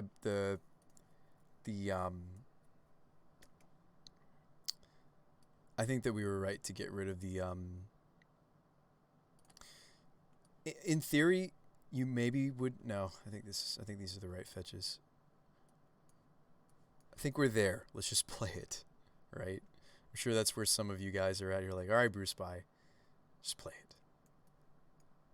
I agree.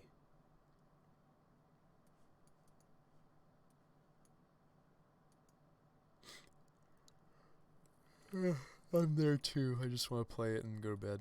Thank you guys for coming. Long stream again, but this was fun.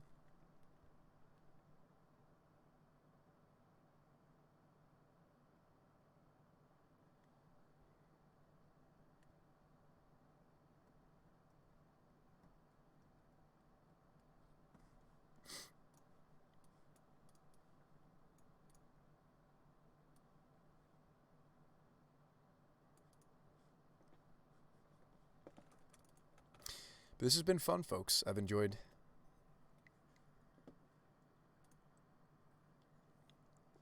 brewing and playing a league and playing some matches with you guys. What a wonderful nonsense deck. This is a really fun nonsense deck. For sure.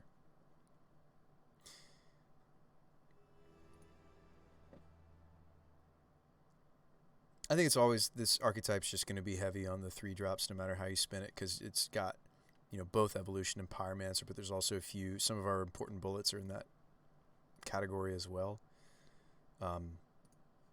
If you didn't know how to goldfish on Magic Online, you do it like this: create and then number of players 1, and it'll let you play against yourself. Weirdly enough, you can block your own creatures and weird stuff like that isn't normally possible in Magic. Anyway, this opener seems fine. Our colors are good. I might even get a basic forest here. Depending on what we're up against, we might want to make sure that the Spellskite's in play before dropping the bird during the end step. During their end step, but there is no their end step. We're the only person playing, so there's only our turns. There's little confusing things about that, but once you get used to it, goldfishing, certain decks goldfish really well. Technically, it depends on the matchup, right? Technically, we could go for the Winota right here. I think you're supposed to do the shock land instead of one of the horizon lands. All right, Winota, attack with the Spellskite. Let's see what happens. So we could Blood Moon them. Cool. Oh man, I'm going to block my own Spellskite. No. Could. So we have an Eladamri's Call. Sadly, there's nothing that I could call for that is going to have haste or anything like that. This might be a spot where we, during their draw step, like maybe, like this is exactly where it's entirely based on what my opponent's up to. Like we would probably attack. We would probably attack and then, but maybe not with the Magus or the Winota, but just these, because these are going to get us triggers. So there's the Blade Historian.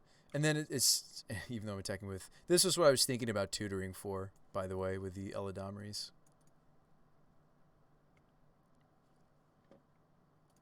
I'm going to say no, because I don't want to take my own stuff.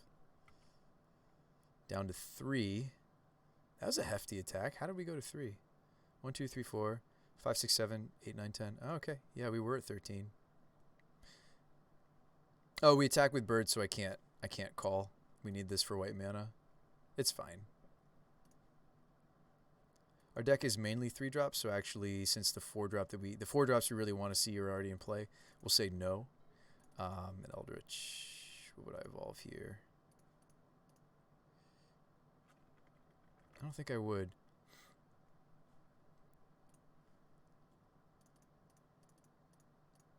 Like, the only thing that I might be interested in is go get, I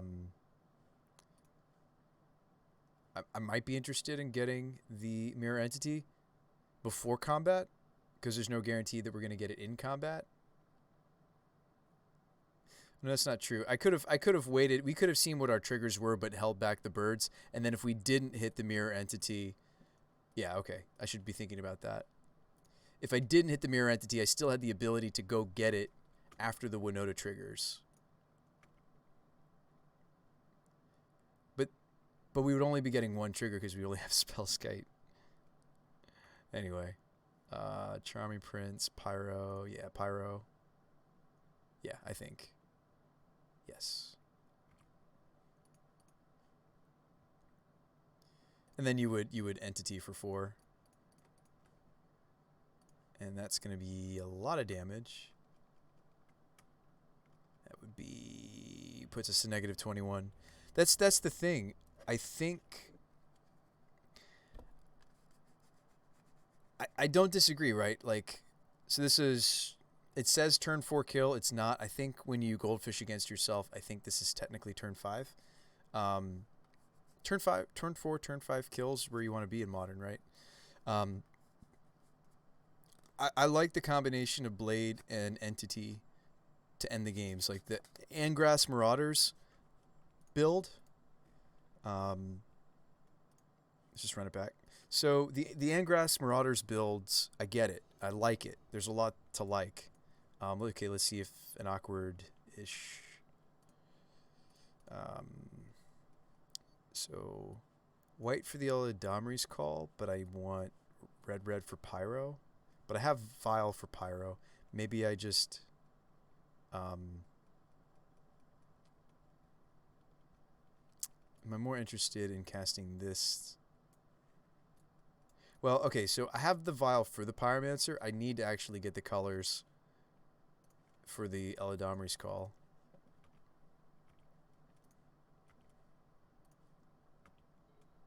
Did not see the land.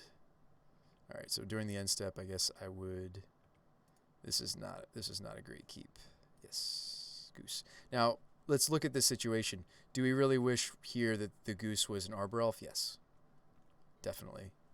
So, like, even though the Goose are going to help us play these greedy 3 or so black cards, it might not be worth it.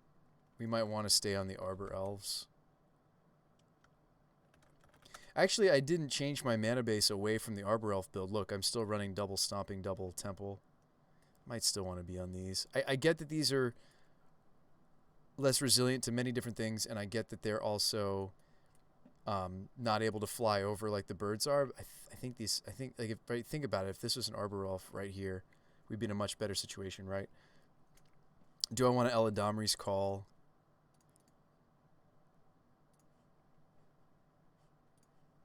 Call for like Nest Invader? I don't know. I don't know what we're supposed to be doing. Yes. Put this up to 3.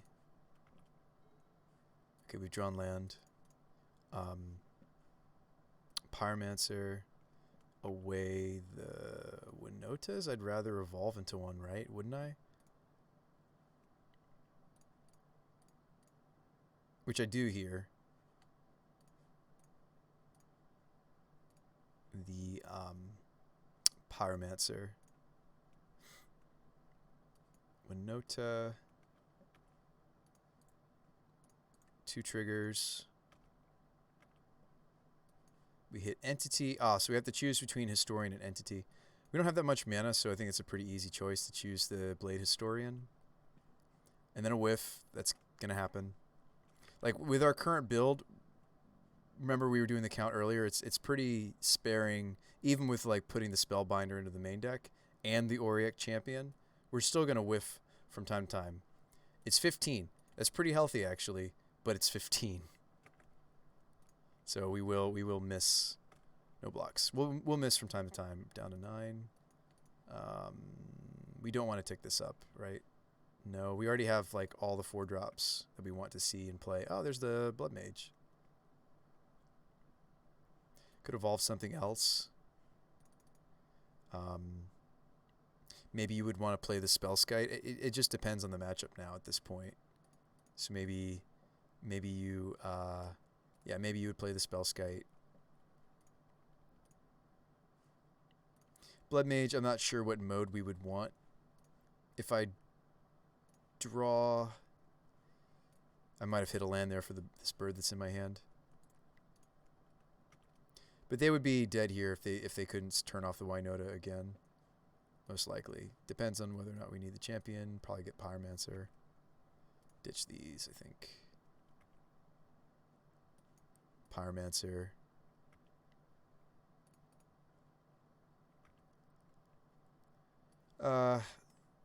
It depends on the matchup whether you would take Spellbinder or Charming Prince. Charming Prince is kind of fun to take because we could blink the get another blades. I mean another. Oh, there's the Magus of the Moon. That's kind of what we were looking for too. Curious how much this is going to be. Would put me to -8. So I do think that the Blade Hero certainly is the more important piece. So we've made the argument in the past that you just play 2 of that card, 2 Blade Historians. It might be correct too, but I think I like our split of Entity and Historian.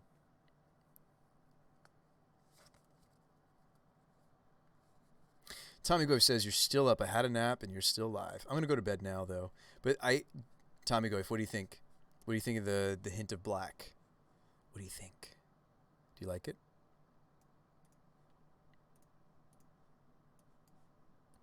You like it? It's okay if you don't, by the way. I'm back on Arbor Elves. We were trying the Golden Geese to make these 3 black cards a little bit more feasible. I've changed my mind. I think between all these fetches and the Vials and the Birds of Paradise, I think they're going to be fine. I think we'll cast them pretty consistently. Or Vial them in, or tutor for them. They're all 3 drops, so we can get rid of Arbor Elves or Birds to tutor for them.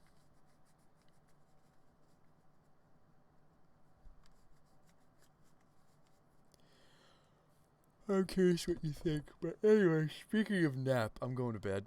And it's going to be more like a nap. Looks more focused. Yeah, this has been fun. The kill is just this.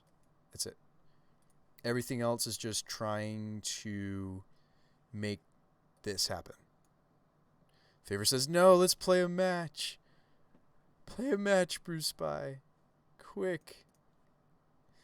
Quick. The deck looks like so close. It does. I really should sleep though, guys. Alright. Chat has spoken. I'll listen this one time. I really wanted to see it in a match too. Goldfishing just isn't the same.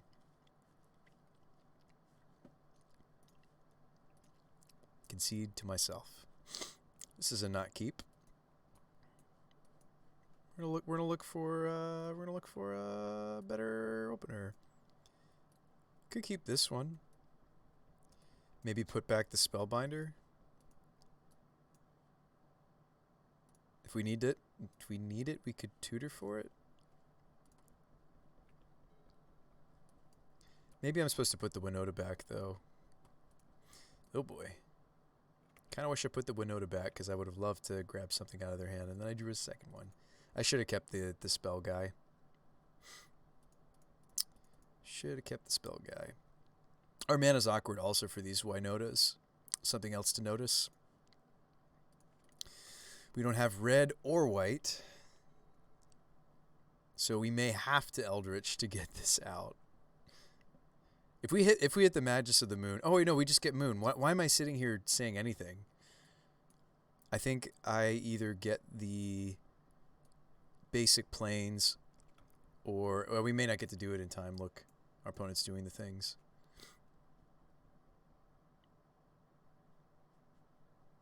They're doing the things, folks.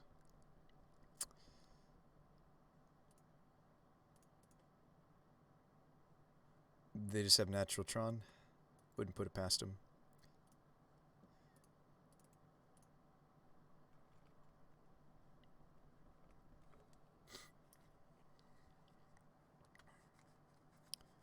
That's a Ghost Quarter.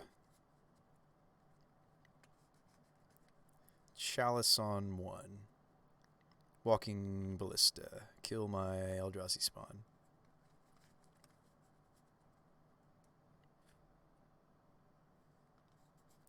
Shoost. They don't shoost. If I went and grabbed Winota, they would have to shoost. If I Eldritch Evolution the Nest Invader here, they just shoot the spawn and we don't get the trigger. Although I've had players not kill this. I think I actually just hardcast the Winota using this fetch and attack with the Nest Invader. And we'll save the evolution for... I don't know, it might be correct to Magus of the Moon, right? I have a forest in my hand. I won't be able to evolve. I'm considering just evolving into mooning them. The problem is if they play another land, then they tick the Ballista up again.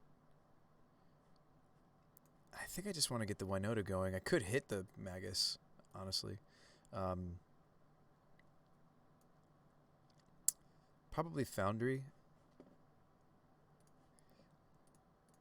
So there's lots to consider here. It might have been correct to just go get Moon. The problem is they have an out to the Magus of the Moon on board. They just have to play any fourth land. They pump this up, kill me. They need Dismember here. Nest Invader coming in clutch. Really liking this card. Good if we have the tutors. Looks to be good if we whiff. What was our next card? I can never remember if, by the way, when Moto orders like this, I think it's that Aether Vial was the next card, by the way. That's sad. That's really sad to see. All right. Happens. I mean, when we have 1, 2, 3 of the humans in our deck in my hand, that's another reason, by the way, to put the Spellbinder back into the deck. To keep the human density high. I should think about that, by the way, when I'm considering mulligans, to maybe shuffle humans back into the deck. This is Thought-Knot Seer. Yep. Take my Pyromancer. Oh, this is gonna go from bad to worse, I think.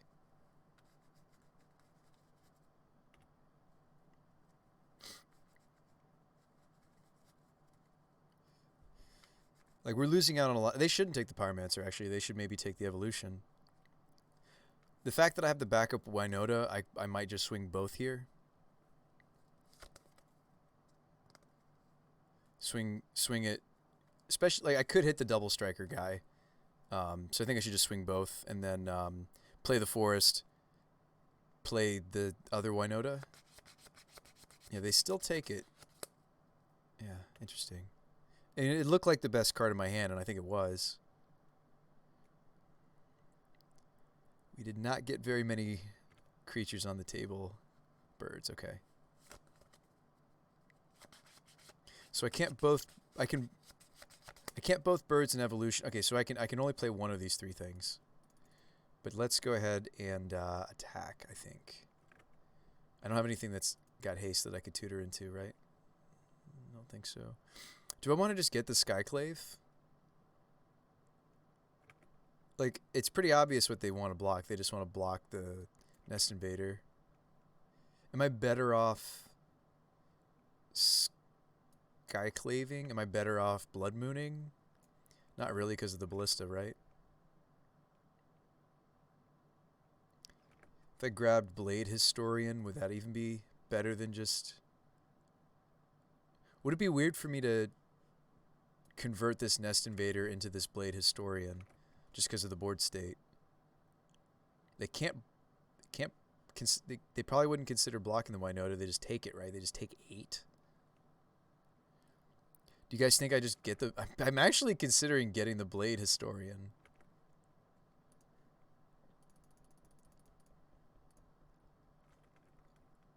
Because I don't want the Nest Invader just to get eaten up by the Thought-Knot Seer, right? Like, I want to go get Magus, or I want to go get Mirror Entity or the Historian. Mirror Entity is a little rough with this Ballista, though. It's hard to protect it. Yeah, I think that's what I'm doing, folks. Like, I could hope to wheel into it. I think I should just go get it. Right? It's kind of what we need right now. I mean, there's Apparition to consider. Apparition, hit the Thought-Knot Seer, draw a card. But then they just, next turn, grow the Ballista, shoot the Apparition. I kind of like getting aggressive.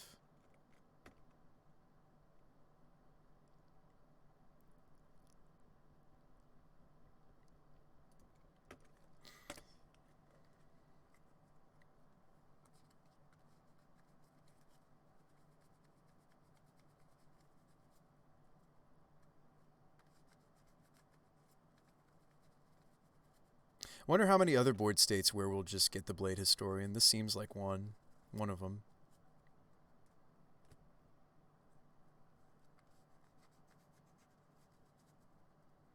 Opponent thinks they're the aggressive deck. We're the aggressive deck. Is this another Thought-Knot? This is Matter Reshaper, Thought-Knot. Karn. Okay.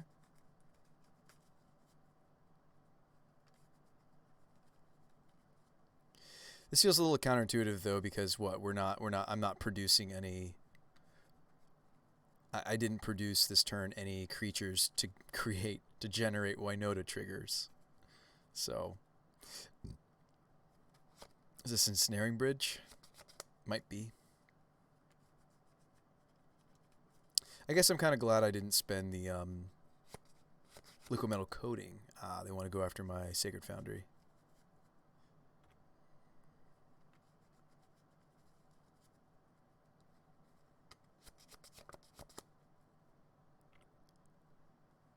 So Historian does trade with the Thought-Knot. I don't really want to do that. This Aether Vial's dead because Karn's a pretty broken card.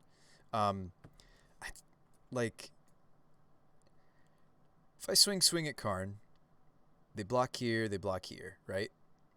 They still get to liquid metal coating, but we've taken out the Thought-Knot Seer and the Ballista, but we've lost our Blade Historian in the process.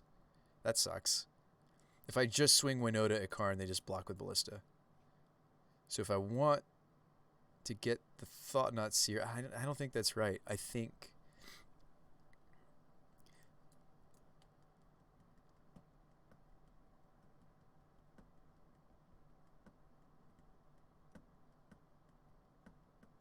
I might actually be okay trading the Historian,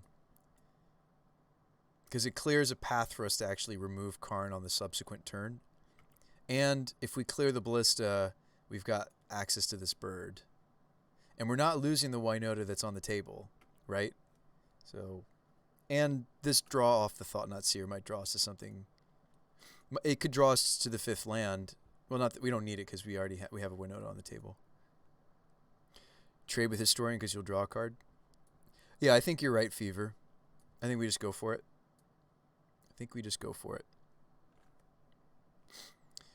Just reviewing Karn for not just my own eyeballs, but for you guys too. Karn's great.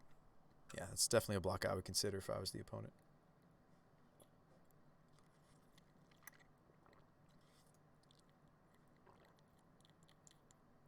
So they want to keep the Ballista.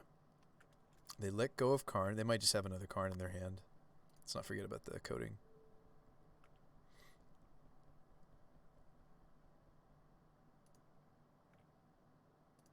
So there's an Eladamri's Call. That's kind of sweet. Is this a sideboard game? No, this is game 1. So what could I call to that we could cast this turn that it would do things? Like, honestly, I might just want a Nest Invader. or the Spellskite or something. Like, Spellskite makes this a lot weaker. The Ballista a lot weaker. The problem with grabbing Spellskite is they might just have another Karn. That's why they let it go. It might be correct for me to just play the birds and then Eladamri's Call during their end step for something spicy, like the Skyclave Apparition. I think that's what I'm going to do instead. Yeah, we're going to birds. We're going to call for the right thing, depending on how they do their turn. Play bird and Aether. I'm not going to play the Aether Vial, I don't think. Maybe that's wrong, right? Just because it smells like they have another Karn Great Creator doesn't mean I shouldn't play my card. Anyway, I think you're right. Maybe I'm supposed to play the Aether Vial.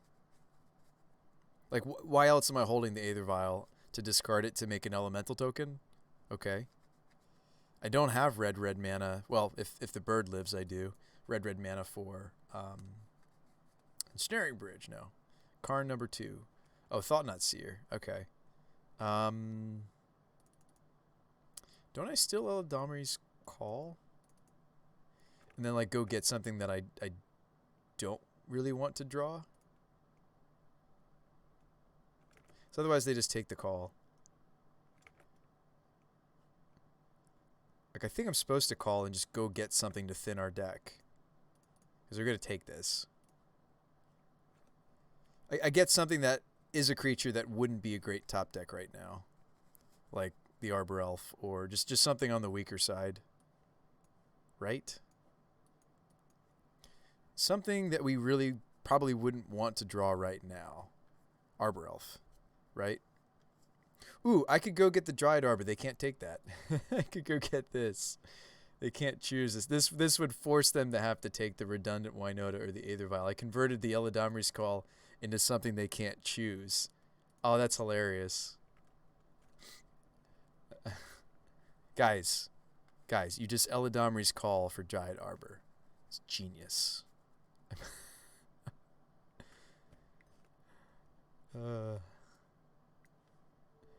That's a little hilarious. Guys, we're on the next level. We did it. We drew another Aether Vial. Oh boy! Please find me a young. What? I almost said young Pyromancer. Please find me a seasoned Pyromancer. We're at the point where we don't really want to trade the Winota, although they're at 10. Well, they didn't shoot my bird, so we get a trigger with their Ballista. They're just letting me do free triggers. Please hit this time. We had a whiff earlier today. Earlier in this match, didn't we? Oh. So we could pick apart their hand. But my hand is garbage, and I'd like to have a turn, please. We're going to get rid of these. We don't need any of the vials where we're going. Oh, wow. Oh, boy. Yeah.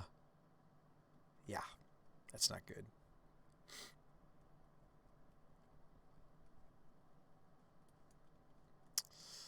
We are drawing through our deck to things.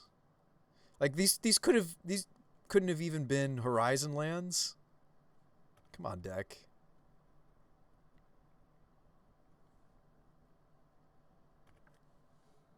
We're actually doing okay. Like as not good as this board state might look, as long as they don't finish their Tron and then play that sorcery spell they play, the exile everything ever card. We maybe got this.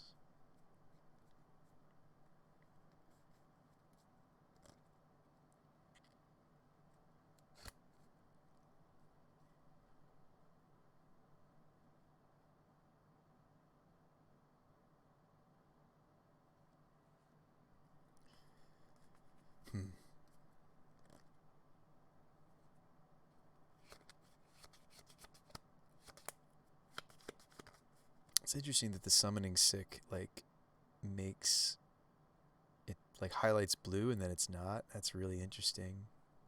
Huh. Just the little things about Magic Online. Opponent's tanking over there. That's a good sign. It's a good sign. Smasher. On blocking duty. Now, without the Blade Historian, a lot of our punch is what? We still have one more punchy card. Could tutor for it. Let's not. Oh, I don't have Aether Vial, though. Okay. So do we kill them if I go land Eladamri's that card, play it? No. Right? Eladamri's, play it, pump. I think we just want to hit it, right? There are relevant things for me to call pre-combat, right? A couple things, right? Well, this would be where I would grab the Blade Historian if I had it. Even if I had an Eternal Witness, I couldn't grab Witness, play that. Just to clarify. Yeah, there's things to think about. There's like the Skyclave. Skyclave isn't something that I can hit on the Winota anyway. You think I should just Skyclave here? We could just Skyclave the Thought-Knot Seer. Might be correct too. However, they're just very dead if I hit. So if I use up 5 mana to Skyclave, including it would include my bird, by the way, as well. Right, so I'm losing a Winota trigger. Like if we just smash, we're looking at 1, 2, 3, 4 Winota triggers. So we're gonna look 24 cards deep. I think we just kill them. I'm looking 24 cards deep. It's highly unlikely that I don't get the Changeling. There's a non-zero chance. I might even scry with this Charming Prince to just try to get a little deeper. I'm going to scry too. Like, we're just... Okay, they concede. All right, let's draw some cards and see how far deep it was. If it'll let me... Sometimes Moto doesn't let you see your extra cards, by the way. It's breaking. All right. So, with the Charming Prince... Oh, we just win the match. That's why they conceded. With that Charming Prince trigger, we were going to get to scry 2 deeper, then C6. So we weren't just seeing 24 deep. We actually would get to see 26, maybe even deeper than that. Like, I think we were probably going to hit the Mirror Entity. I had, 37 cards left in the library? So I was looking at 26 out of 37 cards. I think that's a reasonable gamble, right? Like, that's in our favor heavily, right? That's over... what's the math on that? I think that was a fine... Like, I don't think that you were crazy to say, just go get Skyclave, Bruce Spy. But, let's see. I think it was 37 cards left. We were looking, not 24, we were looking... How many Winota triggers was it? It was 2 elementals. Yeah, it was 4 Winota triggers. So that's 24 cards deep. So there were only 13 cards I wasn't looking at, and technically, with the help of that scry from that Charming Prince we just saw, I was going to look at all the cards except for the bottom 11, right? Maybe you should play 3 Aether Vial? Really? You think I should cut one? I kind of don't mind the 4th because of the fact that we have the Pyros. Oh, you were trying to help me sideboard right there, Fever Pitch. No. They conceded. It said in the I don't know if, did I not say that out loud in the chat. They conceded, and that's actually why we didn't get to cycle through and look at our sideboard cards. Well, thanks guys. This folks, this was a lot of fun. I think the deck's coming along. This has been a lot of fun. I could see us streaming this a few more times. I'm kind of liking it. Let's see if the Black Splash version is like we're doing killer board states without needing to run the buttload of Angraths and Bolts, right? I'm fine with the Bolts, by the way. That's the Angraths Marauder build. I never had any problem with the Lightning Bolts. I think Bolt is fine for a deck that's trying to smash face, right? Like we are kind of combo smash face, right? But I really never liked the Marauders. So just like the extra Aether Vials have some issue, so do the Marauders, but like I can cast Aether Vial. So I don't think it's the same argument. Historian I can tutor for off of a lot of the creatures that we want to be cracking to get it, right? Because in fairness, when the Spellskite and this Auric Champion aren't what we need, we can just evolve them to one of our finishers, right? So yeah, I'm actually pretty happy with where the list is headed. I think, yeah, just more testing, more trial and error. Callous Blood Mage, top notch. Thank you for this suggestion. That was really cool. So these are our common tutor targets. You could argue that the list looks like this. These are our tutor choices game 1. These 9. But most of the time we're going to be tutoring for the Winota. Like deck actually feels good. The fact that we prized today with it, I thought I was just going to be burning tickets. That was sweet. That we won. That was kind of cool. Did not expect that. All right, guys. Well, thanks for coming to the stream. Hopefully, I'll have enough energy in me to do another league perhaps next stream. Probably won't be streaming this weekend, but I hope to see you guys perhaps for a Modern Monday, if not Theory Thursday, where I might have something new for us to look at. But I'll see you guys on the next Brew Spy, the Magic Guy. There's a bunch of you folks here. I didn't do this last time. I feel like I should have, which was I should have seen if there was there's always someone streaming. There's always someone that we could be rating. And I felt bad about that because there were so many streamers that rated me, and then I didn't do that service back. So holy Diva, she is streaming. See what she is streaming. If she's streaming something similar to what we were just doing, maybe I'll send you guys that way. My voice is starting to get a little gravelly. Ooh, what is this? So she's playing Historic. Brufisto, though. Brufisto is playing the Rock in Modern. It is not English, though. But that doesn't stop us, right? Let's go say hi. So they're playing. I'll show you what they're playing. They are playing. Looks like they're playing the Rock. Almost certainly. Yeah, there's a tree. There's a treetop. Almost certainly they are. Now we have Streamception, right? Almost certainly they're playing the Rock.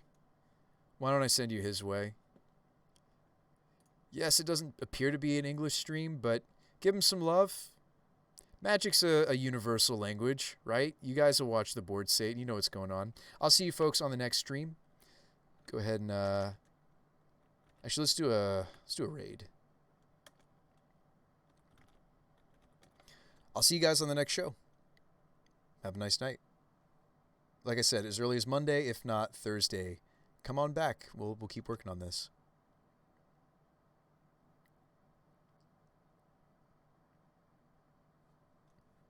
Oops. Lol. It's been that long, huh? All right, guys. Hit that ready button. Let's go say hi to Brufisto, right? Let's go say hi. let's go say hi. Some of you very well might be fluent in, I believe it's German they're speaking, right? Yeah, it says German right here.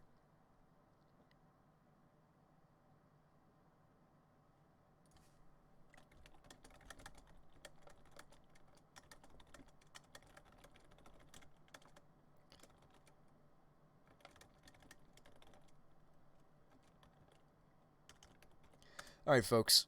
I'm going to bed. I'll see you. Enjoy. Enjoy.